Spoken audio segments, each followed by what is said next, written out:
Welcome to our beautiful ladies. In the grand banquet hall of the Addison Hotel, as the MC's voice resonated, a group of elegantly dressed models sauntered in from the entrance. Tonight marks the anniversary gala of Maxim magazine, attended predominantly by New York's elite and affluent individuals. Among them, the most captivating figure undoubtedly was the man sporting gold-rimmed glasses and a hint of a flamboyant mustache, Tony Stark.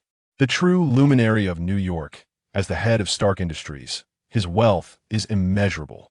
Even without his fortune, he possesses one of the sharpest minds on the planet. How could such an individual not attract attention, especially as he unabashedly embraces his playboy persona? As the models elegantly navigated through the crowd, their eyes collectively gravitated towards Stark's location. I knew I shouldn't have come to a party with you here. Hey, Rhodey, this is charisma, without a hint of modesty. Tony clinked his wine glass against Rhodey's formal attire. He then made his way towards a model with the most alluring figure. Oh, you really not mine at all, Pepper? Observing Pepper's silence, her gaze fixed intently on Tony's retreating figure, her fingers gripping the wine glass, turned pale. Rhodey chuckled softly, wisely choosing not to delve further into the matter. Just as the atmosphere of the gala reached a crescendo, a group of uninvited guests stood at the entrance. With a sharp crack, the banquet hall door swung open, revealing a man clad in a purple suit, sporting two scars on either side of his mouth and a pallid complexion. He sauntered in, chewing gum, his demeanor erratic and unrestrained, leading a band of henchmen adorned with clown masks. "Ladies and gentlemen, tonight I shall bring you some excitement." As he spoke, he strutted to the center of the stage, casually plucking a rose from a vase to inhale its fragrance. Though the attendees included many influential figures, witnessing the absurdity of the clown's entourage rendered them eerily silent. "Okay, everyone's cooperating quite well. That's splendid. Now, may I ask, where's Tony Stark?" A profound silence enveloped the room. Clearly, the clown's manic demeanor was not something everyone could tolerate. While the crowd felt a tinge of fear towards this madman, their unfamiliarity with the clown's antics prevented them from being overtly terrified. The attendees, all notable figures of New York, understood that as long as one wasn't utterly deranged, their lives were not in jeopardy. They sought merely financial gain and had no reason to antagonize Tony Stark. Though most of the men present found Tony rather insufferable. Noticing the audience's complete disregard for him, the clown downed his drink in one gulp. He then snatched a firearm from one of his clownish accomplices. Unsteadily brandishing the shotgun, he approached a lady, pressing the barrel against her cheek, tilting his head to whisper, "Do you know where Tony Stark is?" No. He left with a model earlier. I truly don't know where he is." "This is the truth. Please don't hurt me." Seeing the lady tremble, the clown shrugged helplessly. "It seems you genuinely don't know." With that, he redirected the gun towards a well-dressed gentleman nearby. "Well then, sir, I trust you won't disappoint me." "Sir, I truly don't know." The gentleman trembled as he replied, understanding that any intelligent individual would realize the significance of the gala attendees and would not resort to reckless actions. Yet, the clown's frenzied demeanor left him no choice but to play it safe. A wise man wouldn't make Tony Stark, a figure of such public interest, the target of his crimes. For should they encounter peril, the response time of the New York police would far exceed one's expectations. As he anticipated, Sheriff George Stacy, having returned home to enjoy dinner with his family, was now astounded by the news on his phone. "What?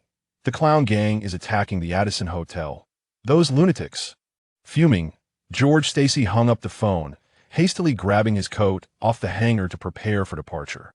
The clown gang, a recently emerged faction from Hell's Kitchen, though small in number, acted with reckless abandon, indifferent to the consequences. Their crimes lacked any particular objective, driven solely by a desire for chaos. It was precisely this madness that enabled the clown gang to rise swiftly within Hell's Kitchen. The first time George Stacy laid eyes on a photo of the clown, he knew chaos was imminent in New York. This individual was the very embodiment of insanity. "Daddy, please be safe." Noticing her father's anxious expression, Gwen refrained from inquiring about the clown gang, instead preparing his belongings. Yet, the name clown etched itself deeply into her mind. The ability to invoke such urgency in her father signified that this was no ordinary adversary. Worriedly watching George leave the house, Gwen returned to her room to open her computer, eager to search online for information about the clown. However, upon searching, all she found were results for Crazy Thursday versus Me 50. Outside the Addison Hotel, police cars with flashing lights surrounded the entrance, cordoning off the area. Upon George Stasis' arrival at the hotel, he was met not by New York's police force, but by a throng of news vans, tightly enclosing the hotel perimeter. Before Sheriff George arrived, the officers dared not engage with the media. This incident was too severe for them to manage alone. Even their sheriff might not emerge unscathed from the current predicament. Upstairs at the Addison Hotel, the gala attendees were all notable figures of New York's elite. Among them were sponsors of their police department, whose connections could reach even Congress. Even without considering others, the mere mention of Tony Stark was enough to give them headaches. Sheriff George, what is your perspective on this terror incident? Will you be able to rescue those kidnapped by the clown gang? Have you previously gathered any information about this criminal clown? Chapter 2. The emotion demon in the vast expanse of emptiness beyond Earth, a transparent humanoid being sat cross-legged in midair, resting his chin on his hand, delightfully observing the chaos unfolding in New York. His name was Chu-Hee. In his previous life, he was but a weary worker on Blue Star, struggling through a difficult existence. Little did he anticipate that an unforeseen event would transport him to the Marvel Universe, accompanied by a fortunate gift, a system. The initial benefit of this system was the very void in which he found himself, allowing him to elevate his status upon his arrival, transforming him into a dimensional demon. However, this dimensional demon was remarkably weak, limited to movement solely within this empty space. Moreover, due to his identity, he was effectively barred from entering Earth by the barriers of the Sanctum Sanctorum. With his current power, he was no match for even the likes of the Sorcerer Supreme, let alone the mighty Vishanti. Fortunately, fate had not entirely abandoned him. The system's capabilities allowed him to upgrade infinitely through the power of emotions, be it love, hate, or joy. As long as he could evoke emotional responses from others regarding himself or his followers, he could siphon the energy from those emotions. This energy, once transformed by the system, could not only be used to enhance the space around him, but also to manifest various characters from his previous life. Unable to physically enter Earth, his first act was to create the character of the Joker and, utilizing the system's abilities, send him to New York. The Joker's actions did not disappoint. The initial incident significantly boosted his emotional value. At the Addison Hotel in New York, despite Sheriff George's arrival bringing some semblance of order to the officers present, the atmosphere grew increasingly tense following the sound of a gunshot from the banquet hall. No one knew whether there were casualties, and those upstairs were far from ordinary, regardless of who might have been harmed. The New York Police Department could not afford to bear the blame. Sheriff George, we need to expedite our efforts. Anyone could be in jeopardy up there. Except for Tony Stark, he absolutely must not be harmed. A young man in military attire spoke gravely beside George. This incident had escalated beyond mere criminal activity. With the knowledge that Tony Stark was among those attacked by the Joker, it had been classified as a terrorist attack. As the police arrived, the military dispatched special forces to provide support. The significance of Tony Stark, the head of Stark Industries and the military's largest collaborator, was undeniable. The most advanced military weaponry, the Jericho missile, was a product of Stark Industries, and more specifically, Tony Stark himself. While the man was undeniably irritating, even some high-ranking military officials held disdain for him. The benefits he provided outweighed those grievances. For the military, Tony Stark was of paramount importance. Let us wait a moment. We need to ascertain the situation on site first. George stared vacantly toward the upper floor of the banquet hall, realizing from the officer's words that the special forces were there solely to ensure Tony Stark's safety, indifferent to the lives of others. For the military, the backgrounds of the others were inconsequential, but for the New York Police Department, the situation was different. Many of those present were their benefactors, and the police could not afford to overlook their safety. Let us hope the situation doesn't worsen. With the weight of concern for those upstairs and anger directed at the Joker, George slowly lowered his head, returning his gaze to the banquet hall. The Joker suddenly shattered everyone's illusions with a gunshot. As the man crumpled to the ground, blood flowing, a wave of terror washed over all present. This madman truly dared to take action. He was willing to kill.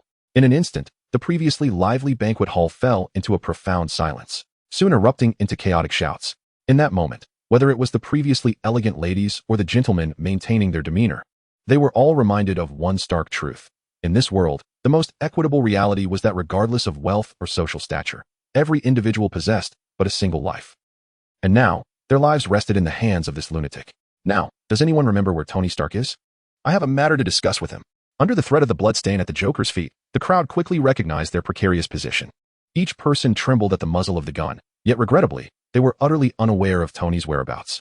However, despite their ignorance, among the crowd stood Tony's most trusted ally. A friend in need is a friend indeed.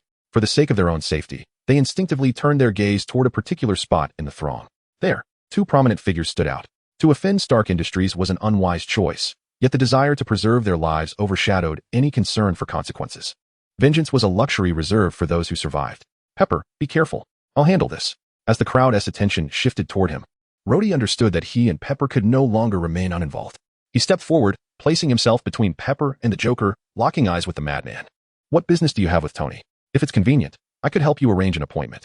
After all, he is quite the busy man. Oh wow. Look what I see. A hero. And a black-skinned hero at that. The Joker, cradling a shotgun in one hand, advanced toward Rhodey with deliberate steps, taunting him as he approached. The words dripped with malice, accentuated by the grotesque grin splitting his pale face. The Joker's steps were agonizingly slow, each footfall echoing like a heartbeat in Rhodey's chest. Only by confronting the Joker could one truly grasp the terror he embodied. All descriptions or words fell woefully short in the presence of such madness. Reflected in Rhodey's eyes, the Joker appeared as a harbinger of chaos, unfathomable, undefendable, and unpredictable. As the Joker approached, his gaze filled with sinister intrigue, Rhodey felt a trickle of cold sweat form on his brow. Why so serious? Chapter 3: The first experience of falling. Why so serious? Rhodey was uncertain why he felt such gravity at that moment. Perhaps it was the concern for his friend Tony, now targeted by a madman. Or perhaps it was the fear for his own and Pepper's safety. As a colonel in the United States Air Force, he had encountered countless terrorists, yet none had instilled such dread in him as the Joker. Hey, are you nervous? Is it because of my scar? The Joker stood mere inches from Rhodey, the distance between them hardly more than a fist's width, and Rhodey's gaze fell upon the shotgun in the Joker's hands. He was confident in his skills, believing he could disarm the man in an instant. The thought flickered through his mind, yet his body remained unmoving. His sixth sense warned him against such action. Seeing Rhodey's fixation on the shotgun, the Joker seemed to read his thoughts. Instead of reacting with anger, he grinned widely and tossed the weapon to the ground. Raising his hands in front of Rhodey, he waved them casually. This did not ease Rhodey's tension, rather, it heightened it. With a madman, one could not gauge actions through the lens of reason. Hey, do you want to know how I got my scar? The Joker grasped the back of Rhodey's head, pressing their foreheads together, attempting to ensure Rhodey could see the scar on his mouth more clearly. After a moment's contemplation, he continued, my father, he was a drunkard, a devil. At this point, the Joker tilted his head, seemingly lost in memories of his demonic father. One evening, he was drunker than usual. He began to beat my mother, who had to defend herself with a kitchen knife. He did not like that. Not at all. At this moment, the Joker's eyes were filled with sorrow, his head lowered, his tone becoming somber. So, I watched him stab her repeatedly with the knife, all the while laughing maniacally. At this juncture, he turned to me and said, why so serious? The Joker's voice grew more fervent, his expression increasingly frenzied, and unbeknownst to Rhodey, he had picked up a small knife. He advanced toward him, brandishing the blade and proclaiming, why so serious? In that instant, the Joker pressed the cold steel into Rhodey's mouth, the blade's chill sending tremors through his heart. The Joker's madness redefined Rhodey's perception of him. His actions mirrored a grotesque reenactment of his own traumatic experience. The blade edged closer to Rhodey's lips, a trickle of blood seeping from the corner of his mouth. He inserted the blade into my mouth. Let us draw a smile. Then, why so serious? Before Rhodey could react, the knife sliced across his lips, blood splattering. Rhodey fell to his knees, clutching his mouth in agony. No, no, the cries, an amalgamation of emotions, echoed through the air. Accompanied by a series of gunshots, the Joker's henchmen collapsed around him. At the entrance of the banquet hall, Tony's eyes widened in disbelief at the horrific scene. Behind Rhodey, Pepper covered her mouth in shock, her gaze fixed on the figure before her. Fuck you. Tony Stark, surrounded by a contingent of special forces, was consumed by rage. Without hesitation, he seized an automatic rifle from a soldier nearby, aiming at the Joker's position. However, the Joker's reaction caught him off guard. As he aligned his sights, the scope revealed the Joker holding Pepper hostage, a knife poised against her neck, his slight frame concealed behind her. Oh, Tony, you arrived too late. Your friend has paid the price, all because of you. The Joker leaned forward, taunting Tony with a sinister glee. The scene before him was grim. All of the Joker's gang lay defeated, leaving only the Joker alive. Though he was in a precarious situation, the Joker showed no sign of desperation, even managing a triumphant smile. A madman. A complete lunatic. That was Tony's conclusion as he regarded the Joker. When the Joker's gang attacked the banquet hall, Tony had been engaged in conversation with a model in a corner. Realizing the danger, he escaped through a side door and rushed to join the rescuing forces, driven by concern for Rhodey and Pepper's safety, only to arrive too late. Because of him, Rhodey had suffered. Watching Rhodey still kneeling, clutching his mouth in sorrow. While the Joker's words pierced his heart, Tony's grip on the rifle trembled uncontrollably. In that moment, the notions of law and justice faded from his mind. He yearned to eliminate this madman with his own hands. Yet, The hostage situation restrained him from acting rashly. Now that his closest friend had been harmed, he could not allow the one he cherished to face the same fate. Release Pepper, and I will ensure your safe escape. Tony bit his lip, striving to maintain his composure. There would be other opportunities to eliminate the Joker. For now, Pepper's safety was paramount. To this end, he could tolerate sparing this lunatic. Wow. Love. You know, I once had a love like that. She was an addict. The Joker, still holding Pepper, failed to relent, but instead began recounting his own love story. Unfortunately, Tony had no interest in listening to his drivel. State your demands, and spare me your nonsense. Wow, you are an impatient man. That is not good. The Joker blinked, shaking his head slightly at Tony. He did not engage in discussions of terms, but instead began to retreat toward the window, still clutching Pepper. Seeing this, Tony swiftly followed, inching closer. The Joker made no effort to obstruct him, even displaying a hint of amusement at Tony's approach. Let me see how profound your love is. Tony was taken aback, puzzled by the Joker's words. Before he could gather his thoughts, the Joker drew a tiny handgun from his pocket. Without hesitation, he fired at the glass behind him. As the glass shattered, Tony's pupils dilated, instinctively raising his weapon to aim at the Joker. Only when he saw that Pepper was unharmed did he exhale in relief. However, before he could fully comprehend the situation, the Joker's next move ignited his fury. Ha ha ha ha, how will you choose, Tony? The Joker seized Pepper's wrist, leaving her half suspended in the air. The Joker gazed at Tony's position and addressed him. No, no, no, do not do this, please. What do you want? We can have a discussion. Observing the madman's erratic behavior, Tony dared not make a single move. He cast his rifle to the ground and raised his hands in a gesture of desperation towards the Joker. Incorrect answer. The pleading tone in Tony's voice bored the Joker, who found it lacking compared to his previous nemesis. Disinterested in the game, he released his grip, accompanied by a piercing scream. Suddenly, Pepper's body plummeted rapidly from the window. Pepper. A vivid crimson flooded Tony's vision, his eyes bloodshot as he recklessly rushed towards the windowsill. In that moment, his brilliant mind was overshadowed by adrenaline. And driven by emotion, he leapt after Pepper's figure. Chapter 4. I am the incompetent one. In the moment when Tony's figure plummeted from the floor, the most agitated were not the clowns, but the members of the Special Forces. Their mission was to ensure the safety of Tony Stark, and now, their charge was performing a dramatic fall right before their eyes. The shadow of failure loomed over each of them, accompanied by frantic voices in their earpieces. Every team member raised their rifles. Shoot him, that madman. Oh, how eager you all are. Under the aim of the guns, the Joker dramatically opened his suit, revealing a body adorned with explosives and grenades. The Special Forces froze, their fingers on the triggers paralyzed with fear. Hey, keep cool. If you all wish to avoid ascending to the heavens together, he warned, observing the Joker's explosive-laden attire and the button firmly grasped in his hand. The soldiers wisely halted their advance. Seizing the moment of distraction, a smoke bomb slipped from the Joker's grasp. Down, down. Goodbye, my friends. Until next time. As the Special Forces captain's urgent voice echoed, the team and the guests in the hall dropped to the ground. A cloud of smoke billowed from the floor, accompanied by the Joker's distinctive maniacal laughter. A flash of blue light pierced through the smoke, leaving only the Joker's laughter reverberating in the hall. As the smoke dissipated, the Joker's figure vanished without a trace. What the hell?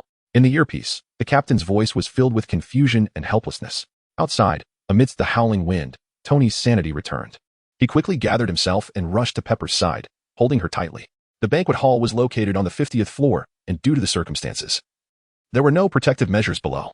He did not know if he and Pepper would survive, but in what could possibly be their last moments. He wished to be with her. Hey, don't worry, I'm here. We might be about to die. There's something I feel I must say. I love you, Pepper. In that fleeting moment of life, the typically carefree Tony Stark spoke to Pepper with an unprecedented depth of emotion. Tears welled in Pepper's eyes, her gaze fixed on Tony. And though she had not shed a tear while falling from such a height, her eyes brimmed with emotion now. She looked deeply into Tony's eyes, wordlessly tightening her embrace. An unspoken sentiment lingered between them. Meanwhile, below, as the glass shattered, Sheriff George S. heart raced.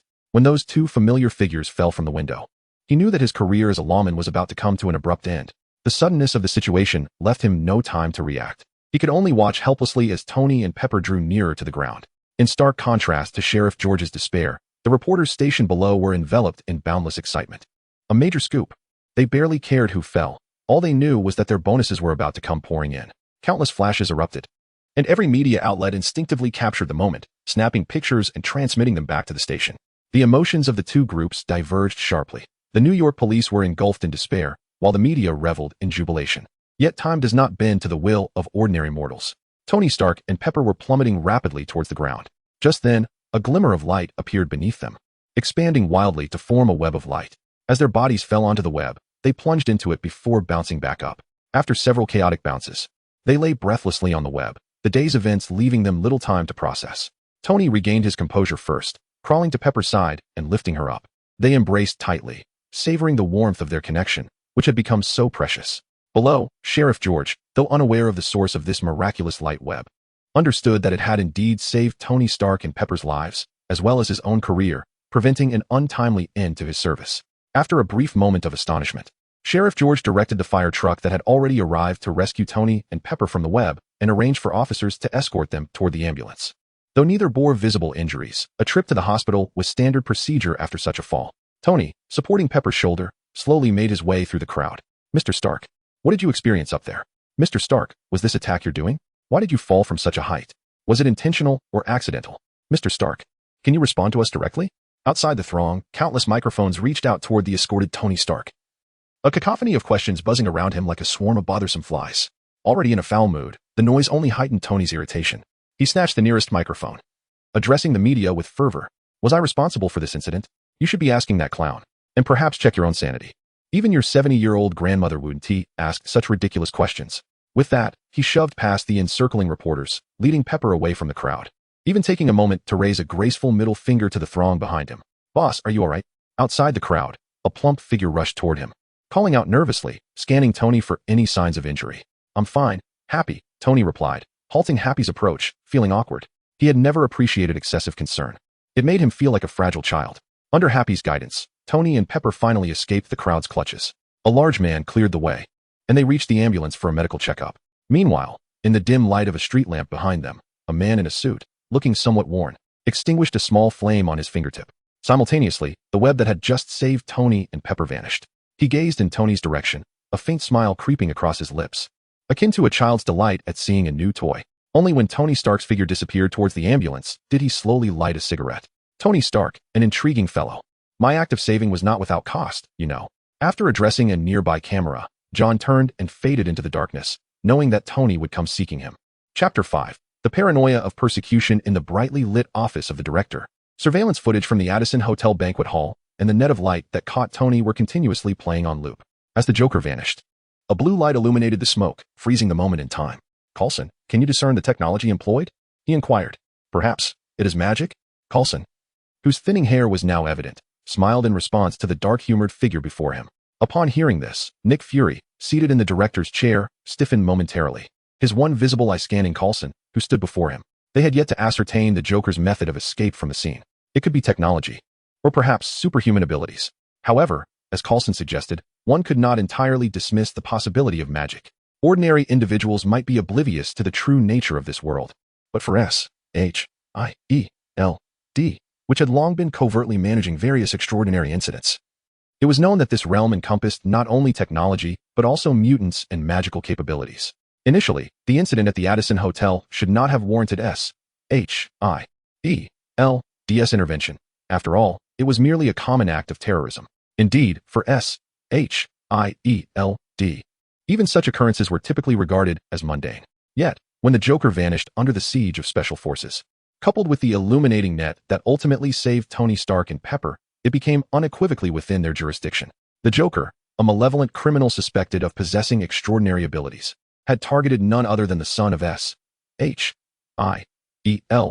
founder, Tony Stark. This was why the details of the incident found their way into the hands of Nick Fury, the director. As he gazed at the blue light that flickered amidst the smoke during the Joker's disappearance, unease settled within Nick Fury. If, as Coulson suggested, the adversary wielded magic, he could find solace. His true concern lay in the possibility of advanced technology being at play, as that blue luminescence reminded him of an object currently housed in S.H.I.E.L.D.'s secret base, the Tesseract.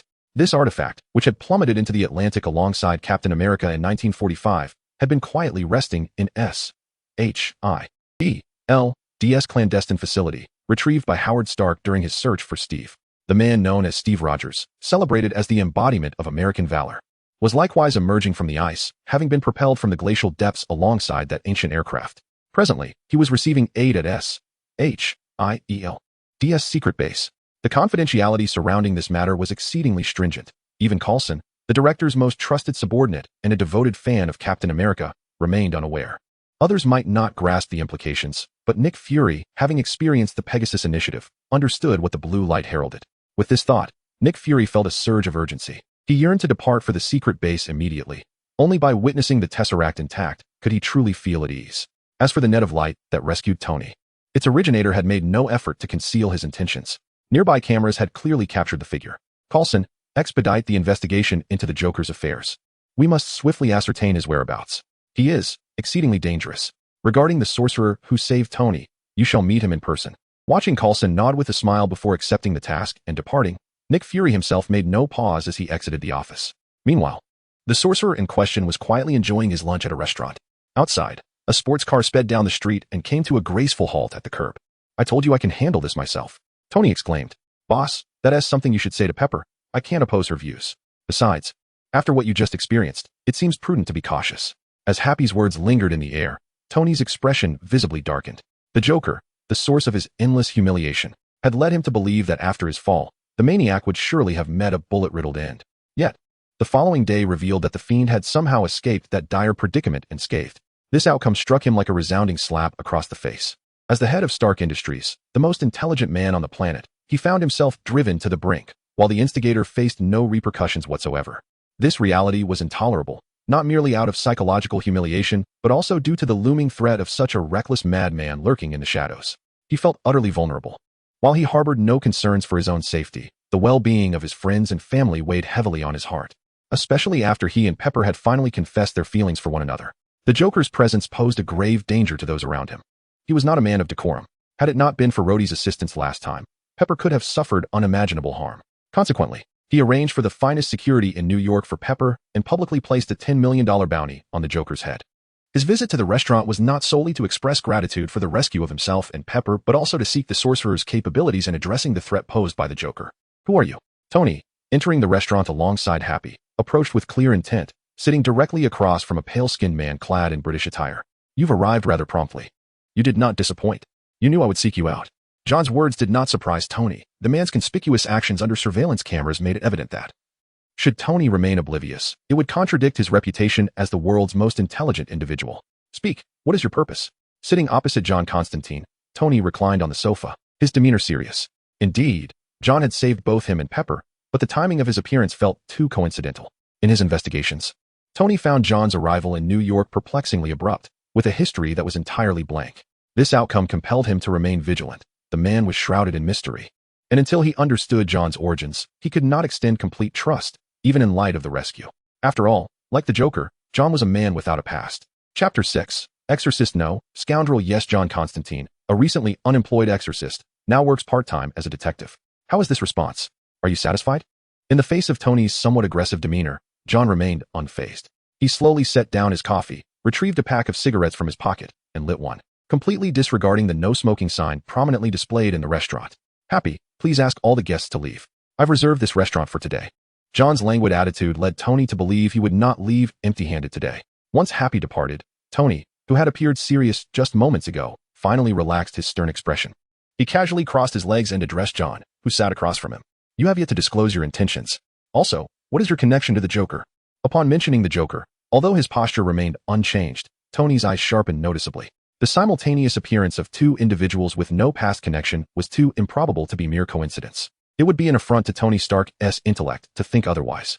Provide me with valid identification and assist me in establishing a detective agency. This is the recompense I deserve for saving you. As for the Joker, I suggest we discuss that in detail once I receive my payment. With that, John took a deep drag from his cigarette and extinguished the butt in the ashtray on the table. After completing this action, he cast a glance at Tony before rising to leave. Wait. John turned back at the call of Tony Stark, arching an eyebrow in curiosity but remaining silent. Observing John's expression, Tony wasted no time in continuing. I can have your identification ready by tomorrow. As for the detective agency, that can be arranged immediately. Happy, go take care of it. Happy, who had just returned to the table, shot a resentful glance at Tony but offered no rebuttal as he left the two once more. I need to know about the Joker now. At some point, Tony had risen, leaning on the table and fixing a determined gaze on John Constantine. 5 million. I believe I mentioned that I am a detective. A part-time detective? Fine, let us call it part-time, but I am indeed a detective.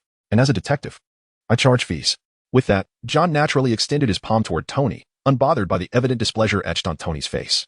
Though annoyed, Tony hastily scribbled a check and handed it over to John, clearly eager for information regarding the Joker. I hope your information is worth this price. Do you understand what 5 million signifies? It could afford me a delightful evening with a yacht model. Just 5 million, and you're quibbling? Is our New York billionaire Tony Stark on the brink of bankruptcy? A verbal sparring ensued, with both exhibiting equal sharpness in their repartee. Apart from that damn Joker, John Constantine had firmly secured his position as Tony's second most despised person. You've accepted the money. Now you can share what you know. Wait a moment. It seems we have visitors. As Tony prepared to listen intently to John's insights regarding the Joker, he followed John's gaze. A balding man accompanied by several sharply dressed subordinates was slowly exiting a vehicle outside the restaurant. Upon noticing the two, he smiled and greeted them.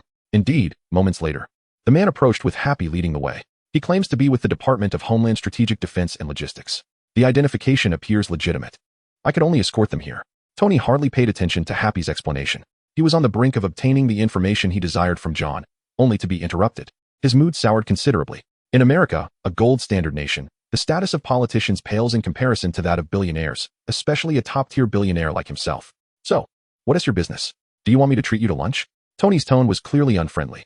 Unperturbed, Coulson offered a polite smile to Tony Stark before responding. I apologize, Mr. Stark. We are not here to seek you today. Our purpose is to discuss some matters with this gentleman. As Coulson's words echoed, Tony's mood darkened further. John Constantine was his sole conduit to understanding the Joker. Should they take him away, all his efforts would be rendered futile. I absolutely cannot allow them to take John away. With this thought in mind, Tony prepared to confront them, but Coulson's next words left him momentarily stunned. Sir, you used magic at the Addison Hotel, did you not? Coulson's statement was not a question, but an assertion. Although he wore a smile, the air of pressure was palpable. I understand what you wish to know. No worries. He has already paid. I can disclose everything. Of course, that depends on the boss's approval. As John spoke, the tension brought on by Coulson dissipated instantly. He remained unperturbed, even producing another cigarette to light. Coulson, upon hearing John's words, turned to Tony with a smile. One could not deny that this man's affability was a formidable weapon. At that moment, Tony found himself unable to conjure up any reason to refuse him. Simultaneously, he grew intrigued about the nature of this organization that appeared so confident in their knowledge of John's abilities. Despite being well-versed in various agencies operating in the U.S., he had never heard of the Department of Homeland Strategic Defense and Logistics. Have them all leave. After making this statement to Coulson, Tony closed his eyes, opting for silence. In response, Coulson waved his hand with a smile, understanding Tony's consent. Given Tony's proud nature, expressing such a sentiment was no small feat. As a clever individual, he was wise enough not to offend Tony. With the unnecessary parties excused, John wasted no time and began to recount. I and he are both outsiders. Chapter 7. I was just speaking casually. Your world-S coordinates have been exposed. After the arrival of the Joker, more visitors from other realms will undoubtedly increase. Do you comprehend what a brand new universe signifies? Two bewildered faces appeared before John Constantine. One sought to understand the intricacies of Constantine's magic, while the other aimed merely to gather intelligence concerning the Joker. However, before they could conclude their inquiries, a far more explosive revelation emerged before them. The coordinates of their universe have been exposed. Tony Stark hesitated, yet Coulson, without any hesitation, posed a direct question. What does it signify? Who exactly are you? John extinguished the nearly burnt-out cigarette and discreetly lit another. With a grave expression, he continued, every universe's resources are finite. A thunderclap resonated in Coulson's and Tony's minds. Although John Constantine had uttered only a few words, both Coulson and Tony Stark comprehended the implications. Resources are indispensable for every nation. On a cosmic scale, it remains the same. If the resources of one's universe are insufficient, there exists but one solution: to plunder other universes. Did you add something to your smoke? What a jest. What do you mean, coordinates exposed? You and the Joker are both visitors from another realm. Are you serious about this? Had I not witnessed your magic, I might have doubted your credibility. Startled by John's words, Tony regained his composure and retorted with venomous skepticism. Despite accepting the existence of magic in this world, the notion of traversing the multiverse was beyond his comprehension, a challenge to all he had been taught. Coulson remained silent.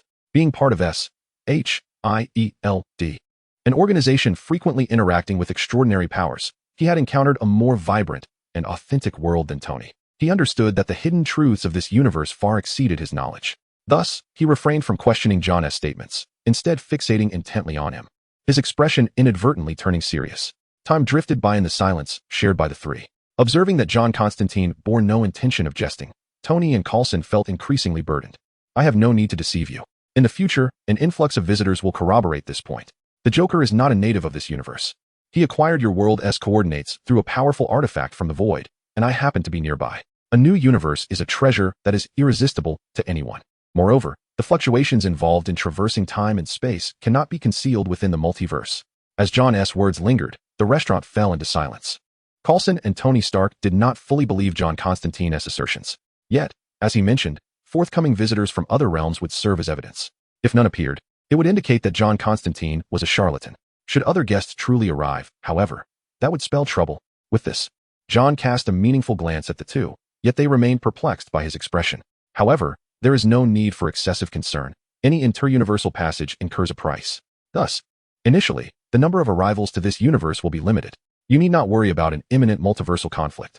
Having spoken, John Constantine took a sip of coffee, observing the contemplative expressions of the two, and fell silent. He had imparted all vital information, and how they chose to proceed was now their prerogative. Tony deemed the $500,000 he spent on this information to be exceedingly worthwhile. After absorbing John's revelations, both Tony and Coulson plunged into deep thought. While John Constantine's intelligence was somewhat alarming, it was not entirely beyond their acceptance. At the very least, his logic was coherent. Tony pondered in silence, resting his chin in contemplation. Compared to the two interdimensional visitors, Coulson was more intrigued by the multiverse that John had mentioned. This theory had been proposed by scholars long ago. However, acquiring information directly from a living interdimensional traveler was far more convenient and rapid, albeit its authenticity remained unverified. As a member of a clandestine agency, Coulson understood that a solitary, formidable individual often posed less threat than a weaker one with connections. Observing John, who was absorbed in his coffee and cigarette, Coulson suddenly spoke up. "John, if you don't mind, could you enlighten us about the multiverse you mentioned? It would be preferable to gain insight into the distribution of powers." Upon hearing this, John Constantine set down his coffee and regarded Coulson with a knowing smirk. "Of course, that is not an issue. It will only cost $1 million. Not only can I inform you about these two organizations, but I can also provide an additional piece of news." $1 million? John Constantine's price caught Coulson off guard. He was not the affluent Tony Stark. While he possessed $1 million, using it for work-related intelligence was another matter entirely. Coulson fell silent and, in front of both men, dialed Director Nick Fury's number. $1 million? Give it to him. On the other end of the line, after listening to Coulson's account, the Eggman did not hesitate to approve Coulson's funding request. If what the other party said was true, then $1 million was hardly exorbitant. As for the possibility of being deceived, he held no concerns. S.H.I.E.L.D.'s funds were not easily acquired.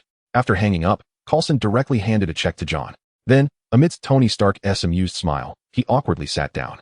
"We are not billionaires like you." Noticing the amusement in Tony's eyes, Coulson smiled and offered an explanation. Subsequently, both turned to John Constantine. "Are you familiar with the primordial universe?" Chapter 8. I have spoken much, yet not all is true. The primal universe, a realm situated above the multiverse, is the origin from which all multiverses have diverged and subsequently exist independently. Of course, I cannot assert the veracity of this conclusion. However, the existence of the multiverse is indeed a reality. After enduring John's recent discourse, both Coulson and Tony found their mental resilience fortified.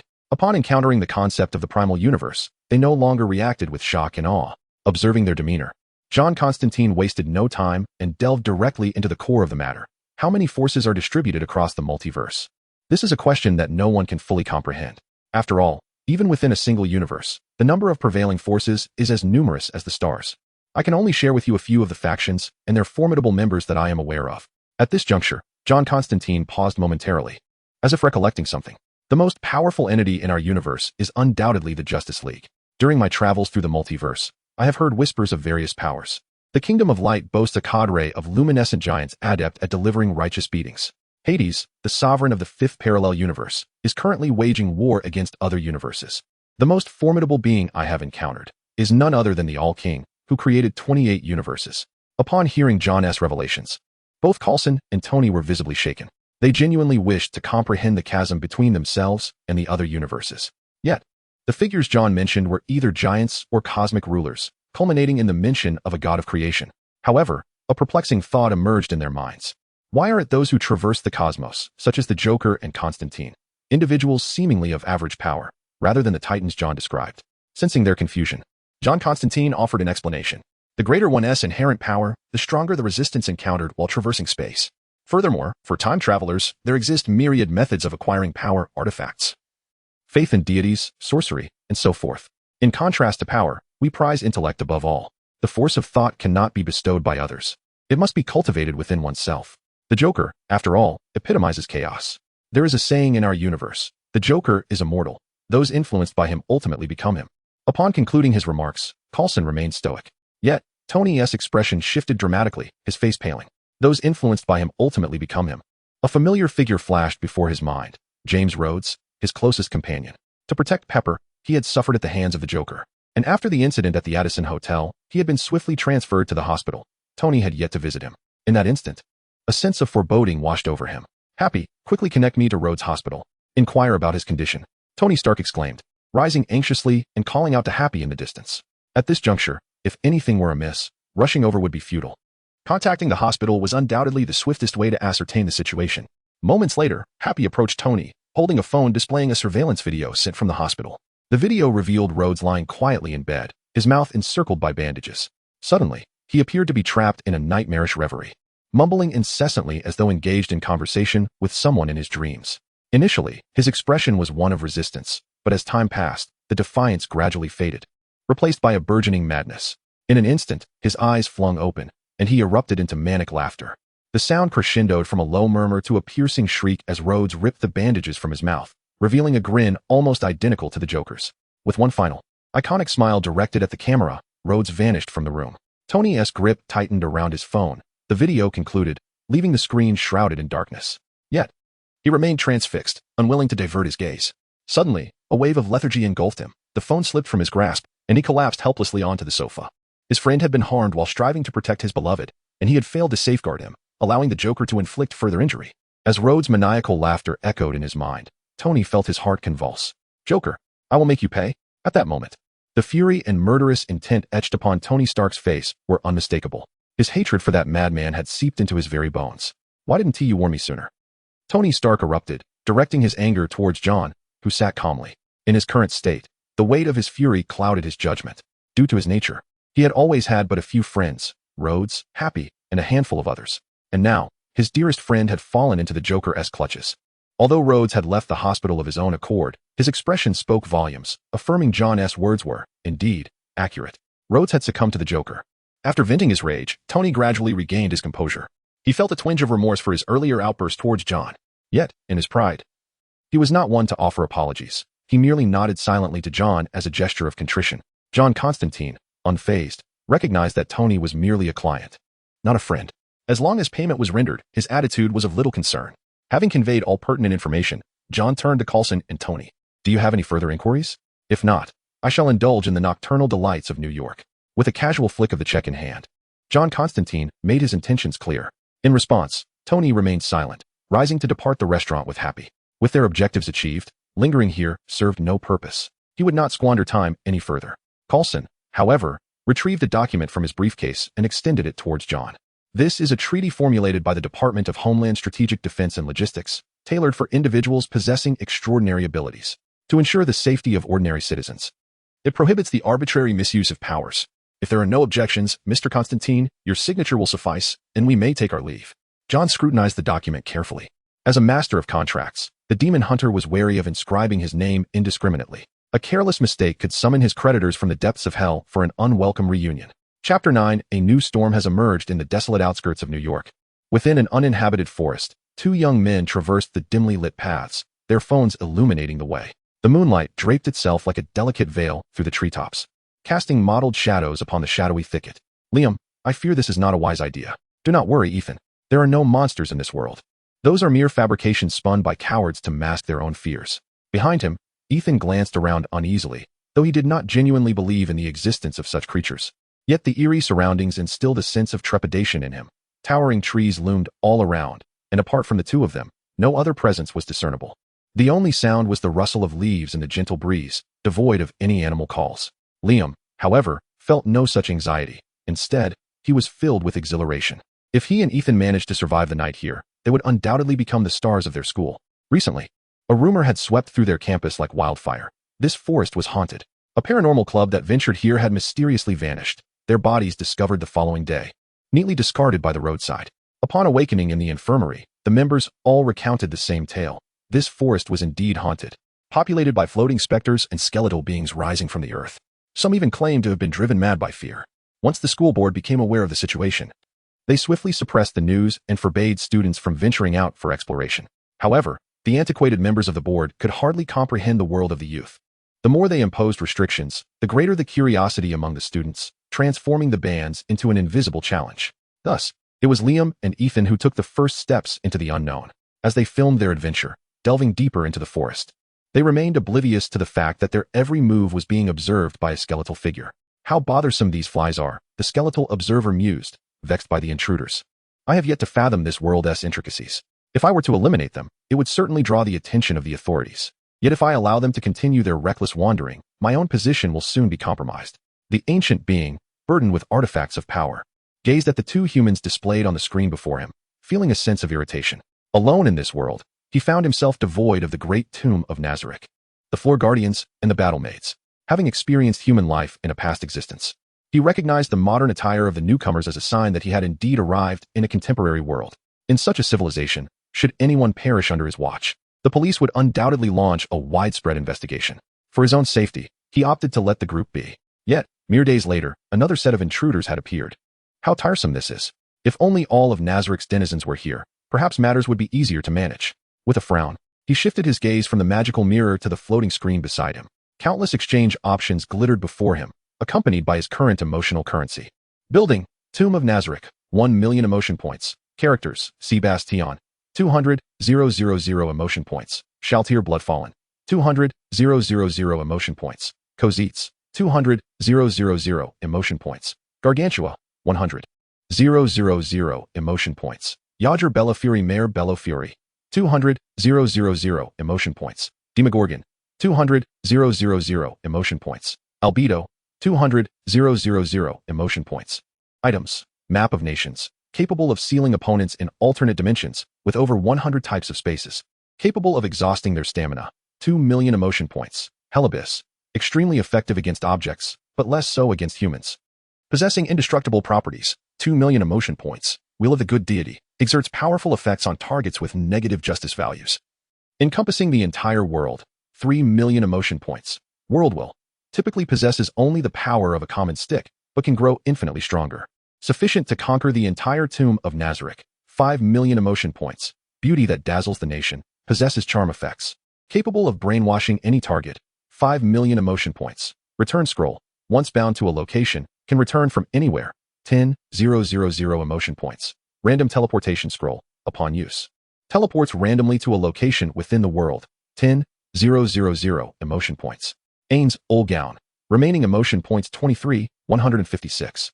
One-time exchange permission. Once, the ancient being stared at the one-time exchange permission displayed on his panel, lost in thought. Since he had driven away the humans, his emotional currency had steadily increased. With over 20,000 points accumulated, he could now summon a floor guardian for assistance. However, the decision of whom to summon left him in a quandary.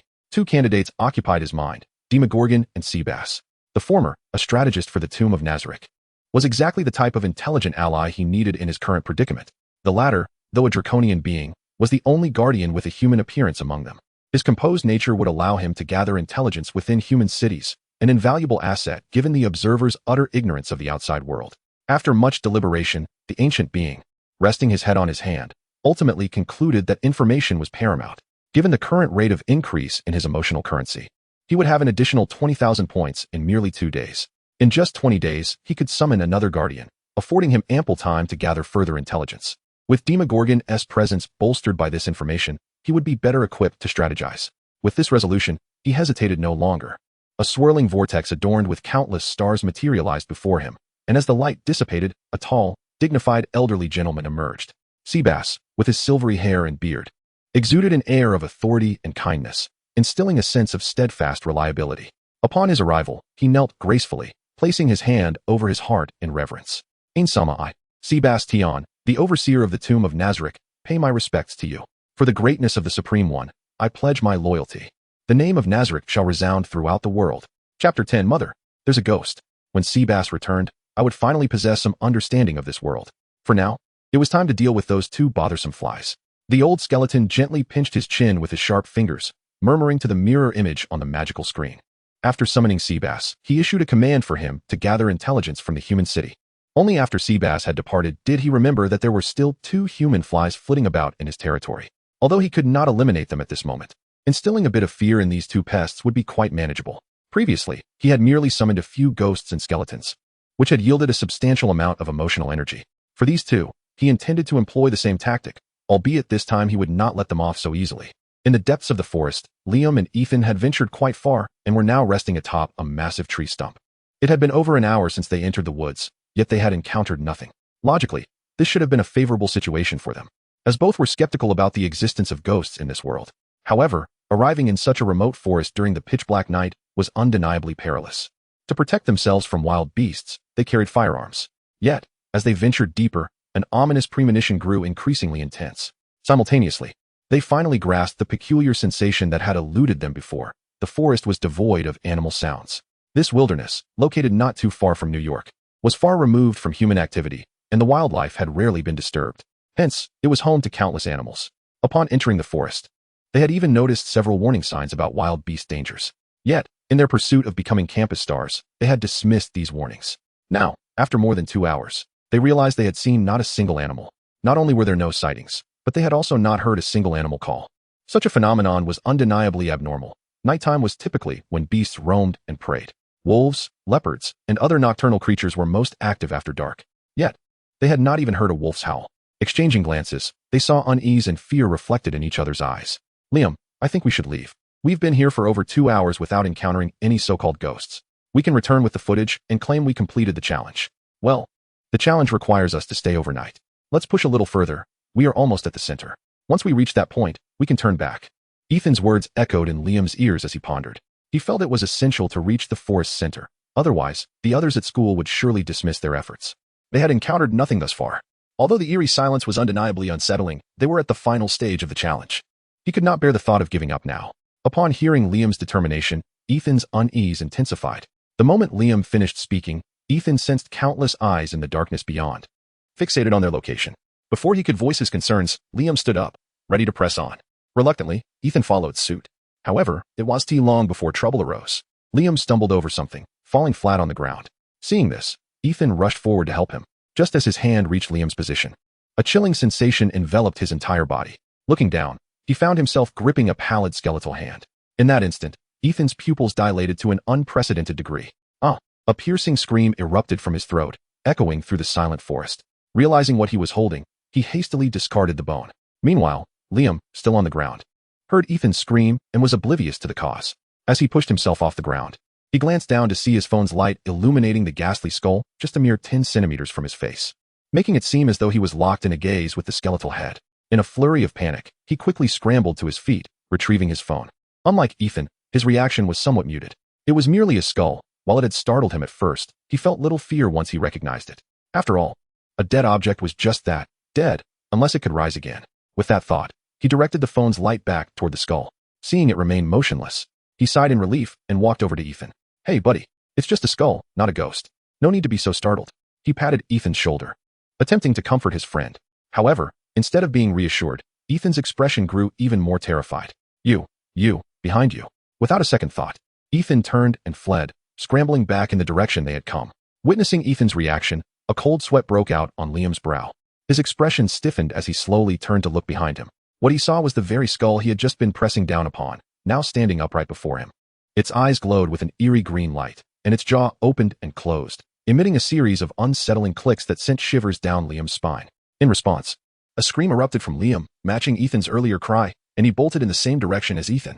In that moment, the forest transformed in their minds from a seemingly innocuous place to the gaping maw of a demonic abyss, eagerly awaiting their demise. As they fled, the two bore witness to the forest's diverse array of horrors. Bones, ghosts, ghouls, zombies, and gremlins all welcomed them to the realm of Nazareth. Though the two guests did not linger long, they soon peacefully succumbed to eternal slumber. Chapter 11. The cup is full, seeking cooperation in the Hell's Kitchen neighborhood of Manhattan. A new detective agency has opened its doors, having purchased the storefront outright. The origins of this affluent proprietor remain a mystery, particularly why he would choose to establish such a business in a chaotic and impoverished area. The agency offers services such as exorcism and intelligence gathering. However, the residents of Hell's Kitchen see no need for such enterprises. Here, the human heart can be more terrifying than the demons themselves. In this place, suspicion alone can warrant a gunshot. Evidence and intelligence are mere formalities. The gangs of Hell's Kitchen are naturally drawn to such a wealthy newcomer. One by one, armed gang members entered the establishment, yet none emerged. It was evident that the proprietor was not to be trifled with. the gangsters had met their match. To resolve his troubles once and for all, John sought out the local gang leader, facilitating a rather intimate encounter with the malevolence of this world. Following this, gang members were conspicuously absent from the vicinity of his agency, allowing John to enjoy a sense of tranquility in his life. Inside the detective agency, John Constantine sat languidly in his chair, smoking and sipping alcohol. He held no objections to Tony Stark establishing his detective agency in this neighborhood. The profits he garnered from Tony and Coulson had afforded him the luxury to linger here for quite some time. The lack of business did not concern him, especially as more visitors from this world continued to arrive. He was confident that Coulson would seek him out again. As night deepened, John secured the agency's door and prepared to venture out for some nocturnal escapades after a refreshing shower. A series of rhythmic knocks interrupted his thoughts. Upon opening the door, he was met by a tall figure clad in a dark red bodysuit. "You've arrived rather late. Do you recognize me, detective?" Before taking residence in any place, one would typically inquire about the identity of its owner. "Good evening, Daredevil." This late-night visitor was none other than the fearless protector of Hell's Kitchen. John told a small fib. He had not inquired about Daredevil's affairs. His awareness of the hero stemmed from a tidbit picked up during his dealings with the local gang. Knowing that such a justice-driven individual existed in the area, John anticipated this visit, albeit not at such an hour. "You've only just moved to this neighborhood, yet you've managed to disrupt the tranquility that had settled here. If I were you, I would leave immediately." Undoubtedly, Daredevil had come with ill intentions.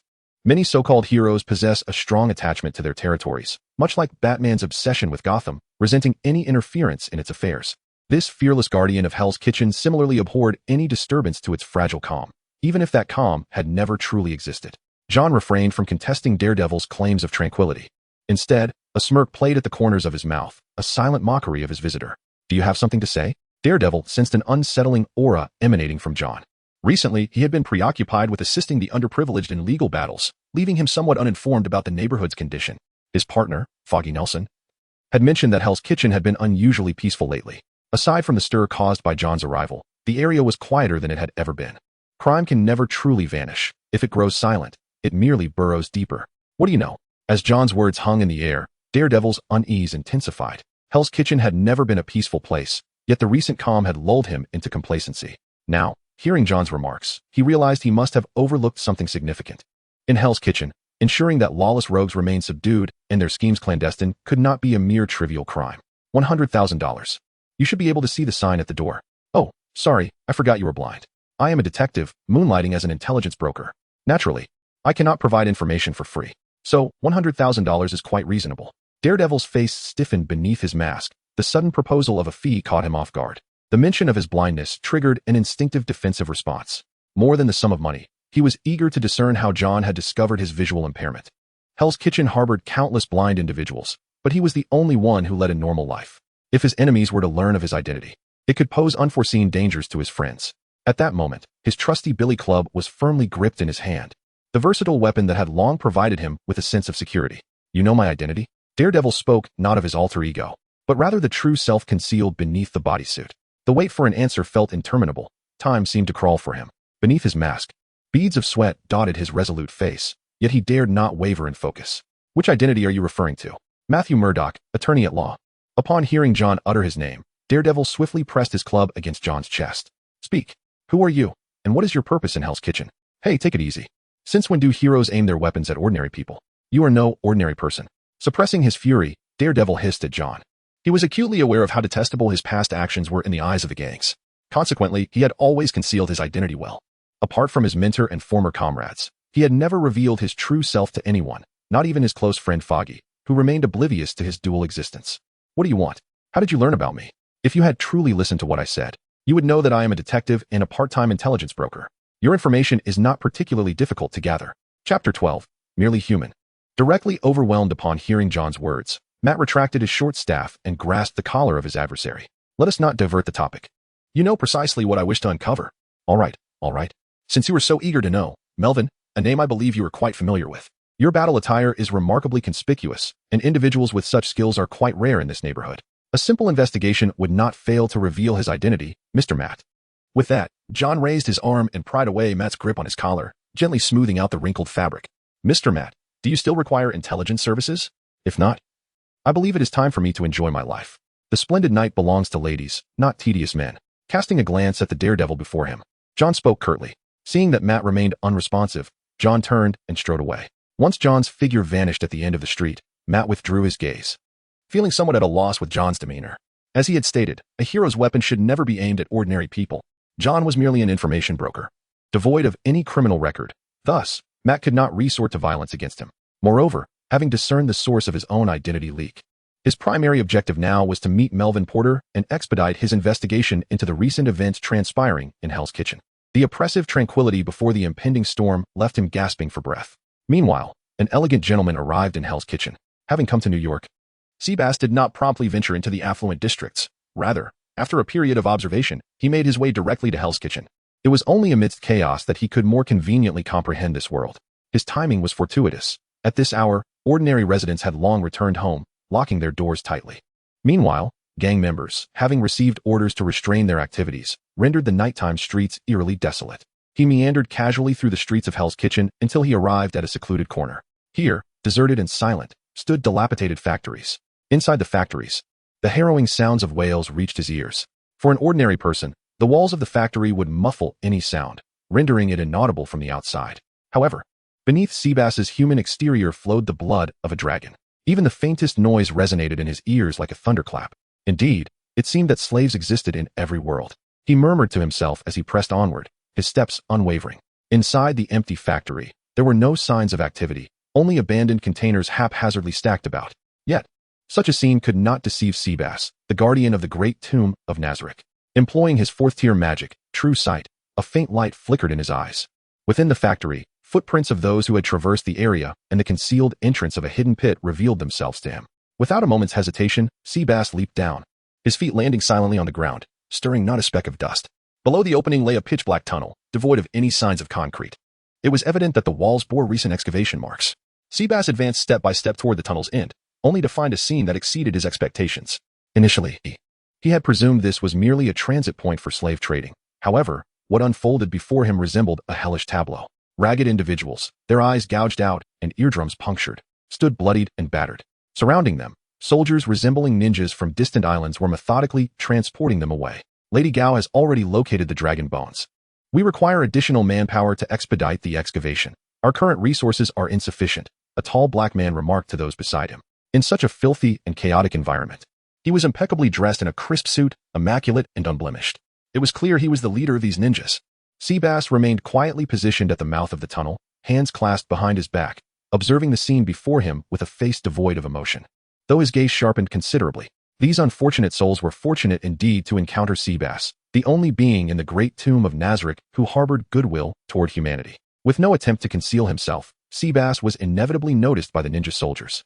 A cluster of shadowy figures, clad entirely in black with only their eyes visible, turned their attention toward the tunnel's exit, where the gentleman stood. It was only then that Soanda, with his back to the exit, sensed something amiss. He turned, his pupils narrowing. The reflection of Seabass's figure shimmered in his gaze, and after a slight twitch at the corner of his eye, he forced himself to regain composure. The ability to approach him undetected indicated that this individual was no weakling. Since he had not taken immediate action, perhaps a dialogue was still possible. "Sir, it seems you have lost your way."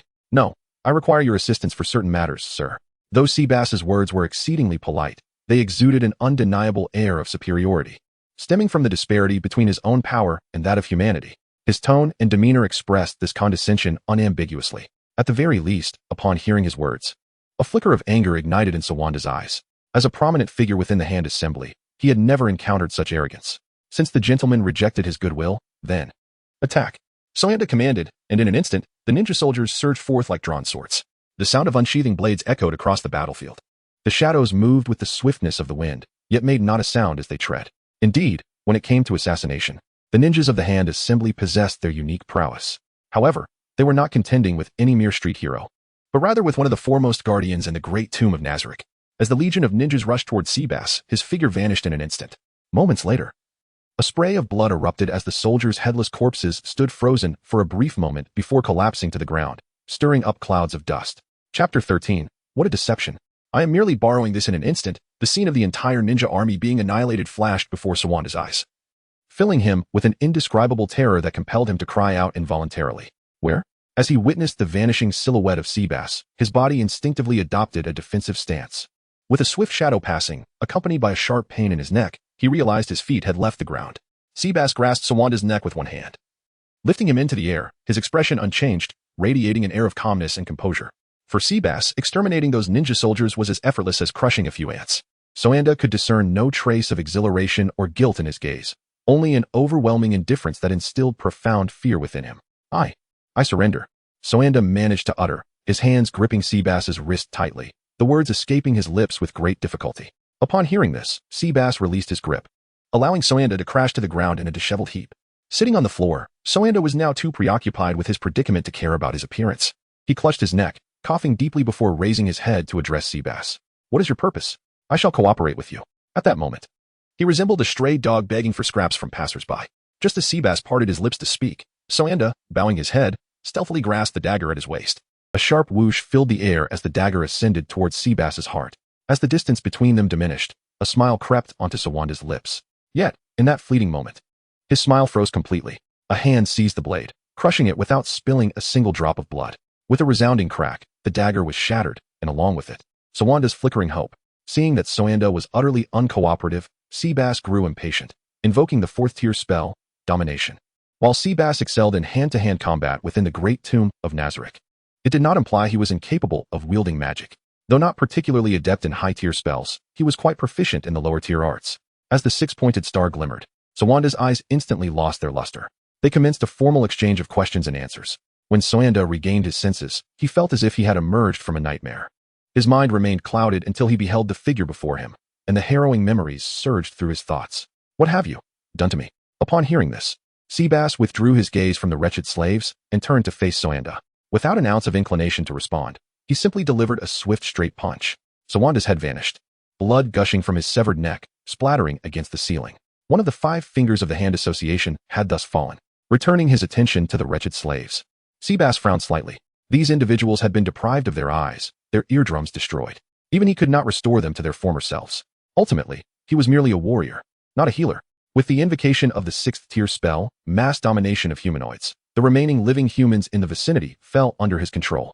One by one, the blind and deaf individuals followed his guidance, orderly making their way toward the tunnel's exit.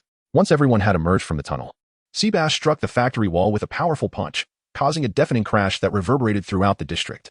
In the pitch-black night, countless souls were disturbed by the thunderous noise, only to succumb once more to slumber. Yet, the fearless figure of Hell's Kitchen patrolled his streets in the dead of night. Upon hearing the commotion, he did not hesitate, rushing towards the source of the sound. Meanwhile, Night Demon swung through the air with his multifunctional baton, and below him, Seabass strolled leisurely down the street. The two exchanged a brief glance before departing in opposite directions. At Central City High School, as the previous victims had yet to be discharged, they successfully added 2 more patients. This time, the condition of the new victims was even more severe than that of the earlier ones. When discovered, they had already been unconscious for an indeterminate length of time. The earlier victims primarily exhibited symptoms such as accelerated heart rate, elevated blood pressure, and anxiety. Under the care of medical personnel and psychologists, they gradually improved. However, the current victims were markedly different. While they shared similar symptoms, they were far more pronounced, even displaying signs of consciousness impairment, memory issues, and tendencies towards self-harm. These symptoms, without question, were beyond the capacity of a mere high school infirmary to address. After transferring the 2 individuals to the hospital, their room welcomed a visitor. Carlson entered the ward, merely observing the 2 patients before heading to the doctor's office. The victims were currently in slumber, and remaining there would yield no benefit. Upon reaching the doctor's office, Carlson produced the identification most favored by their agency. FBI, sir. Dr. Wilson, I need to inquire about the condition of the 2 patients in that room. After scrutinizing Carlson's appearance and the ID in his hand, Oliver Wilson chuckled and shook his head. Wow, the FBI has ventured into child psychological counseling? They are merely 2 frightened children. Saying this, Oliver handed Carlson the diagnosis report. It was evident that the doctor harbored little fondness for the FBI. This sentiment was quite understandable, for the FBI's reputation was hardly stellar, compounded by the multitude of agencies that had misused its credentials. Carlson, feeling somewhat embarrassed, forced a smile and refrained from further comment, instead examining the diagnosis report with great care. The conclusion stated that the patients had suffered severe shock, with various symptoms aligning accordingly. He glanced through it briefly before returning the report. Dr. Wilson, how much longer until the patients awaken? I may need to speak with them. Chapter 14. The burdens of an agent. I cannot provide you with a definitive answer. Both individuals are afflicted with PTSD or post-traumatic stress disorder. In such circumstances, their duration of sleep is typically brief. Once they awaken, you may converse with them. However, it is advisable to avoid any stimuli that may exacerbate their condition. After receiving Dr. Wilson's response, Carlson expressed his gratitude courteously and proceeded to wait quietly outside the patient room for the two to regain consciousness. As an agent of S.H.I.E.L.D., he had not enjoyed a moment's respite since the Joker incident. Whether it was tracking the Joker's whereabouts or probing John Constantine, these burdens had weighed heavily upon him, the most trusted subordinate of the notorious Egghead. Now, due to his proximity to the supernatural events unfolding at Midtown High, the case had been entrusted to him. Seated on a chair outside the ward, Carlson closed his eyes, relishing a long-forgotten sense of relaxation. However, his tranquility was abruptly shattered by a piercing scream from within the room. "No, get out. Get out of my head." He hastily swung open the door and rushed inside, his hand instinctively resting on his waist. Inside the room, Liam sat on the bed, terror etched across his face, clutching his head tightly with both hands, while his hair fell away in clumps, revealing bloodied scratches on his scalp. Meanwhile, Ethan lay flat on his bed, desperately pressing his head into the pillow. Upon confirming there was no immediate danger, Carlson released his grip on his waist. He swiftly approached Ethan's bedside and forcefully removed the pillow from his grasp. Ethan's actions did not seem to reflect a desire to escape. Rather, it appeared as though he wished to smother himself. The symptoms exhibited by the two were unmistakably indicative of PTSD, a condition most commonly observed in military personnel. The psychological strain of war and the specter of death can drive individuals to the brink, leading to such disorders. Yet, these two high school students had succumbed to such pressure after merely a single excursion into the woods. It is worth noting that the human psyche possesses an exceptionally high threshold, and the brain's protective mechanisms often induce a state of unconsciousness in response to intense stimuli. To frighten two students to this extent is no trivial feat. Perhaps the rumors circulating about Midtown High are not baseless after all. As Carlson pondered this, doctors and nurses arrived, alerted by the commotion. Recognizing the emotional turmoil and uncontrollable behavior of the two, the nurses wasted no time in administering a sedative. The effects were remarkably swift. Within moments, both individuals ceased their frantic movements and lay panting on the bed. Observing Carlson still present in the room, Dr. Wilson, with a hint of impatience, remarked, "Sir, you must have noticed their emotional instability. If you wish to inquire further, I suggest you choose another time." Carlson replied with a warm smile, yet his words caused Dr. Wilson's expression to darken. "I am here to resolve this matter. If it remains unaddressed, there will be more victims." The weight of Carlson's position rendered Dr. Wilson unable to voice a refusal. He merely cast a displeased glance at Carlson before departing with the nurses as the patient's emotions began to stabilize. As the door gently closed behind them, Carlson retrieved a compact signal jamming device from his bag and turned his attention back to Liam and Ethan. He positioned a chair between their beds and, with a friendly demeanor, addressed them. "I am Agent Carlson from the Department of Homeland Strategic Defense, Attack, and Logistics, tasked with overseeing extraordinary events worldwide. I believe we should converse." Upon seeing Carlson's credentials and hearing his words, both boys became animated, their emotions overwhelming even the effects of the sedative. "Please, sir, save us. He hasn't let us go. Even now, he haunts us." Tears streamed down their faces, fear palpable in their expressions. After a moment, they struggled to suppress their terror and began to recount their harrowing experiences to Carlson. They detailed their journey from a seemingly benign forest expedition to encountering skeletons, fleeing in panic, and facing countless monstrous obstacles. Even after returning to school, the creatures invaded their dreams as soon as they closed their eyes. They recounted every detail to Carlson, though unfortunately, their recording device had been lost during their escape, which would have spared him considerable effort. Nevertheless, Carlson sensed their honesty in their accounts. Yet this realization only compounded his troubles. A forest rife with supernatural beings lay perilously close to New York City, posing a significant security threat. On the upside, from their narratives, he discerned that the entities bore no intent to harm them. Otherwise, neither the initial group who ventured into the woods nor these two brave souls would have emerged alive. It was evident that the entities were issuing a warning, suggesting a level of intelligence among them. Moreover, there was likely a hierarchy at play, as evidenced by their ability to intimidate rather than harm humans. This complexity left Carlson feeling somewhat cornered. He was potentially facing a formidable supernatural organization, a matter that could not be resolved unilaterally. After calming the agitated boys, Carlson departed the hospital and promptly contacted Director Nick Fury, relaying all the intelligence he had gathered. He settled into the car, awaiting the director's instructions in silence. Nick Fury did not keep him waiting long. Shortly, the phone rang. "I have arranged for an assistant for you. She is currently in New York." Chapter 15. It is well known that you are my favorite one. Hell's Kitchen, this notoriously chaotic neighborhood, has recently made headlines once again. Nearly 50 citizens have had their eyes gouged out and their eardrums shattered. According to the diagnosis from the Elders Hospital, all victims have lost any chance of salvation. They will forever be condemned to dwell in darkness and silence. This incident has plunged us into profound fear and fury. What manner of inhuman atrocity could inflict such torment upon so many innocent people? We cannot help but question the current state of public safety in New York. Where were the police's preventive measures? The citizens have taken to the streets, demanding a reasonable explanation from Congress, their faces etched with anxiety and unease. Meanwhile, we await the results of the BYPD investigation. We once believed that living in this city was safe, but now? Such terrifying events have stripped us of even our most basic sense of security. Beside the news vans, numerous residents of Hell's Kitchen expressed their grief with fervent cries. On television, major New York media outlets have not overlooked this sensational story. News vans are parked beside a warehouse, surrounded by residents who are tearfully recounting their ordeal to the cameras. Away from the crowd, Matt Murdock and his friend and colleague, Foggy Nelson, stand quietly on the steps, observing the sorrowful gathering. At this moment, Matt clutches his white cane tightly, the veins on the back of his hand standing out, revealing the depth of his anger. Matt was the first to discover these victims. On that fateful night, when he heard a deafening noise that pierced his soul, he rushed to the scene. What awaited him was a sight of the tragic victims. The nearly 50 individuals, bloodied and unable to move, stood before him. At that moment, Matt's heart bled. Faced with such horror, the man known as Hell's Kitchen's fearless protector found himself powerless to assist. All he could do was call his former girlfriend and comrade. Natasha, I need your help. Only with the protection of S.H.I.E.L.D. could these residents of Hell's Kitchen hope to receive the compensation they deserved from this incident. The harsh reality is that, without S.H.I.E.L.D.'s early intervention, this incident would never have made it to the media. Those corrupt politicians would never allow such a heinous event to tarnish their careers.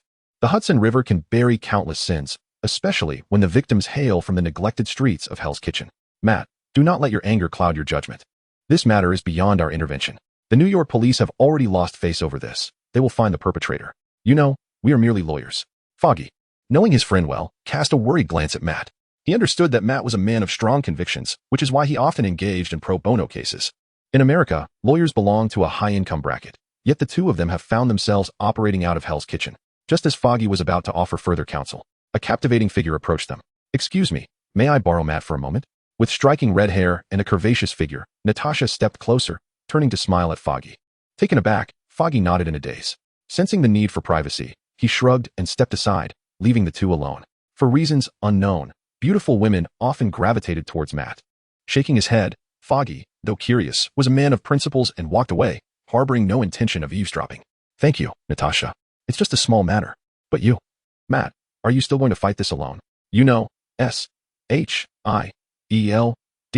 would welcome your involvement. Facing Natasha's invitation, Matt Murdock remained silent. S.H.I.E.L.D. had signaled their interest in him long ago. However, he had grown accustomed to fighting alone, and his methods often skirted the edges of legality. He feared that joining S.H.I.E.L.D.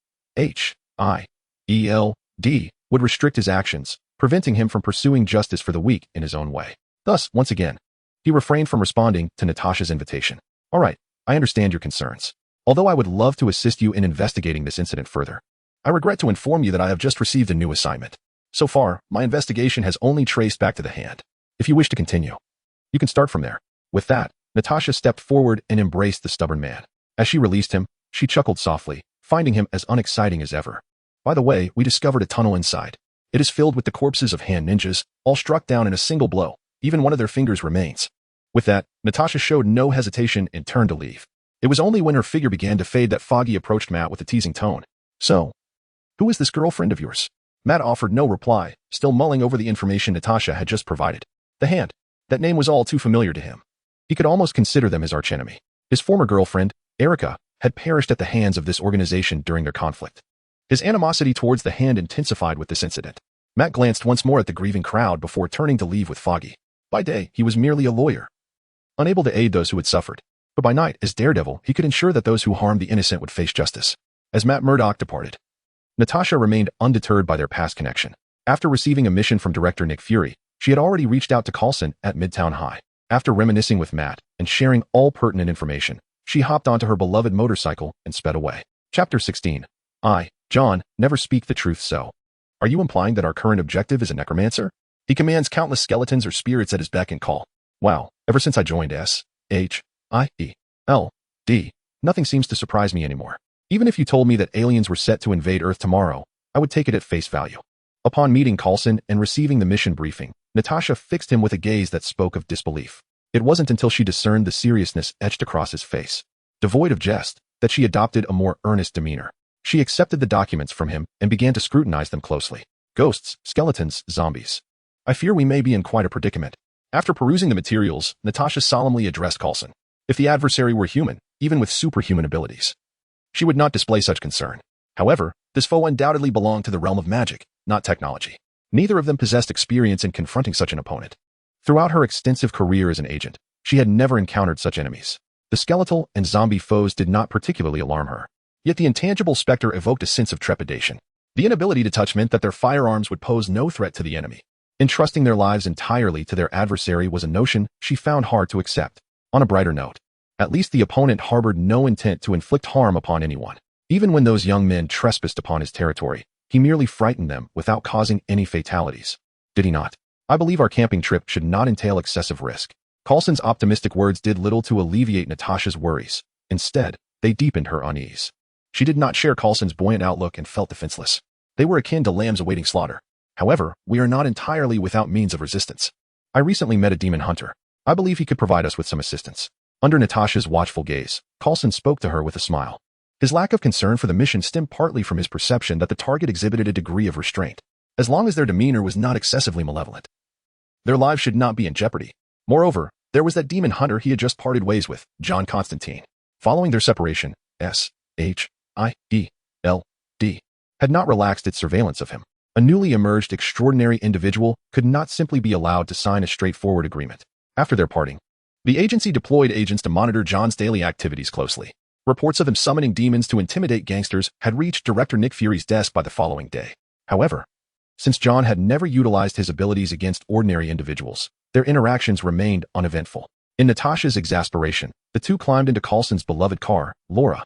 So, you mean to say I just came from Hell's Kitchen, and now you want to take me back? Inside the vehicle, confronted with Natasha's inquiry, Coulson offered an awkward smile, but found himself at a loss for words. Nick Fury had merely informed him that an assistant would be dispatched to aid him in this endeavor, without specifying that the individual resided in Hell's Kitchen. At John S. Detective Agency, Coulson and Natasha entered the premises only to find John Constantine sprawled on the sofa, sound asleep. Is this the demon hunter you spoke of?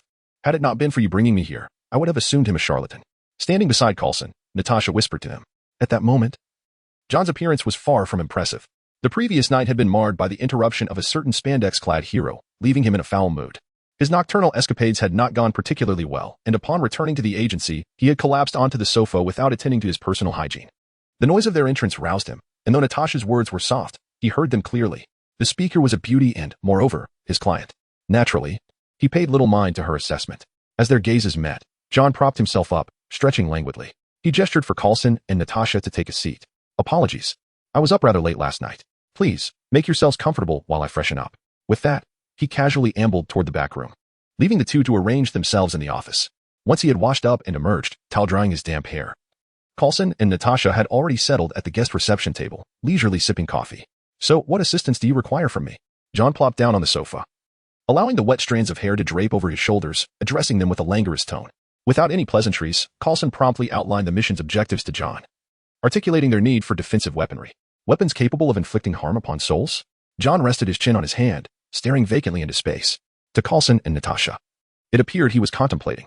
Little did they know, he was perusing his inventory panel, seeking items that would satisfy their needs while also yielding a lucrative profit for himself. What are your specifications? Cold weapons?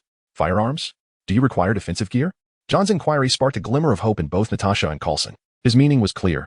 He possessed the very weapons they sought, and could even filter out the most suitable equipment based on their requirements. Exchanging glances, they both recognized the excitement in each other's eyes. As for weaponry, a handgun would be the optimal choice for convenience, while defensive gear should be compact. Given that there were only two of them, they could not carry an excess of equipment. After a brief moment of contemplation, John identified the appropriate gear for them. He stepped into the back room, lit a cigarette, and feigned a delay before re-emerging with two boxes in hand, presenting them to Coulson. A mere $2 million. Disposable ethereal pulse handgun. Magazine capacity of 10. No need for reloading. It automatically siphons ethereal energy from the air to replenish ammunition every 10 minutes.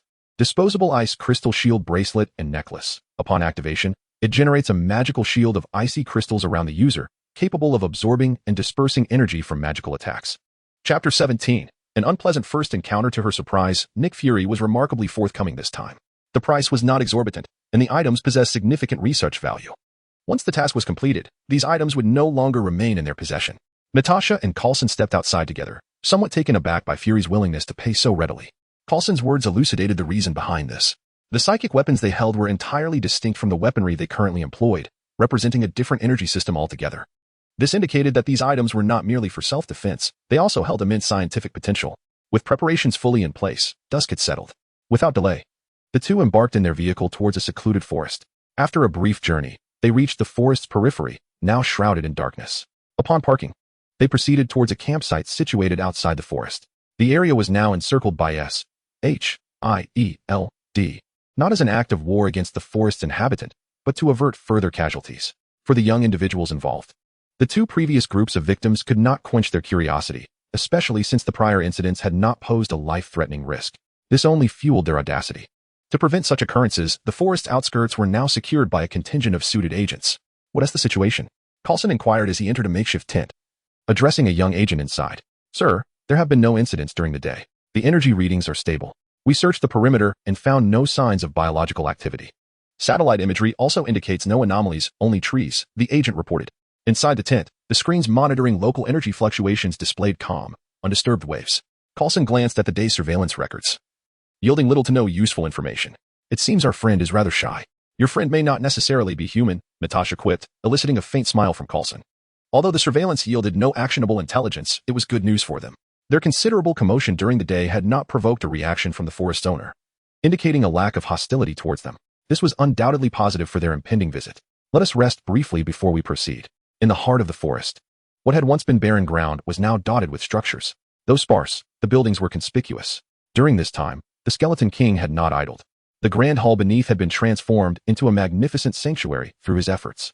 His emotional energy had surged, allowing him to summon a new guardian. Standing beside him now was a slender figure clad in dark yellow attire, wearing glasses, Demiurge, the seventh-tier guardian of the Great Tomb of Nazarick, the wisest of the guardians. Serving as a commander within Nazarick. Upon being summoned to this realm, the Skeleton King shared his past experiences with Demiurge. Just then, Seabass returned to Nazarick. Through their narratives, they grasped the fundamental circumstances of this world and the Skeleton King's prior encounters. They understood that they were soon to host an audience with the world's rulers, a meeting crucial to determining their future status, whether as the ruling class or the oppressed. No ruler could tolerate instability within their dominion unless it posed an existential threat. And even then, the elimination of such instability would yield no reward. Only under these conditions could the Great Tomb of Nazarick navigate through its most vulnerable phase. Therefore, he promptly initiated the reconstruction of Nazarick, aiming to establish a solid foundation before the emissary's arrival. An organization with a dilapidated headquarters would earn no respect from its adversaries. To uphold Nazarick's dignity and avoid being underestimated, he constructed the present Grand Tomb. From an external perspective, it exuded solemnity and grandeur, entirely suitable for the inaugural meeting of two powers. Within the hall, the supreme ruler of the Great Tomb of Nazarick, Ainzel Gown, sat regally upon his throne. Below him stood two figures, Sebastian, the steward, and Demiurge, the commander. Together, they gazed at the magical screen floating in the hall center, which displayed a man and a woman making their way from the forest's edge towards the center. "Demiurge, you have performed exceptionally well. As you anticipated, they have sent an envoy," Ains declared, his bony hand clenched into a fist, his voice deep and authoritative. "Next, they must understand that the power of Nazarick will crush all who dare to offend. Your will be done, Great Supreme One." Both guardians responded in unison. Meanwhile, deep within the forest, Coulson and Natasha, having traversed for some time, began to feel a shift in their demeanor as they surveyed the unchanged surroundings. They understood that the environment could significantly influence one's state of mind, a fact they were well aware of as operatives, even possessing unique methods to regulate their emotions. However, as they ventured further into the forest's depths, an unsettling sensation enveloped them. Despite adjusting their emotional states through controlled breathing, the feeling of unease persisted. This was the aura of a dragon. Even an unintentional emanation from such a creature could impose pressure on the ordinary. The closer they approached the forest center, the more their breaths quickened and their hearts raced. Unbeknownst to them, a flush had begun to color their cheeks, a sign that their blood was surging. "Are we to perish without even encountering the master?" Coulson lamented. "This is not what you described." Natasha, our shy friend. Chapter 18. Pretentious as the wind, I believe this may be a test imposed by our adversary. If we cannot endure even this, we are unworthy of meeting them. Just hold on a little longer, Natasha. The two of them, breathless, pressed onward. As they drew closer to the heart of the forest, the pressure they felt intensified. Despite the mild night temperature in New York, they were drenched in sweat. Coulson, grappling with this mounting pressure, found his vision blurring. Just as he felt on the verge of collapse, a firm arm steadied him. "Coulson, I fear this mission may end in failure," Natasha gasped. Even she, who had undergone the transformation within the Red Room, struggled under this strain. What hope did Coulson, an ordinary man with only basic combat training, have? His ability to endure this far was commendable, yet if they continued, they might lose their lives before even encountering their objective. Rational decisions reflect wisdom. Senseless sacrifices are foolish.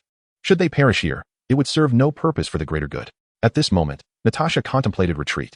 Without hesitation, she helped the weary Coulson to his feet and turned to retrace their steps. Suddenly, a sound of earth shifting arose behind them, and the oppressive pressure vanished.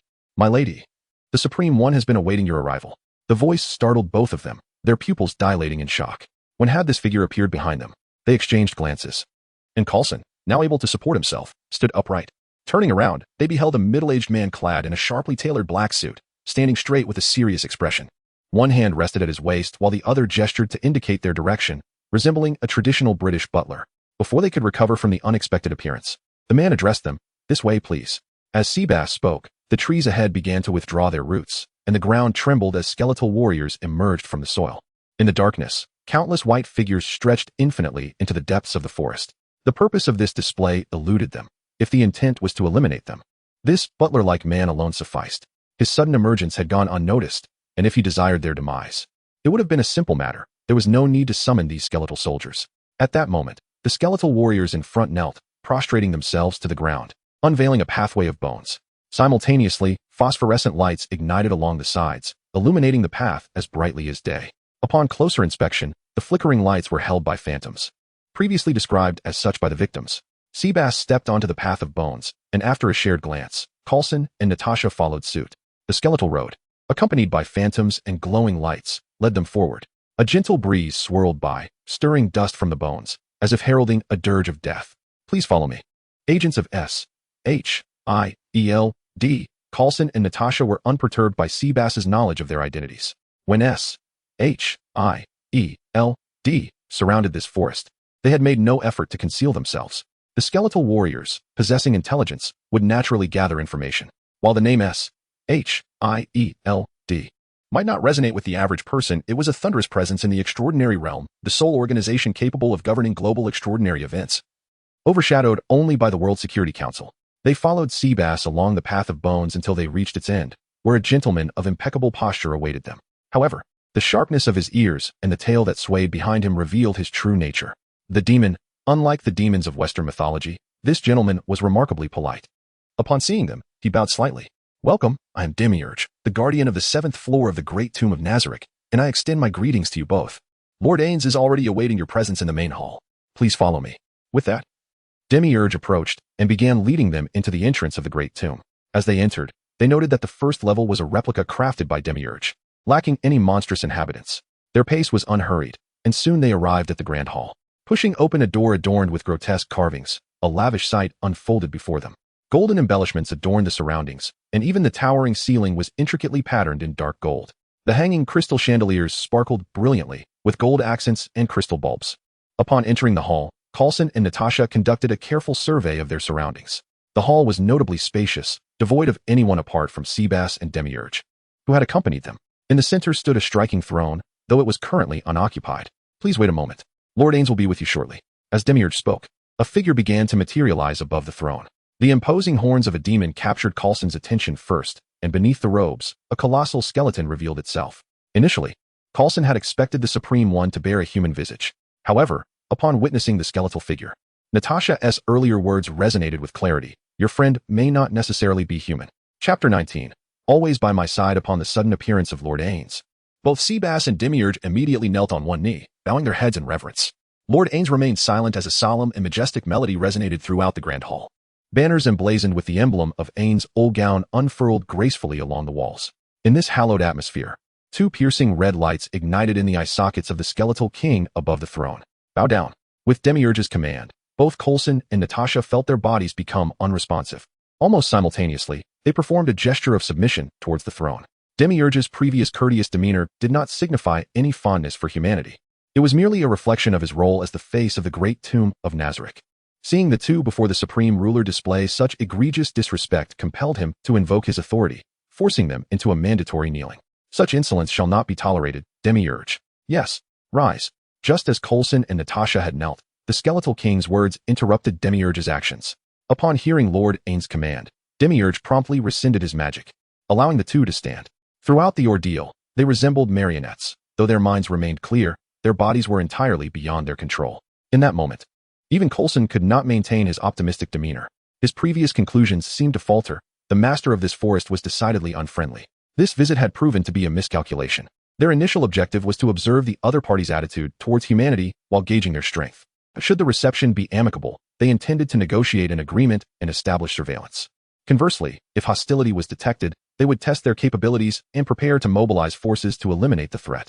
However, when Seabass appeared before them, the situation had already spiraled beyond their predictions. They were not merely facing an extraordinary individual, but rather an extraordinary organization. Moreover, this organization, in their eyes, not only possessed formidable strength, but also exhibited a well-structured hierarchy. Demiurge's self-introduction at their first meeting lingered vividly in their memories. As the guardian of the 7th floor of the great tomb of Nazarick, it implied that at least 6 others stood on par with him, if not above. The position of Seabass as a steward also suggested the existence of other entities beneath him. Otherwise, the role would hold no significance. The mere observation of their surroundings weighed heavily on both of them. It was possible that this entire display was a mere performance orchestrated by the other party. Nonetheless, given the power exhibited, Coulson felt compelled to trust his instincts. Thus, for this mission, their only goal was to survive and return with intelligence and achievement in itself. Agents of S. H. I. E. L. D. Coulson and Natasha. It is a profound honor to meet you, Lord Ains.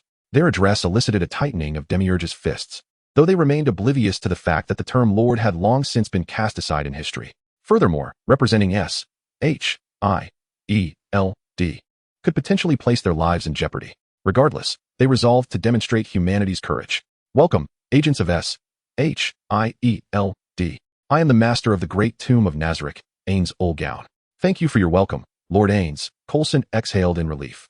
The simplicity of their dialogue, judged by the skeletal king's demeanor, indicated at least a semblance of goodwill towards them, despite the terror his presence evoked and a tone imbued with an unmistakable air of superiority.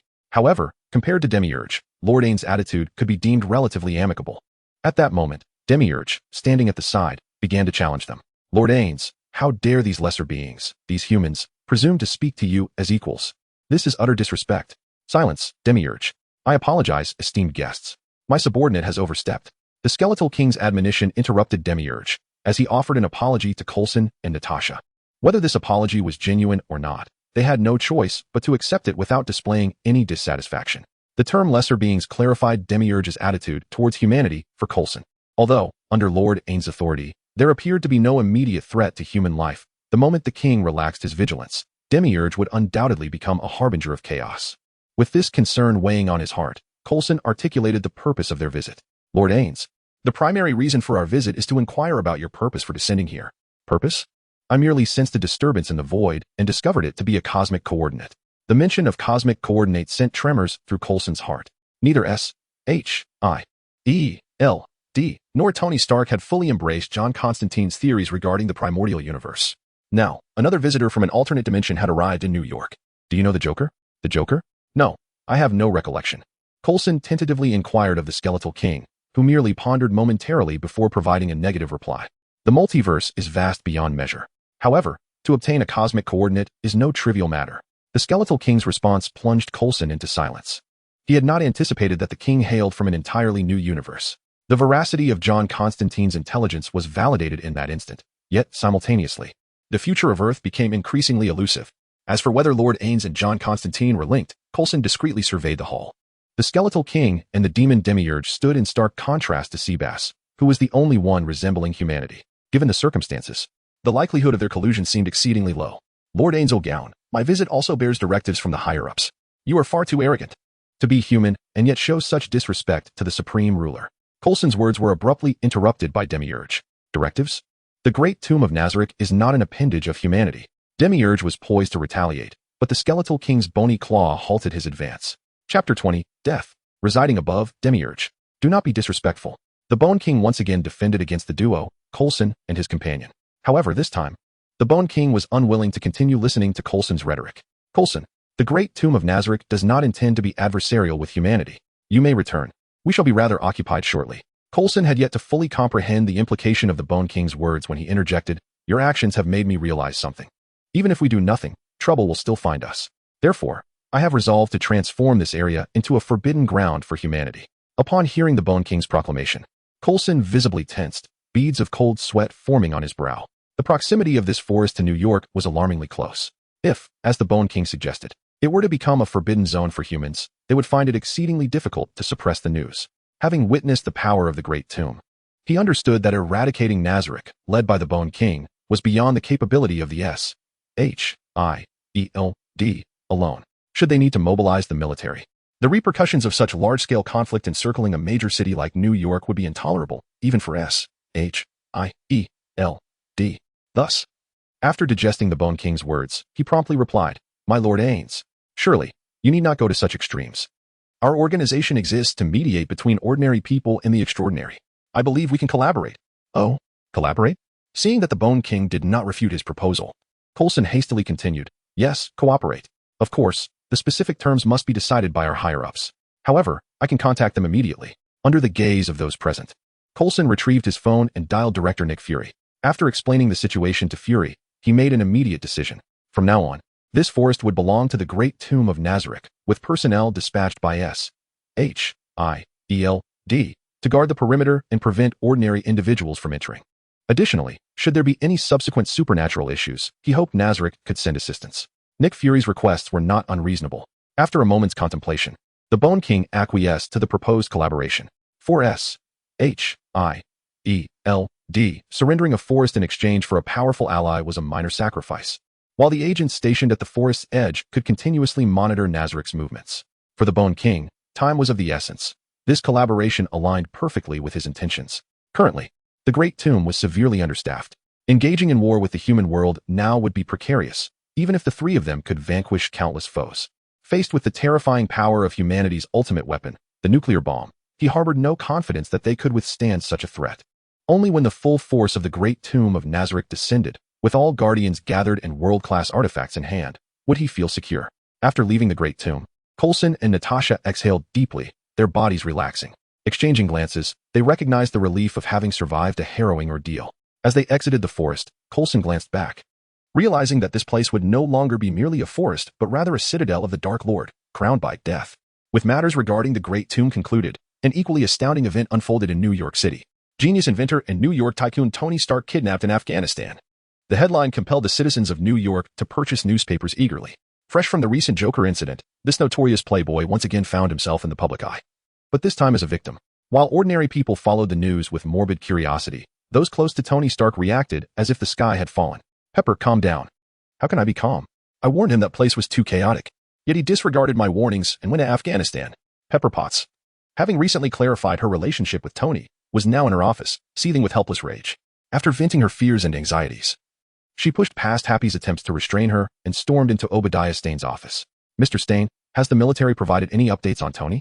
"Pepper, brace yourself. The military investigated the attack site, and based on the remnants, it appears Tony was shot." Upon hearing the news of Tony being shot, Pepper's strength evaporated, and she slumped into her chair. The surrounding noise faded into a blur as dizziness overwhelmed her. How could this happen? Observing her distress, Obadiah Stane felt compelled to speak candidly. "Of course, we have yet to find his body. There is still hope." After a brief moment of composure, Pepper regained her resolve. Embodying the tenacity of her alter ego, Pepper Potts, she swiftly exited the office and called for Happy. "I am going to Afghanistan." "What?" Happy, large and imposing, stared at her wide-eyed, questioning whether he had misheard. "Prepare a plane. I must find Tony. He cannot be dead." In a flurry of activity, Happy hurriedly followed Pepper into the elevator, uncertain of what to say in an attempt to dissuade her. As they exited Stark Tower and entered the vehicle, a sudden thought struck him. "Pepper, I just remembered someone. After the Joker attack, he and Tony went to meet John Constantine. That guy seems to be a detective. We could seek him out. Perhaps he has a solution. This would be far more reliable than us heading to Afghanistan to find Tony, wouldn't it?" Inside the car, Pepper took a moment to think. Her initial impulse to go to Afghanistan stemmed from her emotional state. Now that her mind had calmed, she recognized the futility of their venture. Professional matters should be left to professionals. What she needed to do was support Tony from the rear, stabilizing Stark Industries. "Do you know where he is? Find him now." Chapter 21, Help. I've encountered someone more devious than myself as night enveloped New York City. It transformed into a paradise for its debonair denizens. Within the confines of the Margaret Bar, John sat in the company of a peculiar individual, clad in skin-tight attire even while indulging in drinks. "Wade, you seem quite at leisure these days," John remarked. With a swift motion, John seized the hand that was intruding into his pocket and twisted it, presenting the offending appendage before its owner. "Oh, that hurts. I was merely jesting. You know how it is, John. In response to Wade's whimsical expression, John relinquished his grip on the wrist and turned back to his drink. Why is it that after all these years as a mercenary, you have yet to land a single legitimate assignment? Hey, that's an affront to my character. An affront. In an instant, Wade appeared gravely offended, springing from his seat and thrusting his face toward John, shouting with fervor. Despite the mask obscuring Wade's features, John felt a twinge of concern that the spittle might land upon him. I helped Grandma Lisa locate her misplaced ex-bra the other day. Yesterday, I rescued a dimwit S-cat from a tree. Stop. All right, I intended to share what transpired today. Contemplating the drink John presented him, Wade decided to cease his verbal harassment. At that moment, two figures entered the bar, drawing the attention of every patron. Pepper and Happy, both impeccably dressed in suits that clashed with the bar's ambience, stood out starkly against the backdrop of Hell's Kitchen, a gritty neighborhood frequented by local drunks who could hardly afford such extravagant attire. Among them was an alluring lady. Upon entering, they scanned the room and swiftly honed in on John Constantine's location. As they approached, the surrounding patrons returned to their drinks, acutely aware that neither of these individuals was someone they could provoke. It was common knowledge that crossing paths with Constantine could result in one's body and soul being bartered to demons. Wade, however, was a different story. He was a madman. John Constantine. Happy nodded toward Pepper, indicating their target. I have a job to discuss with you. Before John could reply, Wade darted between him and Pepper, effectively blocking John's figure while theatrically thrusting his hips, successfully diverting Constantine's attention. Hey lady, you should inquire. I am the most renowned mercenary in this neighborhood. No matter how convoluted your job may be, I can handle it. Even the local grandmothers know Wade Wilson never misses. As he spoke, Wade swayed his hips provocatively, his hands sweeping past his head, and he even managed to throw a flirtatious glance at Pepper through his mask. Watching the absurd display before her, Pepper felt a twitch in her eye. She exchanged a knowing glance with Happy, who promptly yanked Wade away from the scene. With no resistance, Wade was pulled back, yet he still attempted to plead his case.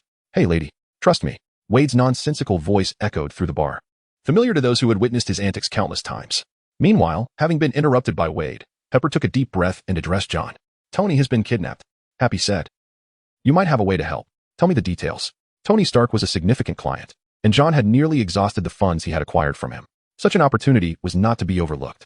After all, Stark could provide more than just monetary rewards. The emotional value Tony Stark alone could offer surpassed that of hundreds of ordinary civilians. Once Pepper recounted Tony's situation, John downed his drink in one swift motion and said, I understand. As long as he is still alive, I can retrieve him, provided he remains among the living. Pepper grasped the implication in John's words. No one could bring back the dead, save for their remains. Also, bring that guy along. John gestured toward Wade, and despite Pepper's skeptical gaze, he elucidated his reasoning. That guy is immortal. If danger arises, he can serve as a human shield. Hey, I can hear you. As for Wade's immortality, Pepper had no interest in delving into the matter. She readily acquiesced to John's request to bring Wade along. After all, if John Constantine could rescue Tony, adding another person to the commission was a trivial concern for Pepper, now the head of Stark Industries. Meanwhile, upon realizing John had not forgotten him, Wade showed no discontent regarding being used as a shield. He continued to gyrate in his seat like a bumbling caterpillar. Hey, Chubby, is your boss generous? Wade elbowed Happy playfully, eliciting an eye roll from him in response. In the Afghan desert, John Constantine and Wade found themselves aboard Tony Stark's beloved joyride, the Happy Jeep. After negotiating the terms with Pepper the previous night, the two were immediately whisked away on a private flight to Afghanistan. The power of wealth was on full display as the helicopter delivered them to the vicinity of Tony's last known location. Following that, they boarded the waiting Happy Jeep. In the vast desert, locating a single person was akin to searching for a needle in a haystack. After a prolonged search on his device, John stumbled upon a cheap yet practical item. Compass. It will guide you to wherever you wish to go, except for heaven.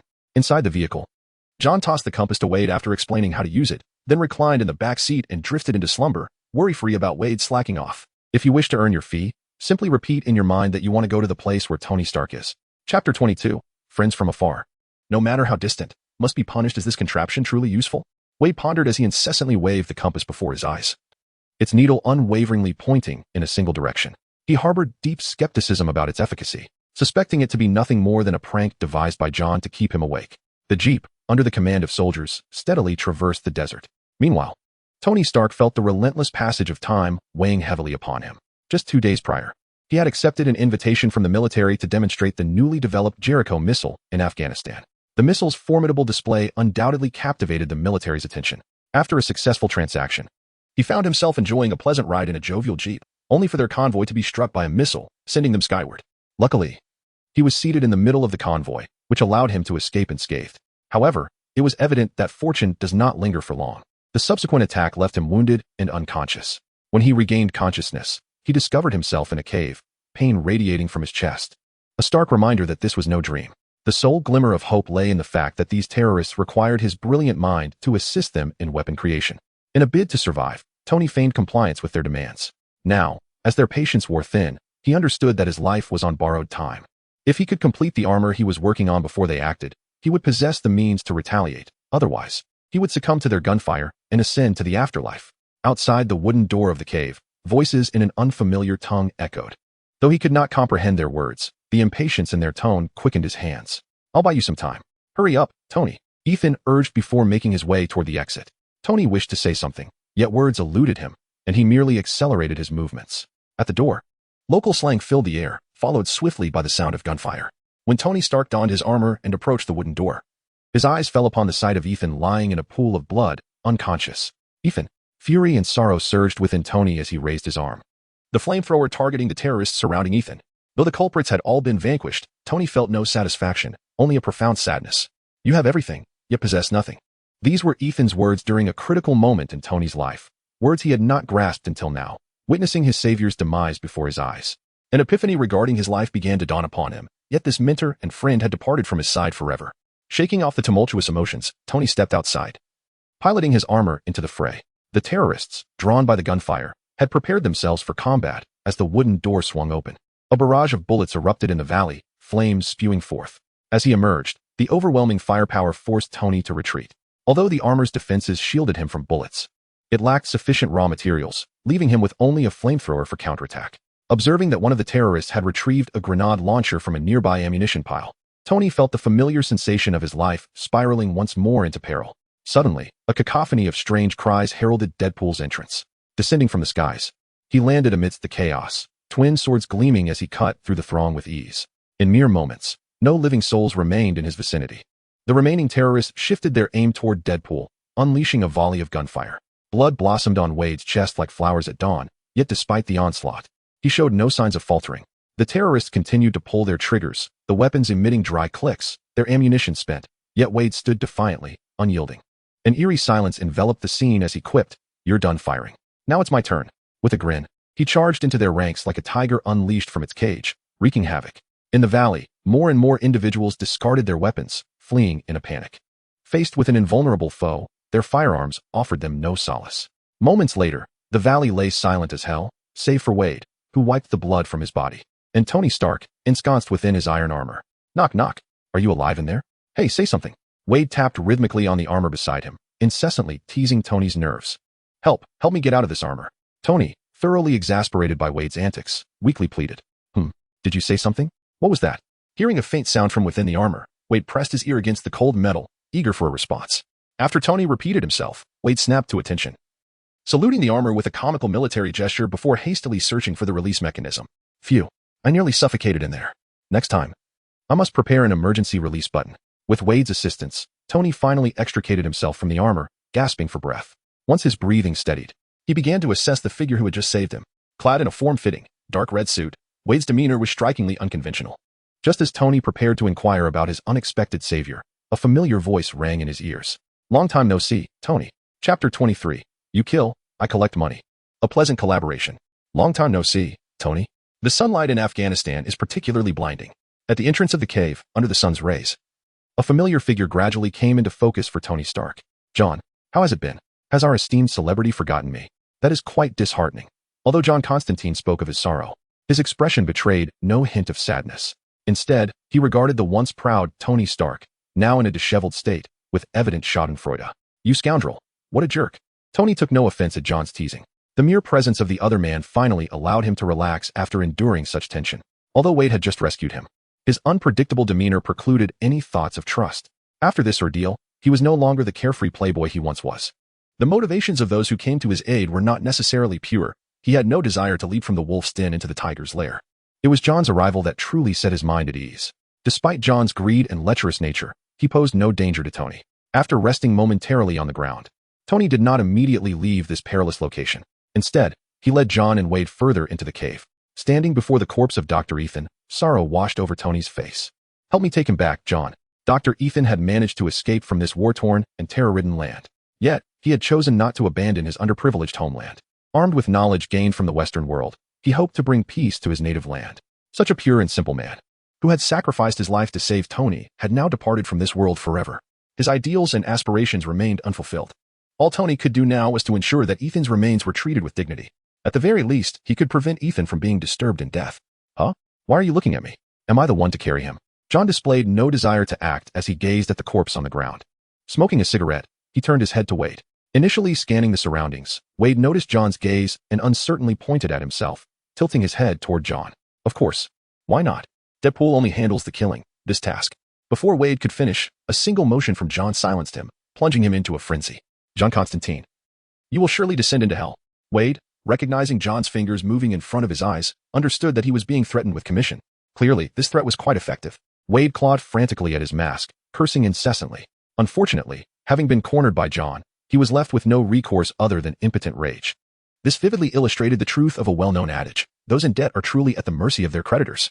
Tearfully, Wade hoisted Ethan's body onto his back. The three of them exited the cave and climbed into a cheerful Jeep. The wheels kicked up a cloud of dust as the vehicle sped away. Seated in the car, Tony gazed at the pile of weaponry accumulated in the valley. The Stark Industries logo emblazoned upon them caused him to shut his eyes in anguish. He had never imagined that one day, the weapons he developed would end up in the hands of terrorists. The plane descended slowly upon New York Airport. Having tidied his appearance, Tony Stark returned once more to this familiar city. The cabin door opened slowly, and with John's support, the two men ambled down the steps. Your eyes are red. Are you shedding tears for your long-lost boss? They are tears of joy. Promise me, don't engage in such dangerous activities again. With red-rimmed eyes, Pepper forced a smile as she looked at Tony, who was still joking with her under John's support. Wow, there's a whiff of romance in the air.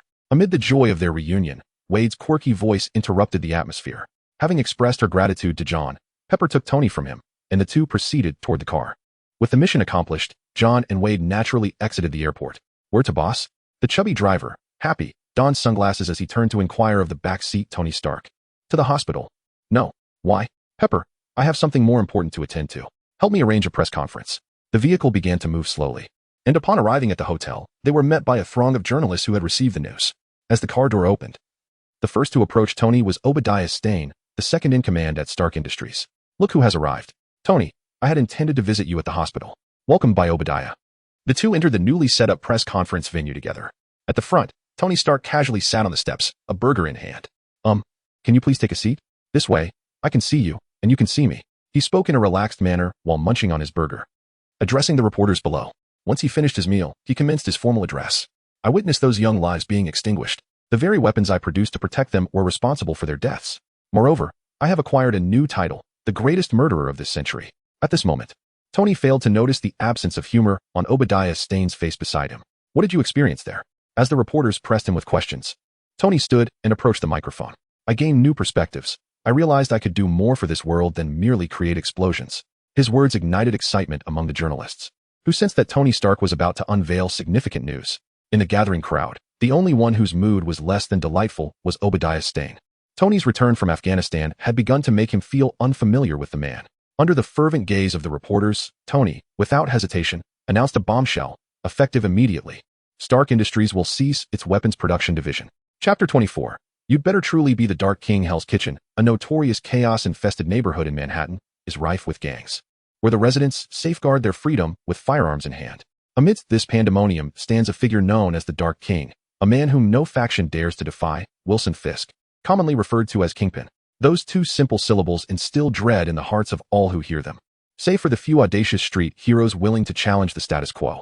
At this moment, within the confines of Wilson Tower, the Dark King gazes out from a floor-to-ceiling window, surveying his domain. Recently, the focus of Daredevil's attention has shifted entirely towards the hand, allowing Kingpin's enterprises to flourish uninterrupted by the so-called street heroes. In the dimly lit room, a man known as Bullseye, marked with a target symbol upon his forehead, is transfixed by Kingpin's silhouette. Boss, the hand has encroached upon our territory. Should I eliminate them? He inquires. Kingpin, unperturbed, continues to observe the bustling streets below. Lost in thought, after a considerable pause, he finally turns to Bullseye. The hand has recently attracted those bothersome flies for us. No need to engage with them. However, investigate their intentions. Lady Gao is a clever woman. She wouldn't provoke us without reason. Bullseye, growing restless at the lack of a direct order, is more interested in the prospect of violence than the hand's motives. Despite his eagerness to spill blood, he acknowledges Kingpin's absolute authority and acquiesces to the task. As the door clicks shut behind him, Kingpin approaches his desk and retrieves a framed photograph from the drawer, gazing intently at the figure captured within. Vanessa. At this moment, he appears soft, far removed from the ruthless crime lord he typically embodies. If he could reclaim his wife's life, he would gladly relinquish his power and status. After a moment of reflection, he places the frame back in the drawer. In solitude, he allows a glimpse of his vulnerability to surface. Resuming his usual demeanor, he transforms back into the formidable Kingpin. She was your wife? A stunning woman. A voice intrudes abruptly, echoing in the shadowy room. Kingpin stifles his surprise, maintaining his composure. The speaker's stealthy entrance suggests a lack of murderous intent. Otherwise, a mere pull of the trigger would have claimed his life moments ago. Turning his gaze to the source of the voice, he finds no visible figure. Yet, from the darkness, a silhouette emerges, adorned with pointed ears and a metallic tail that sways behind him. Two massive bat-like wings unfurl from his back, and he is clad in a dark yellow suit. Upon fully materializing, the newcomer bows politely, introducing himself with a flourish. Greetings. I am Demogorgo. At the sound of his name, Kingpin's pupils constrict. The figure before him resembles a demon from Western mythology, yet possesses a courtesy absent in traditional tales. This, of course, is not a comforting revelation. It implies that the demon is far from mindless. What business do you have with me, Sir Demon? Kingpin queries directly, acknowledging the inevitable. Demogorgo does not respond immediately. Instead, he raises a hand, revealing a frame that Kingpin recognizes as the one he had just placed in his drawer. Unbeknownst to him, Demogorgo has performed an act of ethereal thievery. Such feats are trivial for a being of his stature. However, this audacious display serves only to enrage the Dark King. Your magic is quite intriguing, but it does not excuse your insolence. Kingpin strides purposefully from behind his desk, confronting Demogorgo. Despite the latter's demonic form, Kingpin harbors no fear.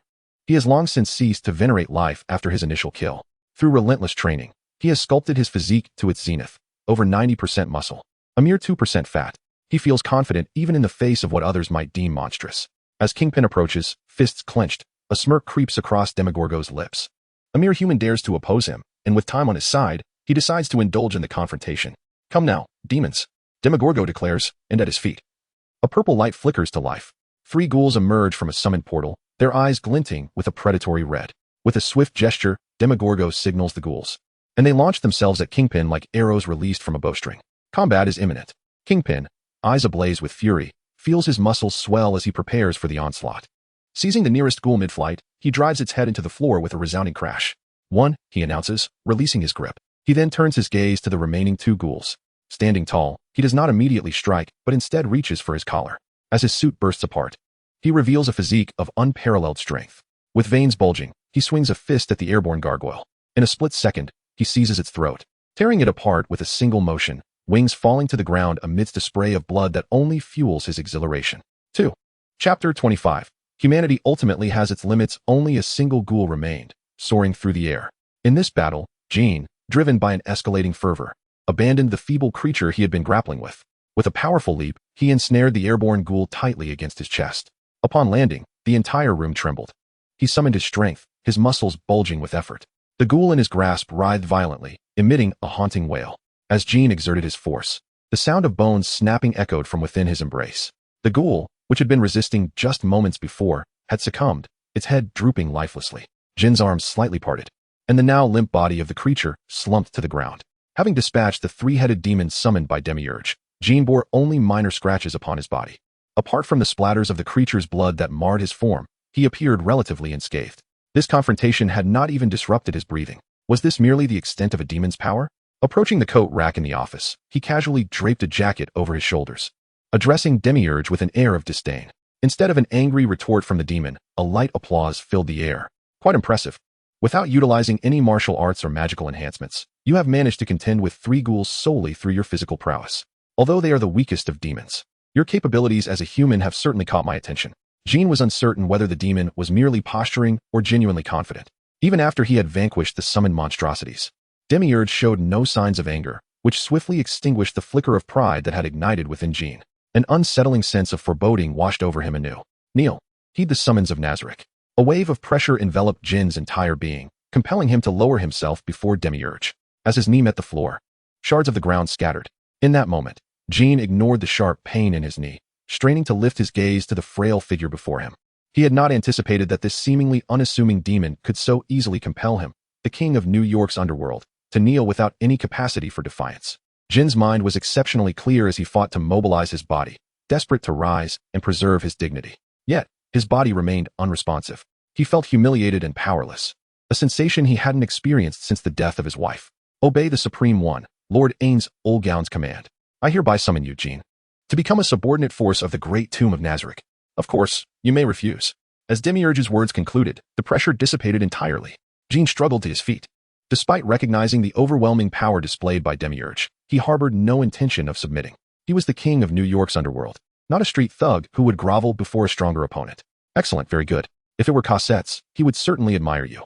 However, I am not that kind of individual. I have come to transform this world into a hell. Curse, wail, scream. Let this despair echo throughout the realm. Seeing that Jin showed no inclination to submit, Demiurge offered a casual compliment regarding his bravery before delivering his death sentence with a rhythmic cadence. A flicker of flame ignited beside him, swiftly engulfing the entire room. The fire enveloped both figures, and the scorching heat caused Jin to gasp for air, his clothing igniting spontaneously. The mere residual warmth rendered him a man at the limits of human endurance, nearly incapable of withstanding it. Ultimately, humanity has its limits. Lord Ains had intended to assist you in resurrecting your wife and child. However, foolish human, you have squandered the Supreme One's expectations. Thus, descend into hell to repent. Wait. Certain pivotal words struck Jin's ears. Even in the face of imminent death, he felt an overwhelming surge of excitement. You said you could resurrect Vanessa and Richard. Human, the Supreme One's grace is reserved for the loyal. I can pledge my loyalty to the Supreme One. I am willing to become a subordinate of Nazarick. In that moment, Jin transformed entirely. The defiance he had exhibited moments ago vanished without a trace. The pride he once held was insignificant compared to the desire to revive his wife and child. Vanessa. In his quest to find a method to resurrect his loved ones, he had previously sought the assistance of the Hand Association, even relinquishing several blocks of territory. Regrettably, their method of resurrection through dragon bones harbored significant flaws, and he had little trust in Lady Gao. He feared that if his family were revived, they might fall under the control of others. Now, hope had re-emerged before him. How could he possibly let this slip away? Upon witnessing Jin's newfound demeanor, Demiurge extinguished the flames in the room with a mere wave of his hand. A flash of purple light swept across the space, restoring the previously dilapidated room to its pristine state.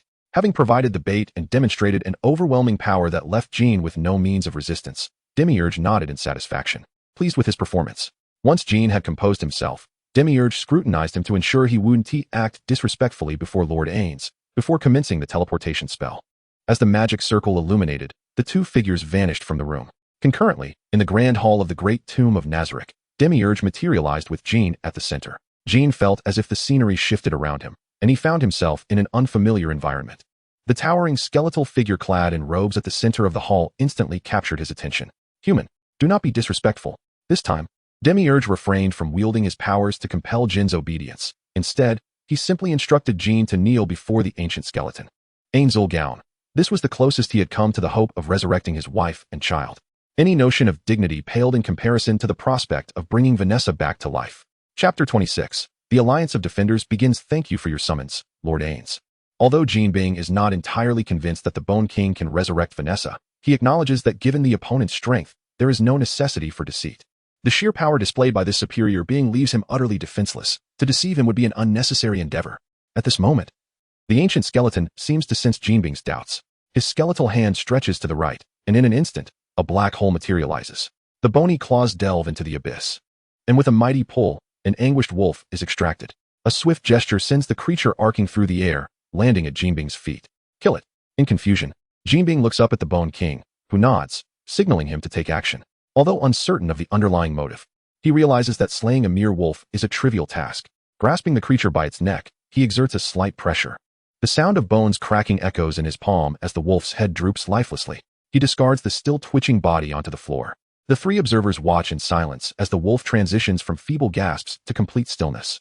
None among them are virtuous souls. Each bears the weight of bloodshed upon their hands. The demise of the wolf elicits no emotional response until it finally manifests no signs of life. Jin Bing lifts his smooth head and gazes at the supreme figure seated above.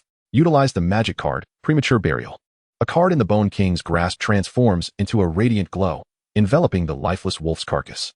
The brilliance encases it entirely, and under Jin Bing's tense scrutiny, the wolf, once devoid of life, sees its wounds vanish in an instant.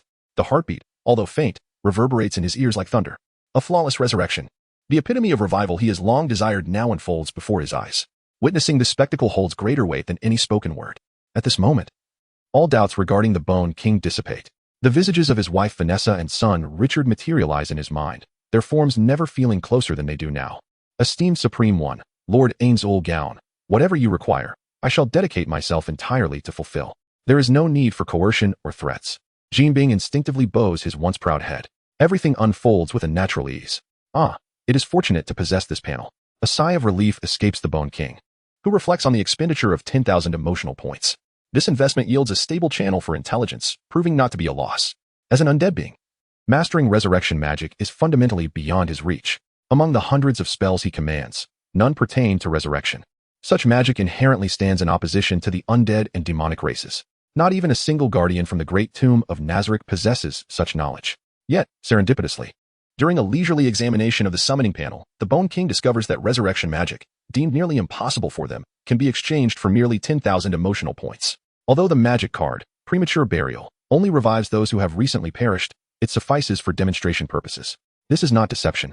A fully realized resurrection spell is also present on the panel. The card, Resurrection of the Dead, requires 500,000 points for exchange, intended for demonstration purposes. The Bone King acknowledges that, while he is merely a skeletal frame, he is not without intellect. Upon returning to his familiar abode in the great tomb of Nazarick, Jinbing gazes around, questioning whether he has merely dreamt the recent events. However, the lingering scars on his body and the gemstone-embedded communication ring on his finger unequivocally affirm his reality. This is no dream. He has become a vassal of the great tomb of Nazarick and, simultaneously, a servant of the Supreme One. In Harlem, New York, outside an unremarkable barbershop, a car that starkly contrasts the surroundings is parked at the curb. Inside, a man with disheveled blonde curls, resembling a vagabond, intently observes the barbershop while conversing on his phone. Luke, I require your assistance. Danny Rand speaks earnestly into the device. The other party responds not, but abruptly disconnects the call. Inside the barbershop, Luke Cage returns his phone to his pants pocket. He glances at the elder gentleman seated nearby, engrossed in a newspaper. His gaze then shifts through the glass to the sleek car parked outside. He hesitates, torn between stepping outside to meet this recently acquainted friend and the potential trouble that may ensue. Danny has sought him out, indicating he is in distress. Clearly, venturing out would entangle him in that predicament. Following his last encounter, aiding Jessica in vanquishing Purple Man, he resolved to refrain from engaging in further street conflicts. He yearns for a life of tranquility within this neighborhood. Luke, do not court trouble again. Everyone here merely wishes to lead a peaceful existence. I understand, Pop. I only want to earn a living in peace and lead my own life. Henry, the elder, does not even glance at Luke, his attention fixated on the newspaper. Yet, he senses Luke's restlessness. Henry Hunter, once a formidable gang leader, grew weary of the relentless cycle of gang feuds. Consequently, he opened this barbershop in the neighborhood, providing refuge for those seeking a serene life. Luke Cage is among them. Now, however, trouble has come knocking. Henry sets aside his newspaper and follows Luke's gaze to the flashy car outside.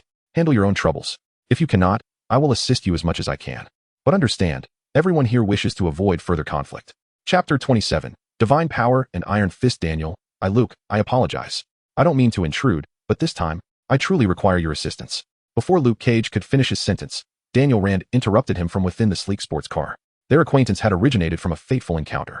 During a previous outing, Daniel had chanced upon Luke and Jessica confronting the Purple Man, who wielded the ability to control others, utterly disregarding their thoughts. Such behavior was, without question, completely unacceptable in the eyes of Daniel, a young man imbued with a sense of justice after descending from K. Unluin. Without a moment's hesitation, he joined the righteous fray. After vanquishing the Purple Man, the trio swiftly forged a bond of friendship. Subsequently, Jessica established a detective agency. Daniel became engrossed in the affairs of Rand Enterprises, while Luke distanced himself from all conflicts, leading a life akin to retirement, until Daniel's arrival shattered his tranquility. Luke, I need your help. During your investigation into the Purple Man, did you not uncover the existence of an organization called The Hand? While examining the developments of Rand Enterprises during my years of absence, I discovered that a pair of shadowy hands has been manipulating the direction of the company. They have also been covertly trafficking DP under the guise of Rand Enterprises pharmaceutical channels. Is this shadowy organization The Hand? Daniel's words undoubtedly caused a noticeable change in Luke Cage's expression. The Hand again. Previously, while investigating the source of the Purple Man's powers, he and Jessica had discovered another hidden organization lurking in the shadows. However, their limited financial resources rendered further inquiry difficult. Now, the specter of The Hand loomed over his friend Daniel. He hesitated, deeply troubled. Luke, The Hand has kidnapped Joe Wren. I have no other recourse but to seek your assistance. As Daniel spoke, his fists clenched tightly, turning pale with tension. Having recently returned to New York, he was at a loss for how to act following Jorin's abduction. He didn't even know where to begin, as he had no idea where she had been taken. In this moment, he could only think of Luke and Jessica, his former comrades in arms. Luke Cage glanced back at the barbershop behind him. Inside, Pop was sweeping the floor, oblivious to his presence. After a moment's hesitation, he made a decision. Explaining the situation to Pop, Luke Cage climbed into Daniel's sports car, unable to abandon his friend. Rather than heading directly to Rand Enterprises, they first made their way to Hell's Kitchen, seeking out their other ally, Jessica Jones. Alias Investigations. As Luke Cage pushed open the door, a potent scent of alcohol rushed to meet them. Outside, the sun had ascended to its zenith, marking the hottest part of the day. Yet inside, only the sound of snoring could be heard. Exchanging glances, the two men shook their heads in resignation. Luke Cage approached Jessica, rousing her from her slumber. Given their past intimacy, it was only fitting that he take on this small task. Jessica's involvement was hardly surprising. She was inherently kind-hearted and possessed a strong sense of justice. Moreover, this time, it was her friend, one who had aided her, who sought her help. With the assistance of Luke Cage and Jessica Jones, the trio proceeded to Rand Enterprises. After reviewing various surveillance feeds, they finally uncovered a lead. The vehicle that had kidnapped Jorin appeared in their sights. They split up, each pursuing clues to the car. Ultimately reconvening at the entrance of a manor. Entering the estate, they encountered no obstacles, arriving directly at a wrought iron gate. Upon opening it, they found Jorin bound to a chair. Beside her stood an elderly woman dressed in white, leaning on a cane. "I have been waiting for you for quite some time." Daniel Madame Gao's words explained their unimpeded passage. She had no intention of blocking their advance. Daniel glanced at Jorin, who bore no visible injuries. Upon seeing him, she began to struggle fiercely against her restraints. Relieved that she had not been harmed, Daniel felt a wave of relief wash over him. Now, if they could just rescue Jorin, their mission would be accomplished. He dismissed the presence of the elderly woman, offering her no response as he approached Jorin. "You're far too hasty," she remarked coolly, and rather impolite. "The current iron fist has disappointed me." With one hand propped on her cane, she gestured dismissively toward Daniel. It was as if an invisible force struck him, sending him hurtling backward to the ground. Luke and Jessica rushed to his side, helping him up as they all turned to face the frail figure. Though she appeared to be an elderly woman on the verge of death, her strength astonished them. A mere wave of her hand had left Daniel coughing and clutching his chest in pain. Daniel possessed considerable physical strength, surpassing that of an ordinary human. Though he could not withstand bullets like Luke Cage, Madame Gao's power was not to be underestimated. Luke patted Daniel on the back, rising to confront her. But before he could charge forward, Jessica leaped past him. Impatient and unyielding, she soared through the air, fist raised to strike Madame Gao. Yet, as she neared her target, she suddenly clutched her chest, plummeting to the ground. Jessica curled up, gasping for breath as cold sweat cascaded down her face. Witnessing this, Luke Cage intended to check on her, only to feel a surge of pain course through his own body. Though his symptoms were slightly less severe than Jessica's, the agony forced him to kneel. In that moment, it was not just the two of them. Even Jorin, bound to her chair, began to wail in anguish. The only one seemingly unfazed was Daniel, who had been struck down by Madame Gao's unseen force. "Did your teacher in K. Unluin not instruct you that one should not tread upon another's territory without caution?" Chapter 28. Do people genuinely believe that Lady Gao is merely a fighter? What have you done to them? Daniel, consumed by impotent rage, felt the golden light emanating from his clenched fists. Yet, gazing at his two comrades writhing in agony on the ground, he refrained from striking. His furious glare fell upon Lady Gao, whose demeanor was imbued with an arrogance that suggested she was unfazed by his ire. At this moment, the flames of wrath in Daniel's eyes threatened to overflow. If he signed the document, they would be unharmed. Lady Gao showed no intention of addressing Daniel's inquiry. Instead, she produced a land transfer agreement from her belongings and presented it before him, exuding an air of control that left her unconcerned about his reluctance to sign. As he accepted the agreement, Daniel's grip tightened, crumpling the paper within his hand. "You desire the Rand Manor?" The Rand Manor, the ancestral home of the Daniel family, where generations of the Rand lineage had been raised. Although it had fallen into disrepair following the tragic incident 15 years prior, when his parents perished and he remained at Kunlun for a decade and a half, he had yet to return to the estate. Now, the lengths to which they had gone were aimed at the Rand Manor, this place of his childhood, perhaps harboring secrets unknown to him. "Think carefully. Your friends may not endure much longer." Lady Gao interrupted his contemplation. Her smile radiated a benevolent facade, yet to Daniel, it was utterly detestable. The plight of Luke Cage and the others allowed no room for further deliberation. For the safety of his friends, he had no alternative. He inscribed his name upon the agreement, closing his eyes in anguish. Handing the document back to Lady Gao, he met her gaze with a fierce resolve. "Now, relieve my friends of their afflictions." Exchanging his ancestral home for the lives of his companions did not strike Daniel as an unfair trade. However, as he observed Lady Gao accept the signed agreement, the agonized expressions of his friends showed no sign of relief. The golden light in his clenched fist began to shimmer. As the iron fist of this generation, you not only lack wisdom but also patience. After scrutinizing the agreement in her hand, Lady Gao noticed the glimmer of gold in Daniel's grasp. With a knowing smile, she retrieved several pills from her pocket and offered them to him. To confront the iron fist directly was undoubtedly a foolish choice. Lady Gao, having only practiced Qigong, had merely gained a slight advantage against an unprepared opponent. To challenge the iron fist head-on would require a lapse in her judgment. She placed greater trust in the poisons she had meticulously concocted. The current scenario served as a compelling testament to this theory. Regardless of the iron fist's superior strength, he was ensnared and unable to act. The only regret was that her toxins could not penetrate the defenses bestowed upon him by the powers of the dragon. Lady Gao stepped outside, her figure gradually fading from view. Within the room, after administering the pills to the three afflicted, their symptoms began to wane. Jolin and Jessica felt utterly drained, collapsing onto the floor. Luke Cage fared slightly better, and upon the antidote's effect, he turned to Daniel with a hint of embarrassment. "I'm sorry, we've burdened you." Daniel, originally there to assist, felt he had rendered no aid and had instead become a liability. For Luke Cage, often hailed as the hero for hire, this was an unprecedented feeling of inadequacy. "Do not speak so," Daniel reassured him, patting Luke's shoulder. "Without you, I would have been at a loss. Now that we are all safe, this is a favorable outcome." As Daniel's words left his lips, the recently revived trio suddenly manifested dark lines across their faces. This sight sent Daniel's heart racing. He had encountered such dark markings before, 15 years prior, when their family's plane had descended uncontrollably. The captain bore a similar visage. And with the appearance of these lines, death loomed ominously close. He staggered back, watching as Luke trembled, his hands shaking. He wished to intervene, but felt utterly powerless. Despair etched across his features.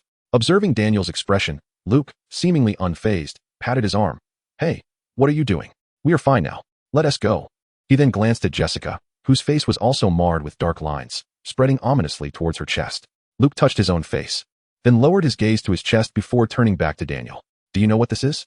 At that moment, Daniel was at a loss for words, merely staring at his trembling hands, muttering what to do. The sight of Daniel's helplessness made it evident to the others that the dark lines were no trivial matter. Just as they stood bewildered, footsteps approached the door. A figure clad in a gray suit approached Jolin, kneeling to assess the situation. Upon seeing the black markings spreading across their bodies, he moved to Daniel's side, grasping his trembling arm. "I am Jolin's mentor, Bodu. The only one who can save them is you. Utilize the power of the Iron Fist to expel the poison. This is the sole method available. The Iron Fist possesses the ability to purge toxins."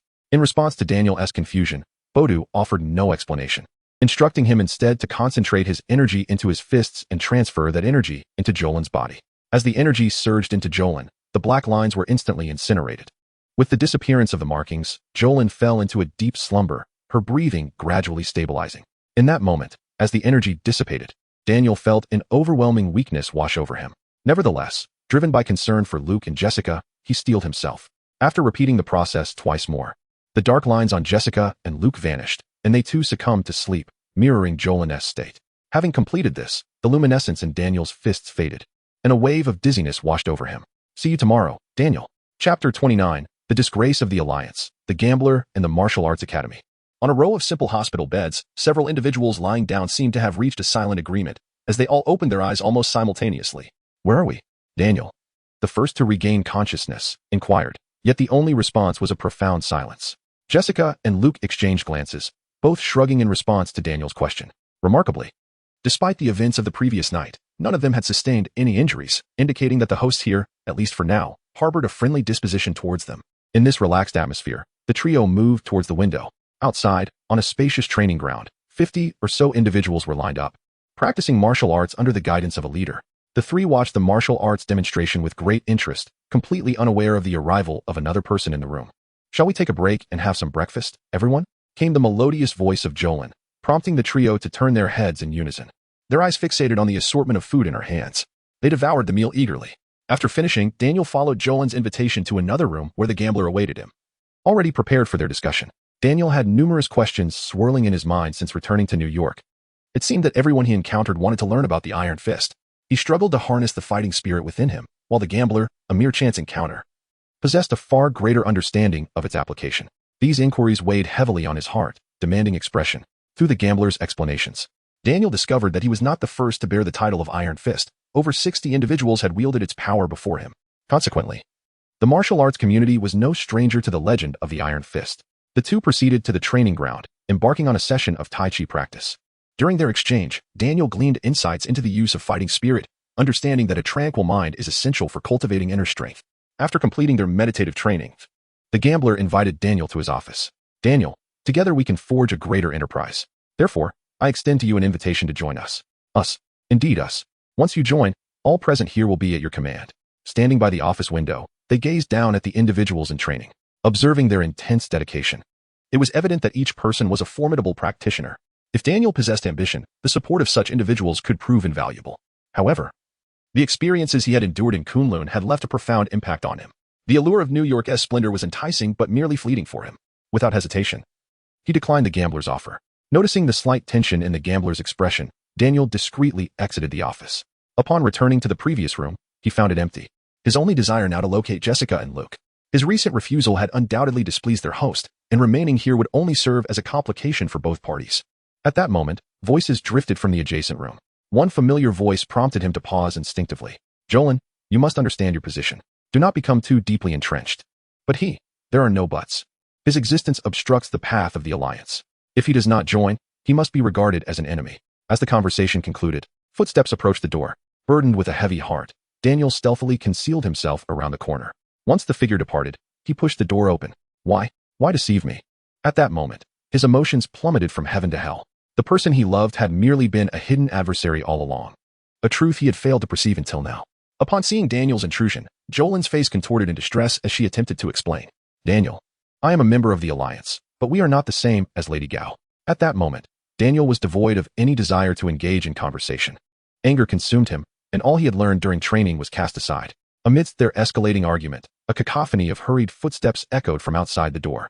Clearly, Daniel's attempt to hide had been inept. Surrounded, he hesitated not for a moment and leaped through the window. The third-floor height was trivial for a man bearing the title of Iron Fist. He landed firmly on the ground, and in an instant, two figures appeared beside him. The mighty Luke Cage and the formidable Jessica Jones. I knew it. This fellow does not appear to be a good person. In the face of the encircling crowd, Jessica exhibited no fear. Instead, she eagerly critiqued the gambler standing at the forefront. The confrontation was imminent. The gambler's disciples, expressionless, brandished short blades, rushing towards the trio. However, against these three extraordinary individuals, their assaults posed little threat. Luke Cage nonchalantly extended his arm to block a dagger, resulting in a resounding crack as the blade shattered upon contact, leaving the assailant in a daze. Yet, Luke remained focused, delivering a straightforward punch that felled several opponents. The attackers, not oblivious to their predicament, swiftly redirected their attention towards Jessica, the sole woman among them. In response, Jessica merely smiled, yet her eyes burned with fury. She loathed being underestimated, and these individuals had successfully struck her raw nerve. Without warning, she leaped into the air, descending with immense force into the heart of the crowd, instantly clearing a wide space. Among the three, Daniel's combat style was the most unadorned. As the contemporary Iron Fist, he still struggled to master his own power. At that moment, he could only rely on the various martial arts he had learned in Kunlun to confront his foes. Yet, his effectiveness paled in comparison to his companions. The gambler, one of the five fingers of the Alliance, was not a fool. Recognizing that Daniel's friends were no ordinary individuals, he signaled to one of his associates. The individual turned and swiftly entered the building. When he reemerged, he was accompanied by a group of armed disciples. Run. Chapter 30. The secret of Rand Manor for Luke Cage. Physically confronting firearms is hardly a daunting task. However, on this battlefield, he is not alone. Alongside him are Daniel and Jessica. Although both possess their own extraordinary abilities, their physical forms are undeniably vulnerable to gunfire. Under Luke's protection, Jessica and Daniel use him as a shield, gradually making their escape from the confines of the school amidst a hail of bullets. As they distance themselves from the school, the gunfire begins to wane. It is evident that even the Hand, notorious for their lawlessness, would not dare to recklessly wield firearms within the neighborhood, for they are already a thorn in the side of the NYPD. To act brazenly would invite their own demise. At the pinnacle of Rand Tower lies a room that belongs to Daniel. Upon their return, the trio settles onto the sofa. Weary from the events of the past few days, Jessica, ever the familiar face, wanders around the room and soon discovers the liquor cabinet. Noticing Luke's hesitant gaze, she hands him a glass of wine. This is not what I meant, Luke sighs, shaking his head. After taking a sip, he shifts his attention towards Daniel. Unlike the other two, whose fatigue is merely physical, Daniel bears the brunt of emotional turmoil. He feels as though everything that has transpired in New York is but a fleeting illusion. The person he loves is merely an undercover agent for the Hand. What of all he has done for her? Was it all part of her scheme? Has he been nothing more than a foolish jester all along? This reality is difficult for Daniel to accept. Slumped on the sofa, his head cradled in his hands, he elicits concern from Luke. Yet, Matters of the heart are not Luke's forte. As he hesitates, Jessica moves closer, pouring Daniel another drink. It's just a heartbreak. Don't wallow in despair. Daniel remains silent, drowning his sorrows in alcohol, his heartache compounded by a profound sense of confusion. He sought Luke and Jessica's help to rescue Jolene, only to realize that she does not require saving. Her intentions lie solely in seizing Rand Manor. Wait, Rand Manor? They have orchestrated so much, even laying their plans as soon as he returned to New York, all for this manor. What secrets does this place hold that compels the Hand to invest such effort in its acquisition?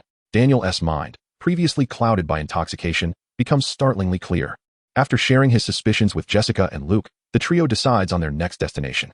Rand Manor, situated on the outskirts of Manhattan, boasts a vast expanse of land, a testament to the former glory of the Rand family.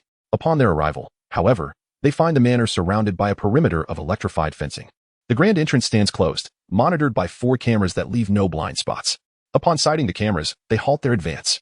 This manor no longer belongs to Daniel. Appearing in the line of sight would be tantamount to alerting the enemy. They park their vehicle in a concealed corner, and Daniel leads them to a long-forgotten secret hideout of his. Every child dreams of constructing a secret lair, and Daniel was no exception.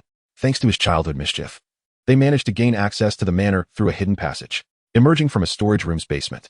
They brush off the dirt from their clothes and illuminate the area with their phones, yet they find no ladder to ascend. Under the gaze of Jessica and Luke, Daniel shrugs in resignation. You must understand, this place has been neglected for at least 15 years, with no ladder in sight and the need for stealth. The responsibility to ascend falls upon Jessica, the only one among them with the ability to fly. With a frown, Jessica ascends slowly, dislodging dust as she opens the basement's hatch. Sunlight streams through the glass, illuminating the space. From above, a dust-covered Jessica tosses down a rope. I detest this wretched place, she mutters. No woman relishes being covered in dust. While Jessica is typically carefree, she is still a woman. Seeing her in a huff, Luke and Daniel wisely keep their mouths shut as they climb up the rope. After tidying themselves, they open the decrepit door to the storage room and step into the manor's interior. Their search of the perimeter yields no results. Eventually, their gazes converge on the castle at the manor's center. As they approach the entrance, they overhear a conversation within. Madam, we are short on manpower. The excavation is proceeding too slowly. We have received word from the gambler. Daniel has escaped from his grasp. It won't be long before he turns his attention here. A man stands beside Madame Gao, respectfully reporting on the current situation at the manor and the intelligence he has received. In the midst of the excavation sounds, Madame Gao's voice rises. Do not concern yourself with the manpower issue. Alexandra has already sent reinforcements. What lies here is not solely ours. They too must pay their due. As her words linger in the air, the man beside her receives a call over his radio. Sir, a convoy has arrived at the manor's entrance, led by Lady Alexandra. Should we admit them? The man turns to Madame Gao, awaiting her nod before responding through the radio. Let them in. Upon hearing this news, Daniel and the others quickly find a place to hide. Moments later, an endless stream of vehicles comes to a halt outside the castle. From the vehicles emerge a throng of gaunt youths, all clad in tattered clothing, who are ushered into the castle's depths. Chapter 31. Can bullets not be stopped? Why are you so arrogant? Madame Gao, I have delivered the person to you. Alexandra approached Madame Gao, but before she could finish her sentence, she was interrupted by a raised hand from the latter. Madame Gao remained silent, merely nodding in acknowledgement. As their gazes met briefly, Alexandra seemed to grasp an unspoken understanding.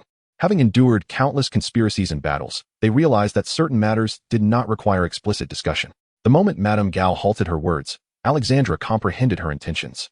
There was a presence of a little mouse here, yet the power wielded by the other party made Madame Gao cautious. Alexandra waved to her subordinates, and once they drew near, she whispered in one's ear. Prepare fire support. Await my command. Within the castle, the individuals brought by Alexandra had already been assigned their positions. Each was given a shovel and began to systematically excavate the earth inside the fortress.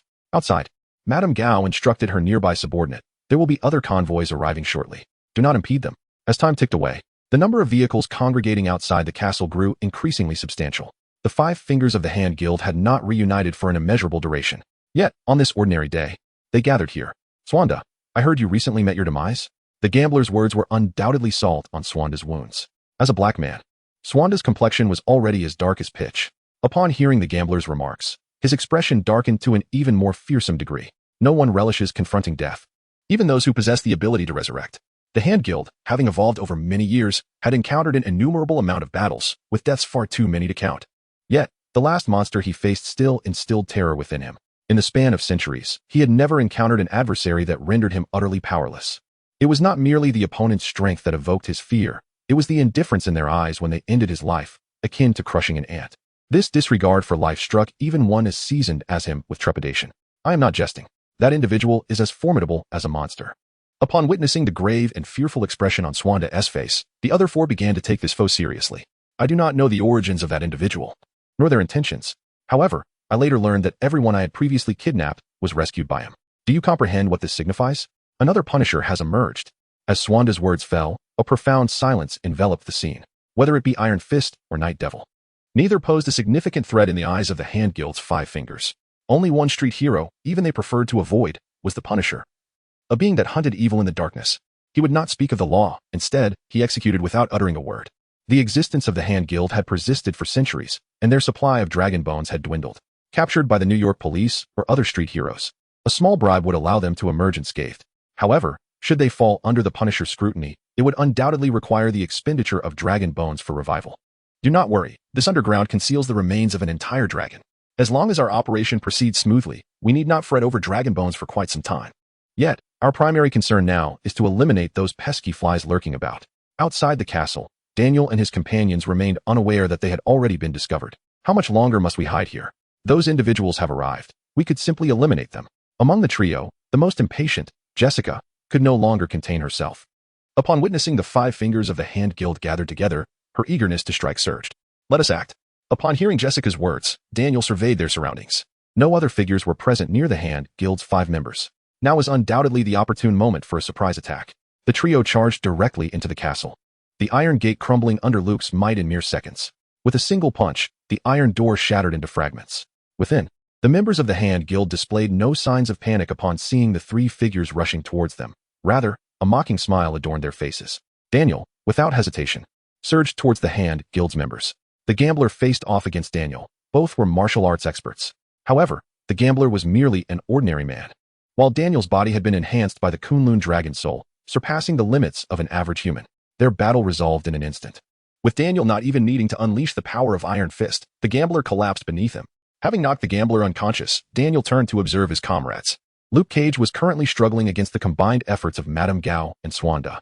Although their assaults failed to inflict any harm on the steel-skinned Luke, he too was unable to reach them due to their overwhelming attacks. Swanda's machine gun spat fire, showering sparks upon Luke. Simultaneously, as Luke attempted to advance, Madame Gao swiftly gestured, and an unseen force struck him, impeding his progress and rendering him a mere punching bag for his foes. Jessica's battle mirrored this chaos. She flitted about in the air without pause, unable to remain stationary. The moment she halted, Alexandra, poised with her rifle below, would unleash a barrage. Although Jessica possessed strength comparable to Luke and even the ability to fly, her body did not possess the same resilience, incapable of withstanding bullets. Seeing his ally in peril, Daniel hoisted the unconscious gambler and hurled him towards Swanda. Hey, here is your man back. At that moment, Swanda ceased firing, caught the gambler's body, and discarded it onto the ground. As he prepared to refocus on Luke, he suddenly found Daniel had arrived at his side. A golden fist swung, sending Swanda flying.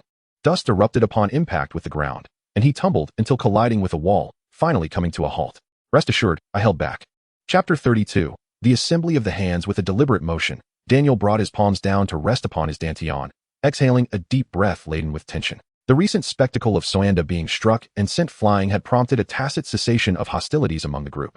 Jessica, fatigued from her aerial exertions, landed beside Luke Cage, while Daniel, having gathered his composure, stood at his side.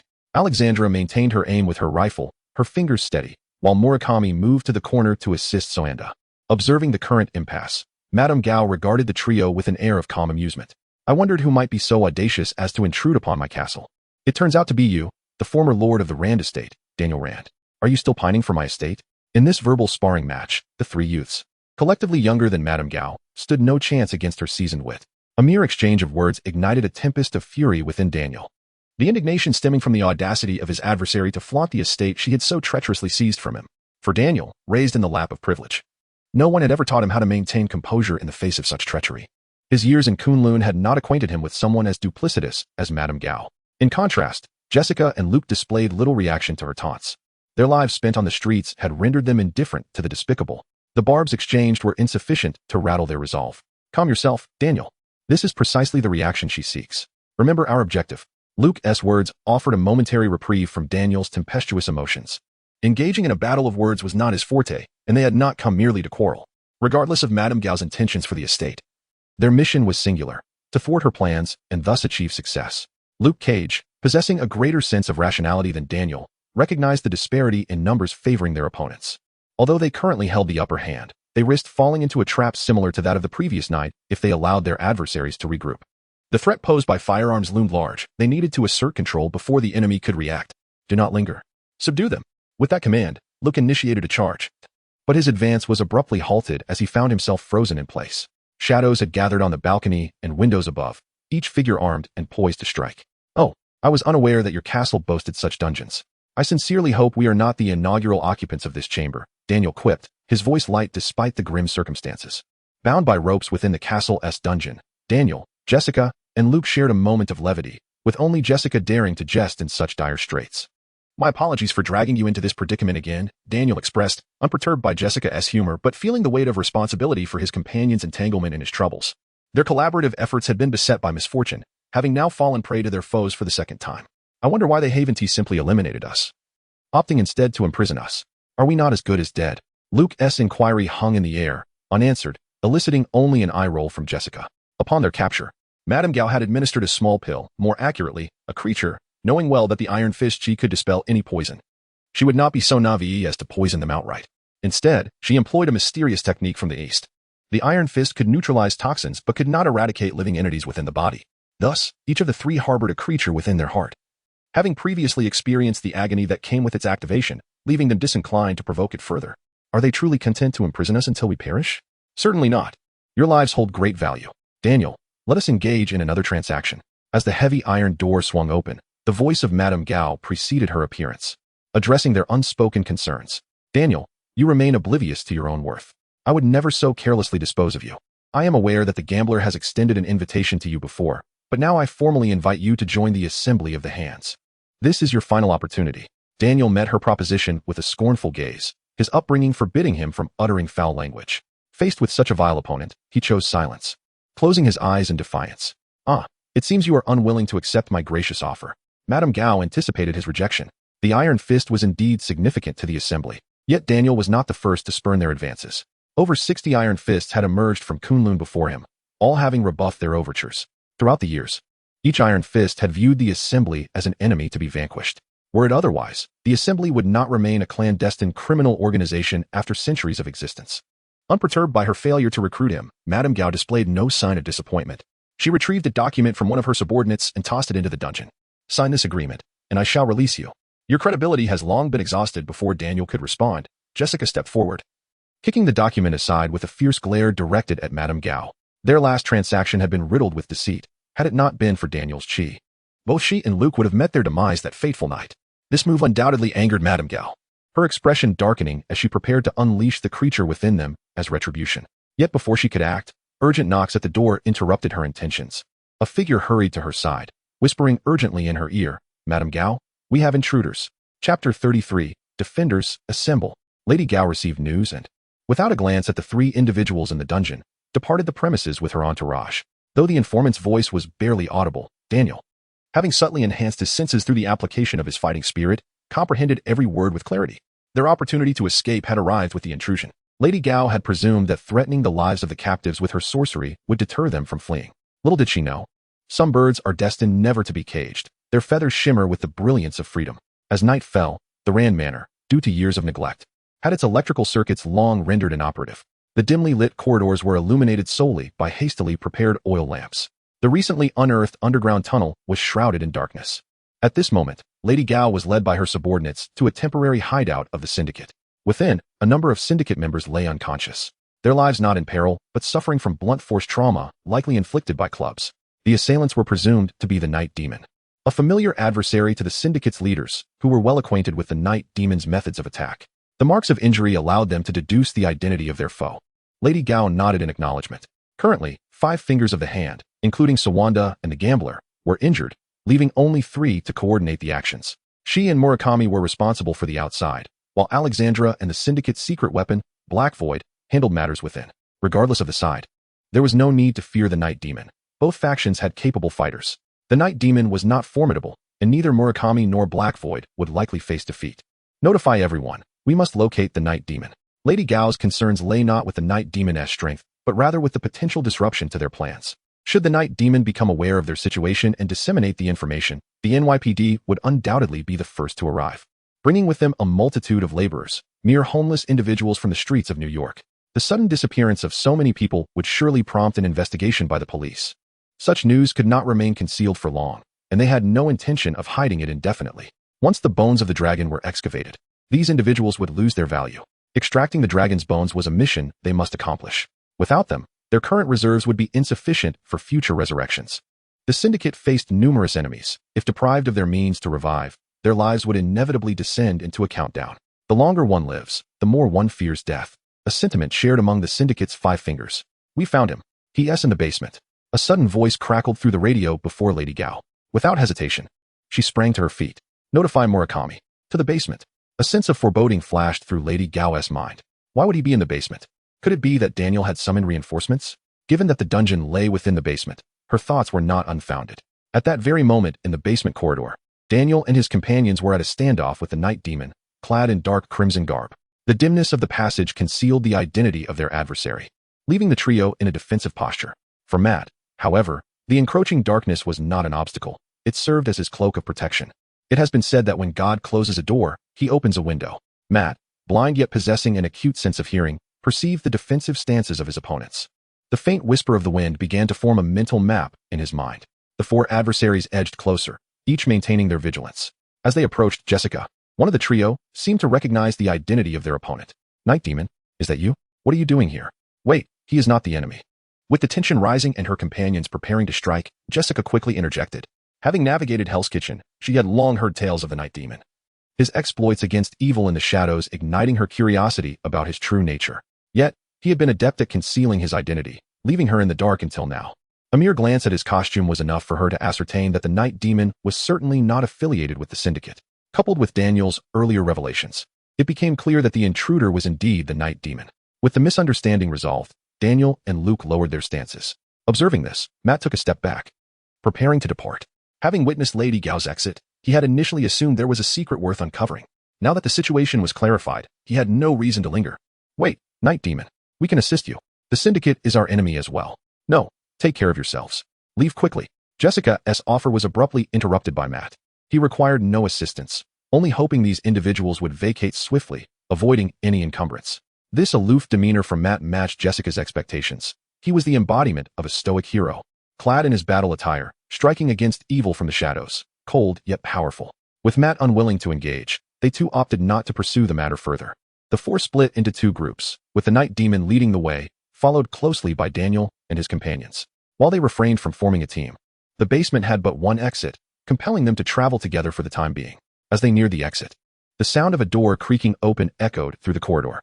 Several figures bearing flashlights entered the passage, where no hiding place was to be found.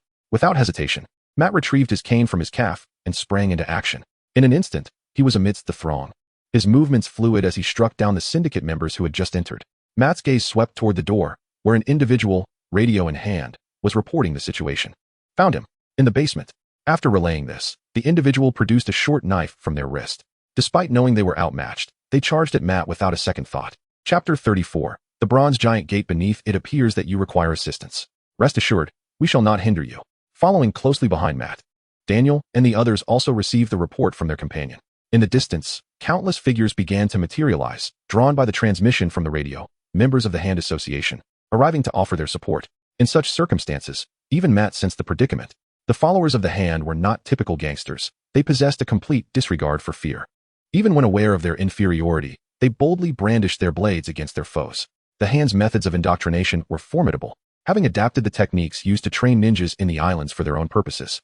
This was the reason for the Hand's notorious reputation in the underworld. Such reckless adversaries instilled fear in everyone. Daniel and his companions did not await Matt's response. Upon sighting the Hand members in the distance, they surged past Matt and charged forward. In the confines of the narrow corridor, even with firearms in hand, they exhibited no trepidation. Luke Cage led the charge like a shield, plowing through with brute force, while Jessica and Daniel flanked him, delivering swift retribution to the enemies left in their wake. In mere moments, only the 4 of them remained standing in the corridor. Quickly, our reinforcements are nearing. Matt, with his keen hearing, detected the distant sound of approaching footsteps and urgently called out to Daniel and the others as he took the lead. Have they escaped? The 3 prisoners from the dungeon had also made their exit. By the time Madame Gao and Murakami arrived, Matt and the others had already vanished without a trace. The remaining hand members on the ground hurried to report to Madame Gao. Upon hearing their words, her expression stiffened. The arrival of Daredevil had thrown the current situation into disarray, further exacerbated by Daniel and his companions' escape. The circumstances were increasingly unfavorable for the Hand. Continue the pursuit. We must locate them. Under no circumstances can we allow them to access the tunnel. With the addition of Daniel and his companions, the balance of power had shifted. Although Madame Gao insisted that they could not allow the others to enter the tunnel, she understood full well that Daredevil, with his knowledge of the Hand, would not overlook their meticulously excavated tunnel. As she had anticipated, after leading Daniel and the others out of the basement, Matt wasted no time in heading towards the newly excavated tunnel entrance created by the Hand. The place I am going is perilous. I suggest you depart at once. The Hand's recent activities here are substantial. If captured, they will not imprison you again. Daredevil's implication was clear to Daniel and his companions. It is merely death, they thought.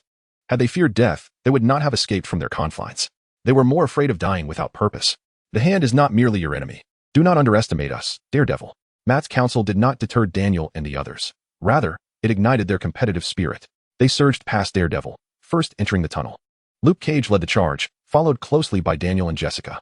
The quartet advanced steadily, devoid of any sign of enemies. As time elapsed, a glimmer of light appeared ahead. Shoo! The last to enter, Daredevil, signaled for silence. He hastened to the front, pressing his ear against the wall in the shadows, and could discern voices from afar. Sir, we have reached the target. Ahead lies a bronze door adorned with dragon totems. Inform Madame Gao to bring the Iron Fist. The treasure chest has been located. We now require the key. One of Alexandra's subordinates picked up the radio to relay the message to Madame Gao. However, before he could finish, her response sent him into a state of alarm. Murakami and I are en route to the tunnel. The Iron Fist trio has escaped with Daredevil. Given the time, they should have reached you by now. Hiding is futile. Upon hearing Madame Gao's transmission, everyone at the tunnel's end prepared themselves, their gazes fixated on the exit.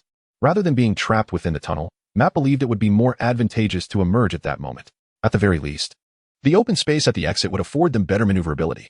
The four of them stepped out of the tunnel under the vigilant gazes of the Hand members, silent and poised for confrontation. Are we certain we should not strike now? Once Madame Gao's people arrive, we shall be at a disadvantage, Daniel whispered to Matt, who offered no reply, instead intensifying his focus. The heartbeat of the Hand members grew increasingly frantic in Matt's ears. Now, with Matt's command, he hurled 2 smoke bombs into the space between them.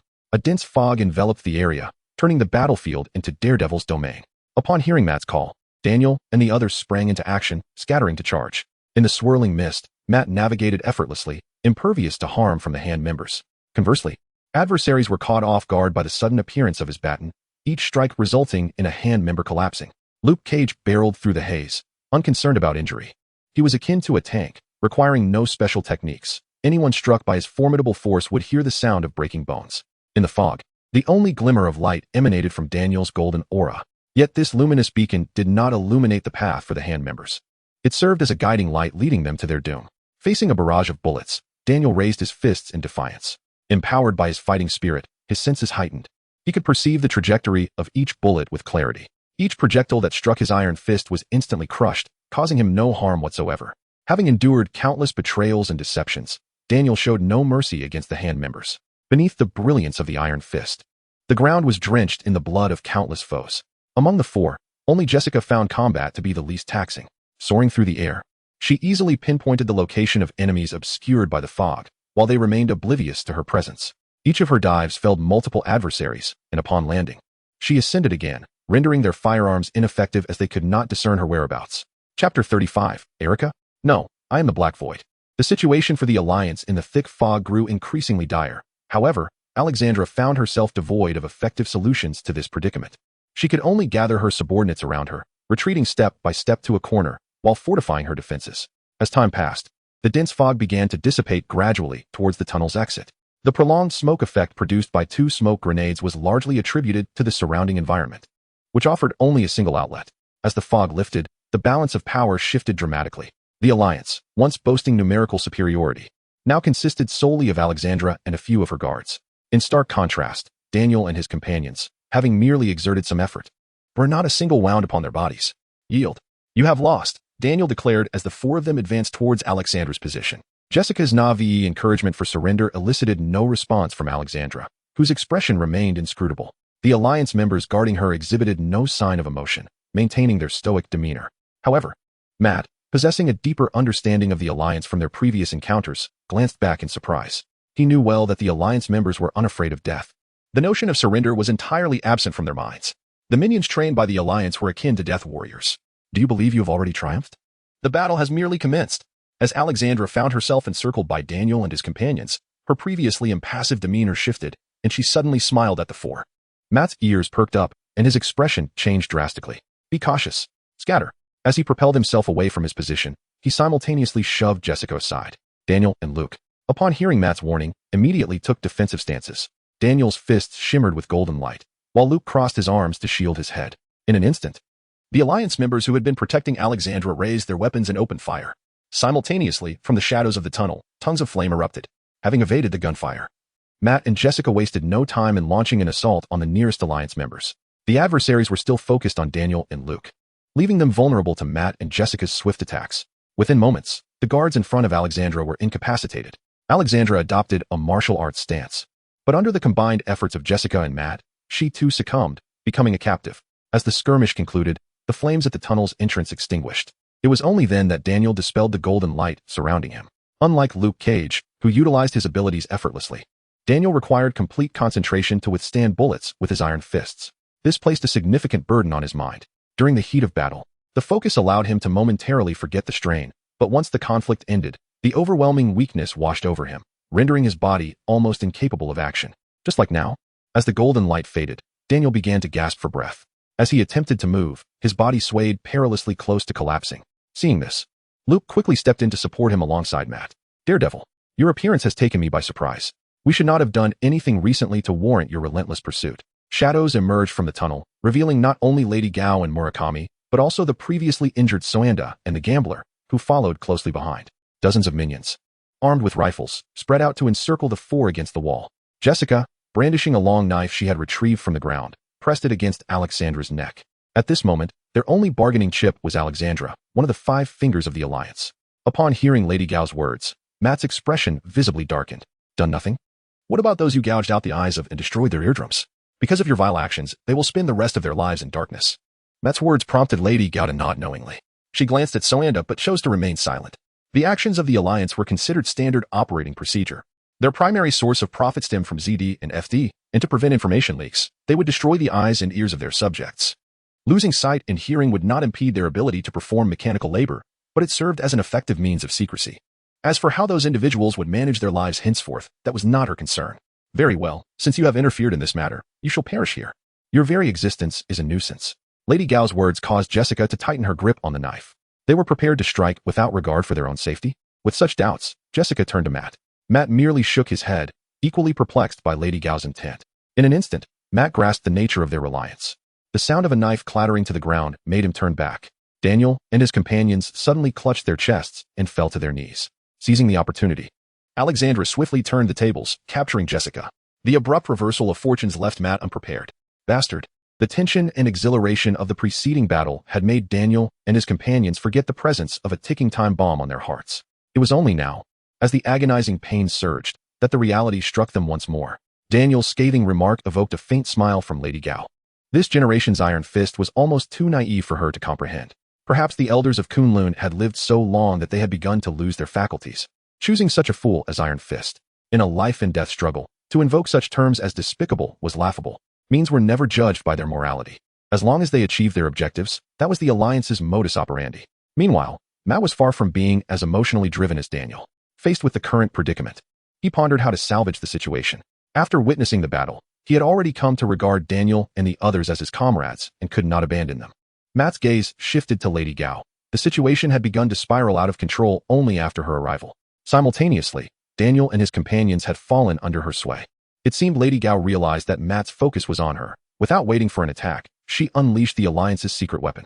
Black Void. Chapter 36. Battle. Battle. Black Void. At the sound of Lady Gao's command, a shadow darted through the crowd, targeting the Night Demon. Clad in a tight leather suit, the assailant's figure was strikingly accentuated. Her vibrant face now devoid of expression, radiating an aura of lethal intent. However, Matt, being blind, was not one to show mercy. Although he adhered to his code of not killing unless absolutely necessary, he had no intention of holding back against an attacker, particularly one who was an accomplice of the Hand. In an instant, his white cane danced through the air, colliding with the short knife wielded by Black Void. Sparks flying from the impact. The two fighters quickly retreated, maintaining a mutual understanding. Black Void, her expression unchanged, scrutinized Matt before launching herself forward again, her knife sweeping horizontally. Matt merely tilted his head slightly, and the opponent's movements were vividly etched in his mind. He successfully blocked with his left cane, crouched low, and thrust upward with his right. This time, Black Void's assault proved fruitless, resulting in a heavy blow to her abdomen.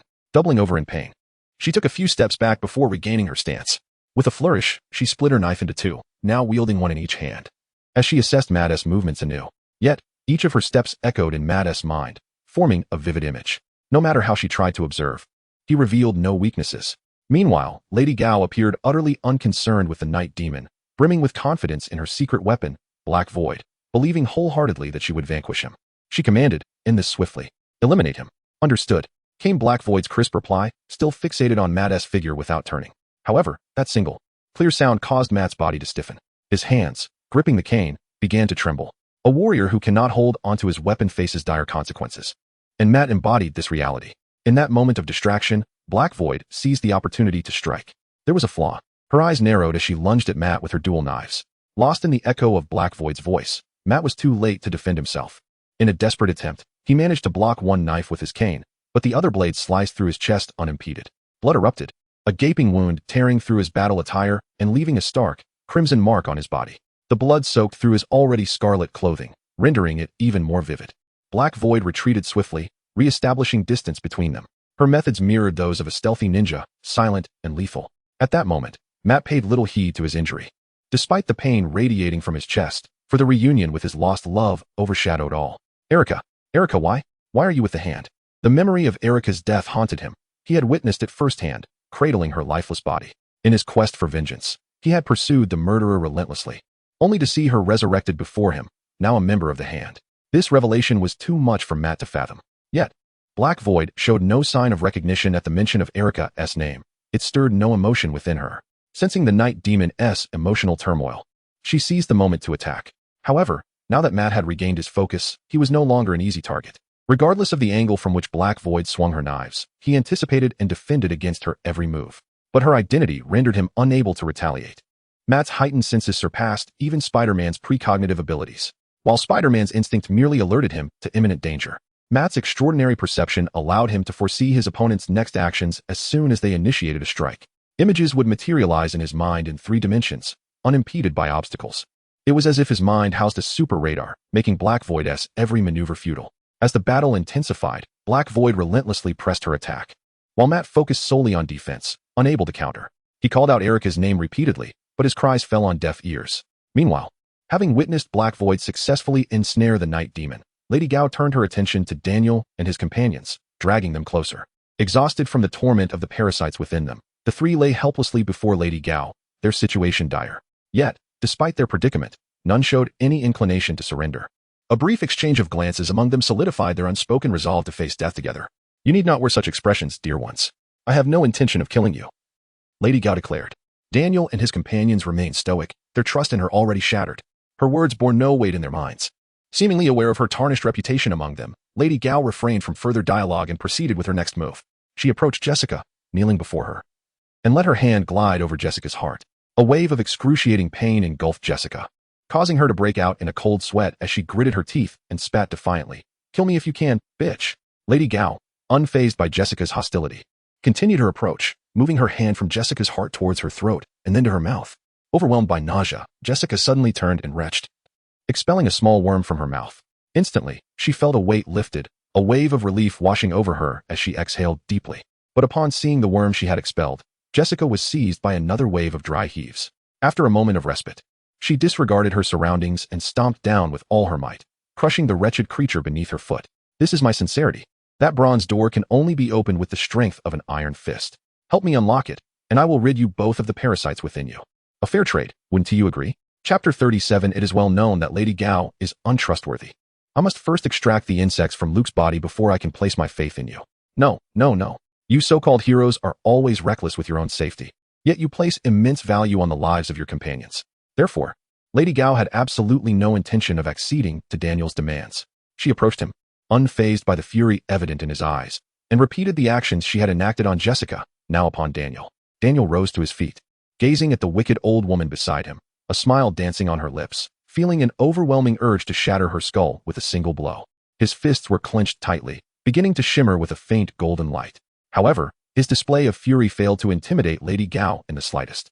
Please. Lady Gao turned her body slightly, extending her hand towards Daniel to indicate the way. Seeing no movement from him, she simply turned her back and began to lead the way, unafraid of Daniel delivering a crushing blow from behind. Behind her, Daniel's fists tightened and then relaxed repeatedly until, with a resigned sigh, he chose to follow her. As she had stated, if the threat were to his own life, he would rather die than yield. However, the life in jeopardy now was Luke's. Luke and Jessica had found themselves in this predicament solely to assist him. If he were to disregard Luke's safety now, he would no longer deserve the title of Iron Fist. Step by step, he followed Lady Gao to the iron door. Prior to this, Daniel and his companions had been entirely focused on the members of the Hand Union, thus failing to notice the remarkable nature of this bronze door. In the wake of a fierce gun battle that had just unfolded, with bullets flying everywhere, the iron door bore not a single mark. It had been directly within the line of fire. Ordinary bronze could not withstand bullets unless this door held some other secret. Observing closely, Daniel scrutinized the door, finding the various reliefs on its surface somewhat familiar, as if they were narrating a story. Unable to resist, he extended his fist, golden light emanating from it. Without any prompting from him, the strength of the iron fist awakened, resonating with the lingering power upon the bronze door. In an instant, Daniel felt dizzy. When he opened his eyes again, he found himself in a palace encircled by bronze. Countless bronze structures surrounded a throne, above which hovered a shadow exuding a terrifying aura. Just the sight of it left Daniel breathless. Within you lies the power of the Dragon Clan. A majestic voice reverberated throughout the palace, lingering in the air. The figure above the throne cast down its gaze in disappointment. This was not the individual it awaited. Under its draconic presence, even words eluded him. As its eyes closed, the oppressive atmosphere of the palace dissipated. Daniel gasped for breath, fearfully regarding the throne. He uttered no words. His fists glimmered with golden light. Simultaneously, the totem gifted to him by the elder began to radiate warmth. I am the 66th generation Iron Fist of Kunlun. I have come to pay my respects. Having regained his composure, Daniel bowed to the shadow above the throne. Judging by the earlier demeanor, it seemed there was no malice directed at him. Sensing his fatigue, the figure reigned in its presence. Thus, Daniel respectfully saluted and introduced himself. I sense the power of the Dragon Clan within you. Though I am at a loss as to how one so weak has earned the recognition of the dragons, you are the first to arrive here in many years. I require your assistance in conveying a message to the outside world. The Black King is about to return. Before Daniel could inquire about the identity of this Black King, the shadow began to fade, leaving behind its final words echoing within the palace. When will the war finally come to an end? With the shadow's disappearance, the bronze palace began to crumble. As Daniel stepped forward, it felt as though he was falling into an endlessly extending tunnel. When he regained consciousness, his awareness returned to the bronze door. Before his eyes, the door slowly opened on its own.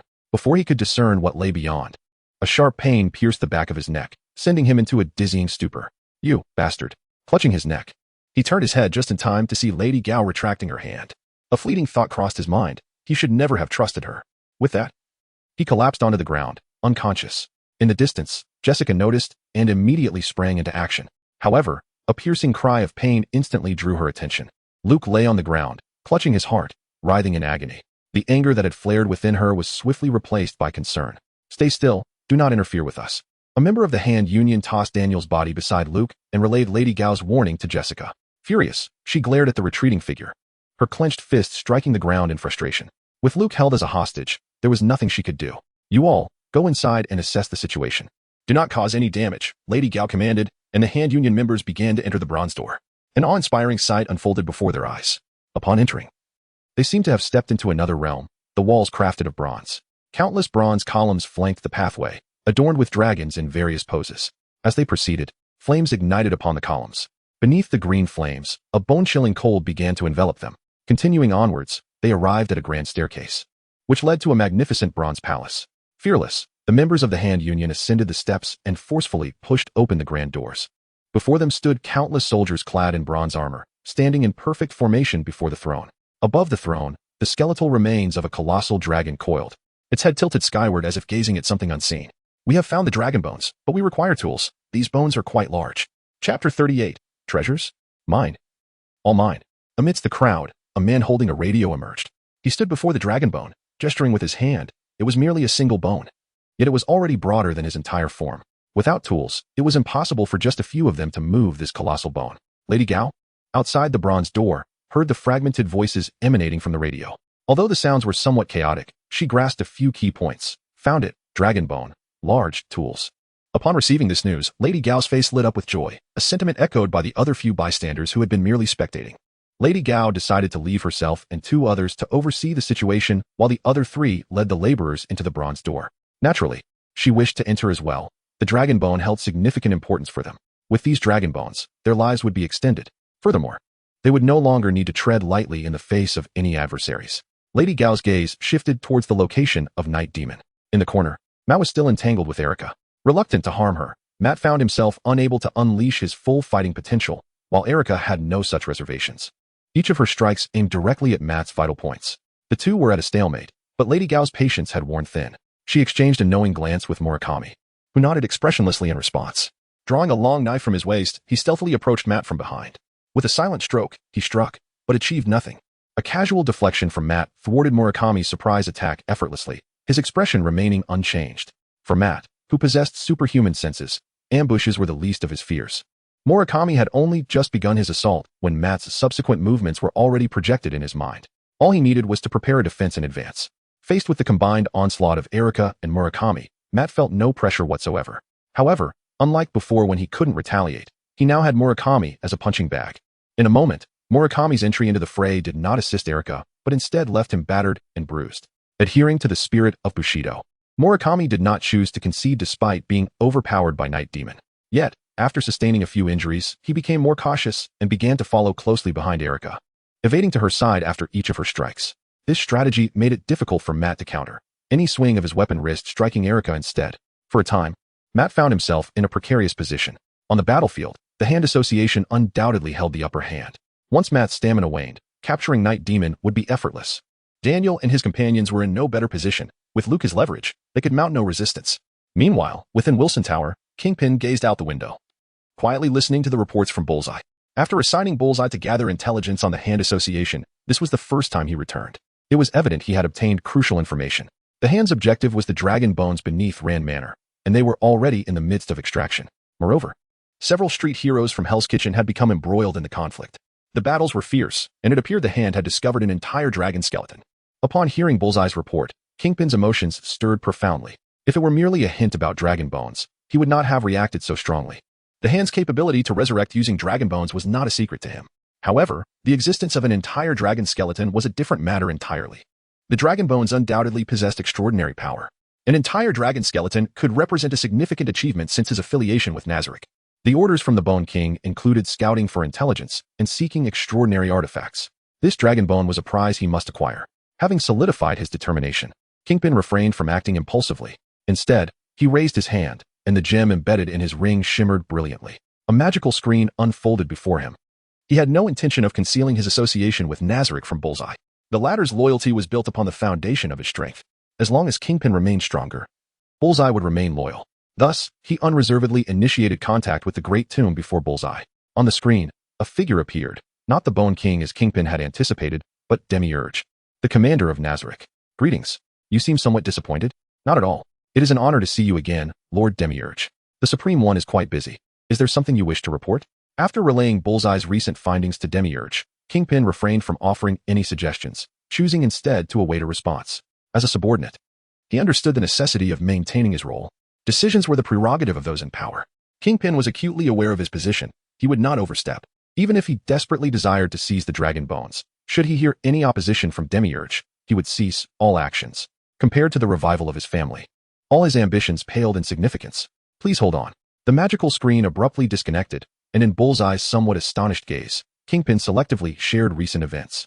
Upon learning that he had become a subordinate of an extraordinary organization, Bullseye did not speak but instead pondered, can these individuals withstand my darts? Kingpin merely glanced at Bullseye and, noting his expression, discerned his thoughts. However, he felt no inclination to dissuade him, should Bullseye seek death. Kingpin would eliminate him before he could strike. Such a subordinate was merely an opportunity to demonstrate his loyalty. In the Great Tomb of Nazarick, it was no longer as desolate as before. Thanks to the efforts of Old Bone, Mare and his sister had been summoned, along with the 7 sisters of the Pleiades. The choice to summon Mare was due to their abilities being well suited for monitoring the surroundings of the tomb, with Mare possessing the power to manipulate any plant. Crucial for the current situation, the battle maids, possessing human forms, were more suitable for undertaking missions outside. Demiurge entered the grand hall through the main door. Although the circumstances were somewhat urgent, it did not hinder his graceful bow in greeting the Bone King. Ansama, we have received a message from our vassal. Chapter 39. I too shall become Iron Fist. A message arrived from our human vassal, Ansama. He reported the discovery of an intact dragon skeleton and inquired whether we desired his assistance in retrieving it. After relaying the message to the Bone King, Demiurge respectfully withdrew to the side. In the past, a mere dragon skeleton would not have garnered their attention, as the great tomb of Nazarick was replete with the remains of dragons. The Bone King's use of the spell, Summon Bone Dragon, merely called forth the dragon bones from the tomb. However, now the tomb lay desolate. Apart from the few guardians and the recently summoned astrologers, no other monsters existed. An entire dragon carcass could provide them with at least a 7th-tier ally. It is worth noting that even among the astrologers, only a few surpassed level 70, Yuri Alpha and Nabril Gamma.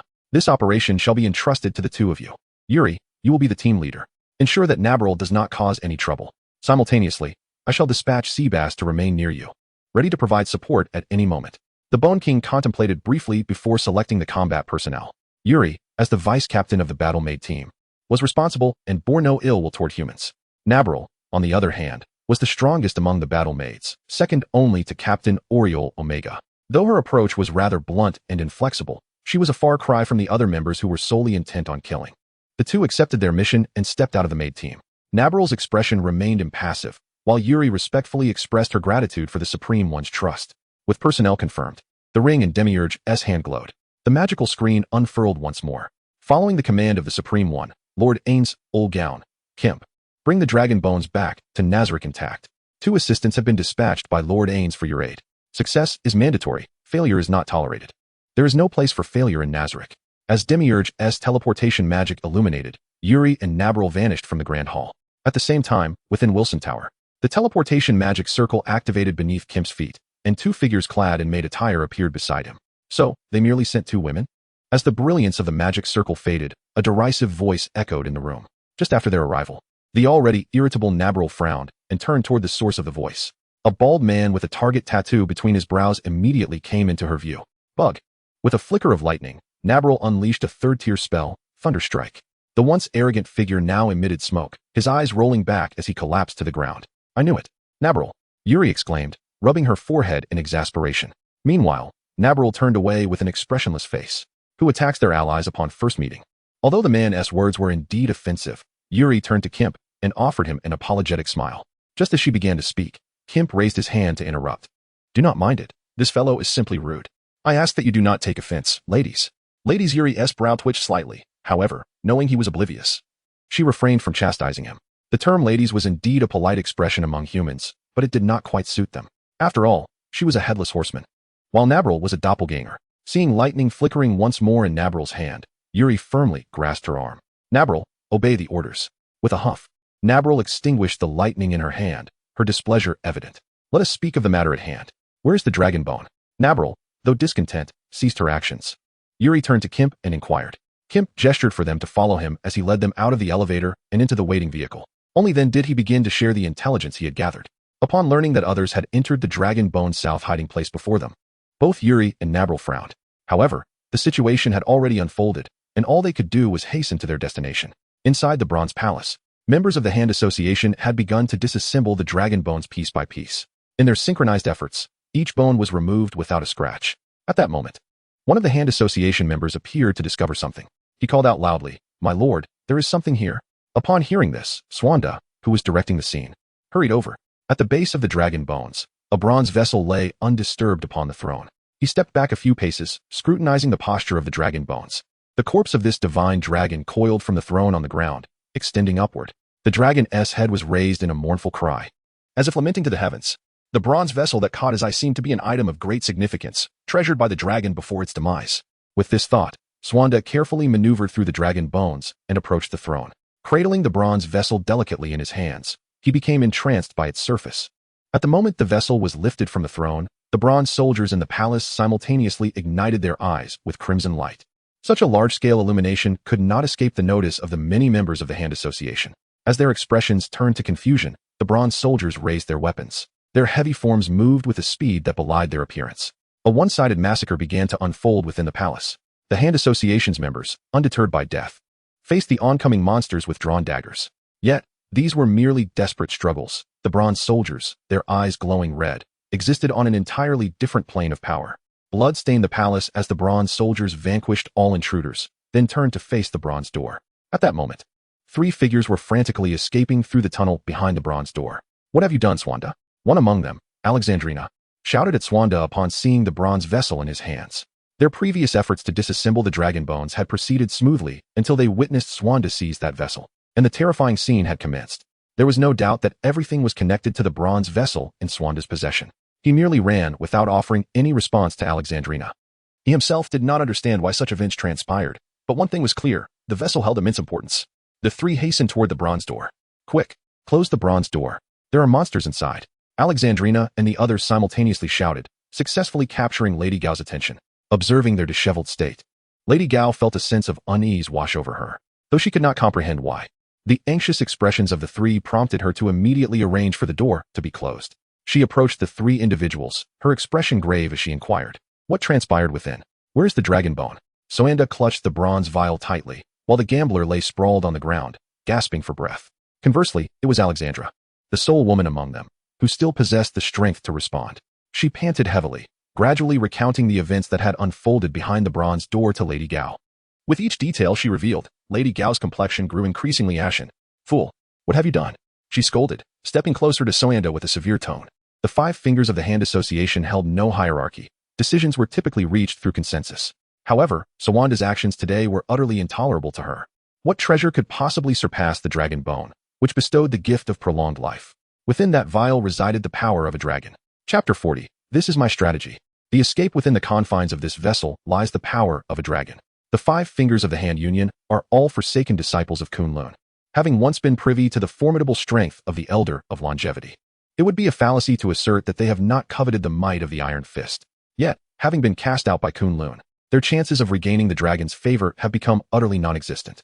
Thus, upon sensing the dragon's power within the bronze vessel, Suwanda becomes utterly reckless, determined to flee with the bronze vial even at the cost of abandoning the dragon's bones. Upon hearing Suwanda's words, the other four members of the Hand Union immediately fixate their gazes upon the bronze bottle. If what he claims is indeed true, then the bronze vessel holds paramount importance for the five of them. The dragon's bones still exist in distant corners of the world, merely requiring further pursuit. However, the power of the dragon is something the Hand Union has sought for centuries without success. Perhaps, this bronze vessel could elevate them to the status of Iron Fist. At that moment, a tremendous commotion from within the bronze gates disrupts their thoughts. Outside, the Hand Union members strain against the colossal door, while inside, bronze soldiers relentlessly advance, pushing and shoving. The great door opens and closes, and the human body, after all, succumbs to fatigue, while the bronze soldiers remain tireless. Even the most rigorously trained members of the Hand Union begin to feel weariness in this unending struggle. "We must hurry. They cannot hold them off for long." Lady Gao urgently calls to the other four. Suwanda arises, clutching the bronze vessel, while Murakami steps back, disengaging from his battle with the night demon. In an instant, the five fingers move in unison toward the tunnel's exit. Just as they enter the tunnel, the exhausted members of the Hand Union collapse. The great door swings wide open, unleashing a horde of bronze soldiers with eyes aglow like embers. A flash of cold light sweeps through as blades slice down, severing heads from their bodies. These bronze soldiers are devoid of mercy. Any living creature in their sight is deemed an enemy. The humans at the doorway meet their demise, their blood-red eyes now fixated on Daniel and Matt, who remain inside. Without a moment's hesitation, Jessica slaps Daniel across the face. His bewildered eyes flutter open, confused by the urgency reflected in Jessica's expression. "Run," she commands, offering no explanation as she helps Luke to his feet and rushes toward the tunnel. Daniel, still dazed from his recent awakening, follows Jessica's gaze and is met with the sight of blood-red eyes that constrict his pupils.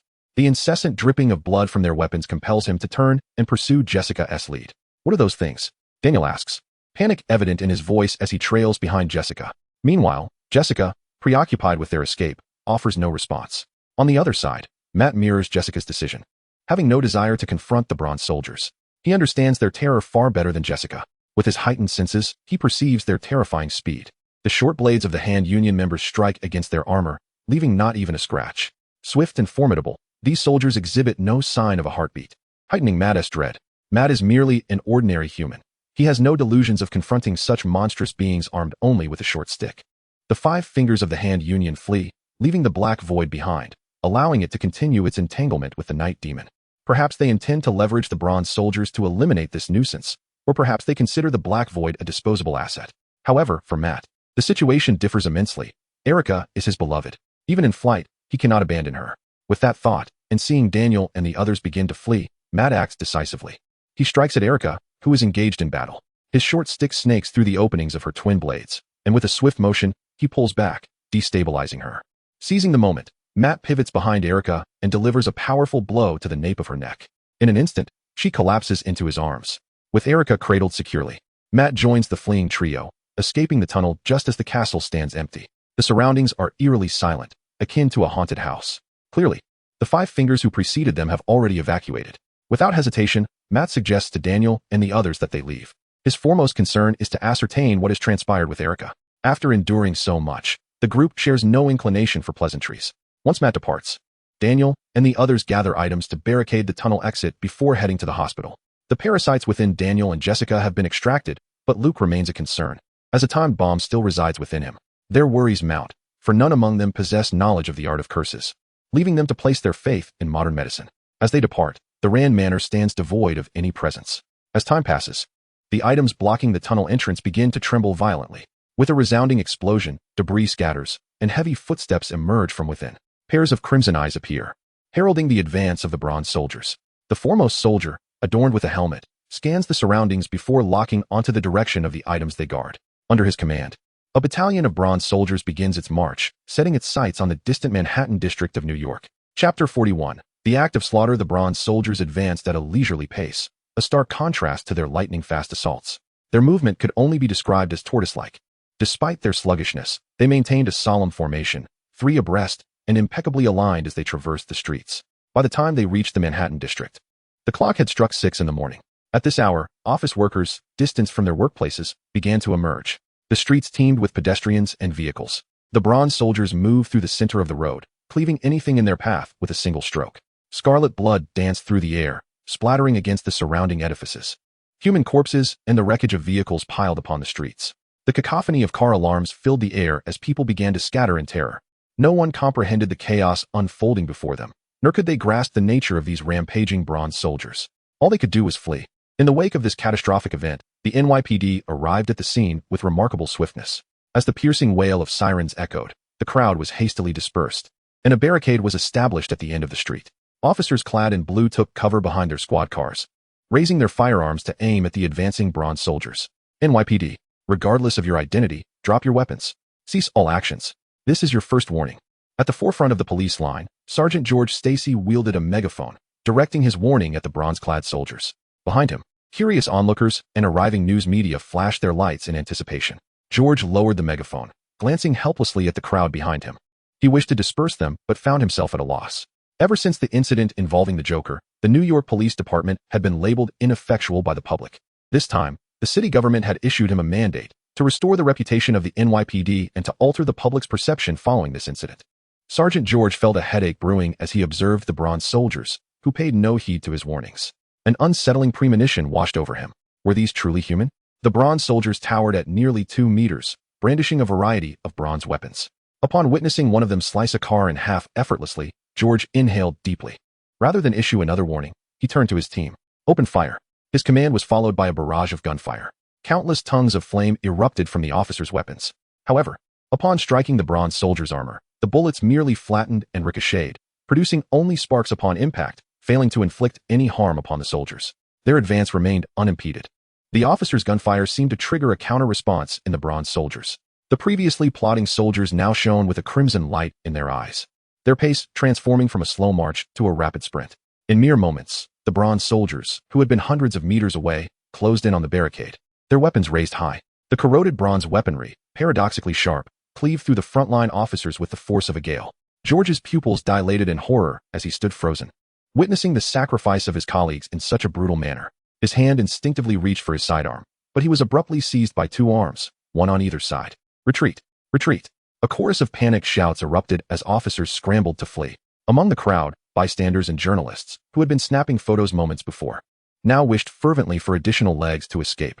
Gripped by his subordinates, Sergeant George cast his gaze down, defeated by the scene of chaos before him. He understood that his career was nearing its end. Behind him, the bronze soldiers remained indifferent to the fleeing or resisting humans. With each charge and swing of their weapons, Lives were extinguished, blood blossomed upon the streets, and corpses lay haphazardly scattered. The thoroughfare had devolved into a hellscape. At that moment, the sound of helicopter rotors captured the attention of those fleeing at the forefront. 3 camouflaged armed helicopters entered their line of sight. The machine guns hanging from the cabin doors instilled a sense of confidence in the masses, prompting some to halt their flight. The helicopters ignored the chaos below, and upon reaching their designated location, the soldiers aboard wasted no time in opening fire on the bronze soldiers. The aerial machine guns unleashed a relentless barrage, causing the bronze soldiers to falter momentarily. Yet, even as the gunfire ceased, none of the bronze soldiers showed signs of collapse. Witnessing this, the pilot quickly ascended, while soldiers in the cockpit repositioned the machine guns, now shouldering grenade launchers. Where in the world did these monsters come from? I'm beginning to lose my grip on reality, one soldier muttered, aiming the launcher at the bronze soldiers below. As he squeezed the trigger, 3 grenades erupted in the midst of the bronze ranks. The street fell into an eerie silence. It seems we can return now, the helicopter pilot remarked to the crew as they observed the stillness in the street. However, in that instant, 3 projectiles erupted from the smoke, targeting the helicopters high above. One pilot narrowly adjusted the aircraft's course, but the other 2 helicopters quickly transformed into fireballs in the sky. Immediate withdrawal came the urgent command over the intercom of the lone surviving helicopter. The pilot, already on edge, swiftly elevated his position and turned to flee the district. The fiery display in the sky reignited the panic among the crowd, prompting them to resume their frantic escape. On the now clear streets, the bronze soldiers remained unscathed, continuing their relentless slaughter with mechanical precision. Chapter 42. The S.H.I.E.L.D. Director always likes to intervene. Director, I believe it is imperative for you to review this. Within the confines of the S.H.I.E.L.D. Director's office, Coulson entered with a tablet in hand, urgency compelling him to forego even a knock at the door. The one-eyed leader merely cast a glance at the content displayed on Coulson's tablet. I am already aware of this matter. The Security Council has issued orders for us to intervene. However, General Ross is rather anxious and has taken it upon himself to gauge the situation. As Coulson paced beside the director, he noticed that the computer screen was continuously broadcasting live footage from satellite surveillance over the Manhattan battlefield. The image depicted a lone helicopter, struggling to escape amidst chaos. The 2 men exchanged glances, each recognizing the glimmer of amusement in the other's eyes. S.H.I.E.L.D. and the military had always been at odds, particularly following the Hulk incident. General Ross believed the Hulk was a military asset, while S.H.I.E.L.D. insisted that the Hulk's extraordinary powers fell under their jurisdiction. This disagreement had sown discord between the 2 factions, a rift that remained unbridged. Although the Security Council had granted S.H.I.E.L.D. authority over the current crisis, the incident's location in Manhattan posed a challenge. S.H.I.E.L.D. as a global entity could hardly rival General Ross's stature as A.U.S. Army General within the White House. It was akin to comparing a biological son to an adopted one. Now that General Ross's forces had retreated in defeat, S.H.I.E.L.D. was finally poised to enter the fray without hesitation. Coulson, I have already dispatched personnel to Manhattan. Your current mission is to extend an invitation to him. Nick Fury gestured towards a photograph on the desktop. The individual depicted was none other than their old acquaintance, Tony Stark, who now appeared considerably more mature and composed. Having endured the betrayal of his most trusted uncle, Stark had, in both demeanor and mentality, earned the title of Iron Man. Coulson had previously interacted with Stark when he first proclaimed himself as Iron Man, making him the ideal candidate for this task. In Manhattan, amidst the chaos unleashed by the Bronze Soldier, there existed a group of individuals resolutely marching towards the heart of battle, countering the tide of fleeing civilians. Captain, are you certain you wish to engage those adversaries in close combat? One questioned. Someone must confront them. Why shouldn't it be me? On a rooftop above, Hawkeye had identified an optimal sniping position. However, witnessing the Bronze Soldiers remain unscathed under the fire of S.H.I.E.L.D. agents left him troubled. His arrows, though versatile, paled in comparison to the destructive force of a grenade launcher.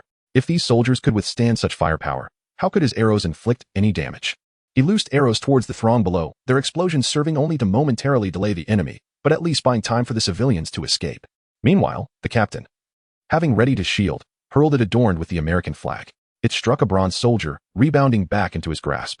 In an instant, the soldier's speed surged, appearing directly before Captain America, launching an aggressive strike. Prepared, Steve Rogers raised his shield. Its sound-absorbing steel material proved an adversary to strength-based foes. The shield not only absorbed the force of the attack, but also ricocheted it back, causing the soldier to stagger, his weapon flying from his grasp.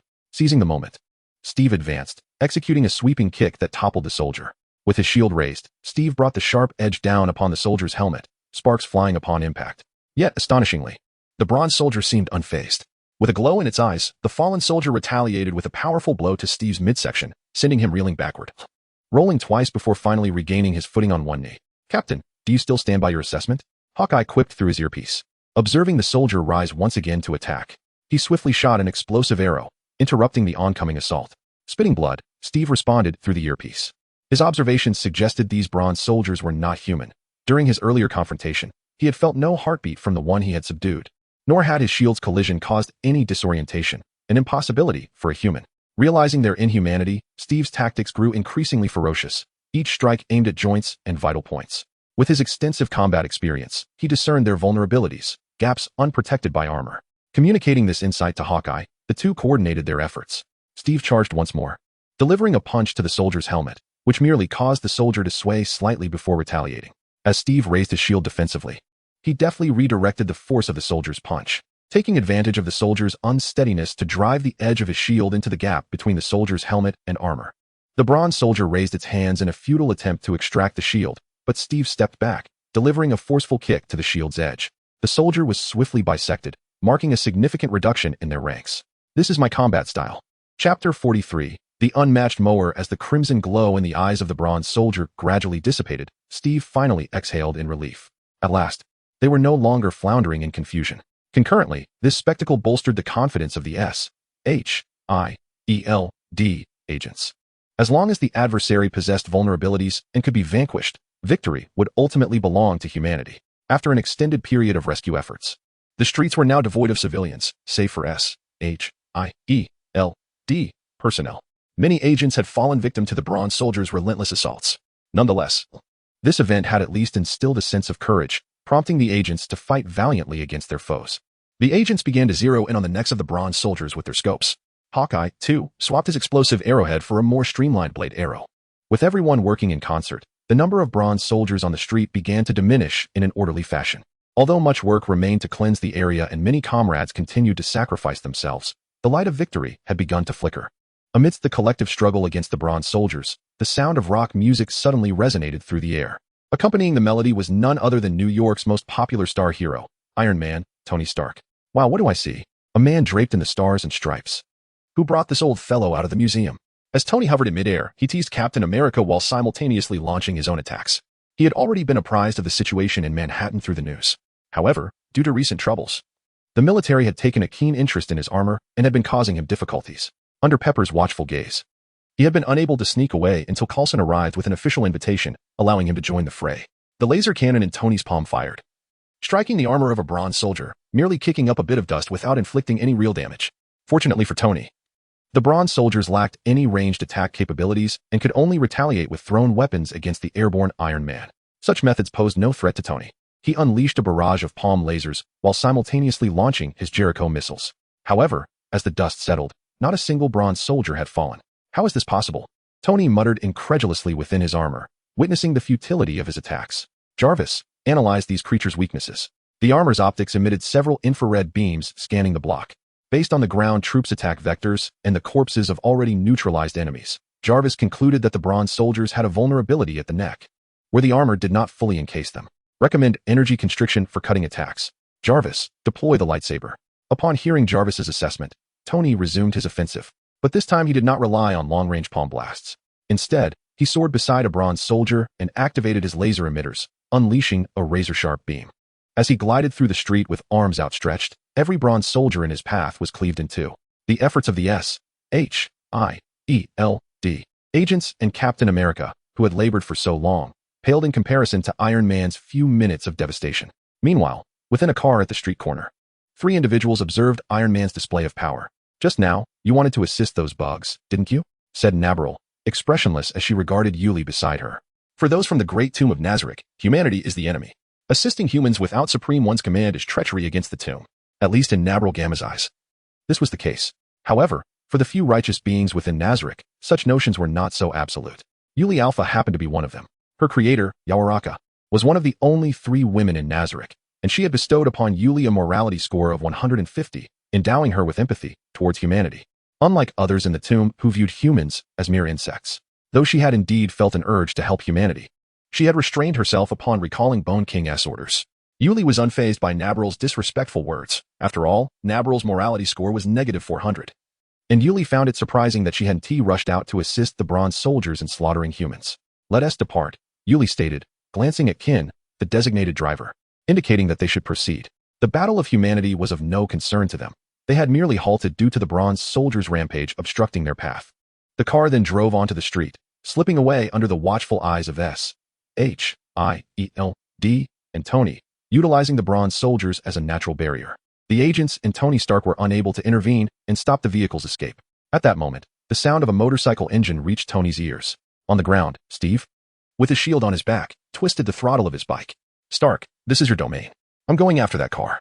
That guy might be the mastermind behind this." With that, Steve released the brakes, kicking up a cloud of dust as he sped away. "What a spirited old man," Tony Stark remarked with a shake of his head as he resumed his task of eliminating soldiers.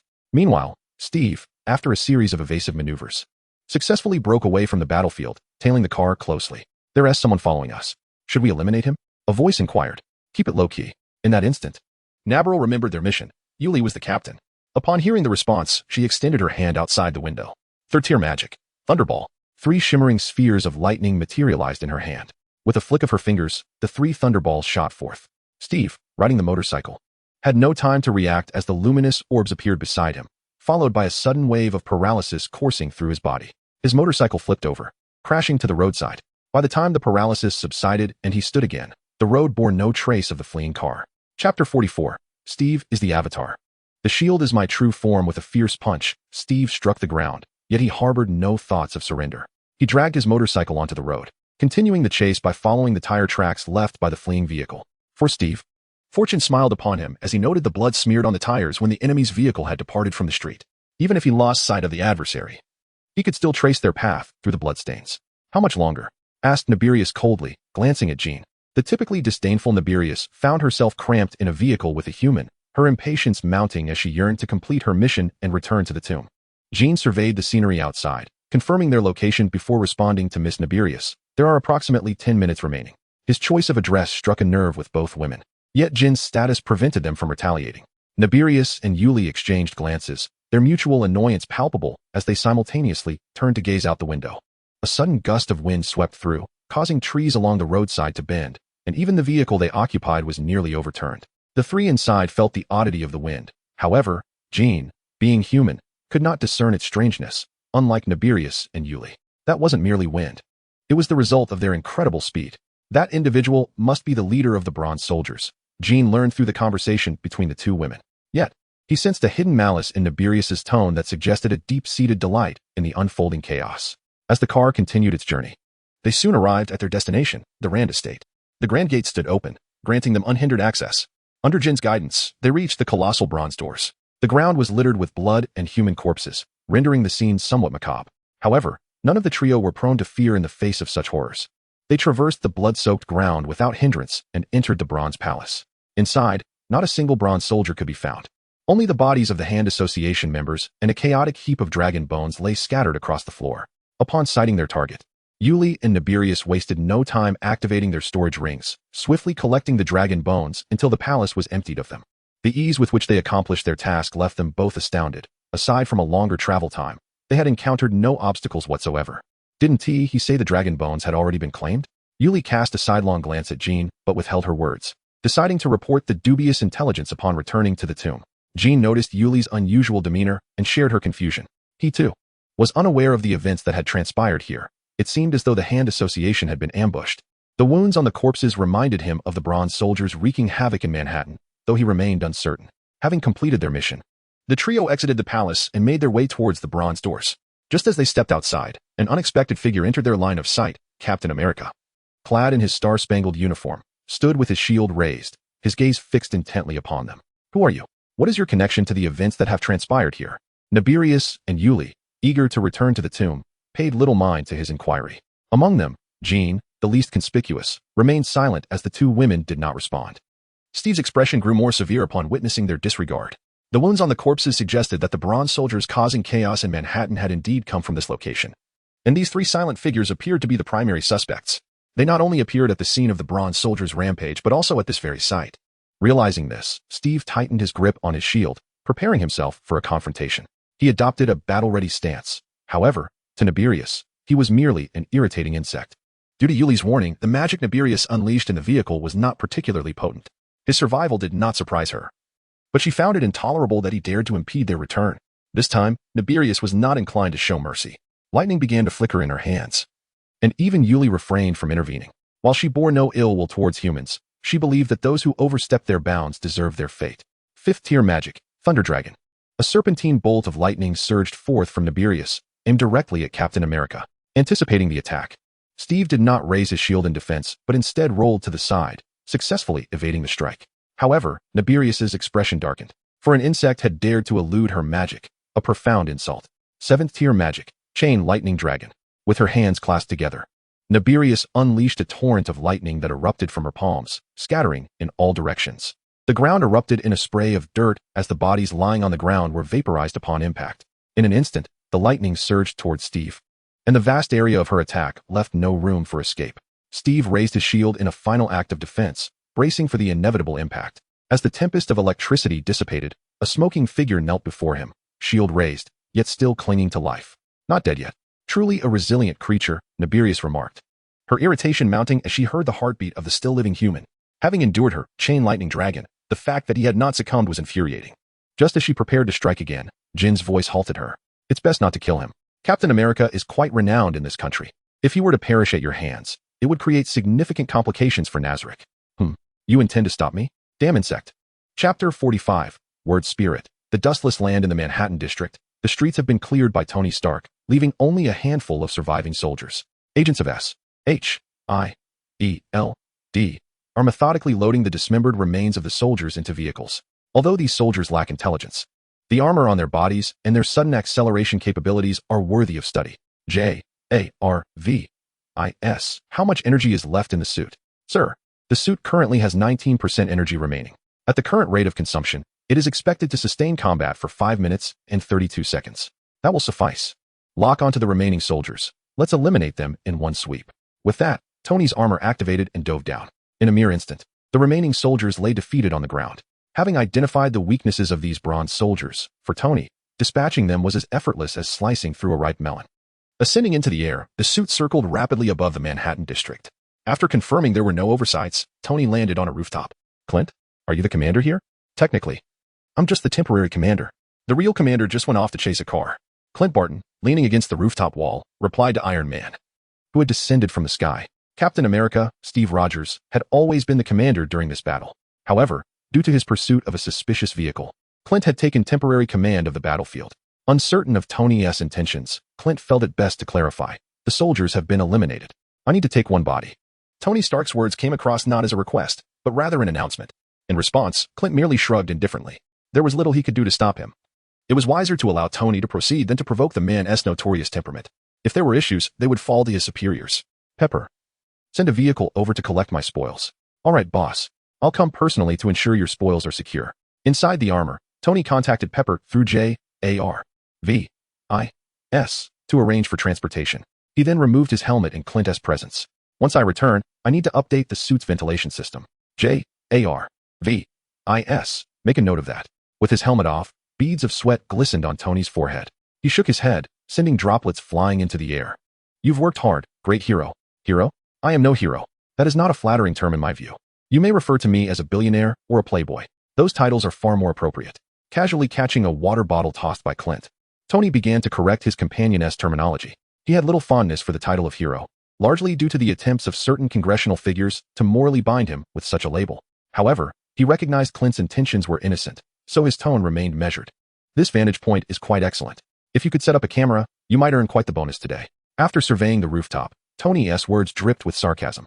Clint, who had launched countless arrows in support of his teammates during the battle, found himself transformed into a battlefield reporter in Tony's jest. Clint merely raised an eyebrow and smiled wryly. The man standing before him was capable of besting even New York's unacknowledged king in a verbal spar.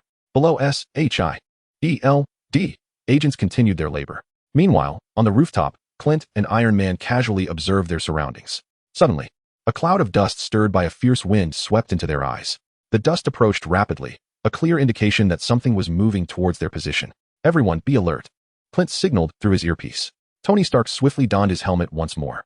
The agents below, who were transporting the bodies of the bronze soldiers, immediately set down their burdens and took refuge in the defensive structures they had previously erected, preparing for an imminent confrontation. The whirlwind of dust descended upon the battlefield in mere moments.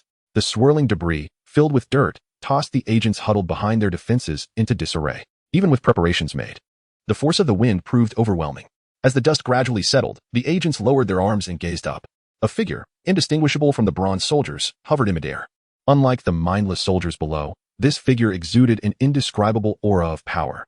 The wind swirled around him, and he remained still, merely scanning the battlefield with a turn of his head. Every person he surveyed felt an unshakable chill run down their spines. It was as if they were being crushed by the weight of existence itself. Even the act of being observed was nearly unbearable. Not only did the agents below feel this pressure, but Clint and Tony on the rooftop shared the same response. This oppressive force knew no rank or status. It was akin to a rabbit caught in the gaze of a lion, paralyzed in place, unable to flee. The battlefield's occupants were engulfed in this sensation. I think we have trouble. As the figure's gaze shifted away from them, Tony gasped, his voice heavy within the confines of his suit. Unlike the agents below, Clint and Tony felt the weight of the pressure even more acutely. The intensity of the figure's gaze left them breathless. Most alarming was the realization that this entity, unlike the bronze soldiers, possessed intelligence. Word spirit, the dustless land. Suddenly, the bronze figure in midair spoke. Upon hearing those words, Clint and Tony felt their pupils constrict. Their earlier suspicions were confirmed. This being indeed possessed intelligence. Its ability to think and strategize signified more than just a formidable opponent. It hinted at the possibility of even greater forces lurking behind the bronze soldiers. Just as they pondered the implications of this revelation, a cacophony of collapsing bodies echoed from below, piercing their thoughts. Clint dashed to the wall, followed closely by Tony. The scene unfolding on the ground before them was enough to shatter their composure. No. Chapter 46. Humanity. Merely ants no. What have you done? Hawkeye's furious shout echoed through the air, his eyes within the armor beginning to redden. Any individual with a shred of conscience would be unable to remain indifferent upon witnessing the current scene. Downstairs, agents who had just moments ago been sheltered behind defensive barricades now lay sprawled across the ground. Their pallid or purplish faces conveyed a singular truth. They had lost their lives. The struggles they exhibited in their final moments unmistakably illustrated the agony of one of the most excruciating forms of death, suffocation. Though Tony was not particularly acquainted with these agents, and could even consider them strangers, the specter of death was never a beautiful sight. The sight of their unblinking eyes filled him with an overwhelming sense of dread. At that moment, a thought struck him. Pepper, stay back. Go back. Go back. He had previously contacted Pepper to send a vehicle to collect his spoils, and she had indicated that she would accompany it. The neighborhood had seemed tranquil then, devoid of danger, and thus Tony had paid little heed. However, the present situation was starkly different. A greater peril had engulfed the area. Silence filled the armor as Tony awaited a response from Pepper, anxiety and fear intertwining within him. While he continued to call out for her, Hawkeye had already rolled into the rooftop's blind spot, swiftly drawing an arrow from his quiver. He aimed at the demon hovering in midair. The arrow shot forth from his hand, but halted 2 meters from the bronze figure, suspended in the air. His attack successfully diverted the creature's gaze. The bronze figure remained motionless, while the arrow seemed to be pulled by an invisible force, instantly reversing direction and hurtling back towards Hawkeye's original position. A violent explosion erupted where Hawkeye had just been, but he had already relocated, escaping unscathed. Nevertheless, he felt a sense of helplessness as he lowered his arrow. The enemy's power rendered him incapable of even making contact. At that moment, Tony's voice crackled through his earpiece. I'll take the lead. You focus on coordination. That creature cannot maintain its defensive barrier indefinitely. As the words left his mouth, Iron Man's suit surged into the air. Energy blasts erupted from the palms of the armor, each projectile aimed at the bronze figure above. Instantly, smoke billowed around them. It was only amidst the haze that Tony and Hawkeye discerned the nature of the defensive mechanism encircling their foe. It was wind. The very winds that swirled around the creature were thwarting Tony's efforts. As he maneuvered the armor backward, he realized that his previous energy blasts had been entirely ineffective against the winds that shielded the bronze figure. Simultaneously, J.A.R.V.I.'s voice echoed within the suit. Sir, the suit's energy reserves are at 8%. I recommend adjusting your combat strategy to conserve energy. J.A.R.V.I.s. Switch to close combat mode. Clinton, prepare yourself. Since energy attacks were futile and the suit was nearly depleted, Tony resolved to engage in hand-to-hand combat. There was always the possibility of exploiting a weakness if he could just get close enough. Through the visor, he spotted the narrow gaps between the bronze figure's helmet and armor. The hovering Iron Man suit surged forward, its energy propelling it to an accelerated speed. The air around the suit exploded, a thunderous sonic boom resonating in the atmosphere as a ripple surged outward. The wind barrier that had previously obstructed the energy blasts could not withstand the suit's newfound velocity, which had reached supersonic speeds. Within the armor, Tony felt the increasing resistance as he approached the bronze figure. Now, J-A-R-V-I-S calculated that the distance was just right. A concentrated laser beam shot forth from the suit's arm, aimed directly at the creature's neck. But in an instant, a bronze hand materialized before Tony's eyes. The laser struck the palm, emitting a harsh screech and sparking, but showing no signs of penetrating the formidable hand. Tony's heart raced as he watched, urgency gripping him. J-A-R-V-I-S. Increase power output. Sir, the suit's energy is critically low. Overexerting will only sustain power for 5 more seconds. Continue. As Tony's command echoed, J-A-R-V-I-S dutifully complied. The laser became even more radiant, yet still, it failed to inflict any damage upon the bronze hand. In the fleeting 5 seconds, with a bittersweet smile, the suit automatically ceased the laser emissions. He lowered his arm in silence. But the bronze hand showed no intention of relenting. It reached out, gripping the suit's neck firmly. The Iron Man suit was held before the bronze figure. Is this the pinnacle of humanity's weaponry? You have made significant advancements compared to a millennium ago. A voice laced with admiration emanated from within the bronze armor. Tony, astonished, gazed back at the figure. He had previously known that this bronze warrior was unlike the others on the ground. It possessed intelligence. However, this was the first time he had heard it articulate a complete sentence. If you can communicate, why resort to such brutality? With this question in mind, Tony wasted no time in addressing the figure. If you possess intelligence, why not engage in dialogue with us instead of slaughtering those individuals? His voice brimmed with unmasked fury. Yet, the bronze figure appeared unfazed by his words. It rotated its arm, examining the Iron Man suit with curiosity before responding. Do you count the number of ants before you crush them? Viewing humanity as mere insects, this being would remain an enemy, with no other possibility. The bronze figure's words extinguished Tony's desire for conversation. Silently, he signaled to Hawkeye through J-A-R-V-I-S, indicating readiness for an attack. Meanwhile, the arc reactor in the suit's chest began to pulsate, its glow intensifying. Suddenly, a tremendous surge of energy erupted from the chest of the Iron Man suit. Chapter 47. Are you cleaning the dust for me? The arc reactor in Tony's suit was now his final offensive measure, and the last remnants of power surged forth from his chest. As the light within the armor began to fade, Jarvis's voice echoed, Sir, energy is nearly depleted. The suit will soon lose power. With those final words, darkness enveloped the interior of the armor. Pepper, I may have to let you down again. The last vestiges of energy from the arc reactor merely allowed Tony's suit to hover in the air, failing to elicit even the slightest tremor from the bronze figure that held him in a vice-like grip by the neck. The situation remained unchanged. At the moment the arc reactor flickered on the verge of extinguishing, an arrow whistled past the steel armor. Upon reaching the chest of the bronze figure, the arrowhead transformed, sprouting several claws that firmly latched onto the armor's surface. Beep, beep, beep, boom. A series of beeping sounds accompanied by a red glow erupted from the arrowhead, culminating in a violent explosion that sent thick smoke billowing, causing the bronze figure to shudder slightly. In that instant, the figure's grip loosened, and Tony's suit slipped from his grasp. As the suit fell, Tony witnessed his descent in vivid clarity, an oddly familiar sensation washing over him. I must be losing my mind. Just as the armor was about to make contact with the ground, another arrow shot forth from the rooftop. The arrow grazed the side of the steel suit, embedding itself into the ground at an angle before expanding dramatically upon impact. It transformed into a massive wooden beam, bridging the ground and the rooftop. The steel armor slid down the makeshift ramp, and to Tony's astonishment, he suffered no injuries from the fall. Thanks to Hawkeye's timely intervention, he even had the strength to remove the suit effortlessly. On the rooftop, Hawkeye descended the wooden beam with an elegant fluidity. Looks like we are fighting side by side again, billionaire. After landing, he stood beside Tony Stark, drawing his bow and readying an arrow, his keen eyes fixed on the hovering bronze figure. Despite the dire circumstances, Hawkeye displayed no hint of fear. The bronze figure gradually landed on the ground, observing the two humans who prepared for confrontation. Yet, he displayed no inclination to attack. I am Hebra, the dragon attendant of the sky and wind. Humans, I bear you no malice. There is no need for such wary gazes. As Hebra approached, hands clasped behind his back, the very act of his walking exuded a palpable sense of pressure upon Tony and Hawkeye. Standing before them, that pressure intensified, reaching a peak as he gazed down at them. Return the bone vessel of the Dragon King, or your world shall be engulfed in flames of war. The bone vessel? What is that?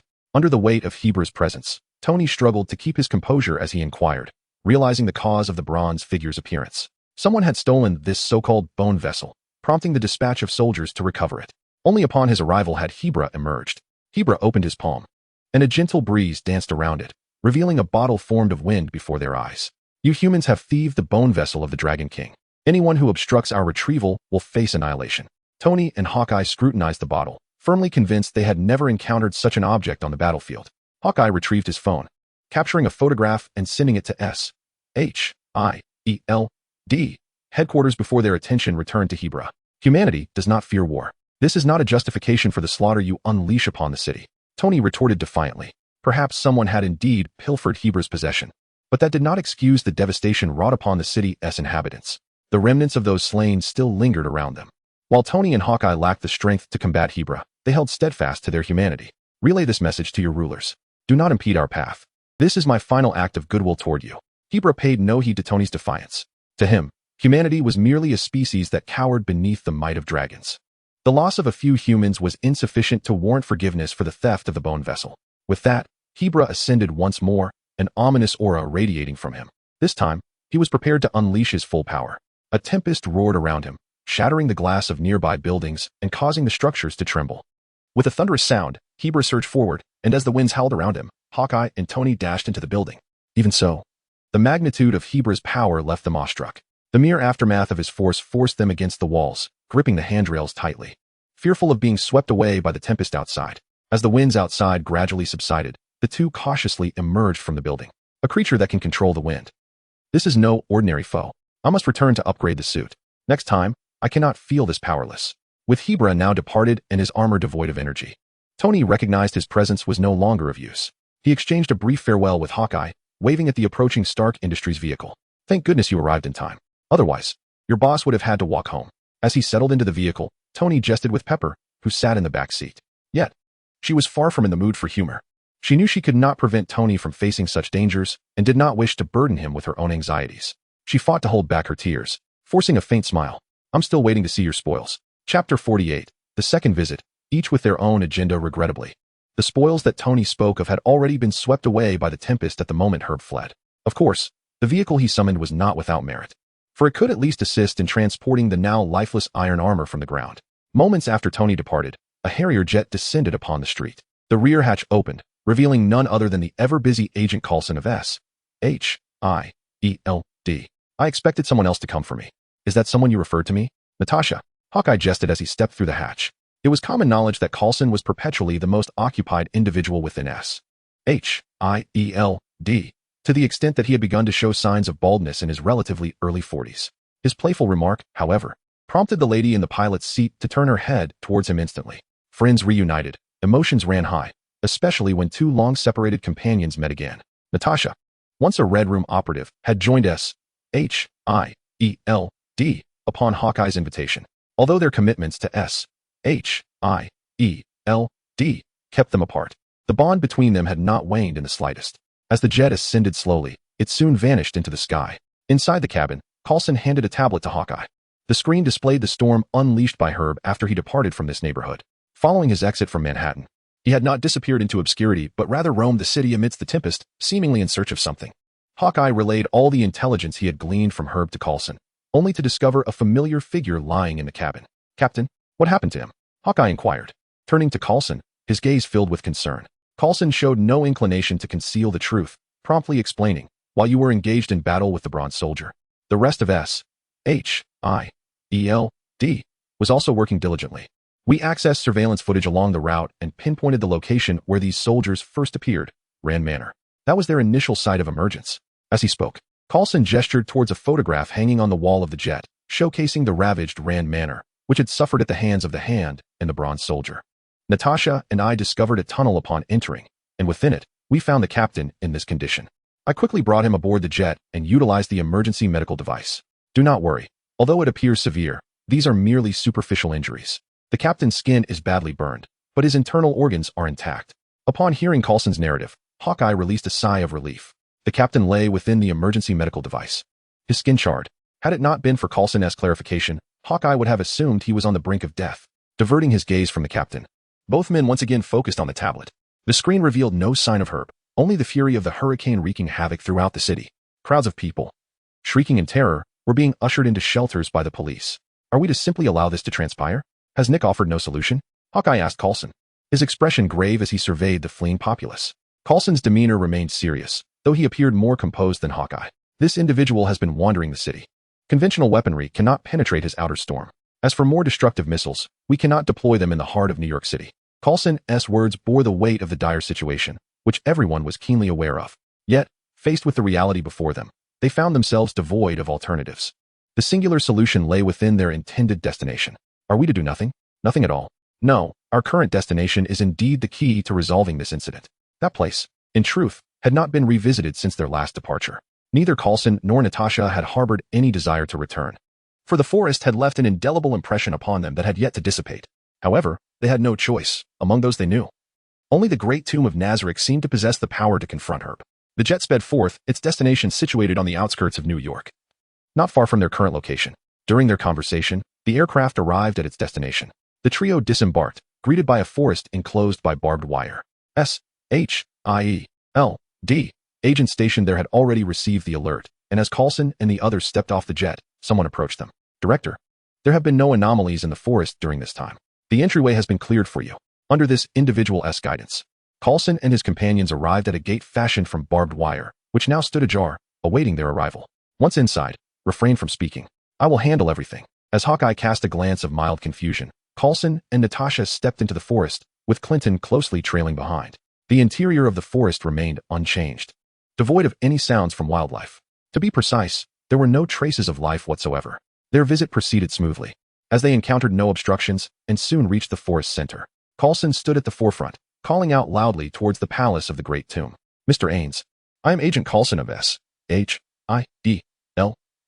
I apologize for the intrusion. I hope you can forgive us. As his voice echoed, the gates of the palace swung open. Inside stood a lady clad in a maid's outfit, her glasses perched on her nose, with her hands clasped before her in a welcoming gesture. It was none other than Yuri Alpha, who had recently returned to the Great Tomb. As the most polite and amicable member of the Battle-Maid squad, her presence spoke volumes about Ains' intentions for their arrival. Welcome, esteemed guests. This way, please. Lord Ains is awaiting you in the hall. Traversing the familiar corridor, Coulson and Natasha were making their second visit. Compared to their initial apprehension, the two were undeniably far more relaxed this time, even engaging in conversation with Yuri along the way, perhaps in an attempt to glean some intelligence. This lady. During our previous visit, we did not have the pleasure of meeting you. Perhaps Lord Ains deemed your first visit required a more formal reception, which is why we were not introduced. After all, we are merely maids. Chapter 48. The captured are always the good people. As Coulson and his companions made their second visit to the Great Tomb of Nazarick, other agents of S.H.I.E.L.D. commenced their operations. Their investigation into the surveillance footage revealed that the origins of the bronze soldiers were not the only matter of concern. The actions of the Hand and the Defenders had also come under scrutiny. Meanwhile, the perpetrators behind this calamity were already on the move. At the New York Elders Hospital, Daniel and his companions, having escaped from Rand Manor, stood vigil by Luke's hospital bed. After several hours of surgery, modern medicine had triumphed over the dark arts. Luke, with a surgical incision above his heart, now lay feebly on the bed. You needn't stay with me. Go to the streets. That is where you are truly needed. This is all because of us. Glancing at the news playing on the hospital television, Luke said, somewhat dejectedly, to Daniel and Jessica. The streets of New York were in chaos, with citizens frantically searching for refuge. Despite the police's earnest efforts to maintain order, their numbers were woefully insufficient to manage the escalating crisis. The root cause of this turmoil was intricately linked to the three of them. But right now, Jessica began, her voice laced with concern, only to be interrupted by Luke. Enough. The people on the streets need you far more than I do. In the hospital room, Daniel, who had been lost in thought while fixated on the television, finally cast aside his indecision. Luke, take care of yourself. Jessica, the streets are our battlefield. He pointed to the screen, which depicted not the aftermath of a hurricane, but individuals seeking shelter from thugs. The true threat to the city lay not in the destruction of buildings, but in those who, amidst the chaos, unleashed their malevolence. At that moment, a tempest raged in New York's skies, while masked criminals unleashed their havoc upon the streets. Exploiting the police's shortage of manpower, they began to loot and vandalize. We must restore order to the streets.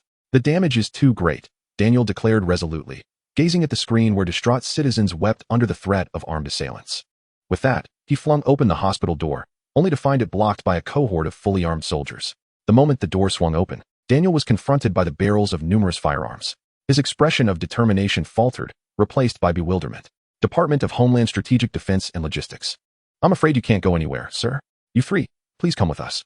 From the ranks of soldiers emerged Sharon Carter, clad in a black tactical uniform. Flashing her credentials, She passed by Daniel without hesitation, extending an invitation to Luke and his companions. A contingent of soldiers quickly restrained Daniel and Jessica, while others began moving Luke's hospital bed. Meanwhile, in Hell's Kitchen, Matt's efforts led to the revival of Erica's memory after she had been incapacitated and taken away. Just as they were enveloped in a moment of intimacy in Matt's home, a knock echoed at the door. "Matt, are you there? I need to speak with you." The voice belonged to Foggy Nelson, Matt Murdock's law firm partner. With his heightened senses, Matt had already discerned the situation outside as Foggy stood with a group of armed soldiers. Knowing the consequences of opening the door, Matt hesitated not a moment before rising to comply. As he opened the door, he raised his hands in surrender, recognizing the leader of the group. "May, I didn't expect our reunion to be under such circumstances. If you had accepted Natasha's invitation earlier, today's events might have been averted." In response to Matt's greeting, May's face remained impassive, offering only a brief acknowledgement. Matt, showing no resistance, was escorted to a vehicle by two soldiers. Through his enhanced senses, he recognized the agency to which May belonged and understood the purpose of their visit. Confronting S.H.I.E.L.D. was a fool's errand. He cast an apologetic glance at Erica, who had just regained her memories, only to find herself ensnared in this predicament. At the S.H.I.E.L.D. headquarters, 3 teams dispatched for missions had returned. 2 teams reported success, while 1 returned empty-handed. "I apologize, Director. The Hands headquarters was deserted. They must have relocated immediately after the incident. We have yet to receive any updates." In the director's office, Brock Rumlow reported to Nick Fury, his head bowed in shame. Among the 3 teams, he was the only one to return without results, leaving him feeling diminished. "Inform the tech department to expedite the acquisition of that item the Hand requested. We cannot afford any further delays." Nick Fury bore no ill will toward Rumlow for his failure. After all, the task assigned to him was the most daunting. Given the cunning nature of the Hand's leadership, capturing them immediately would have been a surprise. However, Nick's attention shifted to his computer screen, where he saw Herbert the Devourer commanding a hurricane as it swept through Manhattan, wreaking havoc in its wake. While casualties remained relatively low, the economic damage had already soared into the billions. During this time, the Security Council had issued several orders for him to halt further destruction at the earliest opportunity. Otherwise, even the Council would struggle to withstand the pressure exerted by the wealthiest factions. After all, America is a nation governed by financial elites, who prioritize their interests over the welfare of the populace. And at this moment, their interests were under siege. Chapter 50, A Clash of Two Dragonborn. Director. Nazarick has acquiesced to our request, and reinforcements are now by our side. Inside the Harrier jet, Coulson, having just secured aid from Nazarick, swiftly dialed Nick Fury's number. After briefing the other party on their situation, he said, "Mr. Seabass, I entrust this operation to you." Coulson cast a glance at the poised Seabass Tion, a gentleman whose appearance bore a striking resemblance to a British butler, yet who possessed the formidable strength to shatter the very clouds above. His thoughts drifted back to the moment he first entered the Nazarick Palace. Upon seeing the Skeletal King once more, Coulson no longer displayed any astonishment. After hearing their request, the Skeletal King made but one stipulation: "I will send someone to assist you in defeating the man known as Hebe the Devourer. However, his future allegiance shall belong to Nazarick, regardless of whether he lives or dies." Coulson relayed this demand to Nick Fury, who readily acquiesced. The pressure Fury faced was immense. Both the Security Council and Congress had shifted responsibility onto S.H.I.E.L.D. The military welcomed this development, even stoking the flames of tension. Thus, as long as they could swiftly deal with Hebe, Fury was willing to concede a portion of the spoils to Nazarick. Upon reaching an agreement, the Skeletal King dispatched Seabass to join Coulson's team. Seabass's presence among the denizens of the Great Tomb of Nazarick lacked any intimidating aura. Although it was his first appearance before Coulson and Natasha, neither of them had a profound impression of him, having never witnessed his prowess firsthand. Sensing the trio's skepticism regarding his abilities, Seabass, usually not one to flaunt his strength, understood that this mission represented the dignity of Nazarick. As the 4 companions exited the Great Tomb, Seabass halted his steps. "I do not particularly relish showcasing my martial prowess, for there are many stronger than I within Nazarick. However, to assuage your concerns." Looking towards the heavens, where fluffy clouds congregated, Seabass crouched, his fist poised at his waist. A formidable aura coalesced around him, the wind generated by his presence causing Coulson and his companions to sway. In an instant, he unleashed a punch towards the sky, an invisible shockwave emanating from his fist. The clouds above, under this force, were instantaneously scattered, vanishing without a trace. Seabass returned to an upright stance, while Coulson and the others gazed upward, their astonishment lingering. Is this the power that humanity can wield? This question echoed in Coulson's mind. Yet, recalling a woman he had encountered in his youth alongside Nick Fury, he felt a sense of relief.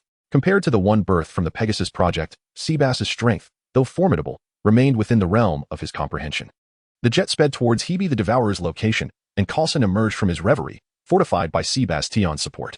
They were now close to resolving the Hebe issue. Prior to this, he had informed Seabass of Hebe's abilities. Following this revelation, Seabass exhibited not a trace of trepidation, instilling tremendous confidence in Coulson and his companions. The Harrier jet descended slowly near the edge of a hurricane, its winds preventing any approach. The four descended from the rear hatch, bracing against the howling winds. There, concealed within the tempest, was their adversary. Even at the periphery, the residual force of the gale made it difficult for Coulson to maintain his footing. He pointed towards the eye of the hurricane, shouting to Seabass beside him. In response, Seabass nodded impassively, firmly grounded, impervious to the roaring winds. "Stay here. I will probe the enemy," he instructed before vanishing from sight. Coulson scanned the area, eventually spotting Seabass's figure atop a nearby building at the center of the storm. Gathering his strength, Seabass crouched and threw a punch. Without hesitation, he initiated his assault. In an instant, it felt as though the hurricane had been paused. Under the impact of his punch, the winds encircling Hebe dissipated, plunging the entire block into silence. Bathed in sunlight, Hebe's bronze form shimmered with golden light, resembling a deity descending to earth. "Human? No, you are not human. Within your veins flows the same blood as mine," Hebe spoke calmly, unfazed even as Seabass dispersed the winds around him. Impressive. Seabass may truly possess the ability to defeat Hebe. From a distance, Hawkeye, standing beside Coulson, expressed genuine admiration upon witnessing Seabass's might. Though he had previously observed Seabass's ability to disperse clouds with a single punch, he remained skeptical about Seabass's capacity to conquer Hebe. After all, among those present, he alone had faced Hebe the Devourer directly. Yet, the battle did not cease due to Hebe's words. Seabass, disliking verbal exchanges, launched another attack upon witnessing Hebe's true form.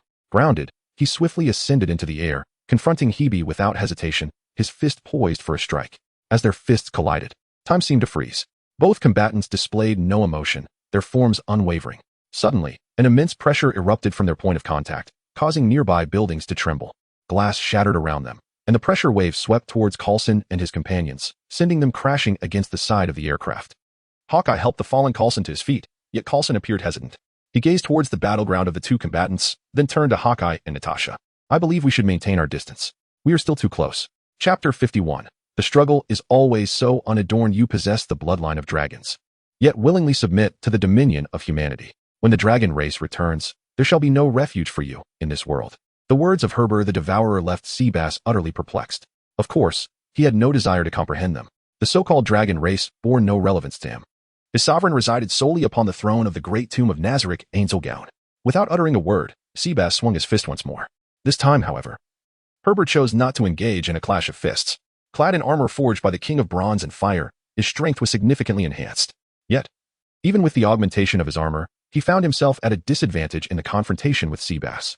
Employing one's strength to exploit the enemy's weaknesses, this is a fundamental principle of warfare, one that Heber, having endured countless battles, understood all too well. A gentle breeze swirled around him, reminiscent of an emperor yielding to the wind.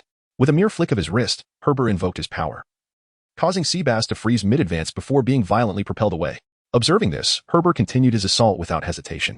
With a gesture directed at Seabass, the air surrounding him began to coalesce and constrict, ensnaring his form in an unyielding grip. Something was amiss. Seabass seemed to be at a distinct disadvantage. In the distance, Hawkeye peered through his binoculars, scrutinizing the battlefield. The hopes of S.H.I.E.L.D. rested upon Seabass, and none wished to witness his defeat. Yet, it was not only Hawkeye and Coulson who were riveted by the conflict.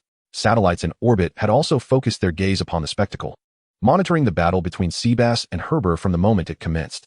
The Congress, the military S.H.I.E.L.D., and even Stark Tower were all transfixed by the unfolding drama on their screens. I warned you to prepare for the loss of everything. The enemy is ravaging our territory. To place your hopes in such a British butler? Is that truly sensible? Within the hallowed halls of Congress, where the nation's power brokers had gathered, senators, the president, generals, there was an air of tension as they fixated on the large screen before them. The irate voice belonged to Thaddeus E. Ross, a military representative with a long-standing grudge against S.H.I.E.L.D. How could he resist such a prime opportunity? General Ross, are you suggesting we launch a nuclear strike on New York? At that moment, a vacant seat in the conference room echoed with the voice of Nick Fury. A holographic projection materialized, revealing his imposing figure. I never imagined that our nation's third nuclear missile would be aimed at our own territory. What shall we name it? Little girl like you? The verbal sparring between cultured individuals often takes on a remarkably straightforward nature. In the conference room, General Ross, incensed by Fury's taunt, slammed his fist onto the table, exclaiming, "Son of a bitch. The tension in the room suggested that had Nick Fury been present, he would not have hesitated to engage in a very physical altercation with Ross, transforming the solemn congressional chamber into a chaotic marketplace. While the politicians attempted to pacify the two adversaries, developments on the battlefield took a dramatic turn. Once ensnared by the wall of air, Seabass found himself further compromised as Herbert effortlessly siphoned the air from around him, creating a vacuum in the vicinity of Seabass's head. Instantly, Seabass began to struggle for breath, his chest heaving in desperation. At that critical juncture, a flash of purple light enveloped Seabass, and in an instant, he vanished from his previous position. Reappearing on the ground not far away, he gasped for the fresh air that rushed back into his lungs. As he raised his gaze to the figure hovering above, a look of grave determination settled upon his face. In close combat, he was not inferior to his opponent. From their recent exchange, he sensed that Herbert's strength was lesser than his own. However, once Herbert invoked the power of his word magic, the balance of power shifted against Seabass. As the strongest hand-to-hand combatant in Nazarick, Seabass was nevertheless limited in his offensive capabilities, possessing only a handful of low-tier spells for auxiliary combat. Now, he needed to extract hope from these modest spells to prevail against his foe. With a flourish, Seabass unleashed a fifth-tier spell, Multiple Phantoms. Suddenly, dozens of replicas of Seabass erupted from the ground, charging towards Herbert. Yet, Herbert remained unfazed. This was merely an illusion. He had faced opponents who wielded similar word magic in the past. With a subtle motion of his arm, the air around Herbert expanded outward, compressing the surrounding atmosphere inward. In an instant, every one of Seabass's phantoms was obliterated in midair. Herbert turned to scan the skies, only to find that Seabass's true self was nowhere to be seen. At that moment, a rush of wind signaled Seabass's descent from above, as he, impeccably attired in a suit, unleashed a powerful punch. The air around Herbert surged, and invisible walls of air sprang up defensively. Yet, this hasty barrier proved insufficient against the might of Seabass. A cacophony of shattering glass echoed between them as Seabass's fist broke through the obstacles and struck Herbert squarely in the face. An explosive sound reverberated through the air as Herbert's form plummeted, crashing through the structure and into the ground, creating a deep crater in the concrete. Dust billowed forth, obscuring the view of onlookers. This spectacle assuaged the concerns of Coulson and his companions, who had been anxiously watching as Seabass struggled for breath. If such a formidable warrior were to fall to Herbert, their only recourse would be to heed General Ross's suggestion of deploying a nuclear weapon. Fortunately, Seabass did not disappoint. Having escaped his predicament, he launched a decisive counterattack, sending the seemingly demonic Herbert crashing to the ground. As the smoke began to dissipate, a voice emerged from the depths of the crater. Interesting, you did not employ word magic, but rather, use spells? You are not a hybrid. Chapter 52. This is my final trump card. Possessing the bloodline of the dragon race, yet lacking the power of the spoken word. You do not belong to this world. As the dust settled, the figure in the deep pit re-emerged. Among the spectators, whether it was the trio of Coulson nearby or the politicians far away in Washington, none believed that Seabass could defeat Herbert Sherhai with merely a punch. However, upon witnessing the almost unscathed figure on screen, a chill gripped their hearts. The mere aftershocks of their battle had already obliterated an entire building. Yet the instigators remained only slightly dusted. In the center of the battlefield, Seabass had descended from the air, approaching the edge of the pit. The distance between the two was merely 10 meters. This time, Seabass broke his silence, responding calmly to Herbert's words. I am of the Dragonkin. The blood that courses through our veins has always been different. After speaking, Seabass disregarded any reaction from Herbert. In an instant, he leapt from the edge of the pit, diving inward, leaving only an afterimage in the eyes of the onlookers. Their battle commenced anew. At Hawkeye's prompt, Coulson and his companions quickly raised their binoculars. The uproar within the capital momentarily quieted as the two resumed their combat. In the pit, Seabass's figure rapidly approached Herbert's eyes. The oncoming force of his punch made Herbert's expression turn grave. Seabass's strength was formidable, and having fought for so long, Herbert was well aware of this. The opponent's close combat abilities far surpassed his own. Now, as a mage, he found himself in close quarters with a warrior. Herbert raised countless air shields between himself and Seabass, simultaneously forcing the surrounding air outward. Yet, once again, the sound of shattering glass echoed. The repelling air merely slowed Seabass's advance slightly. His fist, accompanied by a fierce wind, struck Herbert's chest. Once more, Herbert was launched hundreds of meters away, shattering any buildings in his path. This time, Seabass did not afford Herbert a moment's respite. As Herbert's body was still in flight, Seabass was already in pursuit, raining down punches upon Herbert's armor. In that moment, Herbert, the guardian of the king of sky and wind, was akin to a mere plaything in Seabass's hands. The two figures zigzagged down the streets, with buildings collapsing and crumbling under the impact of their clash. The outcome of their battle remained uncertain. But one thing was clear. In the aftermath, New York's insurance companies might face bankruptcy, while real estate firms would likely profit immensely.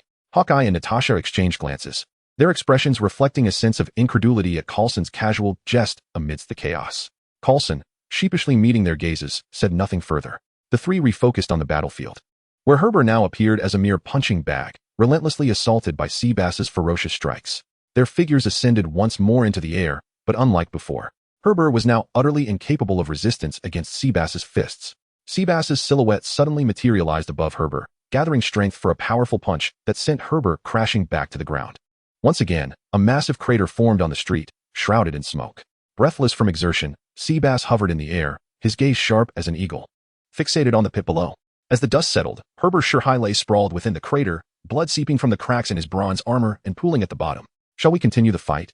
Seabass inquired, landing near the edge of the pit, his tone indifferent. Before him, Heber's armor was riddled with fissures, blood oozing from the gaps. Of course, Heber struggled to his feet from within the pit, his previously upright posture now faltering. Though he responded affirmatively, he showed no signs of preparing to attack. Raising his hands, he removed his helmet, allowing his silky silver hair to cascade freely in the wind. A strikingly handsome face, indistinguishable in gender, emerged before Seabass's eyes. Heber's beauty did not sway Seabass's resolve. An enemy remained an enemy. Failing to launch an attack? You have missed your final opportunity. Tossing his helmet aside carelessly, Heber's chiseled features were devoid of expression, his silver eyes remaining cold and detached. Despite having been thoroughly overpowered and gravely wounded, he felt no sense of defeat. He glanced down at his bloodied hands, then tore at the armor that bound him. Heber's armor fell to the ground in pieces, leaving him unencumbered as he lifted his gaze to Seabass, his eyes now filled with chilling determination. First stage blood rage. Second stage blood rage.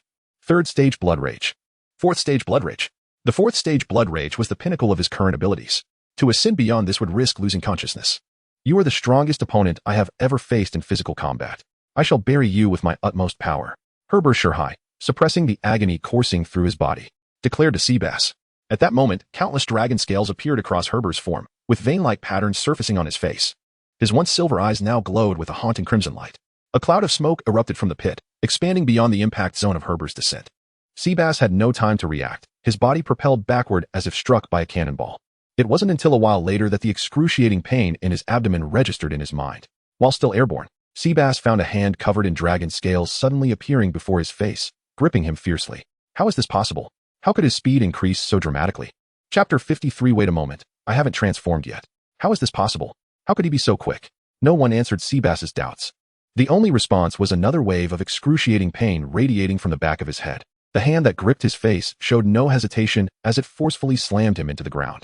Cracks, like spider webs, appeared around the two of them. Heber, with his palm covered in dragon scales, released his grip and slowly stood upright, gazing at Seabass, who lay on the ground. I am not adept at close combat. However, Blood Fury has the power to enhance my physique to a level that can match, or even surpass, that of warriors like you. This is the bloodline that flows within me, a gift granted to me. With that, Heber waved his hand, invoking the power of the word spirit. A tremendous force descended upon Seabass's body. Centered on Seabass, the cracks in the ground spread wildly outward. Compared to before, Heber, empowered by Blood Fury, experienced a significant amplification of the word spirit's power. At this moment, Seabass, pinned to the ground by the pressure, found himself utterly immobilized. Director, has our support not yet arrived? Observing from a distance, Coulson, witnessing Heber's Blood Fury and Seabass's disadvantage, hurriedly dialed Nick Fury, who was in full command at headquarters. In his office, Fury was also monitoring the battlefield through satellite imagery. However, he was not as anxious as Coulson. Coulson, do not let your emotions cloud your judgment. After hanging up, Nick Fury's gaze returned to the screen on his desk. On the screen, S-H-I-E-L-D, tanks were positioned on the streets, targeting Heber's figure before commencing fire. Aircraft emblazoned with the S-H-I-E-L-D emblem soared overhead, releasing a barrage of bombs. In the center of the battlefield, flames erupted, and a thick cloud of smoke enveloped the scene. Amidst the smoke, a figure leaped forth. Taking advantage of the moment when Heber was distracted by the human weaponry, Seabass successfully escaped the control that had bound him. As the smoke dissipated, the unscathed Heber, with his blood-red eyes, fixed his gaze upon Seabass's position, struggling in vain. With those words, his form vanished in an instant, leaving no trace in the visuals. A flurry of chaotic punches descended upon Seabass, each strike devoid of technique, yet they rendered Seabass completely defenseless. His body swayed under Heber's relentless assault, as he, the strongest in hand-to-hand combat within the great tomb of Nazarick, found himself utterly powerless. With Heber's final punch delivered, he stood firm, while Seabass, like a projectile, was sent hurtling away. Walls crumbled and shattered in his wake. Only when the force subsided did Seabass's body come to a halt, unceremoniously collapsing in a corner of the ruins. Blood seeped from the corner of Seabass's mouth as he struggled to lean against the crumbling wall. His head trembled as he lifted it to meet Heber's gaze, unwavering even in his dire state. It seems that only death can silence your eyes. Faced with Seabass's resolute stare, Heber abandoned any notion of urging him to surrender. The fate of a warrior is to perish on the battlefield. If that is the case, he could grant the opponent a swift end. Heber raised his arm, extending his index finger towards Seabass's heart. A breeze began to swirl around his fingertip, coalescing into a sharp arrow. Die, you are a worthy adversary. The wind-formed arrow was released from his fingertip. At that moment, several missiles detonated before him, causing the arrow to dissipate. The pressure from the explosions forced Heber to take 2 steps back. We did it. Let's go. On the Harrier jet, all missiles mounted on the wings were launched. Inside the cockpit, Hawkeye, seeing the attack succeed, urged Natasha to hasten their departure. Meanwhile, on the ground, as the smoke cleared, Heber, who had been gazing at Seabass, now looked up at the jets soaring above. Their eyes met. Heber's gaze held no emotion. While Hawkeye was instantly drenched in cold sweat, he turned to Natasha, ready to urge her, only to find her frantically shaking the control stick. I can't move. The jet is out of control. Natasha's words struck Clinton and Coulson like a thunderclap. As they moved forward to investigate, the aircraft suddenly began to tilt and plummet toward the ground. The 3 inside struggled to maintain their balance amidst the chaos, let alone attempt a rescue. In mere seconds, the jet fell from the sky, erupting into a massive fireball upon impact. Only after the aircraft was engulfed in flames did Heber lower his arm. The sky was his domain.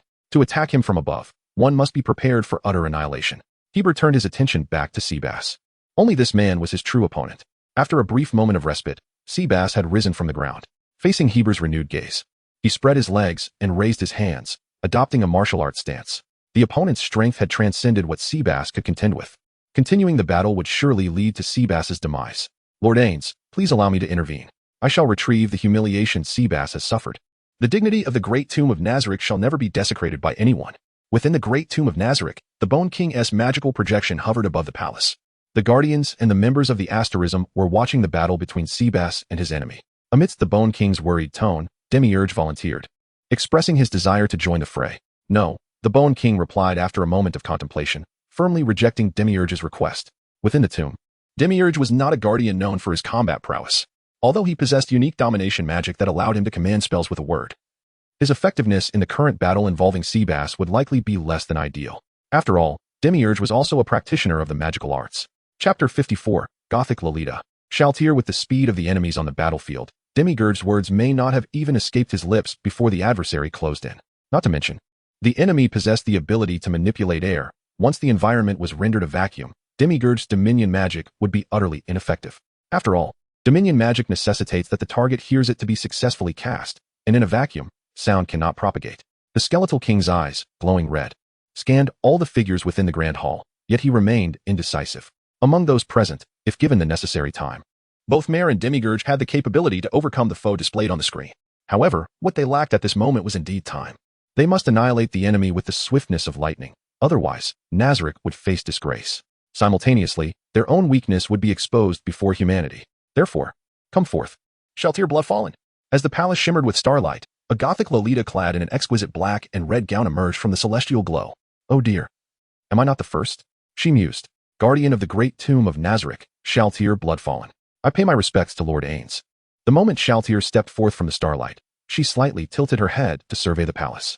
Not spotting that detestable succubus, she beamed a smile and bowed in reverence to the Skeletal King upon the throne. Though she was not the first guardian summoned by the Supreme One, as long as it was before that loathsome old woman, it was more than sufficient for her. Indeed, for Lord Ains, I must be of far greater importance than that matron. Shaltir. Shaltir. The Skeletal King's urgent calls finally jolted Shaltir from her reverie. She lowered her hand, which had been caressing her cheek, and composed her expression, quickly directing her gaze towards the Skeletal King. Lord Ains, I apologize. I am simply overjoyed to have been summoned by you, to the extent that I momentarily lost myself. Shaltir lifted her gown and bowed slightly in apology to the Skeletal King on the dais. Indeed, not a hint of change. The Skeletal King raised a hand to wipe away non-existent cold sweat from his brow, feeling a tingle of unease at the sight of Shaltir. Within the Great Tomb of Nazarick, he most dreaded confronting Shaltir and Albedo. When these two were unleashed, even he, a being of great power, felt a shiver of fear. Shaltir, there is something that requires your immediate attention. Recalling that Seabass was struggling under the enemy's grasp, the skeletal king cast aside those unsettling memories. A flash of green light enveloped him as he invoked forced calm, then sat upright upon his throne, his tone grave as he addressed Shaltir. He succinctly relayed Seabass's current predicament and the dire straits of Nazarick. Without hesitation, the skeletal king issued a command for support. Lord Ains, leave it to me. I shall return with the enemy's head. Those who offend Nazarick shall face unforgivable retribution. Shaltir, elated to be entrusted with a task so soon after her emergence, found this to be a tremendous validation of her worth. Yet, as she concluded her words, her expression turned somber, her eyes gleaming with fierce determination. How dare anyone offend Lord Ains? Unforgivable. With her resolve set, Shaltir gracefully lifted her gown in a final salute to the Supreme One. Then, under the watchful gaze of all present, she pushed open the grand doors of the palace. In the Hell's Kitchen, due to the battle between Seabass and Heber, the surroundings had transformed into a wasteland centered around their positions. Debris from vehicles and buildings was strewn about. Although Seabass was no match for Heber, he stubbornly persevered, bolstered by his draconic heritage. Unlike Heber the Devourer's dragon bloodline, Seabass's draconic lineage, while lacking the formidable powers of word spirits, granted him a body capable of withstanding most magic and resisting immense force. Thus, even after enduring numerous assaults from Heber, he had yet to succumb. Foolish tenacity. As an opponent, your strength is commendable. However, your actions at this moment can only be deemed foolish. Heber grasped Seabass by the neck with his left hand, his right hand poised like a blade. The battle had lost its thrill for him, and he resolved to deliver a heart-stopping finishing blow to this final adversary, concluding the conflict. As if sensing Heber's murderous intent, the surrounding S.H.I.E.L.D. tanks swiftly adjusted their turrets. A barrage of cannon fire erupted around the battlefield, shells soaring into the sky. Yet, Heber showed no reaction to the impending onslaught. Vacuum zone. He uttered those 4 words without a glance back. As his voice fell, a tempest surged outward around him. The artillery shells, which had just descended, were instantly scattered and flung away by the rising wind.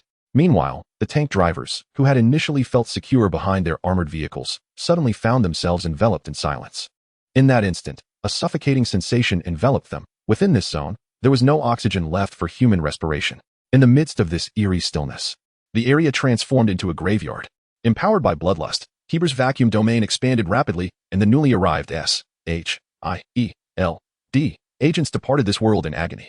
Rubers, Calvin, Henrik, do you hear me? Respond. Respond. Despite the frantic cries of the S.H.I.E.L.D.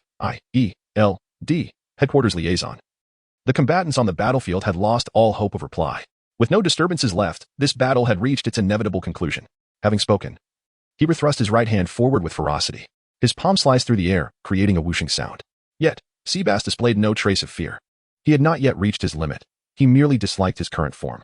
Seabass's eyes glowed crimson, muscles rippling beneath his suit. Just then, a pink lance descended from the heavens, aimed squarely between Seabass and Hebrew chapter 55. Before the battle, a fearsome declaration. Seabass, how utterly disgraceful. You have brought shame upon Nazarick. Now stand aside. In the sky, the figure of Shaltir materialized. However, at this moment, she appeared entirely different from her previous self in the great tomb of Nazarick. The charming dress that once adorned her had vanished, replaced by a resplendent suit of red armor, complemented by 2 pairs of immaculate white wings sprouting from her back and head. True ancestor vampire, Valkyrie form. Upon their initial encounter, Shaltir unveiled her most powerful form. Below, the ground trembled under the threat of Shaltir's lance, and Seabass, who had just been ensnared by Hebar's skeletal grip, broke free from his control. As he beheld Shaltir's arrival, any desire for transformation dissipated. Shaltir descended gracefully, landing beside Seabass. Summoned familiar, vampire bride. From behind her, 2 scantily clad vampire brides materialized. Shaltir cast a sidelong glance at Seabass, who stood frozen in place. Considering he was her ally and that everything transpired under the watchful gaze of the Supreme One, she chose not to disregard him. Instead, she summoned her familiars to assist Seabass, guiding him away from the battlefield. Who are you? Hebar demanded. I have come at the behest of the Supreme One to eliminate you.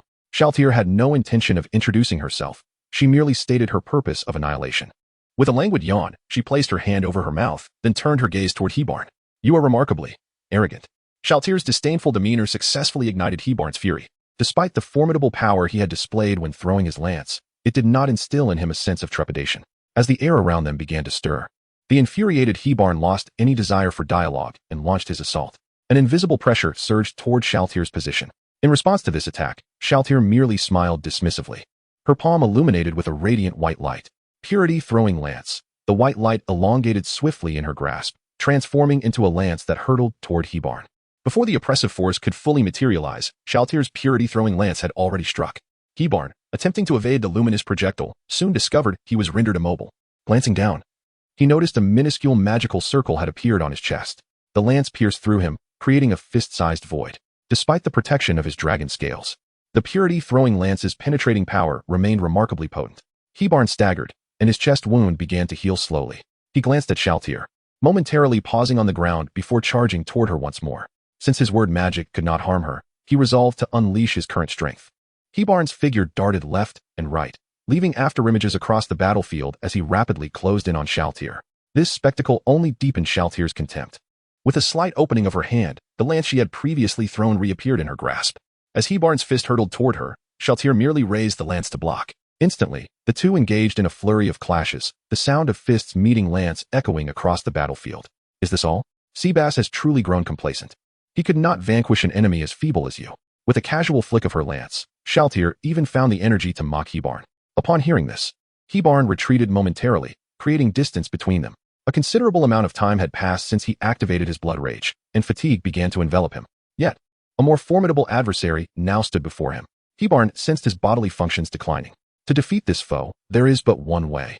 Stage 5 Blood Rage. Crouching and clenching his fists, Hebarn's muscles began to swell rapidly. Standing at 2 meters, he now soared to a height of 5 meters. His body covered in dragon scales, with horns sprouting from his head. But that was not all. With his continued roar, 2 enormous bat-like wings erupted from his back, unfurling in the wind. At this moment, Hebarn resembled a diminutive dragon. Yet, compared to his former self, it was evident that this growling draconic creature was far more primal than rational. A beast? Sacrificing reason for power. Shaltir regarded Hebarn's lost rationality with displeasure, as it reminded her of her own second form, one she despised. A gust of wind swept across the ground, and Hebarn vanished from her view. In an instant, a blurred figure appeared before Shaltir. With her vast battle experience, Shaltir instinctively opened her arms before her chest. Impure Impact Shield, as the blood shield materialized. A tremendous sound erupted before her. A fist, formed from 5 razor-sharp dragon claws, crashed into Shaltir's blood shield. A shockwave erupted, scattering debris in all directions. Shaltir's recently conjured Impure Impact Shield cracked and shattered into motes of light. The force of the blow sent her staggering backward until her wings fluttered, lifting her into the air and allowing her to dissipate the impact's energy. How rude, you beast! Suspended in midair, Shaltir's fury flared as she envisioned her recent humiliation unfolding before the Bone King's eyes.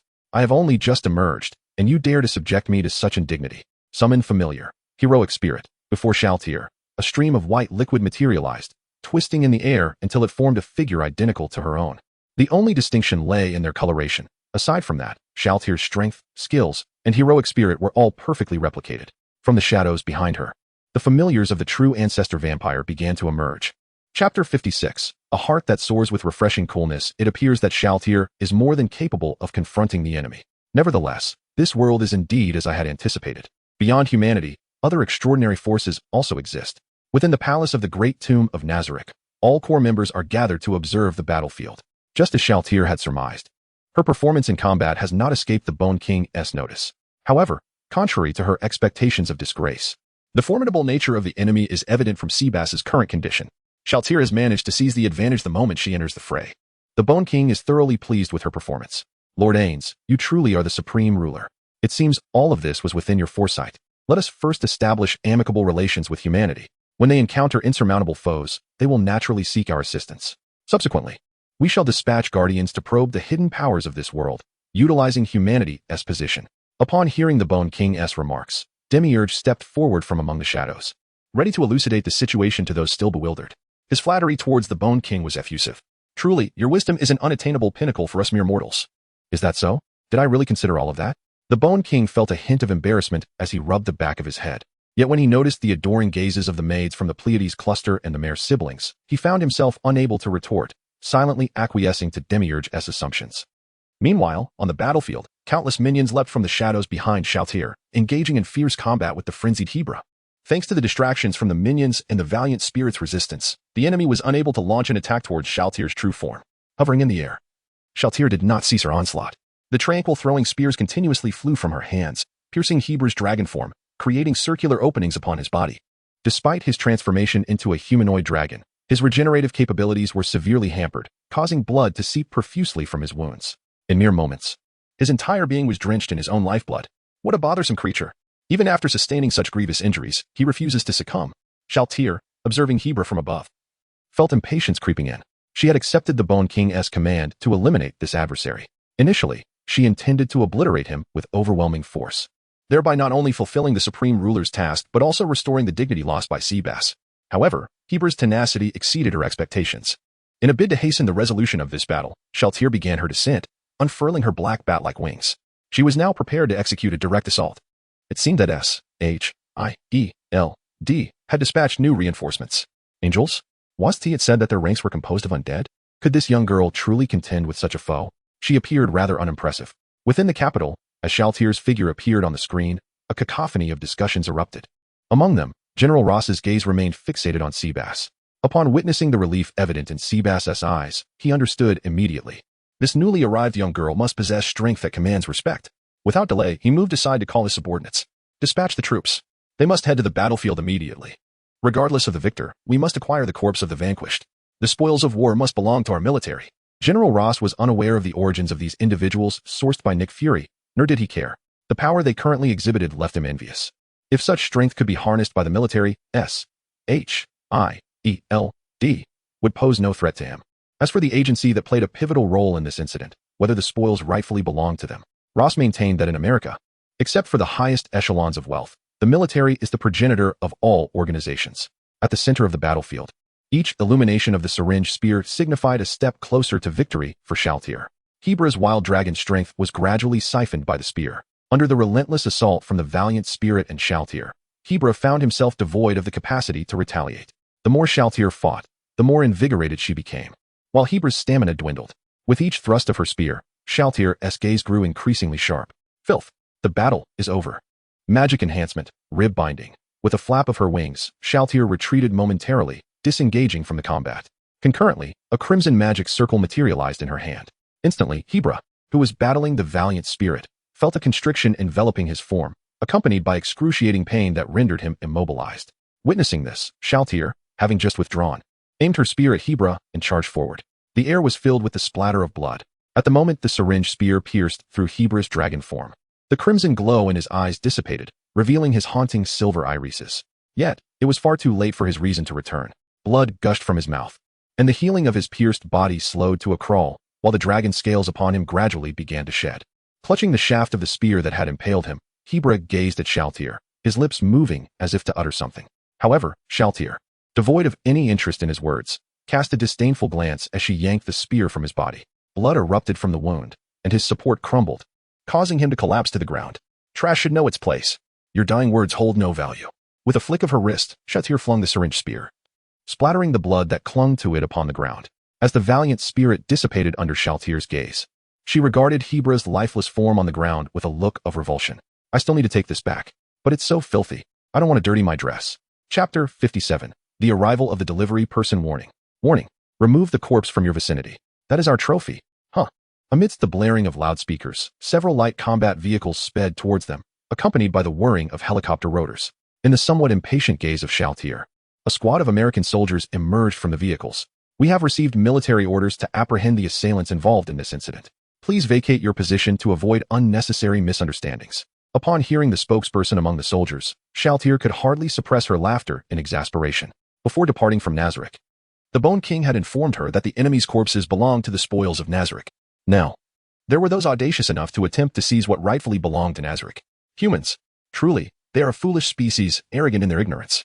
Who grants you the audacity to offend the dignity of Nazarick? Without a moment's hesitation, Shaltir summoned her vampire minions in response to the proud fools before her. From the shadows, bats with glowing red eyes and a pack of wolves began to advance towards the military ranks. Observing Shaltir's reaction, the soldiers raised their weapons in unison. A massacre was imminent. Wait, hold on. A hurried shout echoed through the ruins, catching the attention of both the soldiers and Shaltir. 3 disheveled figures emerged from the debris of a collapsed building, supporting one another. Leading them was the S.H.I.E.L.D. agent Coulson. The 3 had sustained severe injuries from the plane crash, opting to conserve their strength amidst the wreckage until they witnessed the military's impending conflict with Shaltir. Ma'am, I am Coulson. I have been handling communications with Mr. Ains. Please remain calm. Allow me to facilitate the discussion. With the assistance of Clinton and Natasha, Coulson cautiously approached Shaltir. Only after perceiving no hostile intent from her did he continue speaking. Shaltir simply scoffed at his words and redirected her attention towards the military. The shadowy vampire minions continued their advance undeterred. At that moment, a magical transmission reverberated across the distance. Shaltir, cease your attack. We are not prepared for war with humanity at this moment. Instantly, the fury in Shaltir's eyes dissipated. The command of Lord Ains was absolute. Although she yearned to eliminate the soldiers before her, upon hearing the Bone King's voice, she waved her hand, dispersing her minions. Once the shadows had vanished, Coulson let out a sigh of relief. Supported by his companions, he retrieved his phone to contact Director Nick Fury, bracing himself for potential entanglements with the military personnel. Coulson, buy us some time. Our reinforcements are on their way. We must prevent the situation from escalating. As soon as the call connected, Nick Fury's anxious voice resonated in Coulson's ear. However, Fury's words instilled a newfound confidence within him. They were currently outnumbered, with only 3 injured individuals. Confronting the military was indeed daunting. Yet, the promise of imminent support changed the dynamics entirely. Coulson stood firm before the military, producing his credentials to initiate communication. Meanwhile, within the confines of SHIELD's headquarters, Director Fury's demeanor shifted dramatically after ending the call. Motherfucker Ross, does he not comprehend the consequences of his actions? After cursing vehemently, he hastily dialed the American representative within the Security Council. Ross, unaware of Shaltir and her companions' identities on the battlefield, had acted foolishly. This ignorance was no surprise. However, the council was well aware of Nazarik's significance.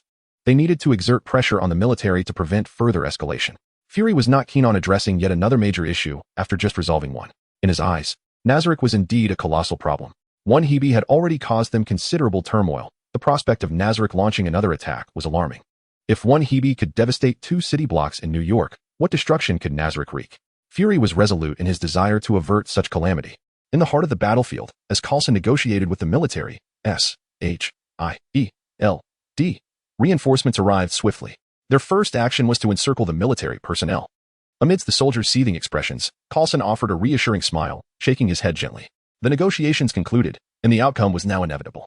Returning to Shaltir's side, the atmosphere between both parties had noticeably improved.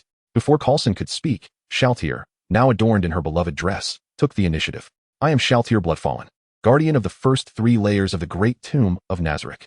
Lord Ains has informed me of your situation. Now, I wish to take this corpse back. Would you be so kind as to assist me? Having shed her armor for a dress, Shaltir appeared as an adorable young girl in Coulson and his companion's eyes. Yet this seemingly innocent girl had thoroughly unsettled their formidable foe. In Shaltir's expectant gaze, Coulson readily acquiesced to her request. SHIELD helicopter descended gracefully, and the agents dutifully lifted Hebe's remains aboard. Unbeknownst to anyone, however, they discreetly collected some of Hebe's flesh and blood. Seabass, dragging the body, boarded the helicopter, while Shaltir smiled and greeted Coulson before invoking her magic. High-level teleportation. At last, I can be with Lord Ains again. Old woman, you have no chance. Chapter 58. A new tale begins. New York, Stark Tower. A month has elapsed since the Manhattan incident. Throughout this time, Tony Stark has sequestered himself in his laboratory, and if not for the empty plates left at the door after each meal delivery, Pepper would have assumed he had vanished again, perhaps off cavorting with some model. Jarvis, open the laboratory door. I wish to enter. Miss Potts. The sir has requested no one disturb him. The surveillance camera at the door pivoted towards Pepper, Jarvis's voice echoing from the speaker. But he has been in there for a month. A month. Do you understand? Pepper's voice was laced with frustration as she pounded on the door. Tony, I know you're in there. Come out. You cannot abandon everything just for your armor. Inside the laboratory, Tony was engrossed in the projection before him, oblivious to Pepper's shouts outside. It was only when Jarvis's voice interrupted his focus that he reluctantly shut down the projection and moved toward the door. Do you have any idea how many documents at Stark Industries require your signature during this time? Tony, I thought you were the president now. Emerging from the laboratory, disheveled and bearing dark circles under his eyes, Tony was immediately bombarded by Pepper's words. Responding with a weary, dismissive tone only escalated the tension between them. He ambled over to the bar, poured himself a glass of champagne, and plopped down onto the sofa, shutting his eyes. This series of actions ignited the flames of Pepper's anger even further. She approached him with a serious demeanor. I resign.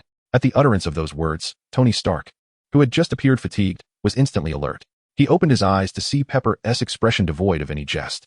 In that moment, he grasped the extent of the trouble he had caused her over the past month. He promptly rose from the sofa and embraced her from behind.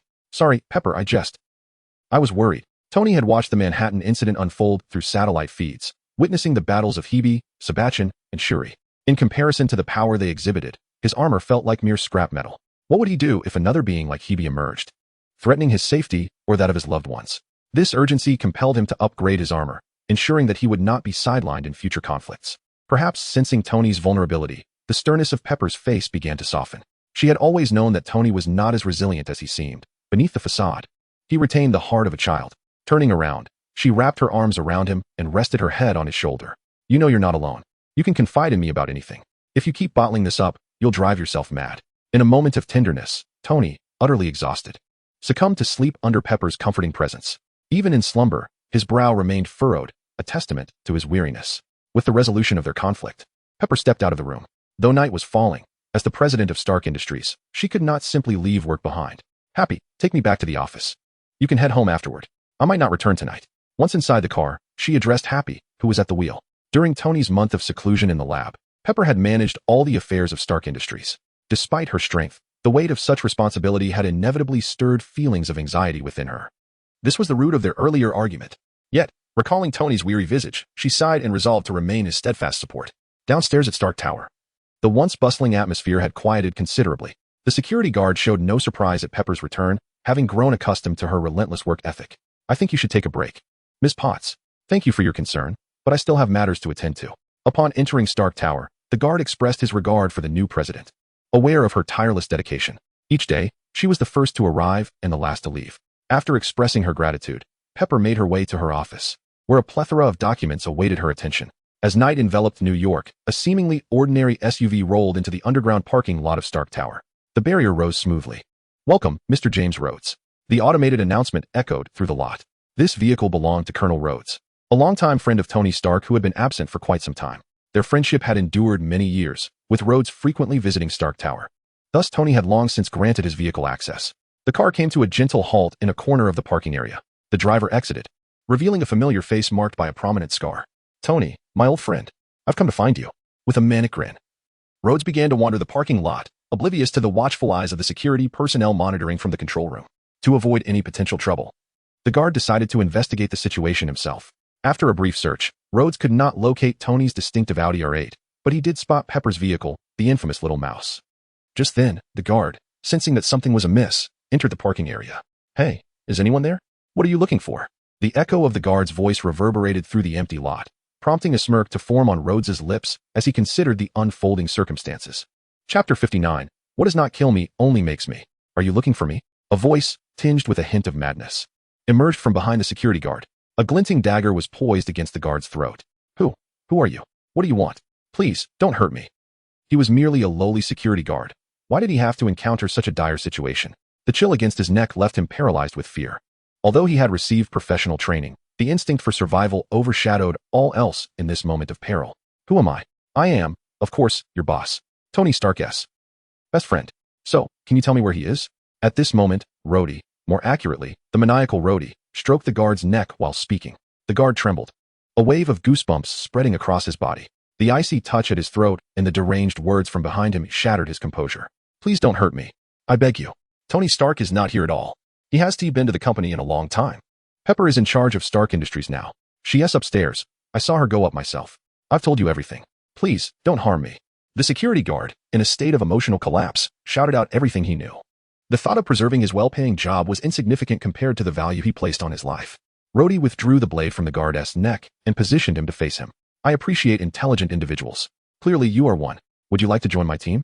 Rhodey smoothed the guard's suit collar and stepped back, tilting his head to admire his handiwork. A satisfied grin creased his lips. At that moment, the guard finally recognized the identity of his tormentor. The visage of the Joker, a figure he was all too familiar with. His employer, Tony Stark, had once fallen victim to this man's malevolence. While the name Joker might have faded from the public's consciousness, the employees of Stark Industries had not forgotten the lunatic who dared to challenge Tony Stark. Rhodey, aside from his hairstyle and attire, seemed a mere replica of the Joker. His face painted white, an exaggerated scar at the corner of his mouth, and the manic laughter that occasionally escaped his lips. It was no wonder the guard mistook him for the Joker. Hey, can you hear me? Want to join me? Rhodey waved his hands in front of the security guard's eyes. However, the guard, paralyzed with fear at the sight of the Joker's face, could not respond. You know, no one enjoys rejection. The dagger that Rhodey had just put down gleamed ominously once more. In an instant, he lunged forward, plunging the knife into the guard's heart while his left hand held the guard's head, pressing him against his chest. The excruciating pain surged through the guard's heart, awakening his rationality for a fleeting moment. Yet, at this juncture, he had lost all means of resistance. You, Mr. Stark will never let you go. Rhodey had already set the guard's body on the ground, preparing to leave when the dying words of the guard drew him back to his side. He leaned in close and whispered in his ear, "What does not kill me will only make me stranger." With the guard's lifeless gaze fixed upon him, Rhodey burst into laughter. Inside Stark Tower, Rhodey strolled leisurely through the corridors, having gained entry with the security guard's ID, until he arrived at the room marked as the COS office. A grin began to form at the corners of his mouth. Pepper, dear Pepper, though he had not found Stark, as long as you are here. Suppressing the impulse to laugh maniacally, Rhodey approached the office door and knocked. Inside, Pepper was engrossed in reviewing documents. Although she heard footsteps outside, she merely assumed it was the security guard beginning his night patrol. When the knocking echoed against her office door, she called out without lifting her head, "It's me. No need to patrol here. I still have work to do." Pepper, believing it to be just the guard, dismissed the noise. Knock, knock, knock. The knocking continued unabated. Frustrated by the interruption, Pepper finally lifted her head, only to find the incessant knocking unaccompanied by any inquiry. Rising from her seat, she approached the door and flung it open. Surprise. Pepper. The sudden appearance of the Joker sent Pepper reeling backward until she collided with the edge of her desk, halting her retreat. "What? Are you not happy to see me?" Pepper. Rhodey stepped into the office, advancing toward Pepper. The face, painted like a clown, wore an exaggerated expression of sorrow. "You don't recognize me? I am Rhodey." Rhodey?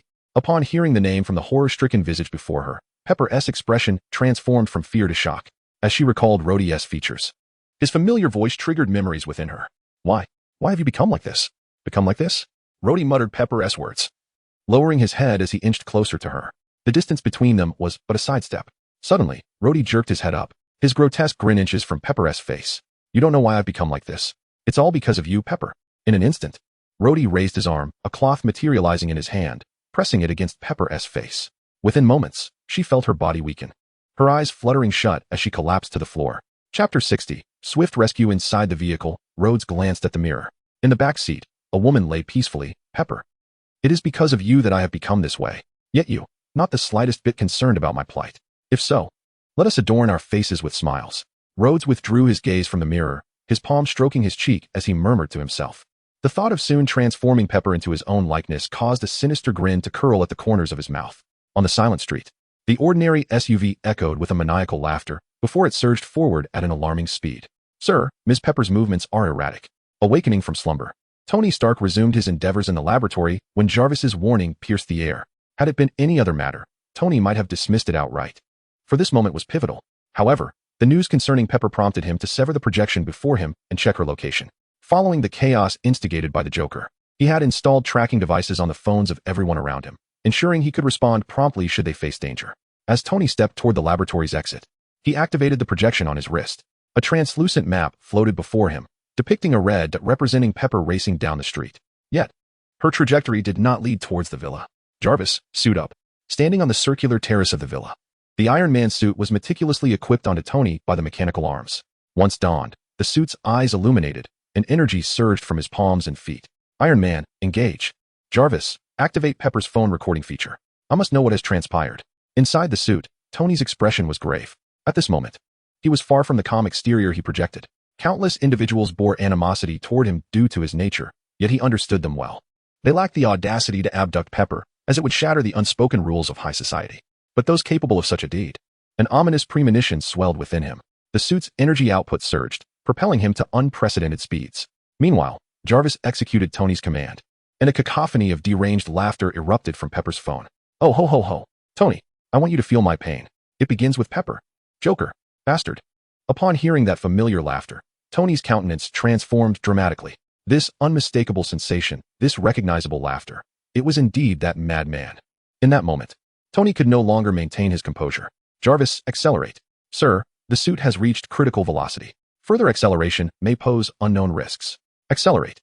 Jarvis's warning resonated in Tony Stark's ears, but his focus was solely on the imminent peril faced by Pepper, now in the Joker's grasp. The image of Rhodes's final moments flickered in his mind. If Pepper were to share a similar fate, instantly, blood surged to Tony's eyes, turning them a crimson hue. In the northern region of the Bronx, where few souls roamed, the hour had grown late, rendering the area devoid of life. Before a relatively secluded house, an SUV screeched to a halt, leaving a long, dark mark on the pavement. "Hey, I know you're awake, Pepper." Rhodes. from the driver's seat, slowly exited and approached the rear door. Opening it, he saw through Pepper's feigned slumber, ignoring the resentment in her eyes. Rhodes callously seized the ropes binding her waist, yanking her from the vehicle. Do not look at me that way. This is what you all deserve, is it not? As Pepper, still reeling from her sudden descent, steadied herself on the ground, Rhodes grasped her face with both hands. What has happened to you, Rhodes? Why have you become this way? Her question caused Rhodes to release her, stepping back while fixing his gaze upon her. This way? You mean like this? His fingers traced the scars at the corners of his mouth, offering Pepper a twisted smile. Yet, against the backdrop of his paint-smeared visage and grotesque scars, the expression appeared profoundly unsettling. I feel fantastic. Did you know? During this time, I have pondered deeply and reached a conclusion. A person, once twisted by pain, becomes ever stronger. Oh ho ho ho. In a frenzy, Rhodes began to share his revelations with Pepper, his features growing increasingly deranged as he spoke. After momentarily suppressing his laughter, he positioned her body to face the house's entrance. Now, it is your turn, Pepper. We must depart. You cannot escape. A flash of white light streaked through the sky as the Iron Man suit descended rapidly before them. The moment it touched down, Tony raised his hand, aiming two glowing repulsor beams directly at Rhodes. Release her, Joker. Joker? You don't recognize me? Tony, you have made me so very happy. In the face of Iron Man's threat, Rhodes exhibited no fear, but rather erupted into laughter directed at Tony Stark within the suit. This sharp, piercing laughter compelled Tony to scrutinize him closely. Rhodes, you are Rhodes. But why? Why have you kidnapped Pepper? I have been searching for you. The sound of his voice, the silhouette before him, and the hue of his skin, all these elements caused Tony Stark to instantly recognize the man standing before him. Yet, this revelation only deepened the weight in his heart. The repulsor beams gradually dimmed as Tony lowered the suit's arms. Iron Man would never aim his weapon at one of his own, especially not at this individual, who had suffered so much because of him. Rhodes, release Pepper. I can help you. Trust me. Chapter 61. Madness, irretrievable. Trust me. I can assist you. Assist me? But I do not require help. Tony, at this moment, I feel utterly liberated. Do you understand? We have always been shackled by rules, civilization, laws, morals. All of these constraints bind us incessantly. Enough. You have been brainwashed by the clown. Upon hearing Rhodey's insane proclamation, Tony's relaxed arms lifted once more. The blinding light of his palm repulsor compelled Rhodey to shield his eyes. He was not concerned about being attacked. Tony was not a cruel individual. Moreover, there was a hostage in front of him. Yet, at that moment, a sound resembling a firework erupted. Before Rhodey could react, his body convulsed as if struck by lightning, collapsing to the ground. The exterior of the Iron Man suit gradually descended, concealing the two vacant launch ports within. You killed him, Tony? It was merely a stun. Rushing to Pepper's side, Tony untied the ropes binding her. Upon hearing Pepper's inquiry, Tony cast a complex gaze at the unconscious Rhodey sprawled on the floor. He had envisioned numerous scenarios for their reunion, yet this particular outcome had never materialized in his mind. The seaside villa. After rescuing Pepper from Rhodey's grasp, he ordered that they both be taken to his estate. Following the traumatic events, Pepper had succumbed to a deep slumber under Tony's comforting presence. However, as he beheld Rhodey tightly bound in the living room, Tony Stark found himself at a loss for how to engage or manage the situation. The following morning, several of New York's most renowned psychologists arrived at the villa. Under the influence of Tony Stark's financial prowess, none could resist the allure of such lucrative remuneration. One by one, the psychologists commenced their treatments, only to leave in vain. It was not until the last psychologist departed that Tony slumped helplessly onto the sofa. Mr. Stark, regarding his condition, I recommend you place him in a psychiatric facility. He has lost all hope for recovery. The departing doctor's words echoed relentlessly in Tony's mind. These individuals were the foremost experts in psychology. Rhodey, having been condemned to a psychological death sentence, left Tony Stark feeling utterly powerless. Suddenly, Tony, who had been sitting despondently on the sofa, looked up with renewed vigor. A figure long absent from his life emerged in his mind. John Constantine. He belonged to the same realm as the clown. Now, the last glimmer of hope resided within him. With this thought, Tony hesitated not for a moment. Energy surged forth as the Iron Man suit launched from the villa's terrace, heading towards Hell's Kitchen. Are you truly reliable? Before her stood a flamboyant transvestite and a chain-smoking fiend, igniting Grace's impulse to turn and leave. Yet, the thought of her tormented daughter at home compelled her to halt her retreat. Despite this, she still voiced her skepticism. Hey, what kind of look is that? We are, after all, the neighborhood's most renowned detectives. In the midst of Grace's doubtful gaze, Wade exuberantly draped his arm around Constantine's shoulder, puffing out his chest with pride. Reflecting on the rumors circulating outside, Grace's expression softened somewhat. At the very least, what she had gathered suggested that Constantine possessed some mystical abilities. This was the reason she sought out this detective agency. I do not require an investigation for anything specific. Rather, my daughter, Lila, seems to be under the watchful eye of something terrifying. Upon hearing her words, Wade's eyes sparkled with anticipation. He eagerly disentangled himself from Constantine and leaned in closer to Grace. Something terrifying is watching her? So, is it some kind of fiend? Do you need me to eliminate that individual? That is my specialty. Wade's rapid-fire declarations were followed by him brandishing his beloved handgun against his own face, attempting to appear menacing while directing a warning toward Constantine. However, his antics only solidified Grace's suspicions. Indeed, he was a bit unhinged. Wade blinked rapidly, filled with hope as he gazed at Grace, his employer. Heaven knows how he had been surviving.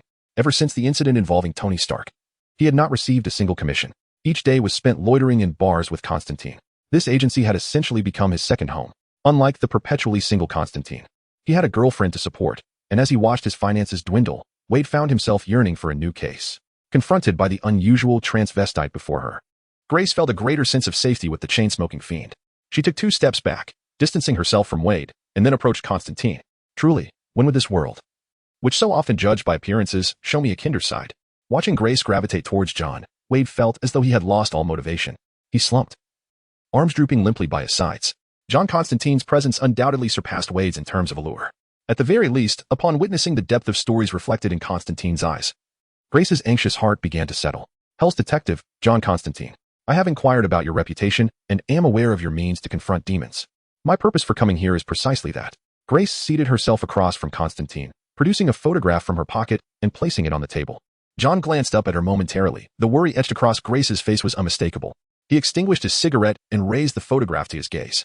A week prior, Lila had gone camping with her classmates. Such excursions were commonplace and had occurred many times before, so I had no cause for concern. Yet, this time was different.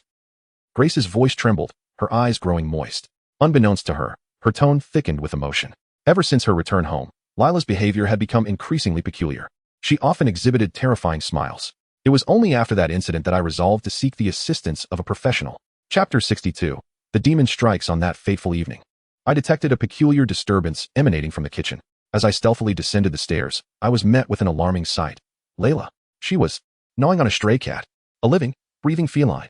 At this juncture, Grace was trembling uncontrollably, her body vibrating with a mixture of maternal concern and primal fear. With tear-stained cheeks, she lifted her gaze towards Constantine, who sat opposite her. Although he remained silent, the hope in her eyes threatened to spill over. I cannot provide you with an unequivocal answer based solely on a photograph. However, should your assertions hold any truth, I can affirm with certainty that your child has been possessed by a demon, Constantine stated blankly, gazing at the image of the sleeping child. Upon hearing John's words, Grace could no longer restrain herself and collapsed onto the table, weeping inconsolably. After a considerable time had passed, Grace composed herself, dabbing her eyes with a handkerchief. She looked earnestly at John Constantine. I will offer you anything you desire, provided that you can assist me in saving Layla. To this, John exhibited no immediate reaction. He scrutinized Grace's attire and jewelry, all of which were renowned luxury brands, leading him to surmise that she was not lacking in financial resources. Just as he was about to state his fee, Grace interjected almost simultaneously, if you wish, 500,000. Constantine's gaze had inadvertently conveyed something to Mrs. Grace, resulting in a misunderstanding. Nonetheless, John paid little heed to this. The two exchanged knowing glances, each perceiving a familiar desire reflected in the other's eyes. Being adults, there was no need to articulate certain matters too explicitly. After Grace provided her contact information and a deposit, she exited the office. Wade, upon witnessing this, hurried to John's side, exclaiming, "This commission involves me as well. You know that without my relentless promotion, no one would even consider this dismal place." Amid Wade's incessant chatter, the office door swung open once more, revealing an old acquaintance, Tony Stark. Upon entering, Tony swiftly removed his armor and approached Constantine with urgency. Neglecting to take a seat, "I found Rhodey, but as you predicted, he has been brainwashed by the Joker. I've consulted every psychologist in New York to no avail. Now, you are my last hope." The two shared a bond forged in the fires of Afghanistan, yet Tony Stark exhibited no inclination for pleasantries at this moment. "So, what do you want me to do?" Constantine inquired, observing the anxiety etched across Tony's face, devoid of any inclination towards jest. "Save him. Give it up." For the first time, Tony Stark, usually so proud, displayed a vulnerability while requesting assistance, only to be met with a response that plunged him into despair. In a fit of frustration, he slammed his palms upon the table, directing a furious outburst at John Constantine. "You come from the same world. You were the one who warned me of the Joker's dangers. And now you tell me to abandon Rhodey? You know why he has become this way." Faced with Tony's ire, John remained calm, locking eyes with him, confronting the fury without uttering a word. As Tony transitioned from rage to tranquility, he deciphered the helplessness reflected in John's gaze, a stark acknowledgement of the futility in attempting to save someone ensnared by the toxic grip of the Joker. The Joker is poison, irrevocable poison. In the stillness of John's composed demeanor, Tony tossed down a check, donning his armor once more before taking flight. Is this your consultation fee? Or a token of psychological compensation? Deadpool, witnessing Tony's departure, dashed to John's side, snatching the check from the table and waving it before him. Oh damn, this wealthy dog. Do you realize how much he has given? 1 million. A full $1 million. As Wade finally comprehended the figure on the check, his excitement surged. How many commissions must I undertake to earn $1 million? And this sum is merely a consultation fee tossed aside by Tony Stark. John Constantine rose, effortlessly reclaiming the check from Wade's grasp. This is not merely a consultation fee. It is also a matter of that man's dignity. He examined the check, recognizing it as a silencing payment, a means to avoid the humiliation of an apology. Prepare our belongings. We are departing. Wade, you have just earned $1 million. Why not leave that 50,000 job to me? As their playful banter continued, the office gradually regained its silence. Later that evening, in Brooklyn, Wade and John disembarked from their vehicle, glancing at the slip of paper inscribed with an address. You are asking for too little. I can feign resistance while you take the opportunity to raise your price. What do you think? Is that not a splendid idea? Wait. Listen to me. Upon exiting the vehicle, they were greeted by an opulent mansion. It was no wonder Grace had not haggled over the price of $500,000. To her, it likely paled in comparison to the cost of her handbag. Observing John's retreating figure, Wade sighed in resignation, abandoning his scheme. After ringing the mansion's doorbell, the grand entrance swung open. They stepped inside, but while Constantine exuded calm, Wade trailed behind, feeling more like an intruder than a guest. The expansive estate was eerily silent as they approached the villa's entrance, where Grace awaited them. I have given all the staff the day off. You understand. Should this matter be maliciously publicized, it would not bode well for Layla's future. Chapter 63. The Black-Eyed Demon under Grace's guidance. The two entered the villa, where various luxuries sparkled under the lights, nearly blinding Wade. Please wait a moment. I will call Layla down. Also, do refrain from revealing your identity, Mr. John. Layla is unaware of your presence, Grace said, offering an apologetic smile to John Constantine before gracefully ascending the staircase, vanishing from their sight. Damn it, John. Tell me, when did you two start this affair? Wade leaned closer to John Constantine, casting a skeptical glance. Just moments ago, Grace had shown no acknowledgement of Deadpool's existence, almost ignoring him completely. Yet, the way she gazed at John was imbued with a seductive allure. Faced with Wade's inquiry, John remained silent, merely raising an eyebrow to confirm Wade's suspicion. Wade, witnessing John's smug demeanor, felt a pang of jealousy at the thought of him sharing a bed with the blonde woman. It was more painful than death itself. John chose to disregard Wade's antics, rising to survey the surroundings. A fine powder slipped through his fingers, forming a vague circle on the floor. Amidst Wade's frantic cries, two figures slowly descended from the upper floor. Layla. These are two friends your mother has seen in a long time. Is he one of them? Grace began her introduction but was interrupted by Layla, who pointed directly at Wade with unabashed disdain. She embodied the essence of a rebellious teenager, blonde hair, heavy makeup, and a prominent nose ring.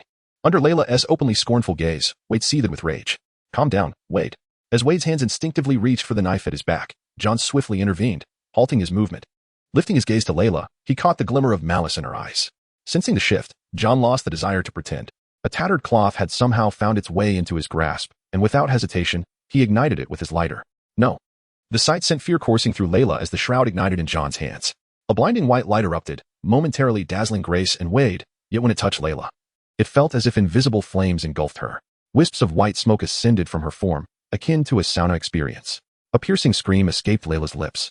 And as the light faded, she gasped for breath while fixing her gaze on John Constantine. Jesus Shroud? Too bad you're not a priest, so you cannot wield its true power. The demon within Layla revealed itself, no longer concealing its presence. The innocence on Layla's face evaporated, replaced by a sinister grin. Her once bright eyes were now voids of darkness as she turned to Grace. Mother, I am deeply disappointed. Get out. Get out of Layla. As Layla screamed, engulfed by the light, Grace dashed behind John Constantine, finally witnessing the demon's true form manifesting within her daughter. The flicker of hope in her heart shattered completely. Desperately, Grace cried out to the demon, but it only reveled in her despair. Mother, I am your daughter. Will you harm me for their sake? Help me kill them. In uttering the first two sentences, Layla's pupils briefly returned to normal, her expression reflecting an impeccable sadness, the sorrow of betrayal by those she loved most. The sight stirred a pang of guilt within Grace, realizing the hurt inflicted upon her child.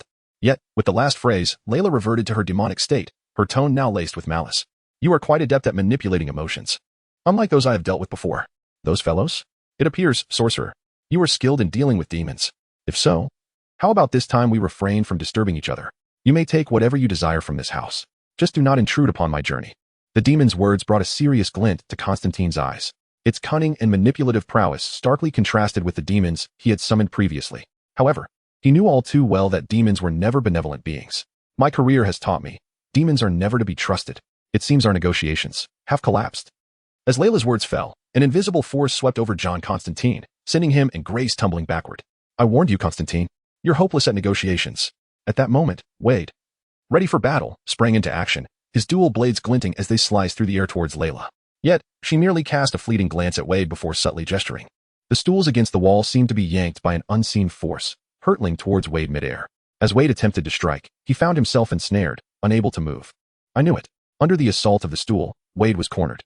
Although immobilized, his mouth remained unrestrained. Hey, demon lady, I barely know that guy. If you look closely, you'll see our vibes are entirely different. He is from DC, I'm from Marvel. If you don't mind, could you let me go? Vanessa is calling me home for dinner. You know how terrifying an angry woman can be. Chapter 64. Who truly is the demon? The curtains of the villa fell, swirling momentarily in the air, wrapping around Wade's mouth like a serpent. The room fell into an immediate silence, demonstrating that even a demon could not endure the incessant chatter emanating from his bothersome lips. Layla cast a disdainful glance at Wade, whose mouth she had obstructed, her expression reminiscent of one observing an insufferable presentation. Only when Wade's speech was stifled did she release the frown that had unknowingly creased her brow. Mr. Mage, I still do not know your name. Is it not customary to introduce oneself before facing death? Perhaps, after your demise, we might become colleagues, she remarked. Her hand forming a claw as John, recently hurled aside, floated towards her grasp. Upon hearing Layla's words, a smile flickered in Constantine's eyes, and the holy water he had been holding surged forth. Immediately, smoke began to rise from Layla's visage, scorching, searing, and excruciating. In agony, she released her grip on John's hand, clutching her head tightly as she stumbled backward. Despicable! You wretched bastard! The power of the holy water proved ultimately limited. After enduring a brief period of torment, Layla, her face still shrouded in smoke, glared at John Constantine with unbridled fury. In that moment, the desire to toy with him dissipated, replaced by an overwhelming urge to utterly crush him. With a sweeping motion of her arms, every knife and fork in the grand hall levitated. The sharp points pivoted in the air, targeting John's position. Whether human or demon, I believe one must always be wary of what lies beneath their feet. John Constantine, undeterred by the multitude of weapons aimed at him, calmly retrieved a pack of cigarettes and ignited one, inhaling deeply. Upon hearing John's words, Layla's pupils constricted as she glanced down at her feet. A diagram drawn in white powder caught her eye, and she realized she was standing on its very edge. Constantine clenched his fists, one hand over his heart, the other raised heavenward. Almighty Lord, grant your people the path to the gates of paradise. In the name of the Father, the Son, and the Holy Spirit. Damn it, stop, stop. As Constantine recited his incantation, flames of white fire ignited along the perimeter of the diagram. Encircled by the sacred fire, Layla found herself unable to wield any power. With each word of the incantation that escaped Constantine's lips, the demon within her writhed in agony, unleashing a torrent of curses demanding he cease. Yet, witnessing this, John not only persisted but quickened his chant. Under the dual pressure of the incantation and the holy fire, the demon within Layla could no longer endure. She threw her head back, mouth agape, and a dense cloud of black smoke erupted from her lips. The smoke spiraled through the air, desperately seeking to escape its confines. But to no avail. The holy fire thwarted her every attempt, leaving her with no hope of escape. Below, Constantine had seized a silver vial, and at that moment, the swirling smoke seemed to glimpse a flicker of hope, diving downwards to enter the bottle. Once the black smoke had fully enveloped the interior, John swiftly tightened the cap, as if fearing the demon within might escape. Fuck you, you damn bastard. You filled it with holy water. The curses echoed from within the vial. But as Constantine shook it, the invectives transformed into agonized wails. The sacred fire in the room gradually dissipated, and the floating utensils clattered to the ground. Freed from his bindings, Wade finally found his voice. These demons are utterly repulsive. More disgusting than that bald head who likes to spy in your mind. Let me have a go. John. Just once. After extricating himself from the curtain-esque grasp, Wade swiftly approached John Constantine, his eyes gleaming at the prospect of the vial that could elicit such shrieks. John casually handed the vial to Wade and knelt beside Layla. As Wade shook the vial, the screams within intensified. She is fine now, but do not allow her near those filthy corners again. Once possessed, she is more likely to attract the attention of demons. They favor such vessels, John advised, glancing at Layla's eyes before addressing Grace, who sat dazed beside her. The scene had proven overwhelmingly stimulating for Grace, leaving her in a stupor even after the ordeal concluded. Constantine's words finally roused Grace from her trance. After a thorough examination, under John's reassuring gaze, she lifted Layla's body and exited the hall. Meanwhile, John's attention returned to the silver vial. He snatched it from Wade's hands, disregarding the latter's noisy protests, and solemnly addressed the demon within. What is your name? What is your purpose? The vial gradually steadied, and the demon's emotions began to calm. Instead of directly answering, she teased John with a retort. Is that not a question I previously posed to you? John's expression remained impassive as he continued to shake the vial. Damn it. You wretch. I will kill you.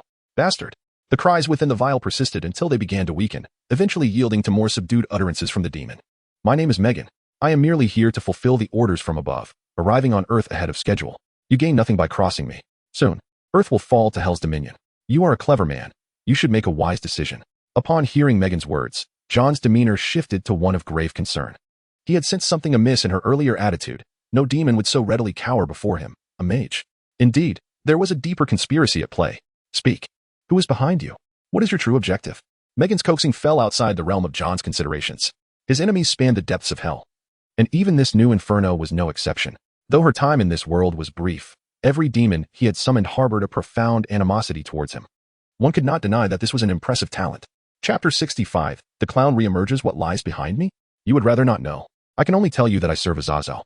As for the purpose, do you think a lowly demon like me could comprehend it? After uttering these words, no further sounds escaped from within the bottle. John placed it solemnly on the ground and began to draw a sigil. He could discern that Megan had disclosed all she knew. Although she seemed somewhat reluctant about her mission, John had yet to employ his remaining methods of interrogation. Nevertheless, she had willingly revealed everything. However, since she no longer held any value, John Constantine had no intention of allowing her to remain on Earth. Once the sigil was complete, he positioned the bottle in its center. A captivating crimson hue began to rise from the edges of the diagram. At the final moment of sending her back to hell, John posed his last question. It seems you are not fond of visiting Earth, unlike those I summoned previously. Earth? Who would enjoy coming here? Aside from those fools under Mephisto, one must avoid the sorcerers of Kamartaj and be wary of that damned spirit knight. Megan, already sensing the scent of hell, answered without hesitation. Compared to being in the clutches of this bastard, she preferred the comforts of hell. Yet, in her final moments, she had one question for him. Your name, magician? I am about to return. Could you answer me? When I come to Earth again, I wish to reminisce. Name? The crimson light in the sigil flickered to its limit, and the acrid smell of sulfur filled the chamber. In that final moment, John Constantine smirked at Megan's inquiry. Tony Stark, remember to seek me out. I am quite renowned. The red light flashed, and the sigil turned to ashes. Simultaneously, the bottle in the center vanished. Though it plummeted into hell, the demon who opens it will surely be pleased. Hey, John, you can speak my name. I truly wish that one day, Deadpool's name would resonate throughout hell. As they exited the villa, Wade remained puzzled as to why John did not reveal his name. John glanced back at the villa, noticing a blonde woman leaning on the windowsill, casting him a seductive glance. You might need someone to return with you, Wade. John turned back and re-entered the villa, leaving Wade standing there, muttering curses under his breath. The scene shifts. After leaving Hell's Kitchen, Tony Stark returned to his seaside villa. His last hope extinguished, he now had no choice but to heed the doctor's advice and admit Rhodey into his psychiatric facility. In a society that serves the wealthy with convenience, a mere phone call summoned a vehicle from the New York State Psychiatric Research Institute to his doorstep. Watching Rhodey being carried away in a state of unconsciousness, Tony's sorrow was indescribable. As dusk fell, he retreated to his laboratory, but this time, he was not engrossed in upgrading his armor. Instead, he fervently absorbed knowledge regarding consciousness and neurology. Even though Rhodey's prognosis had been deemed hopeless by all, he refused to abandon hope.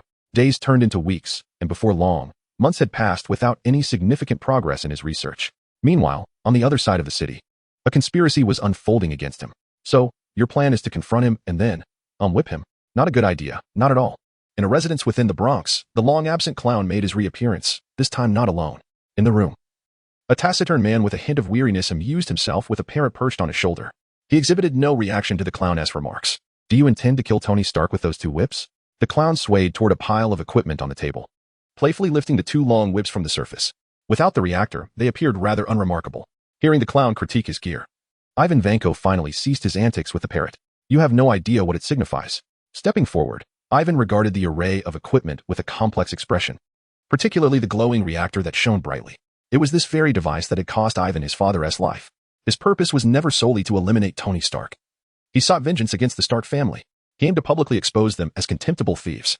By presenting his own arc reactor to the world, the Stark family would be disgraced. However, he had no intention of sharing his thoughts with the clown. I appreciate you bringing me from the cold of Moscow to New York, but that does not mean I will willingly be at your disposal. Gently stroking the fruits of his labor on the table, Ivan addressed the clown with a grave tone.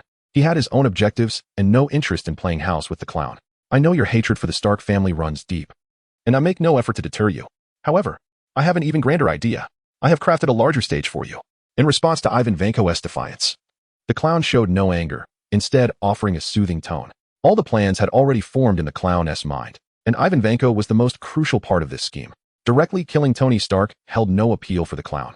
He wished to witness Stark's descent into the abyss of his own humanity. Tony Stark, fame, friendship, love, how will you choose? Chapter 66, Grand Opening in Flushing. New York, the Stark Expo commenced punctually on this day. Even Tony Stark, engrossed in his experiments, was pulled away by Pepper. As the linchpin of Stark Industries, whether or not he held the title of president, he had no opportunity to decline this time. The Iron Man suit soared freely through the sky, descending rapidly upon arrival at the expo venue, landing gracefully before the stage. Mechanical arms extended from the ground to disassemble Tony's armor piece by piece. After a prolonged absence from the public eye, Tony Stark re-emerged into the spotlight. Did you miss me? I missed you too. Despite his long hiatus from the media, Tony's commanding presence remained undiminished. Amidst the uproarious applause, he uttered a series of insipid remarks. The opening concluded, and it was time for others to take the stage. As Tony Stark descended the staircase from the platform, he surveyed the crowd, but could not locate the person he yearned to see. Happy, where's Pepper? Since she informed me to come, I've been unable to reach her. Boss, I saw her here earlier, Happy replied. But the crowd is overwhelming. Don't worry, Pepper must be occupied. Happy's words somewhat alleviated Tony's anxiety. With stringent security in place, and Pepper having recently been present, it seemed unlikely that anything was amiss. Yet, the memory of Pepper's recent kidnapping loomed large in Tony's mind. They had agreed to avoid any instances of disappearance. The sudden inability to contact her sparked unease within him. Check the surveillance. I'll look outside. We must find Pepper. I'm quite worried. Disregarding Happy's calls, Tony commenced his search for Pepper amidst the throngs of people. Meanwhile, at the New York State Psychiatric Research Institute, 3 jeeps equipped with crash barriers disregarded the front barriers and security, charging directly into the institute. The assailants emerged, all donning clown masks. Upon disembarking, they raised their firearms and began executing anyone in sight, indiscriminately shooting regardless of whether the victims were armed. Upon reaching the floor housing the luxurious patient rooms, they opened doors and searched diligently. Finally, they spotted a figure bound to a hospital bed with restraints. Drawing a dagger, they severed the bonds, successfully liberating Rhodey. Boss, what grand scheme do you have? At last, is it my turn to take the stage? After enduring extensive treatment in the psychiatric facility, Rhodey's condition showed no signs of improvement. He remained fervently devoted to his own interpretations of theories. Observing the members of the clown gang, a long-suppressed smile broke forth on his face. Yes now? Your stage is set. Amidst Rhodey's maniacal laughter, the leader of the group suddenly removed his mask. It was none other than their boss, the Joker. Rhodey obediently followed the group as they departed. Minutes later, the tardy NYPD finally arrived, only to find a scene of carnage, devoid of any trace of the assailants. At that moment, Tony Stark, who had been searching for Pepper for an extended period within the expo, received an unexpected call from Sheriff George Stacy of the New York Police Department. Weary from his struggles yet still holding his position, George felt utterly drained. New York had just emerged from a period of relative calm, and now that damned clown, that insane man, had resurfaced to commit crimes anew. Upon arriving at the psychiatric facility, the police found no sign of the perpetrators. However, the surveillance footage remained intact, revealing the audacity of the criminals who showed no intention of concealing their actions. The loss of so many lives marked this as an egregious crime. Once the footage was returned to the precinct, George Stacy promptly reviewed the recordings. The nefarious actions of the clown gang tightened his fists in anger. Each gunshot echoed like a slap to the face of the New York Police Department. It was only when he saw the individual being taken from the ward that he comprehended the motive behind this operation. Merely rescuing one person had led to the slaughter of an entire psychiatric hospital. How very clownish. Filled with rage, George tirelessly investigated the identity of the abducted individual. And soon, a familiar name appeared in the records, Tony Stark. What? Rhodey was abducted by the clown gang? Shit. Tony Stark, already on edge due to Pepper's disappearance, felt his fury ignite upon hearing George's message. The phone in his palm creaked under the pressure of his grip. His sense of unease reached a fever pitch. Was Pepper's disappearance part of their scheme? Suppressing his trepidation, Tony made his way to the expo's security center. Have you found anything? His voice, laced with anger, resonated upon his entrance, silencing those within. Only Happy, who regularly accompanied Tony, dared to speak in such an atmosphere. We haven't found Pepper, but we did discover a clue. This individual seems to have been trailing Pepper. Happy gestured towards the surveillance footage, prompting Tony to hasten to the screen. Happy quickly retrieved the previously suspicious footage. As the images played, Tony's expression grew increasingly grave. J-A-R-V-I-S. Take control of all the cameras at the expo. Locate this person. Outside the expo, every camera flickered to life, casting a red glow as they searched. Within less than 3 minutes, J-A-R-V-I-S reported the suspect's location. However, instead of rushing to confront the individual, Tony proceeded to the area where his armor was stored. Once dawned, he shot into the sky, hovering in midair. The Iron Man suit remained motionless, the two formidable eyes scanning the coordinates provided by J-A-R-V-I-S. I found you. Tony's voice, barely containing his fury, reverberated within the suit. The armor plunged towards the ground. The audience, far from fearful, erupted into excited cheers, believing they were witnessing another one of Tony Stark's performances. Among them, however, was Ivan Vanko, who had been waiting patiently in the crowd. Chapter 67. A difficult decision. The armored suit descended abruptly, causing the surrounding crowd to scatter. Amidst the applause, the suit's arms were raised, and the palm cannon began to charge. In an instant, silence enveloped the area. Even those devoid of intellect sensed something amiss. "Pepper, where are you?" The brilliance of the palm cannon intensified, yet it refrained from unleashing an attack. After all, the presence of onlookers rendered Tony Stark incapable of striking in such circumstances. However, within the confines of the armor, Tony's gaze became piercingly sharp. In the face of the suit's looming threat, Ivan Vanko displayed no semblance of panic. He had no intention of responding to Tony's inquiry. Witnessing the other's demeanor, Tony Stark, filled with anxiety, lowered his arms. The suit advanced swiftly toward Ivan Vanko. With fists clenched, he prepared for confrontation. Suddenly, a blue glow ignited from Ivan Vanko, reducing his outer garments to ashes. Without the hindrance of clothing, the equipment adorning Ivan was laid bare before Tony Stark's eyes. The motion of the armored suit came to a halt as the two locked eyes. The reactor on Ivan's chest illuminated, and the two whips that dangled to the ground began to emit an ominous light. "You thief! Where did you acquire that reactor?" In Tony Stark's mind, Pepper took precedence, with the arc reactor occupying the second position. Ivan Vanko was the prime suspect in Pepper's disappearance, and now the arc reactor had manifested upon him. At that moment, Tony Stark erupted with fury. The palm cannon launched from the suit, hurtling toward Ivan's location. Ivan's response was equally straightforward. He swung the whips toward the palm cannon, and their respective forces collided in midair, dissipating without a trace of explosion. As the battle commenced, the crowd scattered in terror. Clearly, this was not part of the exhibition's planned events. The clash resumed as the armored suit's arm rose again, the palm cannon gathering energy. Yet, it was evident that Ivan Vanko had no intention of granting Tony the time to prepare. The whip struck the suit's arm, interrupting the charge of the palm cannon. The proximity between them was too close for comfort, and hand-to-hand combat was clearly not Tony Stark's forte. The whips danced in Ivan's grasp, each strike leaving a scorch mark on Tony's armor. However, for Tony Stark within the suit, these attacks were largely inconsequential. The whip's cutting power was formidable against ordinary iron or steel, but after numerous upgrades, Tony's armor was now crafted from a titanium alloy, significantly enhancing its corrosion resistance and heat tolerance. Thus, the whip's assaults inflicted minimal damage on the suit. Recognizing the disadvantage in close quarters, the suit surged with energy, lifting Tony into the air. A moment of awkwardness ensued, as Ivan's whips, constrained by their length, could not reach the airborne Tony. He could only swing the whips futilely against the ground, leaving only scorched marks in their wake. Meanwhile, the armored suit continued its maneuvers, increasing the distance between them. Most of Tony's attacks could now be executed without concern. Nevertheless, thoughts of Pepper's fate compelled him to seek answers from Ivan. The origin of the reactor remained a mystery. Once more, the palm cannon illuminated in the suit's hand, albeit as its weakest defensive measure. At that instant, within the suit, a communication request materialized alongside Jarvis's voice. "Sir, Miss Pepper is calling. Connect." Inside the suit, Tony Stark disregarded the ongoing battle, responding urgently to Jarvis. The projection activated. However, the figure that materialized before Tony was not the one he had hoped for. The Joker. Damn it. As the Joker's visage materialized in the center of the projection, Tony Stark's rage surged uncontrollably. Simultaneously, his anxiety reached a crescendo. Only the Joker could evoke such uncertainty in him. With Pepper in the Joker's clutches, he was at a loss for how to negotiate. "Tony, long time no see. Look who we have here." The Joker, bending slightly, waved at Tony Stark.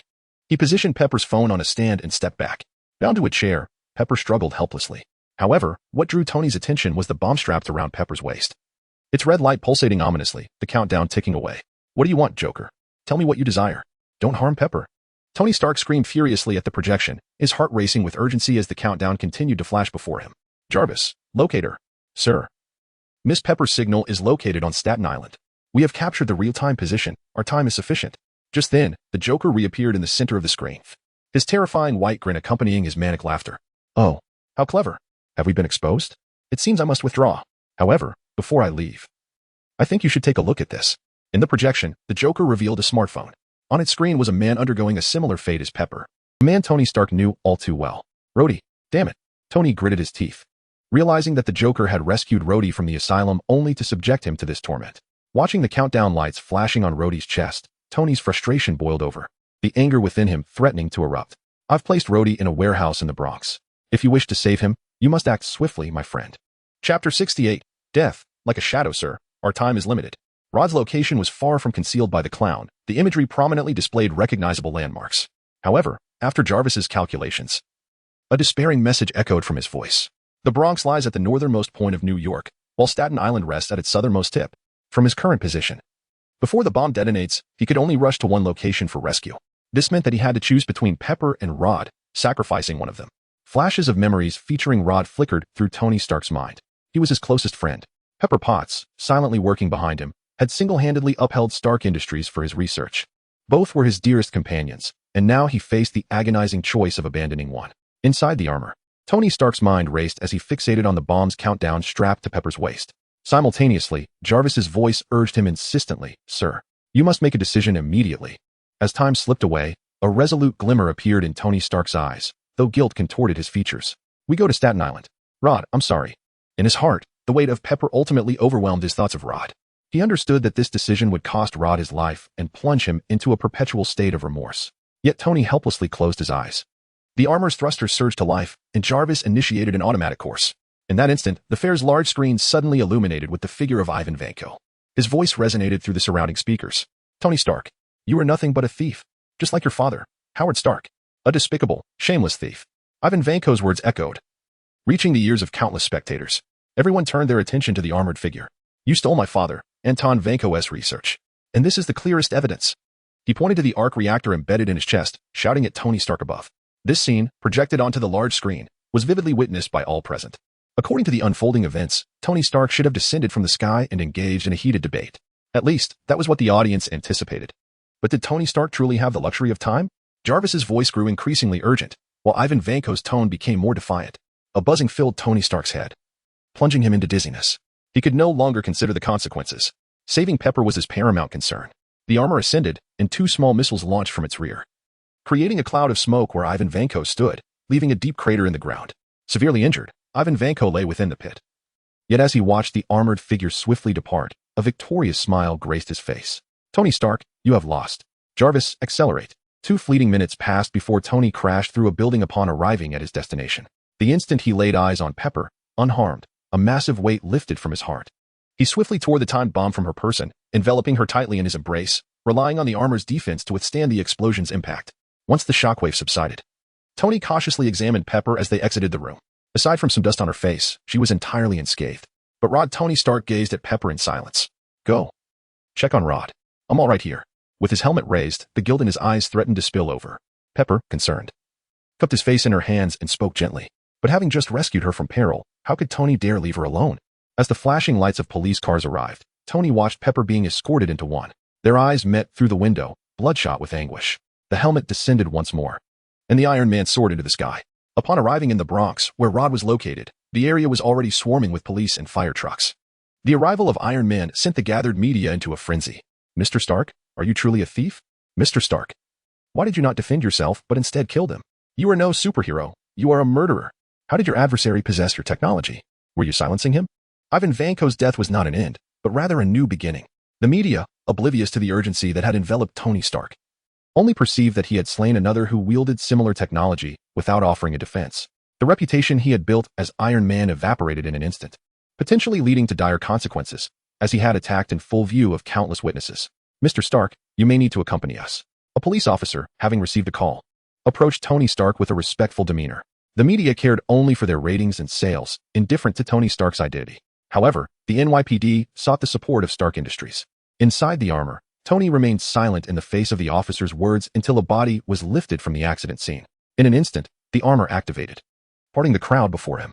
The armor's infrared scanning began. Undoubtedly, the corpse was Rod. At that moment, Tony Stark was at a loss for how to react, standing frozen as he watched the police load Rod's lifeless body into the vehicle. Chapter 69, the first encounter between a man and a pig. Thor Odinson. In the name of my late father and all my ancestors, I, Odin, the All-Father, hereby decree your banishment. In a blinding flash of gold, the armor encasing Thor shattered instantly. His body fell backward into the spatial portal, vanishing within the palace. Thus, you have cast him into Midgard. He is but a child, still immature. After banishing Thor, Queen Frigga emerged from a corner of the palace, her gaze lost as she stared at the spot where Thor had stood. This was his trial. The king of Asgard must not merely be a valiant warrior. I hope he can grow. Upon hearing Frigga's words, Odin, standing at the center, did not display any surprise. In Asgard, no one could approach him unnoticed. Although he concealed his worry regarding Frigga's concerns, his heart was laden with anxiety. not far removed from hers. His worries extended beyond Thor's safety. He foresaw an ominous future. The twilight of Asgard looms, and the dragon clan of Midgard has begun to stir. Chaos is imminent in this world, while the next king of Asgard remains so tender in years. In New Mexico, USA, a heavy rain last night revealed a meteor falling on the outskirts of a small town. With little excitement in their lives, the townsfolk eagerly discussed the meteor's descent. Meanwhile, in the town hospital, Jane Foster and Daisy Lewis were at the nurse's station filling out forms. Name? I heard him call himself Thor. Last night, while collecting experimental data, the three of them unfortunately struck a man with their car. Even worse, Daisy had used a stun gun on him, incapacitating him. Consequently, they could only halt their activities and rush him to the hospital. As they assisted the nurse with the paperwork, a scream from a doctor echoed from the ward. Eric, Jane, and Daisy exchanged glances, each reflecting a trace of unease. Approaching the treatment room, they beheld a chaotic scene of a true battle unfolding.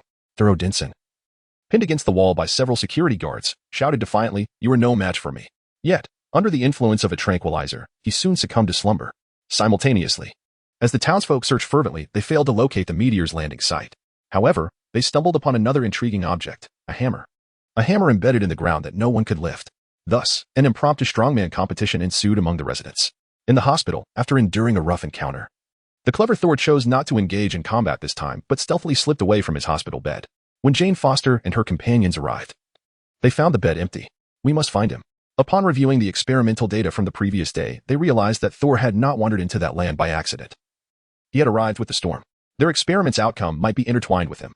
The trio quickly drove away from the hospital, while Thor had already entered a bustling tavern. In stark contrast to the hospital's sterile atmosphere, the lively ambience of the tavern resonated with him. Upon entering, he felt as if he had returned home. "A drink," he exclaimed, and the bartender promptly handed him a large mug of beer, accompanied by curious glances. "What a day. We have a talking pig and a cosplaying patient," the bartender muttered, prompting Thor to scan the tavern. Although he did not comprehend the term cos, the notion of a pig drinking piqued his curiosity. The tavern was not overly large, and in his search, a small pink creature caught his eye. Among the crowd, a little pink pig flapped its large ears. Seated in a corner, mumbling to itself, "Ah, I am Thor Odinson. From which realm do you hail, talking pig? Such a creature exists in the 9 realms?" Thor boldly approached the pig, placing his mug on the table, intrigued by the creature. "Rude. What do you mean, talking pig? I am Hork, the leader of the Leftover Knights." Hork's crisp voice elicited hearty laughter from Thor. After arriving in this world, he had finally encountered someone who made him feel at ease, despite being surrounded by humans with whom he felt out of place. Downing his drink, Thor tossed the cup to the ground. "Good ale. Another, please." "Hey." Thor's boisterous laughter mingled with Hork's startled cry.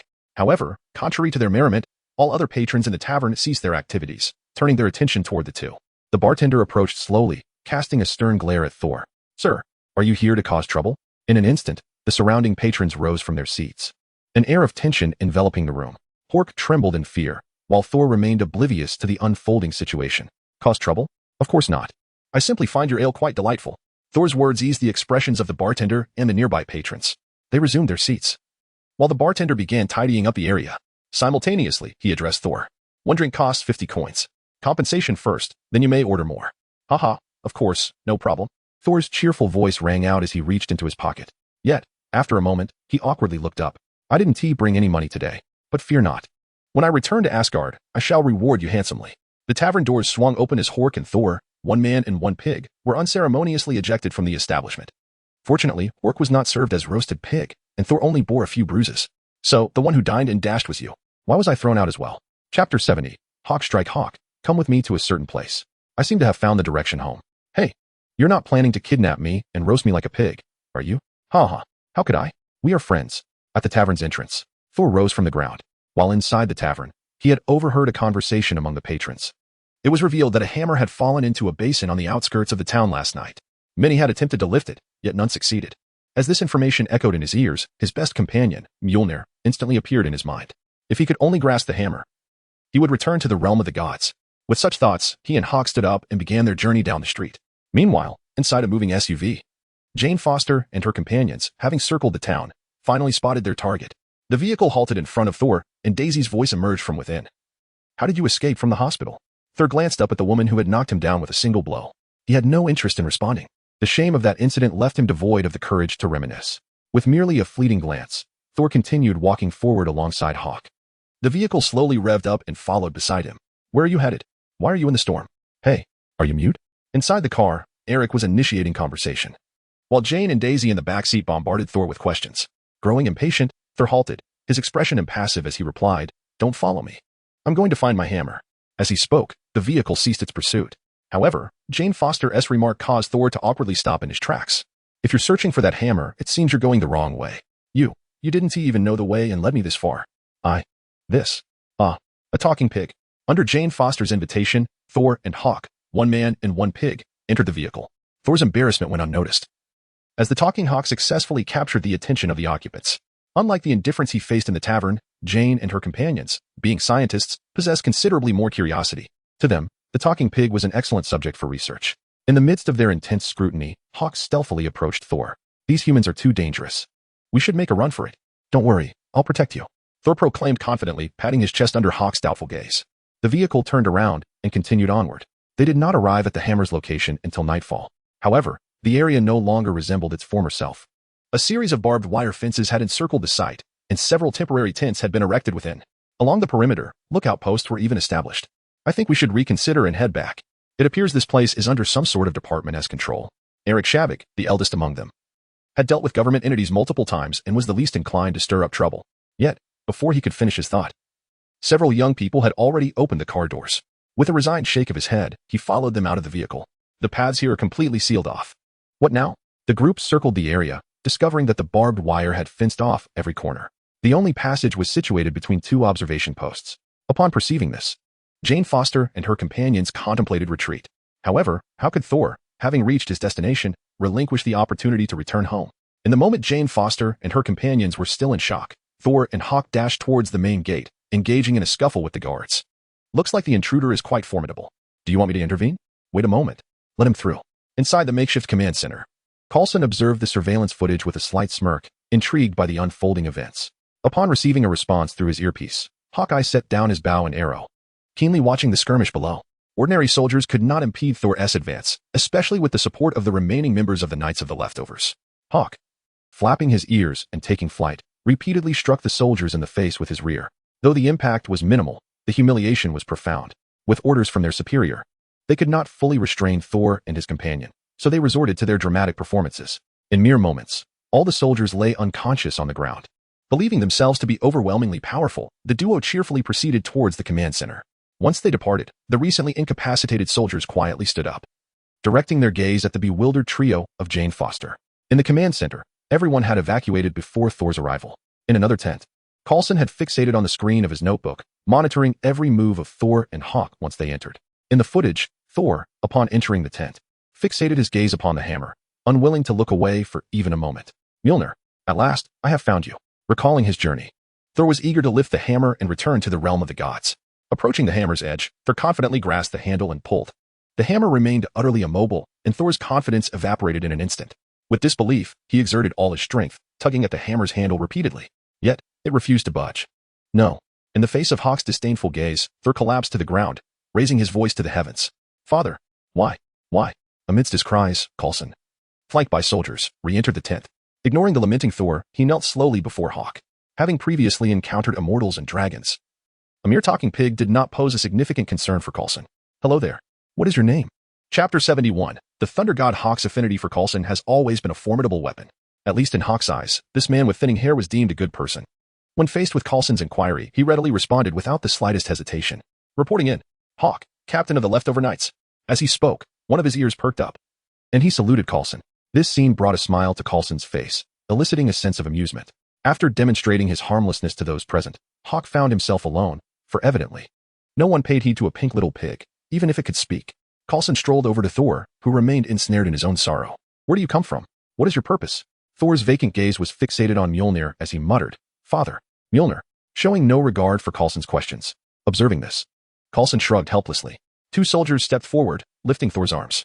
Regardless of Thor's seemingly benign demeanor, he was still an intruder. Meanwhile, Hawk had stealthily approached the mighty hammer. He had witnessed everything Thor had attempted and was genuinely curious. Was the hammer truly so heavy, or did it possess some form of enchantment? Why did it remain immovable regardless of Thor's efforts? Driven by curiosity, Hawk inspected the hammer closely, tilting his piggy head in contemplation. His unabashed behavior did not escape the attention of Coulson and the others, though they found nothing amiss. After all, they too had attempted to lift it, and to date, no one had succeeded. "Would you like to give it a try?" Coulson offered, sensing Hawk's eager interest. Of course, I would. Hawk's eyes narrowed with excitement as he eagerly grasped Mjolnir's handle. Thor, witnessing this, hesitated. He no longer had the right to wield Mjolnir. So what authority did he possess to prevent this? In a mere moment, a tempest erupted within the tent, with bolts of lightning igniting everything in their path. The quick-reacting soldiers and Coulson hastily retreated outside. Moments later, the tent was engulfed in flames, leaving the dark steel framework behind. Hawk, clad in armor, was suspended in midair by Mjolnir.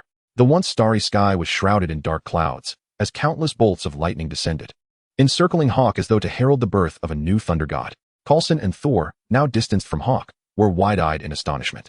No one anticipated that a pink little pig could lift the thunder god's hammer, let alone create such a profound impact merely by doing so.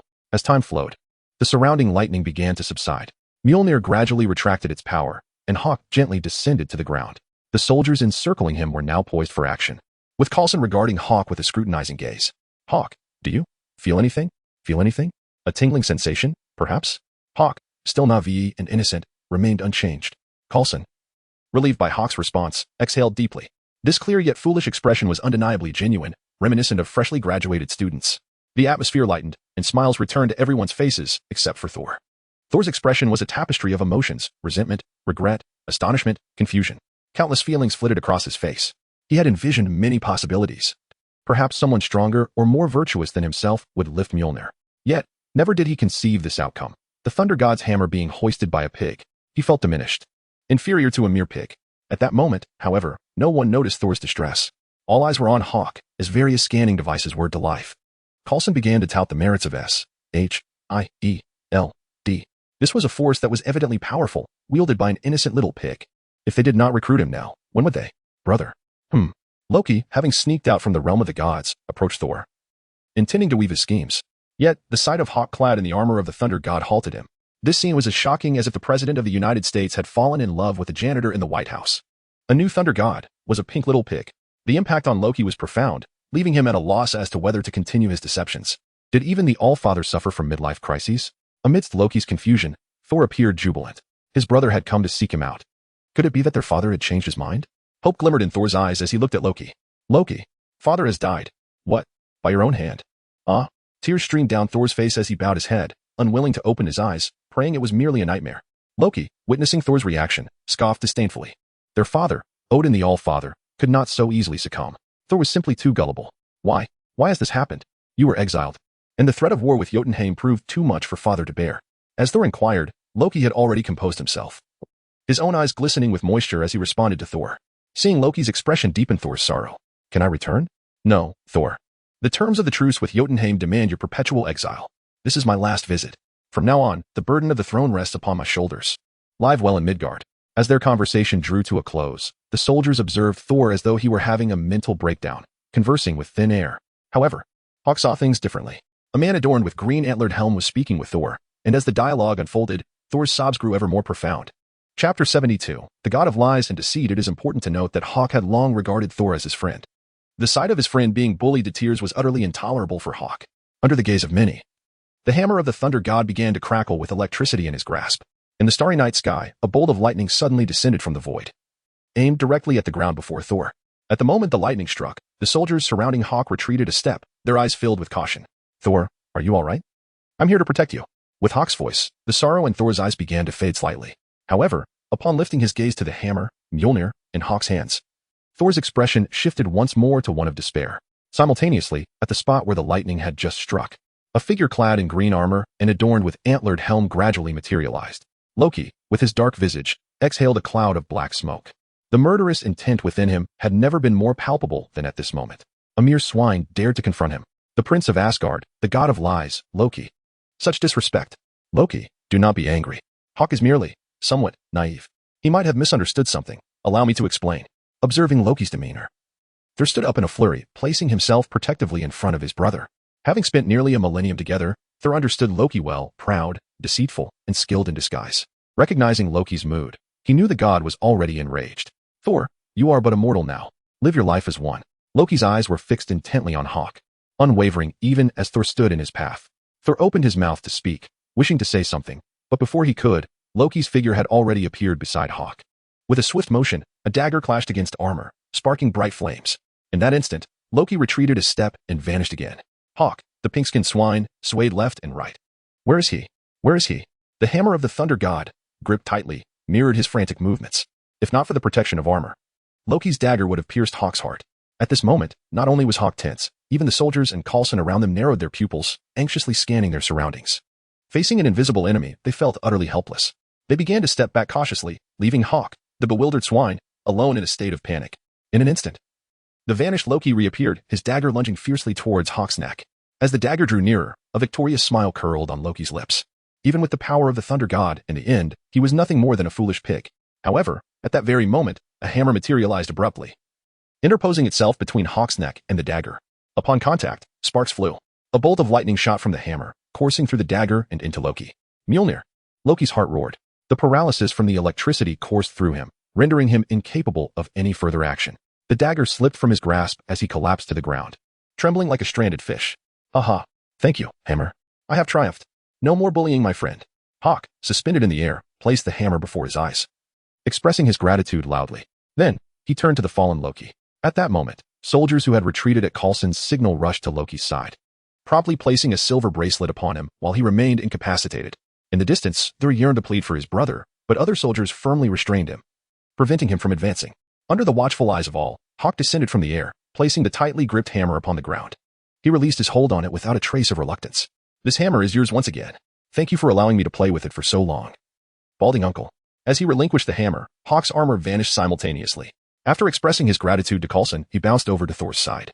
Only then did Thor seem to grasp the situation. He understood why Mjolnir had rejected him in favor of the pink swine.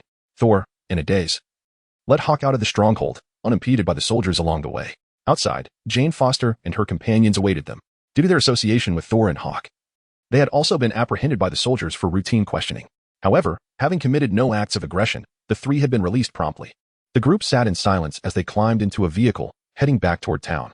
Meanwhile, within the stronghold, Loki, recently confined in a transparent cell, shook his wrist and surveyed his surroundings.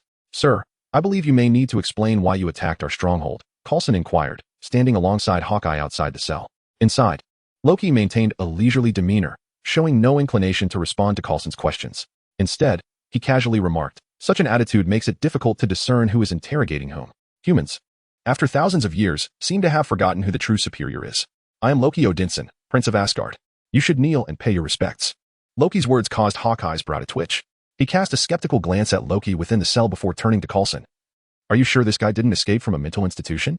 Prince of Asgard? I thought I was watching some Norse mythology stage play. Coulson's smile remained unchanged. Yet Loki's declaration prompted a shift in his gaze, growing serious. You witnessed everything that transpired, did you not, Clinton? Do you genuinely believe he is the figure from Norse mythology? We have encountered dragons and undead beings. The emergence of another god does not seem particularly far-fetched, does it? Coulson's words transported Hawkeye's memory back to 6 months prior, to battles of such magnitude that even he, a top agent of S.H.I.E.L.D., felt powerless. Yet, gazing upon the god of lies and deceit within the cell, a flicker of doubt crossed Clint's eyes. This deity appeared somewhat too feeble. Chapter 73. The Onslaught of the Destroyer Mech Mortal. Your gaze is exceedingly disrespectful. Hawkeye's skeptical stare pierced Loki's heart, igniting a simmering irritation within him. Whether in the realm of the gods or on Earth, he was perpetually subjected to such impudent glances. This disdain stemmed solely from the fact that he lacked the formidable might of Thor. Heimdall. Loki shouted angrily toward the heavens from his cell. The affront from Hawkeye had extinguished his desire to linger. As for exacting retribution, that would be a trivial matter once he returned to Asgard. That accursed pink pig, along with Thor and this insolent human, would not escape his wrath. Loki's outburst left both Coulson and Hawkeye bewildered. However, their confusion was swiftly dispelled as a radiant pillar of light, imbued with myriad colors, materialized from the void, enveloping Loki within its embrace. The luminous column appeared and vanished in the blink of an eye, leaving no trace of Loki behind. Observing the still warm imprint on the ground, Coulson promptly summoned his team to document the phenomenon. Although the pillar had whisked Loki away, it had at least left behind a circular array formed of various rune symbols. The following day, within the villa rented by Jane Foster and her companions, they were partaking in breakfast. Is this what you usually eat? It tastes worse than leftovers.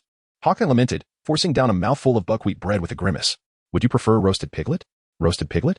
Where? Hey. As Daisy's gaze turned towards him, Hawkeye trembled, his pink skin quivering. Daisy, now well acquainted with the talking pig, relished in their playful antics. Meanwhile, Eric and Jane bombarded Thor with inquiries regarding the events that transpired at the outpost the previous night. Their curiosity about Asgard was piqued. It was an enticing subject for researchers such as themselves. As time trickled by, a sharp knock at the door interrupted their conversation. While Eric and the others turned to face the entrance, Hawkeye had already dashed to the door, flinging it open. "Baldy, greetings." Coulson stood at the threshold, offering a slight smile. "Apologies, but we require your assistance with a matter." With that, Coulson stepped inside uninvited, approaching Eric. "We need to requisition your research materials for a period of time." He produced his credentials, presenting them to Eric, while agents behind him commenced the task of packing up. "Wait, what are you doing?" Daisy and Jane attempted to intervene, but Eric restrained them.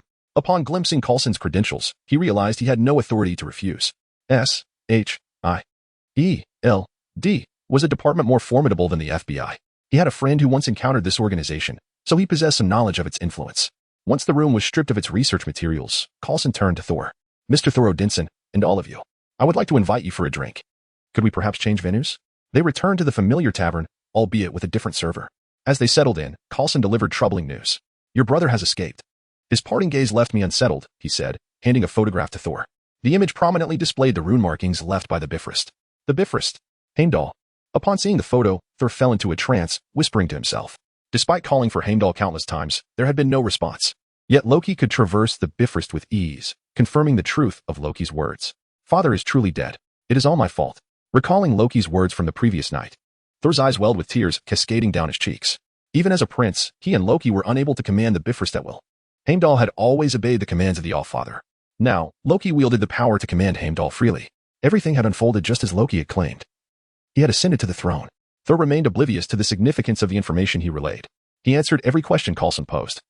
And fragmented pieces of Asgard's situation began to coalesce in Coulson's mind. However, the more he learned of Asgard's affairs, the graver his expression became. This was a nation with a comprehensive system and military, having commenced interstellar colonization thousands of years ago. Now, their newly appointed king harbored hostility toward Earth. An interstellar war loomed ominously on the horizon. As patrons dispersed from the tavern, Coulson returned to the temporary base. The hammer of the Thunder God was immovable, necessitating the location of their base to remain unchanged. "Director, the situation stands thus. If Thor's intelligence proves accurate, we may soon face an interstellar war." Nick Fury's face was solemn on the other end of the screen. "The situation is serious, but not yet hopeless. Maintain surveillance on Thor for 24 hours. Should war erupt, he may be our beacon of hope against Asgard." Time passed swiftly, and Coulson diligently monitored Thor's movements per orders.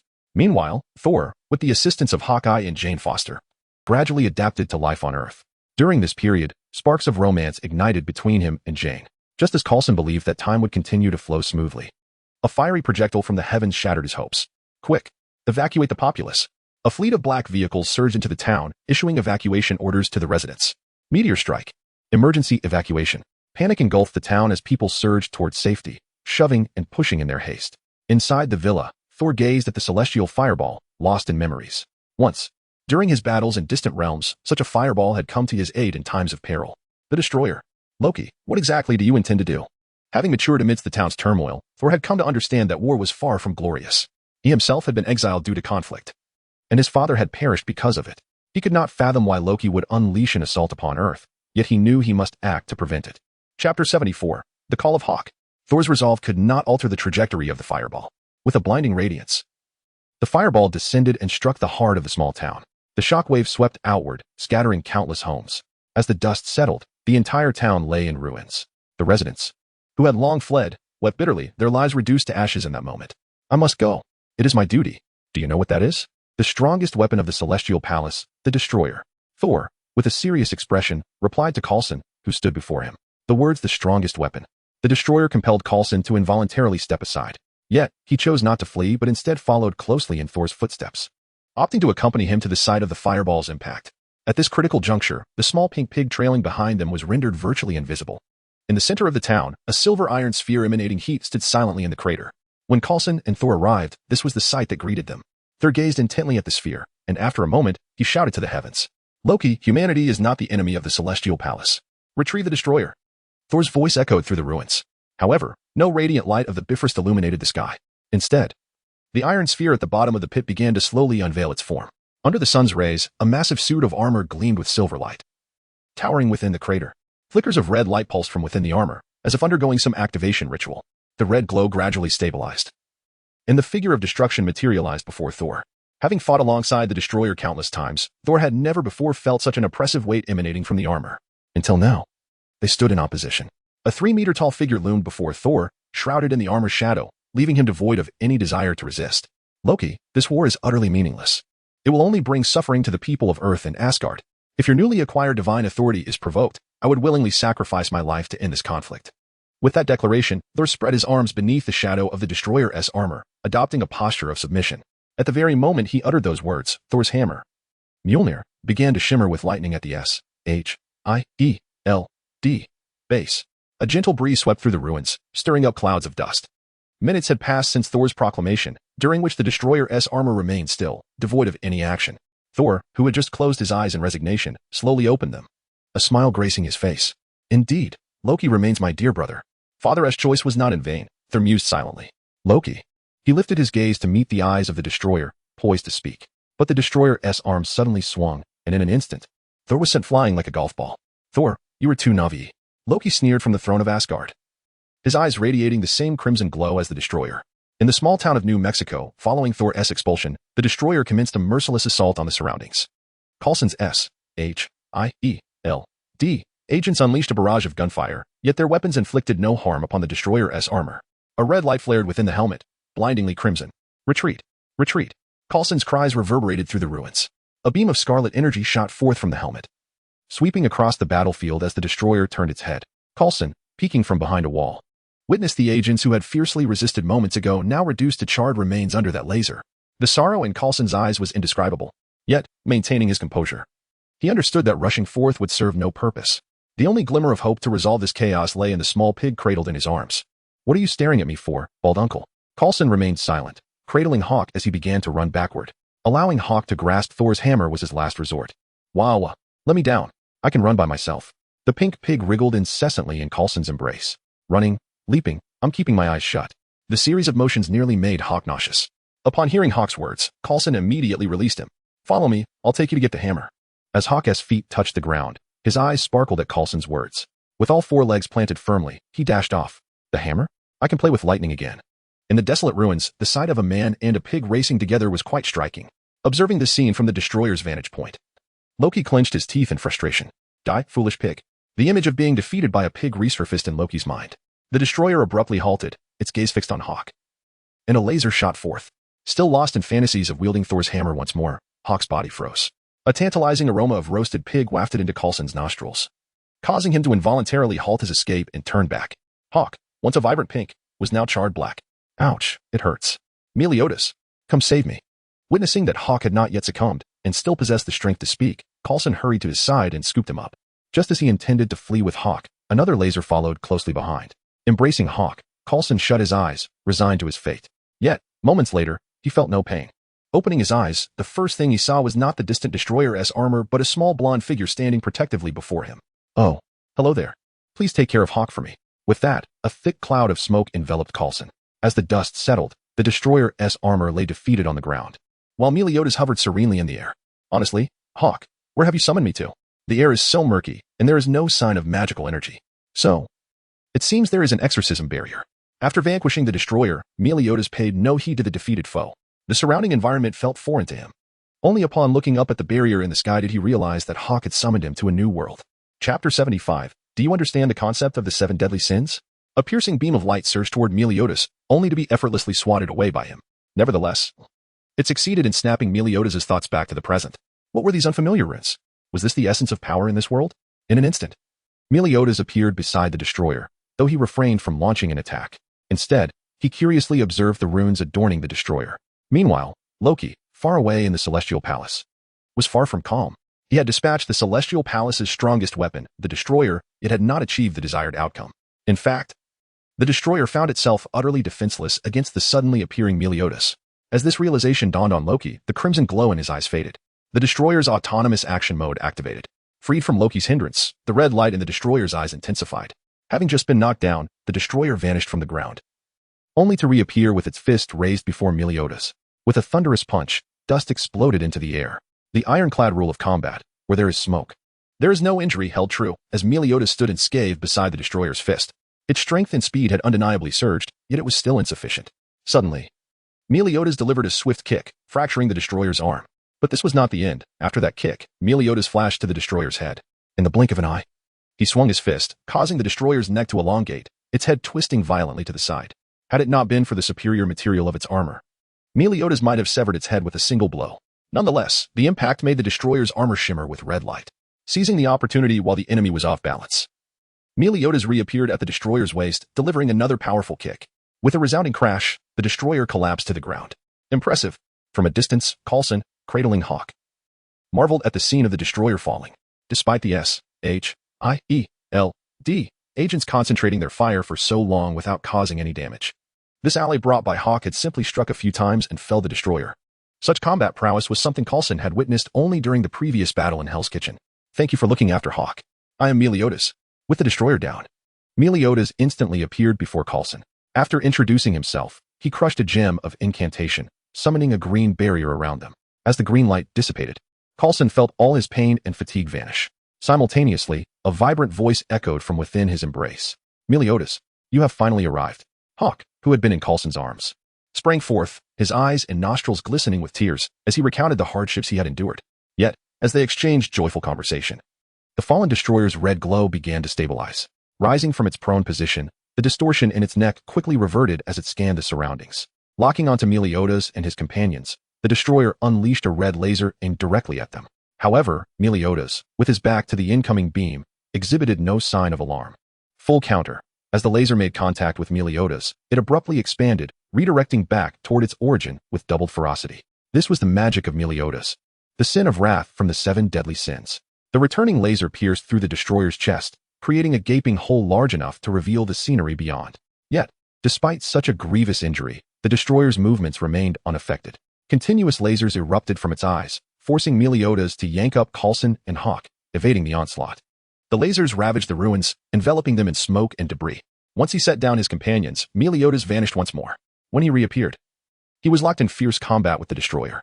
The disparity in strength between the destroyer and Meliodas was evident. This was a one-sided beating.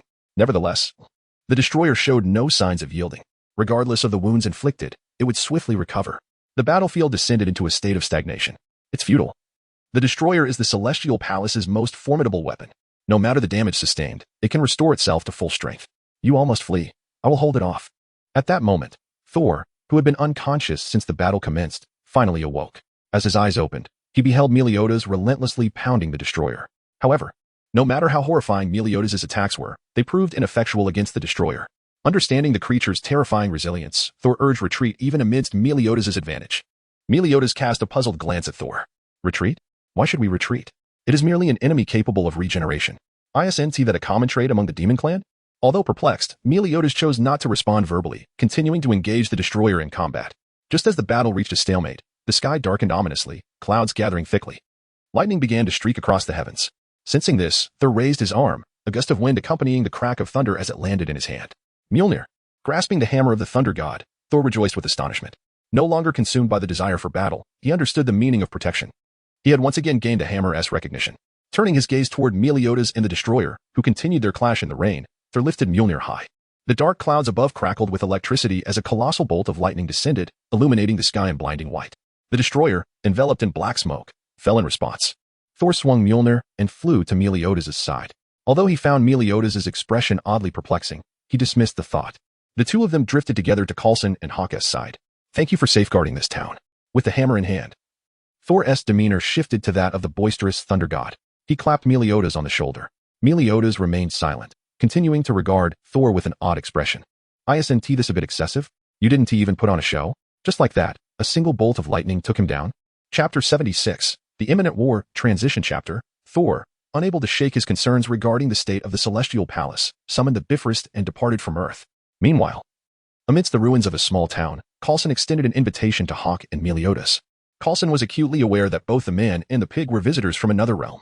Crucially, their demeanor exhibited no hostility towards humanity. In the current state of Earth, extraordinary events were occurring with alarming frequency. It was not merely S.H.I.E.L.D. that faced challenges. The very order of the world was under siege. Meliodas and Hawk were undoubtedly individuals worth pursuing.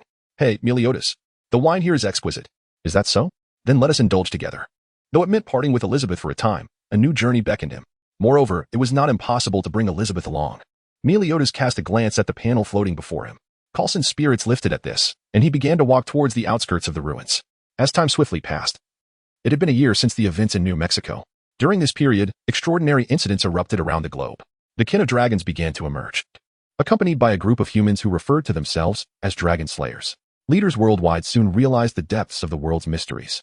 The so-called Extraordinary Event Management status of S.H.I.E.L.D. was dismissed with disdain by these newcomers. S.H.I.E.L.D. Agents began undertaking missions across various nations, yet two individuals found themselves idly passing the time. Meliodas, the Styrian ice cream is delectable. I find the one with cilantro even more delightful. On the streets of New York, Meliodas and Hawk strolled leisurely. They had been with S.H.I.E.L.D. for a year, during which minor tasks did not require Meliodas' intervention, and no significant events had occurred. Thus, the two enjoyed a period of well-deserved leisure. Mr. Meliodas, there is an urgent matter requiring your attention. A.S.H.I.E.L.D. agent, following the duo, approached them with an urgent tone as a black sedan idled at the curb. At S.H.I.E.L.D. headquarters, when Meliodas and Hawk arrived, Coulson, Captain America, and Natasha were already present. Upon confirming the assembly of all members, Nick Fury commenced his briefing regarding the recent incident. Last night, S.H.I.E.L.D.'s secret base was attacked. Clinton has been compromised and betrayed us. The assailant is this man. Nick Fury pointed towards a projection. Loki, Hawk exclaimed, surprised as he recognized the figure displayed in the image, the very Loki he had encountered before. Indeed, Loki, Prince of Asgard, Loki Odinson. We are unaware of his motives for attacking our secret base, but this constitutes a provocation, or perhaps an act of war. As Nick Fury's words settled, an eerie silence enveloped the room. This was unlike any previous mission. This was a declaration of genuine war. So, what did he take? The Tesseract. That artifact should never have resurfaced. Among those present, only Captain America dared to speak so boldly to Nick Fury. Upon hearing Nick Fury's response, Steve Rogers expressed his frustration. The Tesseract has ignited the ambitions of too many. Perhaps it is best to let it sink into the depths of the ocean. Captain, this is not the time for such discussions. We are facing a war, and the enemy has already declared it. Nick Fury chose not to engage in further debate with Captain America regarding this issue. Right and wrong were irrelevant at this juncture. Their objective was clear: eliminate the enemy before they could strike. Coulson, I need you to handle Stark. Natasha, you are to deal with the giant. Everyone else, remain on standby. Effective immediately, S.H.I.E.L.D. is on level 7 alert. After accepting their assignments, Coulson and Natasha departed, while the others quietly exited. In Stuttgart, Germany, on King S Avenue, Loki made no effort to conceal his presence. Naturally, this drew the attention of S.H.I.E.L.D.'s pursuing agents. Neil.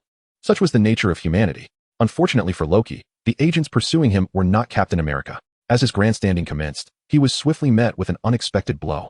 With a familiar voice and a familiar nightmare, Hawk's backside collided forcefully with Loki's face. The fleeting sensation of dominance and kingship was discarded as Loki's singular thought crystallized. He must slay this accursed pig. Help! Help! Meliodas! Save me! Loki's murderous intent was unmistakable as Hawk retreated in panic, desperately calling for his protector. Loki swung a scepter, unleashing an energy blast aimed at Hawk's form. In that moment, the grim expression on Loki's face softened, as he declared, "Let it become roasted pig." Counterattack. As Loki's energy blast hurtled towards him, his smile faltered. He was devoid of any protective allies. The green antlered helmet clattered to the ground as Loki's body crashed against the wall. My apologies, Hawk. He is a crucial companion of mine. Therefore, I must trouble you to fall. Before Hawk stood Meliodas, the golden-haired warrior, addressing the fallen Loki with a calm demeanor. The battle concluded as suddenly as it had begun. The disparity between the two was overwhelming.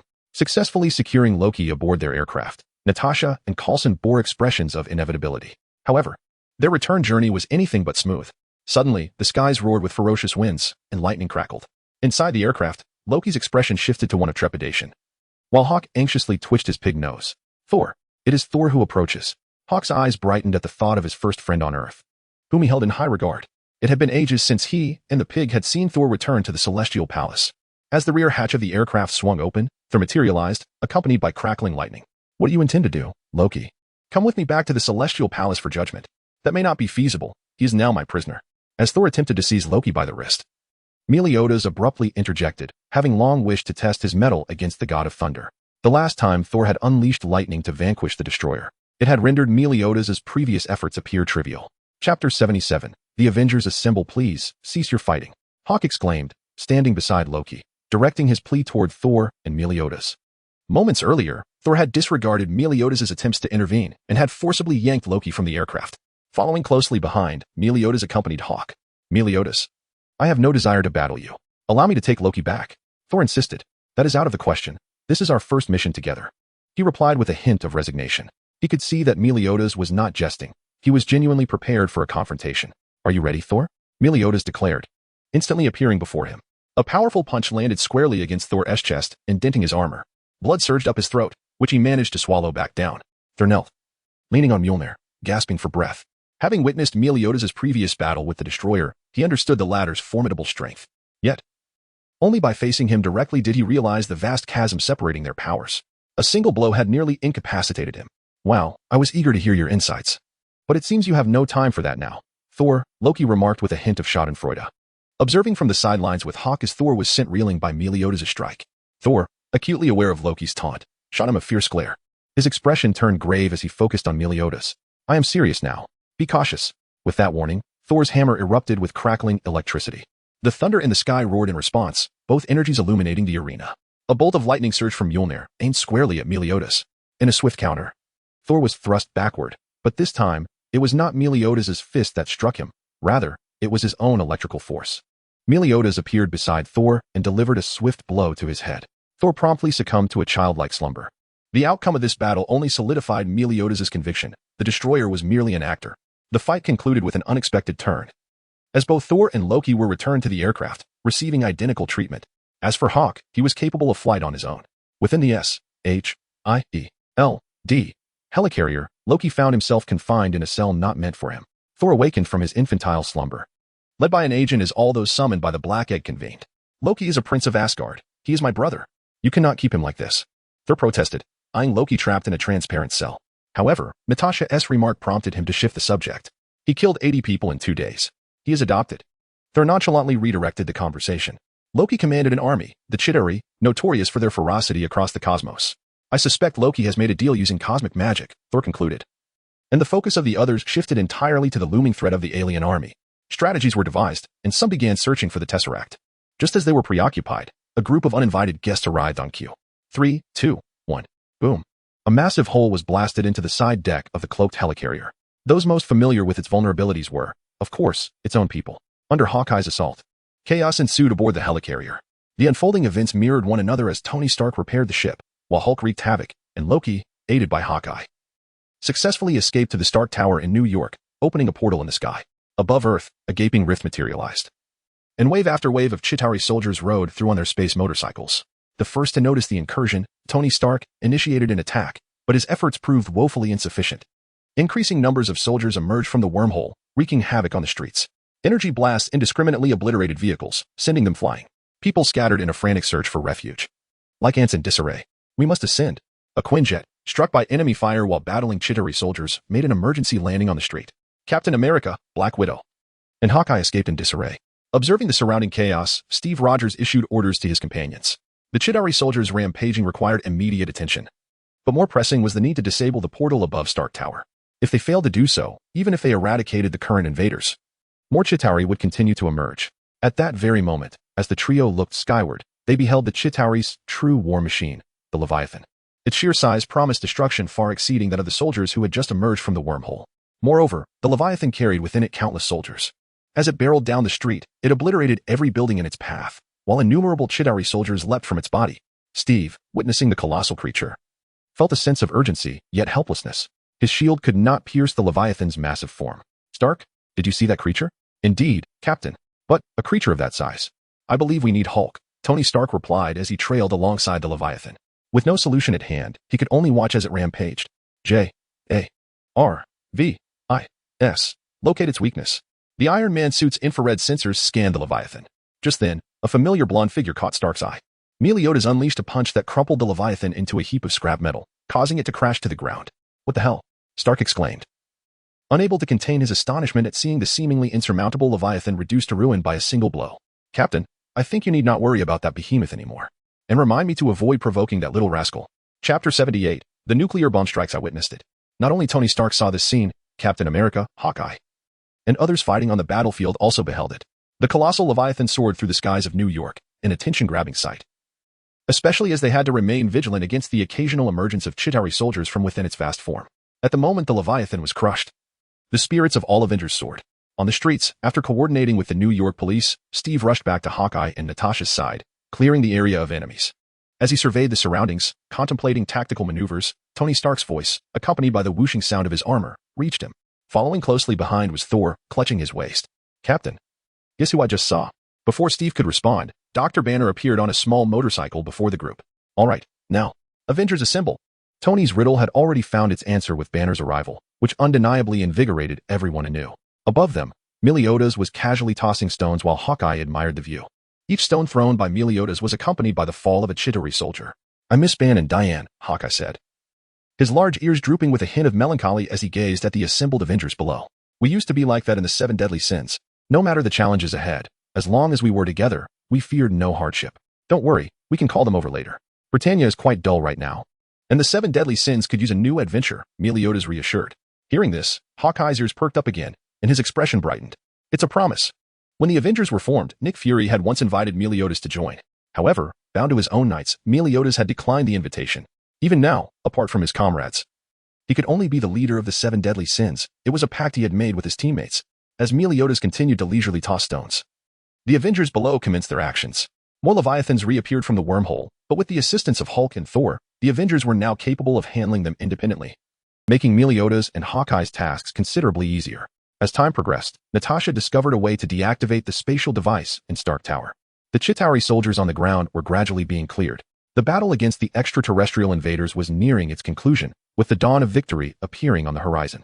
At that moment, Nick Fury's voice resonated in Tony Stark's ear. "Stark, can you hear me? A fighter jet has taken off, carrying 2 nuclear bombs capable of leveling the city center." "How long?" 3 minutes. Receiving Nick Fury's message, Tony Stark slammed the ground in frustration. No one anticipated that as victory drew near, they would face betrayal from within their ranks. The convoluted reasoning of politicians was always astonishing. After clearing the surrounding Chitauri soldiers, Tony Stark wasted no time and soared towards the outskirts of New York. Meanwhile, from the Great Tomb of Nazarick, the events unfolding in New York were being broadcasted live through the Bone King's magical mirror. The powers of both the humans and the invaders failed to elicit any reaction from the denizens of the tomb. However, the artifact capable of opening wormholes drew their attention. None of the treasures in Nazarick could open wormholes on such a scale. Upon witnessing the Tesseract, the Bone King began to contemplate claiming it for himself. As the inhabitants of Nazarick watched the spectacle, the fighter jet carrying the 2 nuclear bombs completed its mission. Nuclear bomb launched. Explosion countdown, 2:43. Under Tony Stark's gaze, a missile trailed a white plume towards New York. He immediately flew beneath it, lifting it and heading towards the wormhole. But there was still another nuclear bomb to contend with. Filled with doubt, Tony Stark promptly contacted Nick Fury. "I only found 1 nuclear bomb? Are you sure your intel is accurate?" "Motherfucker. Those bastards."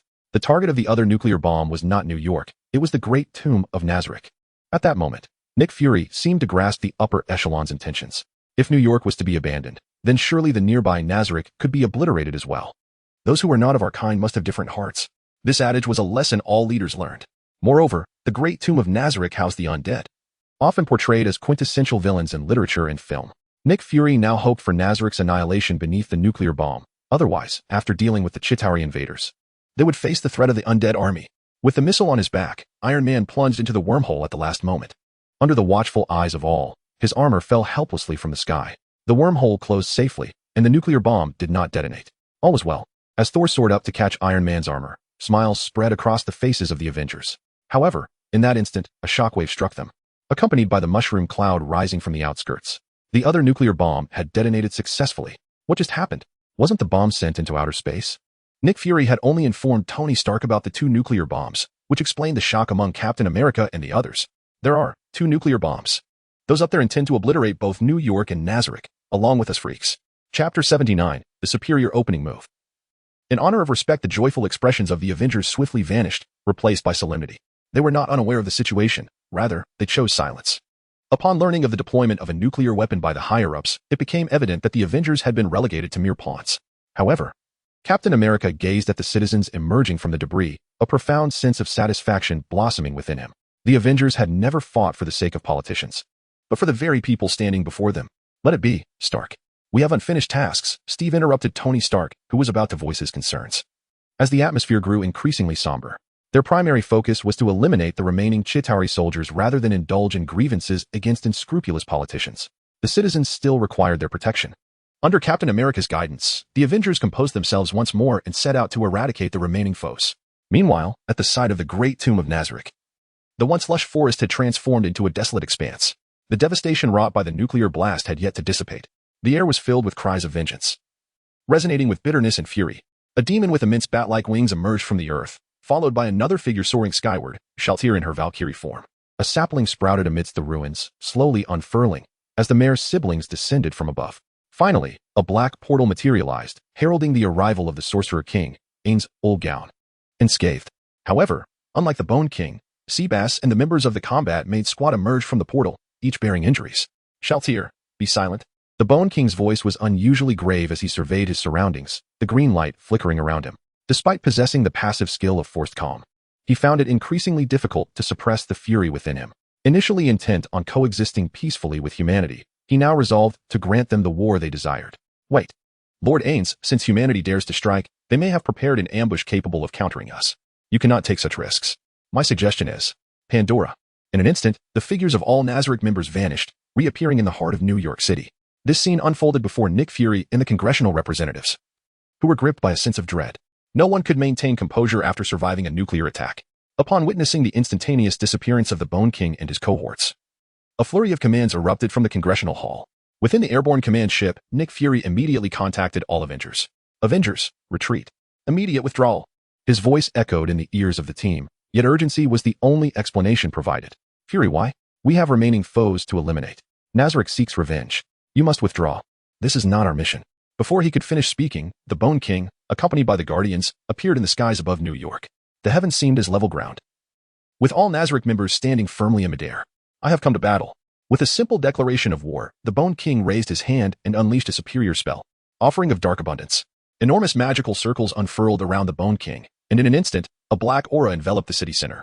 Every living being within the area perished in an instant, be they Chitauri soldiers or humans, all succumbing to collective death. No. The Avengers watched in horror as each life extinguished, their hearts bleeding for the lost. Yet even this sorrow could not reclaim the lives that had been taken. Captain America clenched his shield, the pressure of his grip audible, but reason prevailed. Charging forward would be an exercise in futility. He rallied everyone to the approaching Quinjet, casting a long gaze toward the Bone King's direction. This debt of vengeance, he vowed, would one day be repaid. However, would the denizens of Nazarick allow him to depart? The answer was a resounding no. Just as the Quinjet ascended, a violent strike sent it crashing to the ground. Fortunately, the takeoff altitude was not too high, and the occupants merely experienced a jolt before landing. Sunlight streamed into the cabin, revealing their aircraft split in two, cleaved asunder. From above, a knight clad in ebony armor appeared, wielding a spinning battle axe with deadly grace.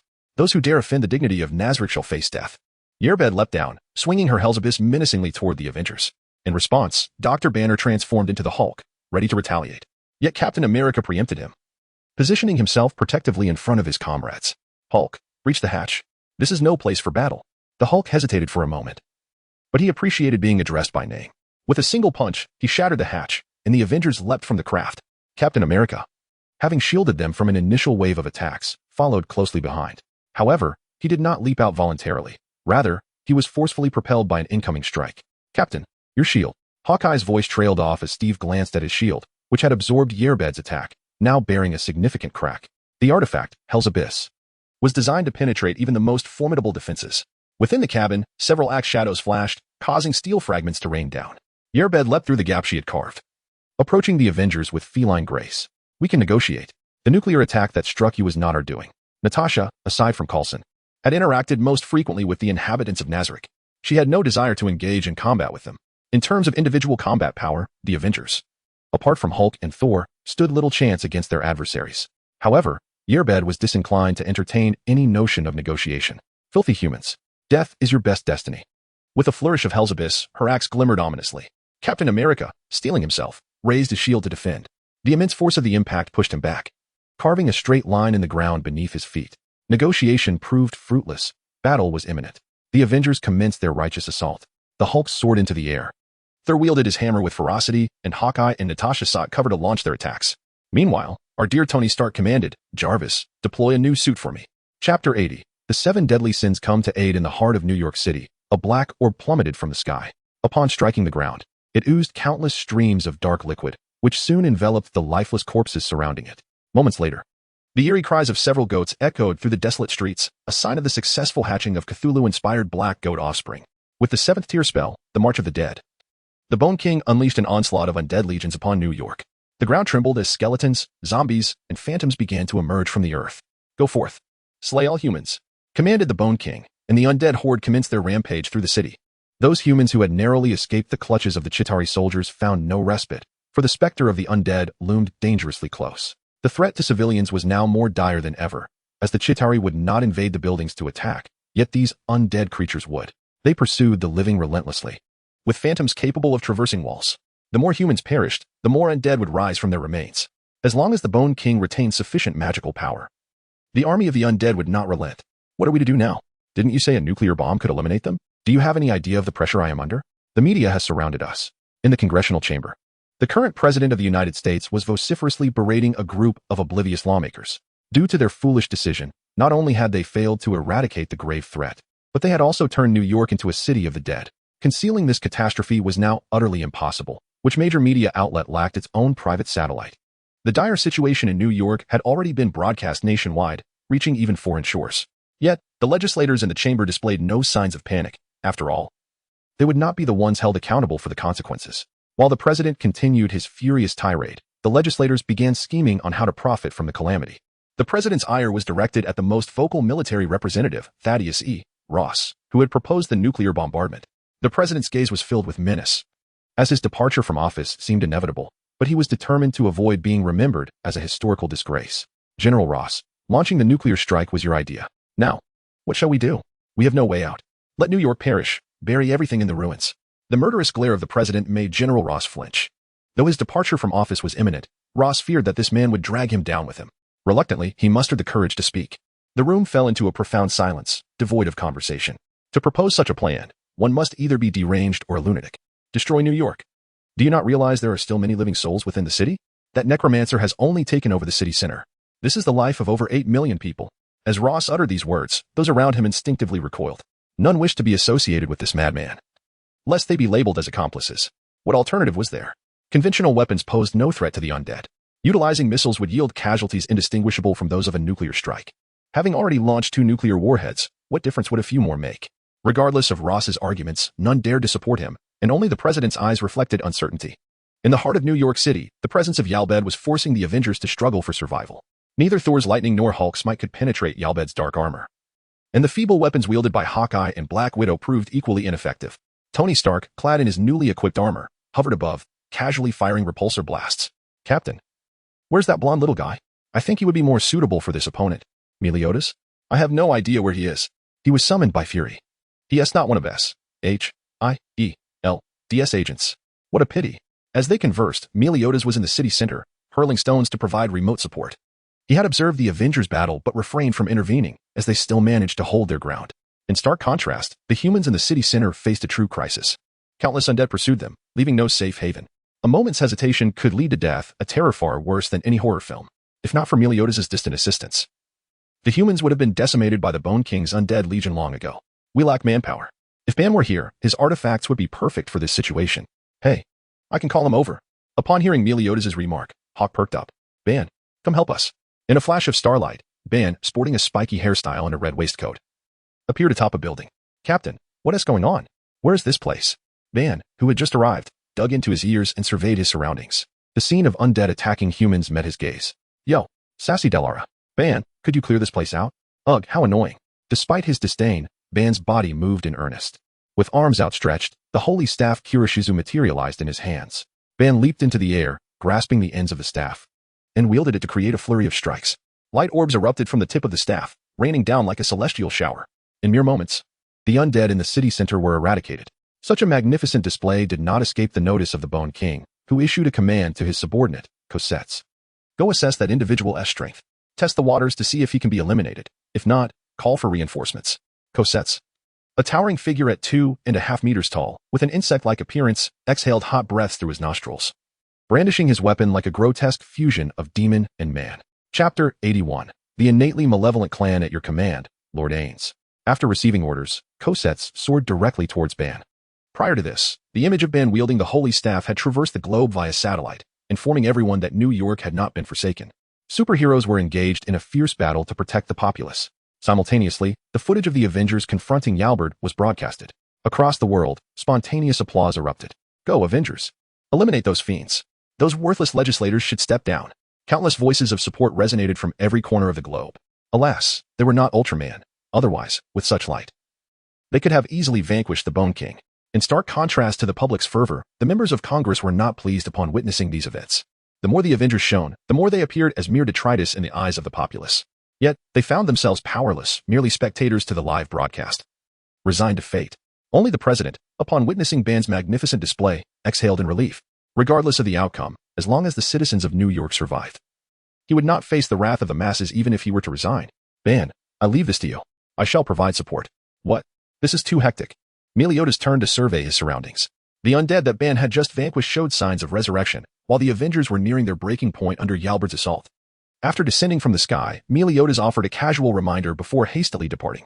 On the battlefield of the Avengers, Captain America continually raised his shield to deflect the battle axe wielded by Yalberd. This shield, which had endured the entirety of World War II, was now reaching its limits. With a resounding crack, the vibranium shield splintered into two pieces. Captain, the situation is becoming precarious. Don't give up. I can fight all day. While Steve's words were undeniably invigorating, reality seldom bends to individual will. Within the Avengers, apart from Captain America's shield, only Thor's hammer could withstand Yalberd's axe. Even Tony's Iron Man suit dared not approach the foe, relying instead on distant energy blasts. Without the shield's protection, Captain America had no choice but to retreat from close combat. Alone, Thor could not sustain them for long. Hey, everyone, I'm here to help. Meliodas' voice resonated from above. A heavy object plummeted from the sky, stirring a cloud of dust upon impact. Why did you jump down? You can fly. Hawk emerged from the dust, coughing and simultaneously ribbing Meliodas. Haha, isn't this amusing? I've seen them make their entrances like this. As the dust settled, Meliodas knelt, resting on one fist, and burst into laughter. Is he imitating me? Tony Stark's voice, tinged with mild resentment, echoed through the Avengers communication channel. It might be me. Natasha replied with a hint of resignation. The gesture was familiar to both. Evacuate the civilians. I can handle this. Meliodas brushed off the dust from his hands, his smile fading. Though this world was not Britannia, he did not wish to witness the citizens wailing before him. Meliodas harbored a rather unsavory habit. He relished the thrill of combat. Depending on his opponents, he varied his strength. To put it charitably, he enjoyed the pleasure of battle. To put it bluntly, it was arrogance. Yet at this moment, his serious demeanor signaled to all that he was prepared to engage earnestly. Before the Avengers could react, Meliodas' form vanished from sight. In an instant, Yalberd was sent flying, his body arched like a bow, and a layer of his artifact-grade armor shattered upon impact. Even the defenses of Hermes Trismegistus could scarcely withstand the wrath of Meliodas when he was truly serious. Is he this powerful? Gasps of astonishment filled the air, contributing to global warming. Thor's expression was the most exaggerated. He had once fought Meliodas and had not perceived him to be this formidable. Against Yalberd, he was merely scraping the surface. A single punch from Meliodas had shattered Yalberd's armor. What's the big deal? Meliodas has defeated the Demon King. The Demon King? Upon hearing the murmurs around him, Hawk tightly covered his ears and mouth. Noticing Hawk's reaction, the others tactfully refrained from further inquiries and retreated to assist in evacuating civilians. As the Avengers departed, Yalberd, who had just been sent flying, returned with fury. How dare you? This is a task entrusted to me by Lord Ains. Fueled by rage, Yalberd raised his abyssal cleaver high and swung it down. Meliodas merely sidestepped, allowing the axe to graze past his chest and strike the ground, raising a cloud of dust without inflicting any damage. Missed. Meliodas grasped the axe blade, rendering Yalberd's efforts futile. Hey, if you seek revenge for this assault, take it up with the instigator. Why attack the innocent? Huh? Humans are merely ants. What difference does it make to crush one or a few? At the outset of this conflict, Meliodas had no intention of intervening. These beings came for revenge, and it was humans who had struck first.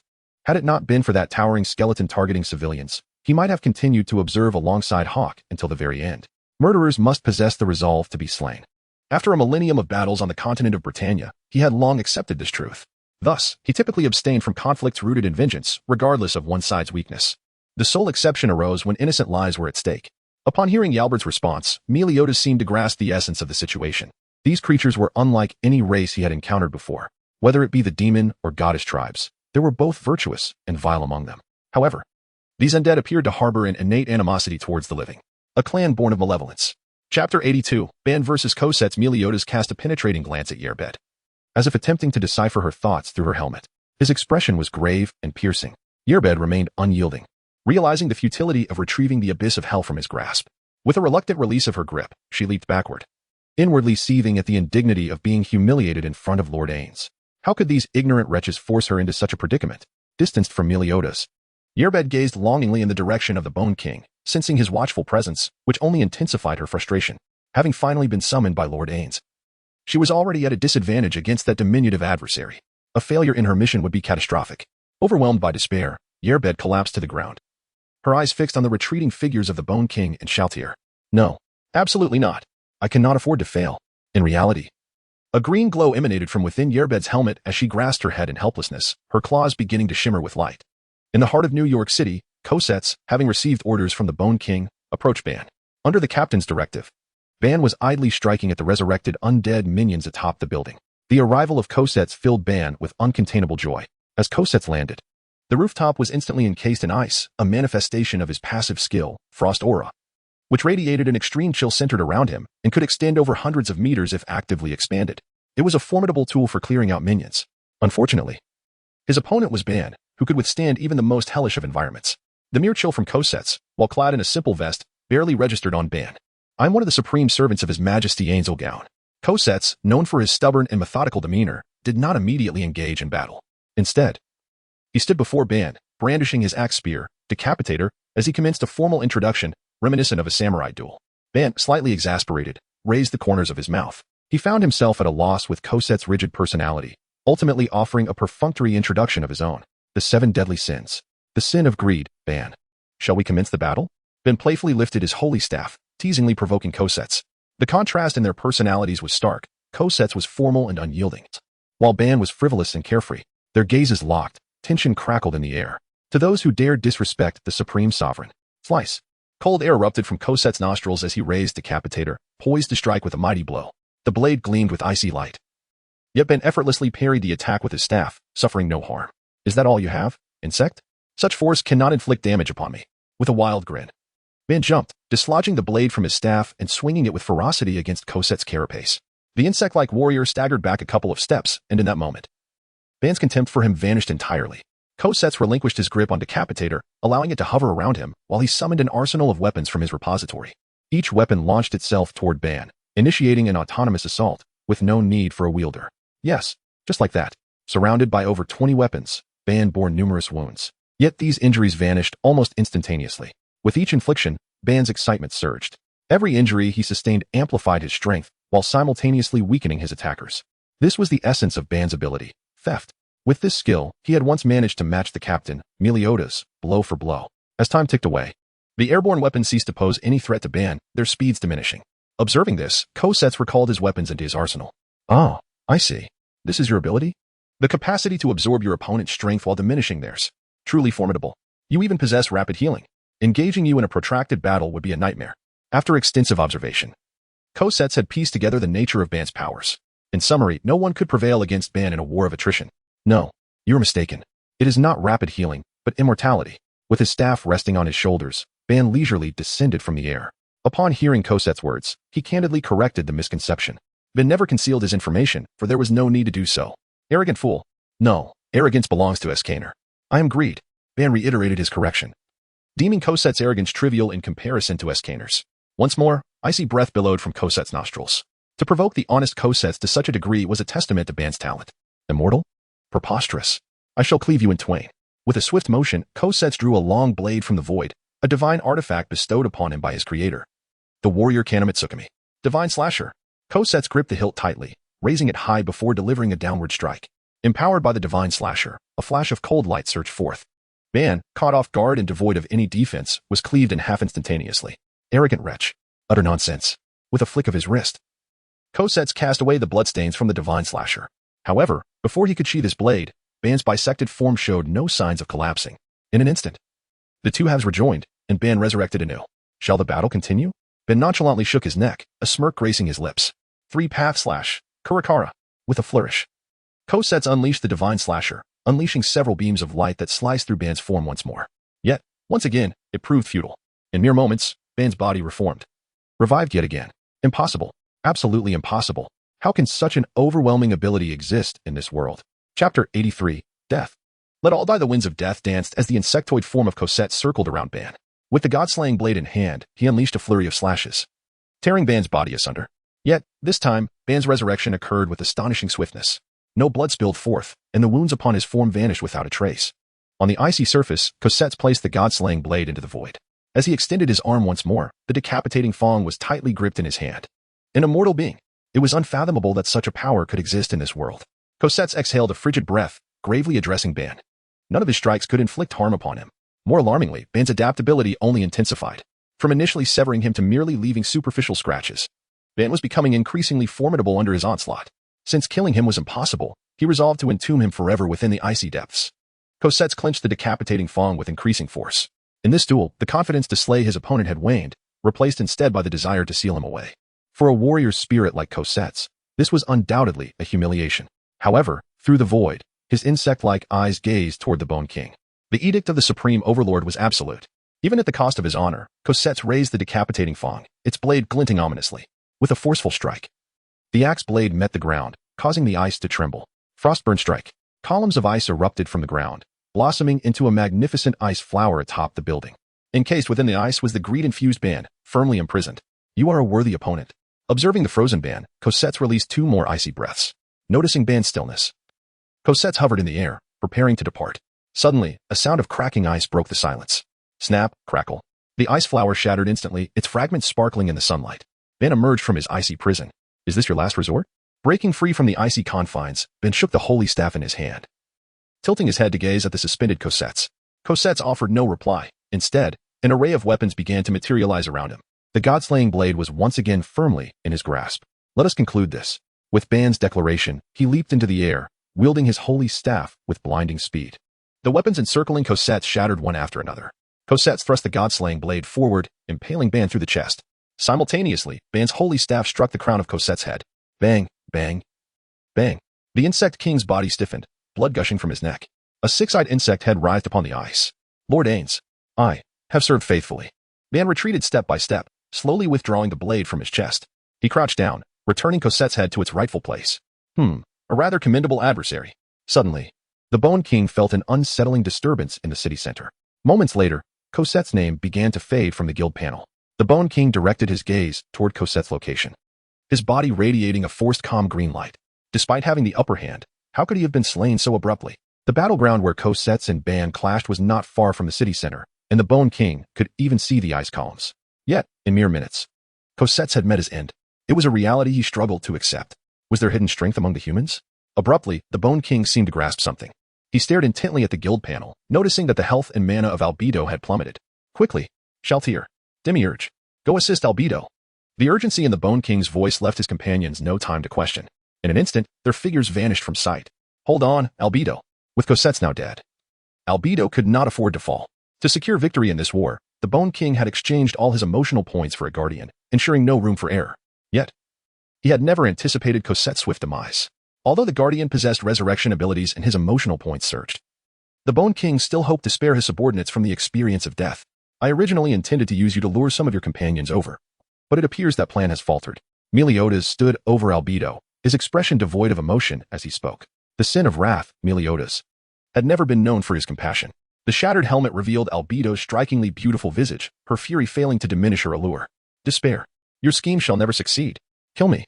Nazarick harbors no cowards. Meliodas lifted his foot from Albedo's chest, granting her a moment to breathe. However, before she could catch her breath, Meliodas' next move commenced. A foot loomed larger and larger in Albedo's vision. In her final moments, she could only lament not having spent more time by Lord Ains' side. My Lord Ains, I am sorry. I have failed your expectations. Her head shattered like a watermelon, blood and brain matter splattering onto the ground. Another guardian of Nazarick had fallen. When Shaltir and Demiurge arrived, all that remained was Albedo's lifeless body, her head nowhere to be found. Damn it. Damn it. Shaltir was the first to reach the ground, her fury ignited upon seeing Albedo's headless corpse. Although the two had always clashed within the Great Tomb, a bond had formed between them that transcended their animosity. When Shaltir had once been controlled, Albedo had never considered abandoning her but instead devised plans to rescue her. Now, Albedo lay dead before her. We must gather Albedo's remains and return swiftly. Behind Shaltir, Demiurge maintained a composed demeanor. With the events that had transpired, further contemplation bore no significance. Instead, the enemy's sudden disappearance left him feeling uneasy. Chapter 84, The 7 Deadly Sins versus Nazarick. The foe that vanquished Albedo has vanished. Where could he possibly have gone? The periphery is dotted with only a handful of undead, and such combat prowess is not to be squandered here. Lord Ains. The adversary's target is Lord Ains.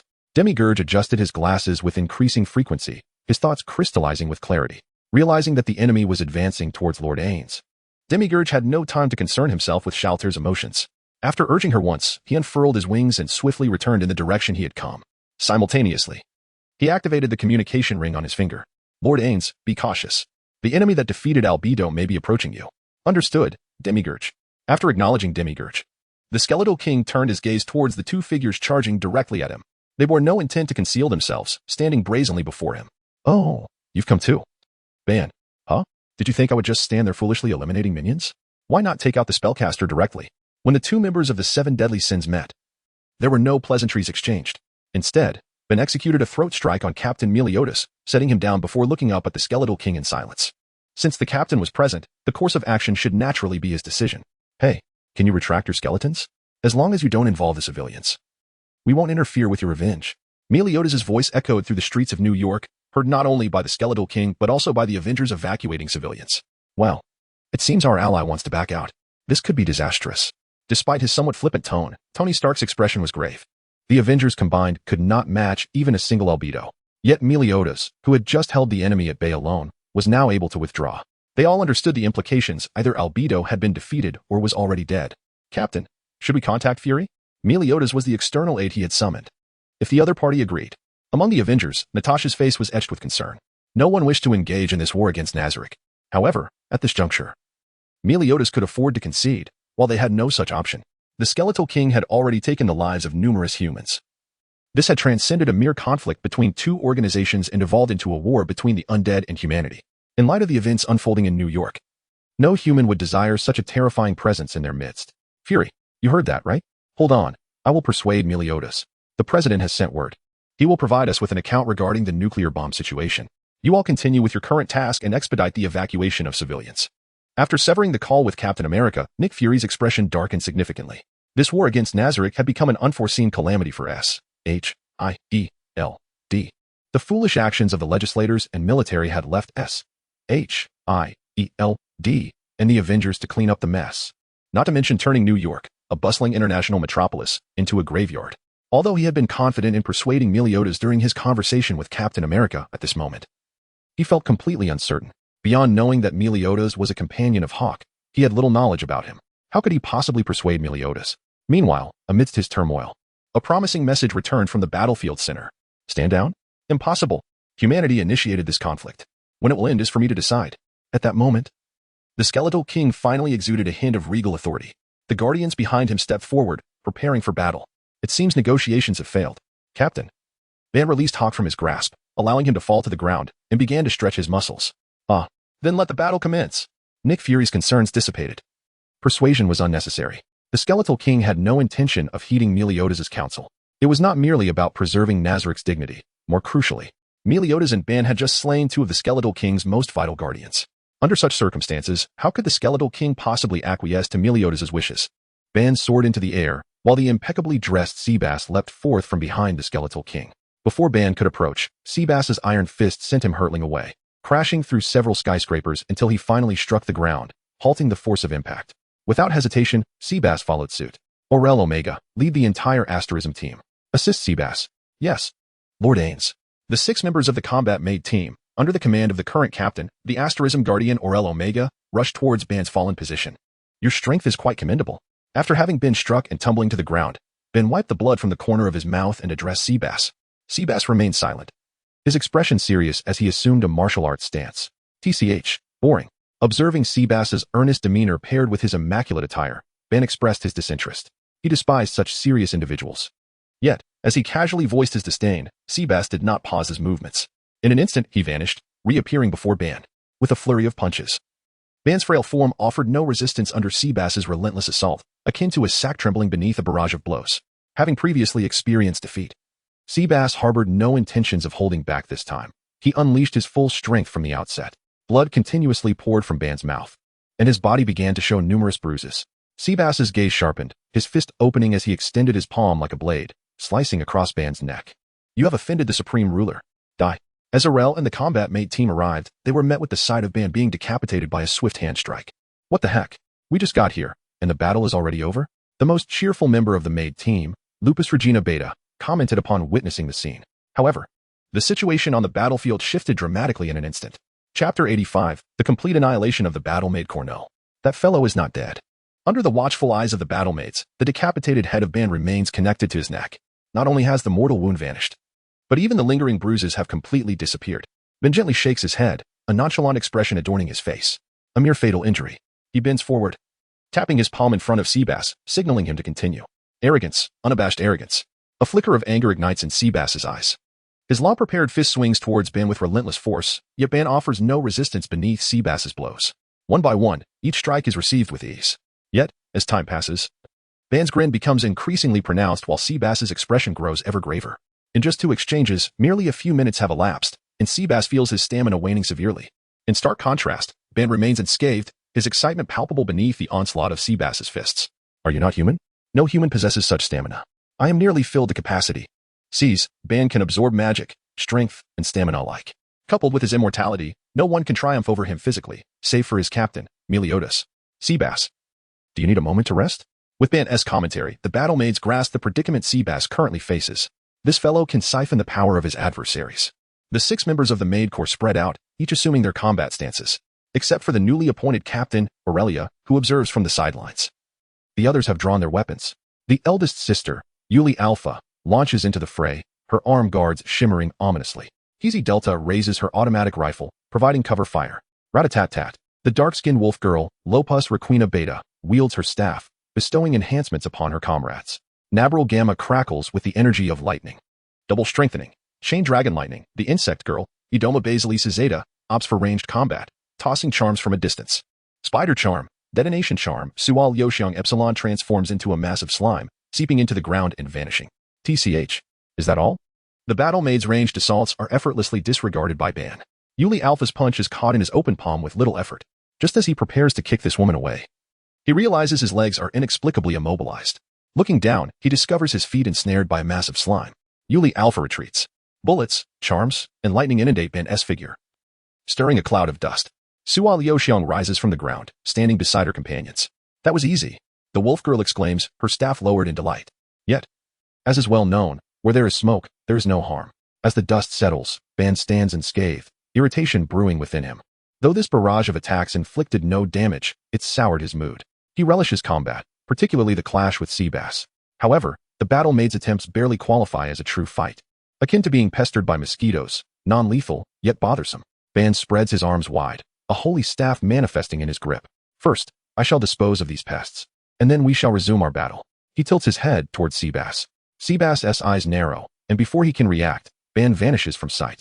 The battlemaids, who had just assailed Ban, save for Aurelia Omega, who cautiously ascends to evade danger, suddenly find themselves showcasing 6 distinct methods of demise.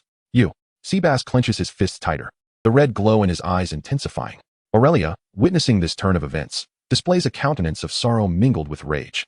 Her white and red witch's garb billows. The spirit of Uka, the new year, cherry blossoms swirl. A girl adorned with a fox mask and a boy wearing a sun mask appear simultaneously. The boy charges directly at Ban, while the girl stands still, raising her palm. Upon witnessing this, Ban dismisses his holy staff with a flick of his wrist, preparing to face this new adversary barehanded. Yet, at that moment, a hint of purple flashes from the girl's palm. Ban's previously eager eyes grow vacant. Ban, what are you doing? Come over here and help. Ban shakes his head, awakening as if from a dream where his captain had pulled him into another realm. However, seeing Elaine ahead, calling out to him, he dismisses it. Forget it. She is what truly matters. The captain's words are something he can manage himself. In the heart of the battlefield, as Ban and Seabass engage fiercely, another conflict looms imminent. Since you insist on targeting the innocent, I shall be the one to bring you to justice. I am the 7 deadly sins, Meliodas, the sin of wrath. With these words, Meliodas draws the dagger from his back. The cursed sword, lost calamity. He leaps forward, striking directly at the Bone King. The blade emits a flash of light, infused with dark magic, hurtling towards the Bone King. At this moment, few stand beside the Bone King. His greatest safeguard is the pink kidney cradled in his arms. Yet, it is not yet time to employ that. Aurelia, Mare, counter. In response to the incoming blade of light, Mare, breaking from his usual submissiveness, swings the shadow of the world tree to collide with the attack. The blade of light and the staff intersect, vanishing without a trace. This was merely a probing strike. Meliodas is not surprised that someone could deflect it. An elf? As an elf, why engage in such actions? Meliodas reflects, remembering that his companion, King, is the Fairy King. The fairy race is known for its love of peace. Yet these two elves, seemingly unbound by any manipulation, willingly follow a race that preys upon humanity. Meliodas finds this perplexing, attributing it perhaps to the nature of differing worlds. Such doubts are fleeting. Meliodas casts aside any other thoughts. Since the choice has been made to fight, let it be a fight to the finish. With a sweep of his magical sword, four identical Meliodas figures emerge. This is the power of the artifact, Lost Calamity, capable of creating four duplicates that possess all the abilities of the original. However, the duplicates equally divide the original's strength. Yet for Meliodas, this is perfectly suitable. It aligns seamlessly with his full counterattack capabilities. Chapter 86. The Malevolent Aura. Meliodas on the ground. 5 Meliodas figures exchanged knowing smiles. Their unspoken understanding palpable in the air. They charged towards their adversaries suspended in the sky. A flicker of concern crossed Yala's eyes as she glanced at the silhouette of the Bone King, hesitating to voice her thoughts. Meliodas was not an easily vanquished opponent. Mare had only engaged in a tentative exchange with the foe for a brief moment, and even now, his arms, gripped with the shadow of the World Tree, trembled. This trembling was partly due to the inherent lack of physical prowess among elves. Yet, witnessing Meliodas split into 5, there was no need for worry. Yala. Nazarick shall never fall. Although he did not turn around, the Bone King seemed to perceive the anxiety on Yala's face. With unwavering confidence, he reassured her. The reason was simple. After this period of accumulation, his emotional energy had amassed to such an extent that he could exchange it for a world-class item capable of reversing the tide of battle. As the 5 Meliodas figures surged forward, 2 guardians suddenly manifested in the sky. Shaltir and Demiurge returned just in time. The sharp clang of weapons clashing reverberated around them. Shaltir's lance intercepted one of the clones, while Demiurge's demon aspect, Sharp Claw, countered another. The remaining 3 clones charged towards the Bone King but were thwarted by plants summoned by Yala and Mare. With the division of power among the clones, the actual strength of Meliodas was not particularly formidable. The clones, blocked by Shaltir and Demiurge, could only withstand for a brief moment before being sent flying by the duo. Is it you? The one who killed Jerbed? Shaltir's voice, filled with unrestrained fury in her Valkyrie form, cut through the air. The tip of her lance pressed against Meliodas' neck, poised to strike. In response, Meliodas displayed no awareness of his disadvantage. Faced with the threat of Shaltir's lance, he smiled confidently. Are you referring to the armored knight? Yes, I am the one who ended her life. Shaltir thrust her lance forward. Full counter. The lance did not pierce Meliodas' throat. Instead, the backlash sent Shaltir staggering backward. Let the second round commence. Meanwhile, a clone that had been struck away by Demiurge was embroiled in a fierce clash. Sparks flew in the air. A testament to the collision of Demiurge's claws and the cursed sword, Lost Calamity. Seeing his attacks yield no results, Demiurge took a couple of steps back to create distance. As the claws vanished from his hands, he adjusted his glasses. My dear sir, with your abilities, why become an accomplice to humanity? You do not appear to be human, do you? Accomplice? I simply cannot condone your involvement of innocent lives in this war. Demiurge's eyes narrowed. This is troublesome. I faced the so-called hero. His thoughts of persuading the opponent dissipated entirely. Nazarick's modus operandi would never sway him. Demon aspect, colossal demon arm.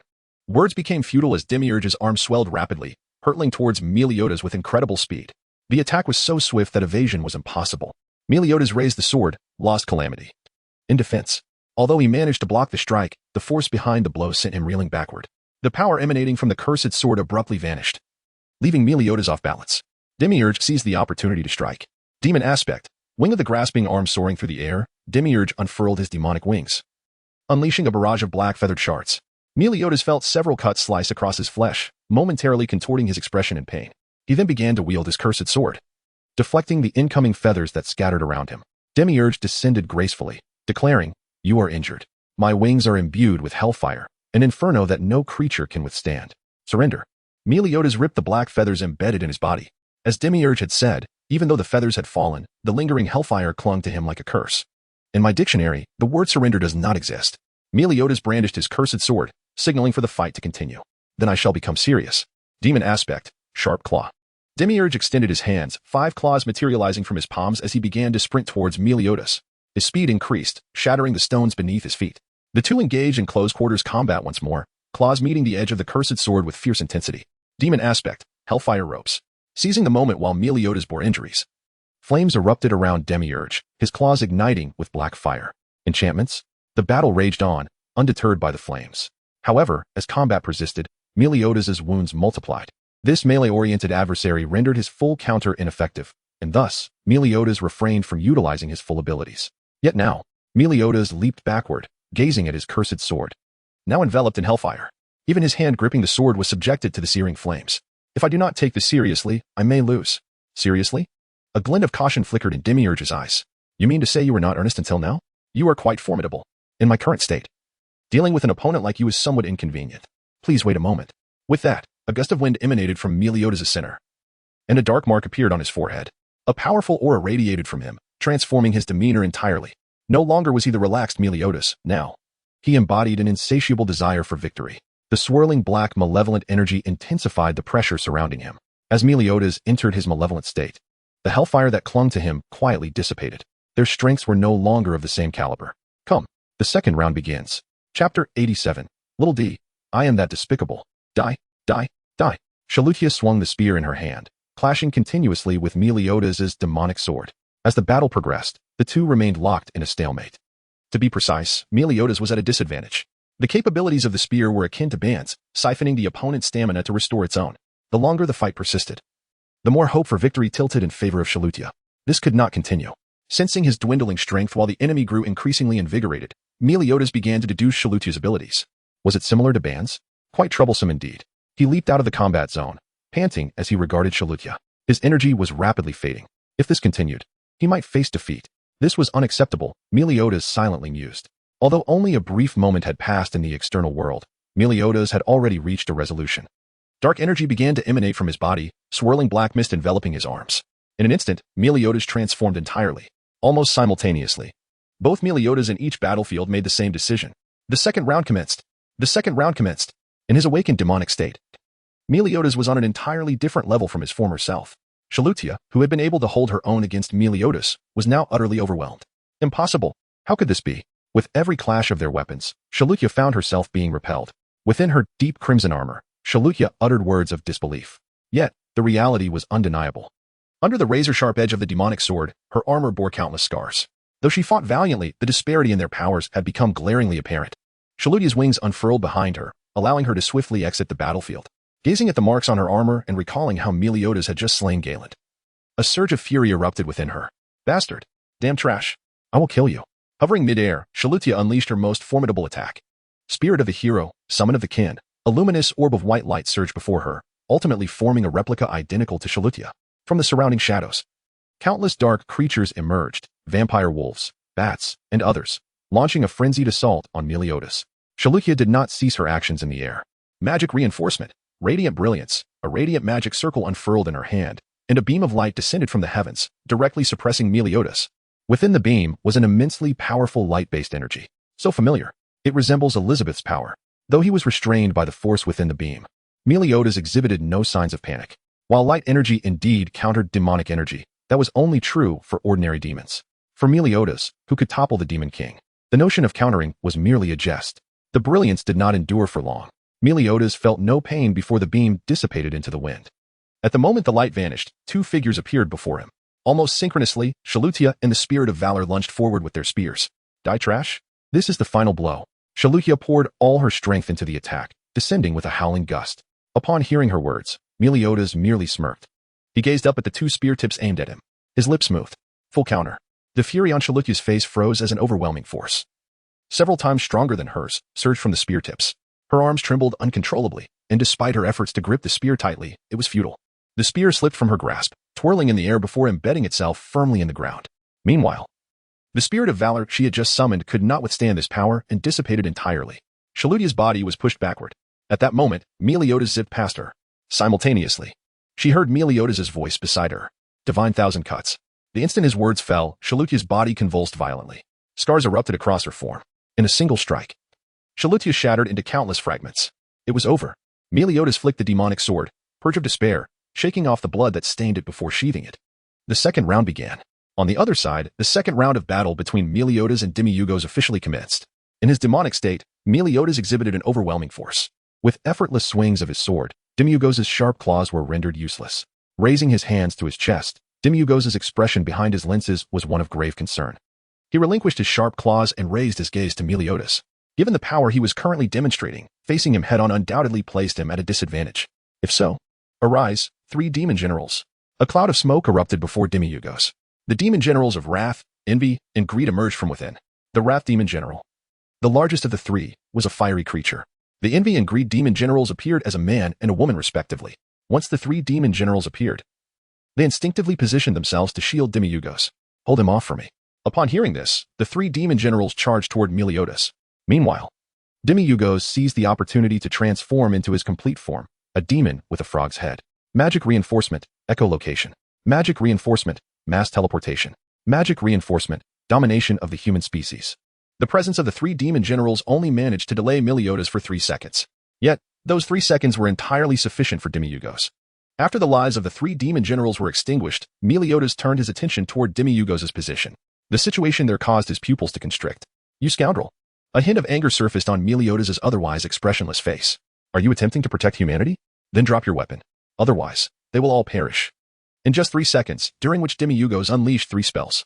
Echolocation allowed him to scan the locations of all humans in the city. Mass teleportation brought all the humans to his side.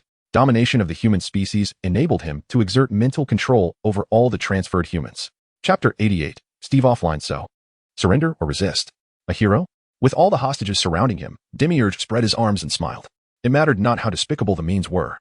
As long as the ends were achieved, Demiurge was capable of anything.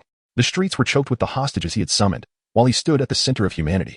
Even if Meliodas wished to strike, he could not do so without jeopardizing the safety of the hostages. TSK. This is troublesome. Meliodas spat in annoyance, casting a vexed glance at the group of hostages. Among them, he recognized several familiar faces: Steve, Natasha, and Clinton. Had they been caught in the chaos while evacuating the crowd? Truly troublesome. Only these 3 exhibited a strong will amidst the throng, struggling under the influence of mental magic. Oh no. The scene unfolding on the battlefield not only vexed Meliodas, but also incited immense fury among the American populace witnessing it via satellite. How despicable. Using civilians as hostages. Demons are demons. They all deserve to be exterminated. When will these fools in Congress finally take action? Is this what we pay taxes for? To support these worthless officials? Countless citizens vented their outrage online, while the congressmen indulged in cigars and laughter within the Capitol. They had delegated the war to S.H.I.E.L.D.,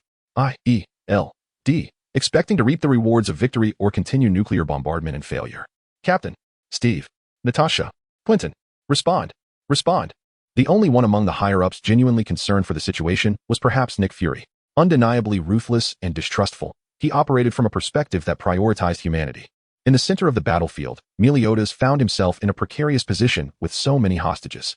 Just as he was gritting his teeth in contemplation, Steve Rogers suddenly winked at him from the crowd. In that instant, Meliodas understood, a flicker of appreciation gleaming in his eyes. Then, amidst the throng, Captain America surged forth, shoving aside those around him, oblivious to any potential injuries inflicted upon them. In war, preserving one's life was a stroke of fortune. With a glance of alarm in Demiurge's eyes, Captain America carved a path for Meliodas. Not one to disappoint expectations, Meliodas swiftly drew his sword, now tainted with dark magic, and appeared beside Demiurge. Triple slash. Several arcs of light slashed through the air, and Demiurge's body was instantly cleaved into segments. My Lord Ains, forgive me. As he faced death, Demiurge cared little for the fleeting of his own life. His only regret was not being able to accompany the Supreme One in conquering this world. Allow me to clear some dust for you in my final moments. Among the severed remains, Demiurge's arm quivered slightly. His claw pierced through Captain America's chest. Steve Rogers looked down at the claw protruding from his body, blood seeping from his mouth. Captain! Captain! Upon Demiurge's demise, his magic lost its potency. The panicked crowd scattered, a cacophony of chaos erupting in the streets. When Meliodas turned back, he found Captain America lying in the arms of Natasha and Hawkeye, barely clinging to life. My lord. You. Before Hawkeye could finish, Meliodas shook his head in a silent gesture. The spellstone could only mend minor injuries and restore some stamina. Such a fatal wound was beyond remedy. Natasha, evacuate the civilians. In his final moments, Captain America's dying wish remained focused on the safety of the people. With tears in their eyes, Natasha and Hawkeye laid Captain America's body within a nearby building. They were unable to transport his remains. Meliodas felt a profound discomfort in the sorrowful atmosphere. After entrusting the task of calming the populace to the two, he pressed on towards the heart of the city. Meanwhile, on another battlefield, Ban, in a state of bliss within the mental realm, left the external adversaries in a quandary. What to do now? This fellow simply could not be killed. Aurelia stood beside Seabass, her tone tinged with impatience. Under the influence of Yuga's mental control, Ban was lost in a dreamlike state with Elaine. His real body stood defenseless before them. Yet even so, the damage inflicted by Seabass and the others was swiftly mended. Leaving him here was not an option, nor could they afford to waste time guarding him. Killing him was futile, and escape was impossible. This predicament weighed heavily on them. As they wrestled with their dilemma, within the illusion, Elaine gently caressed Ban's cheek. You need to leave now, Ban. The battle is not over. Your companions are waiting for you. Understood. Wait for me a moment. I will come for you, Ben assured Elaine, radiating affection. even knowing this was his mental domain. Where Elaine could not hear him, he felt compelled to promise. In the real world, Ban's eyelids began to flutter. To the astonishment of Seabass and Aurelia, he leisurely stretched. Thank you for allowing me to see Elaine. However, this does not mean I will show you mercy. In an instant, Ban swung the holy staff in his hand. Aurelia's two subordinates were struck by the light projectiles emitted from the staff, blood spilling profusely. How swift! Aurelia attempted to employ her previous tactics. Her hands glowing with purple light. A magic circle materialized within her palm. Yet this time, the effect was disappointing. The mental magic only managed to daze Ban momentarily. Shaking his head, he regained his clarity. Such attacks are ineffective against me. Having acquired unmatched adaptability, Ban could endure even the harshest of environments, let alone mere mental assaults. With a powerful physique, Ban began to dive, wielding the holy staff. Elaine is right. The captain is still waiting for me. So, I kindly ask you to perish first. A glint of cold light flickered in Ban's eyes. He wished to conclude this battle. Thus, he wielded the holy staff without mercy. Seabass, be careful, Aurelia cried out. As Seabass closed his eyes, seemingly grappling with a difficult decision. Chapter 89. The 2-on-1 ends in a counterattack. Do you know how to play? As Aurelia's voice faded, Seabass opened his eyes. His calm, unwavering gaze shimmered with a scarlet glow, and his suit strained against the bulging muscles beneath. The gentlemanly demeanor of Seabass, reminiscent of an English butler, vanished in an instant, replaced by a dragon-like figure clad in scales. Seabass, do not worry. I shall hold him off. You provide magical support. Aurelia. With that, the Dragon Man Seabass charged forward to intercept the approaching Ban. His sharp claws grasped Ban's hands, and a struggle ensued between them. Compared to the transformed Seabass, Ban's strength appeared diminished. As they exerted their forces, Ban's spine bent under the strain. And a sharp crack echoed through the arena as his vertebrae snapped under Seabass's immense power. Even so, both Aurelia and Seabass remained vigilant. Magic enhancement. Fiery laser, magic enhancement. Spatial slash. A crimson laser pierced through Ban's chest, swiftly followed by a spatial cut that severed him in two. Meanwhile, Aurelia did not forget to cast enhancements upon Seabass. Magic enhancement.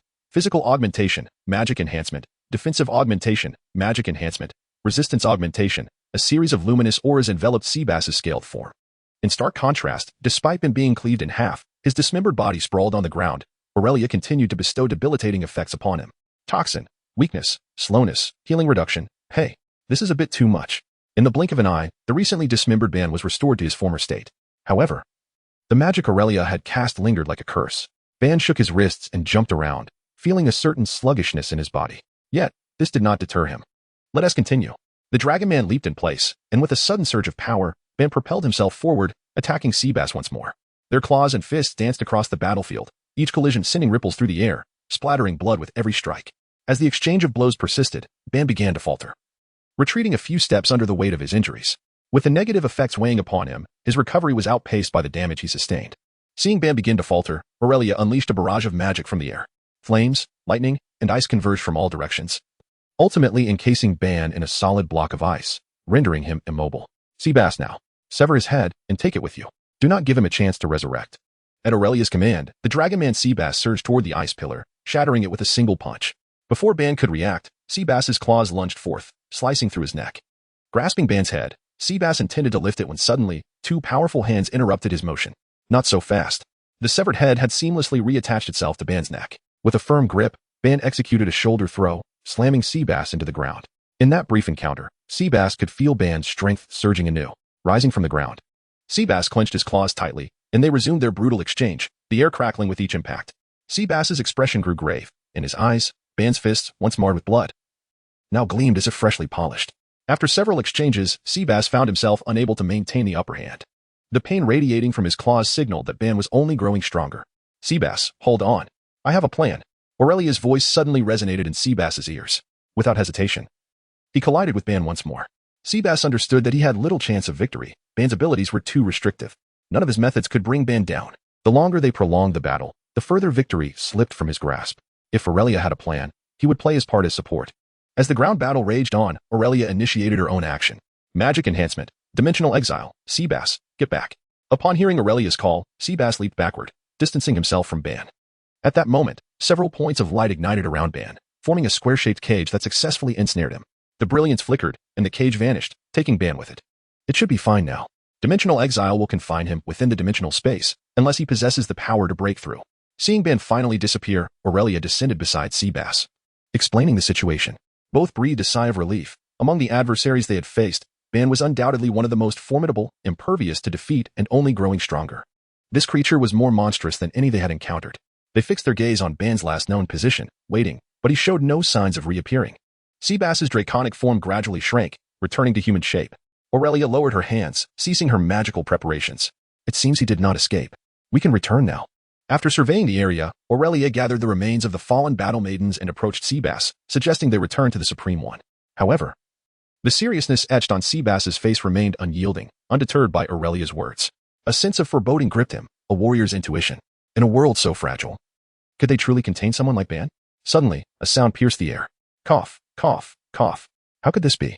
Turning abruptly, Seabass's pupils constricted at the sight before him.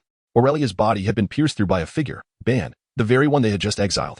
Extracting his arm, he allowed Aurelia's lifeless form to collapse to the ground. Ban wiped the blood from his arm and looked at Seabass. That last spell was quite bothersome, you know. I had to adapt to it for a while. This sorceress is a nuisance. I'll take her down first, if you have no objections. As he spoke, Ban's movements did not falter. He lifted his knee and stomped down. Seabass, witnessing the action, realized too late that he could not save Aurelia. In Seabass's eyes, Aurelia's body was crushed beneath Ban's foot. No, don't rush. You're next. Chapter 90. Amaterasu. Seabass transformed once more, his dragon form emerging. He raised his fist and struck towards Ban's cheek. Deep down, Seabass knew that his life was racing towards its inevitable conclusion. Today, he would surely meet his demise at Ban's hands. Previously, with the assistance of Aurel, he managed to maintain an advantage. Yet now, he could distinctly sense that even in his dragon form, both his strength and speed paled in comparison to Ban's. This disparity only widened as time passed and their clashes continued. In the heart of New York City, the once steel and concrete metropolis had been replaced by a dense jungle. Within this verdant expanse, 3 Meliodases were incessantly evading the strikes of tree trunks. Following Mare's casting of the World Tree Shadow, the surroundings transformed dramatically. The steel jungle swiftly morphed into a primeval forest, with countless trees bursting forth from the ground, growing into towering giants while simultaneously launching attacks against them. The trees, while not particularly formidable in defense or offense, grew at an astonishing rate. As the trio swung their weapons to fell a section, a larger cluster would immediately sprout in its place. This was proving to be quite troublesome. They were unable to even approach their foe, let alone break through the foliage above. The 3 Meliodases conferred amongst themselves, each voicing their thoughts on how to resolve their current predicament. Continuing to flee from the relentless onslaught of trees was not in their nature. In unison, they glanced upward at the treetops. Gripping their magical swords, they simultaneously unleashed 3 arcs of light skyward. At last, sunlight pierced through the canopy, illuminating the trio below. Hope surged. They dashed upward, their spirits lifted as they drew closer to the canopy. However, their momentum abruptly halted mid-flight as several branches ensnared their ankles. This is bad. The 3 exchanged glances as the serpentine branches thrashed about. In an instant, they were propelled downward like cannonballs, crashing into the earth below. This division had left them weakened in both strength and speed. Moreover, their original forms were nearby. Given these circumstances, the 3 plunged their magical swords into their chests, returning to their true forms. The Meliodas who had recently vanquished Demugos was now hastening towards the city center. He suddenly halted mid-air, as if sensing something. His sword mirrored the motion. Ah, the VE all returned.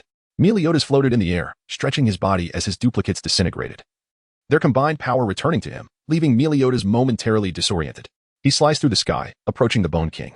As long as he remained aloft, Mare's forest would not hinder the flying Meliodas. Your subordinates seem to have all perished. Will you continue to resist? Who among you and your companions is stronger? Despite the complete annihilation of his guardians, the Bone King exhibited no signs of emotional distress. In response to Meliodas's inquiry, the old skeleton posed a question of his own. Who is stronger, you ask? That would undoubtedly be me. I am the leader of the 7 deadly sins. Is that so? The Bone King's robes billowed in the air as his eyes glowed with intensity. He cast aside the kidney he had been holding. Victim, it is time for you to fulfill your purpose. Understood, Lord Ains. The pink kidney soared through the air before detonating in an explosive display. Following Victim's self-detonation, a pink aura enveloped Meliodas, binding him within. Mare, Yala, protect me. Yes, Lord Ains. Mare and Yala promptly flew to the Bone King's side, assuming a defensive stance. Meanwhile, the Bone King produced a world-class item he had just exchanged for. Peerless beauty, a golden dragon manifested on his surface, gradually breaking free from its restraints and ascending into the sky. Await my command, Meliodas. Upon hearing this, Meliodas felt a jolt of unease. Gazing at the soaring golden dragon, an ominous premonition washed over him. He struggled to escape Victim's confinement, but his efforts were in vain. The golden dragon spiraled twice in the air before charging directly at Meliodas, instantly merging with him. The pink binding shattered, transforming back into a large pink kidney. But this caused his already diminished level to drop further. Go forth and obliterate all human cities. After issuing this command to the dazed Meliodas, the Bone King gathered the few remaining guardians around him. With a flash of black light, the entirety of the Nazarick tomb successfully evacuated. What is happening? Did Meliodas manage to persuade them? Inside the S-H-I-E-L-D airborne carrier, Nick Fury observed the unfolding scene with confusion.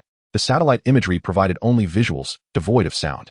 Thus, he could only witness the Bone King and Meliodas engaged in conversation before the Bone King suddenly struck, seemingly causing no harm to Meliodas. Following this, the Bone King gathered his forces and executed a hasty retreat. In the skies above New York, Meliodas floated alone, a solitary figure amidst the chaos. Across other cities, as the populace watched the scene of the skeleton's retreat on their screens, they erupted into joyous tears. Applause breaking out in various locations. Hero. This is what a true superhero looks like. He saved us. He saved America. Within the Capitol building. Upon witnessing the Bone King's withdrawal, sparse applause began to resonate. Although Meliodas was not one of their own, he had fought on their behalf. A victory was certainly preferable to defeat. Stark, what is the situation on the ground? I see that Ains Olgown has retreated. Did Meliodas manage to convince them? Nick Fury's voice resonated in Tony Stark's ear from within the Iron Man suit. As the King of Agents, he could not simply report a victory based on a mere image. He needed to ascertain the situation on site to justify requesting additional funding for the operation. I advise against becoming too elated. Meliodas' condition appears rather troubling. The Iron Man suit hovered at a distance, scanning Meliodas through its cameras. Observing the image of Meliodas within the suit, Tony Stark's expression turned grave. In the image, Meliodas' eyes were vacant. His head hung low as he repeatedly murmured a single phrase.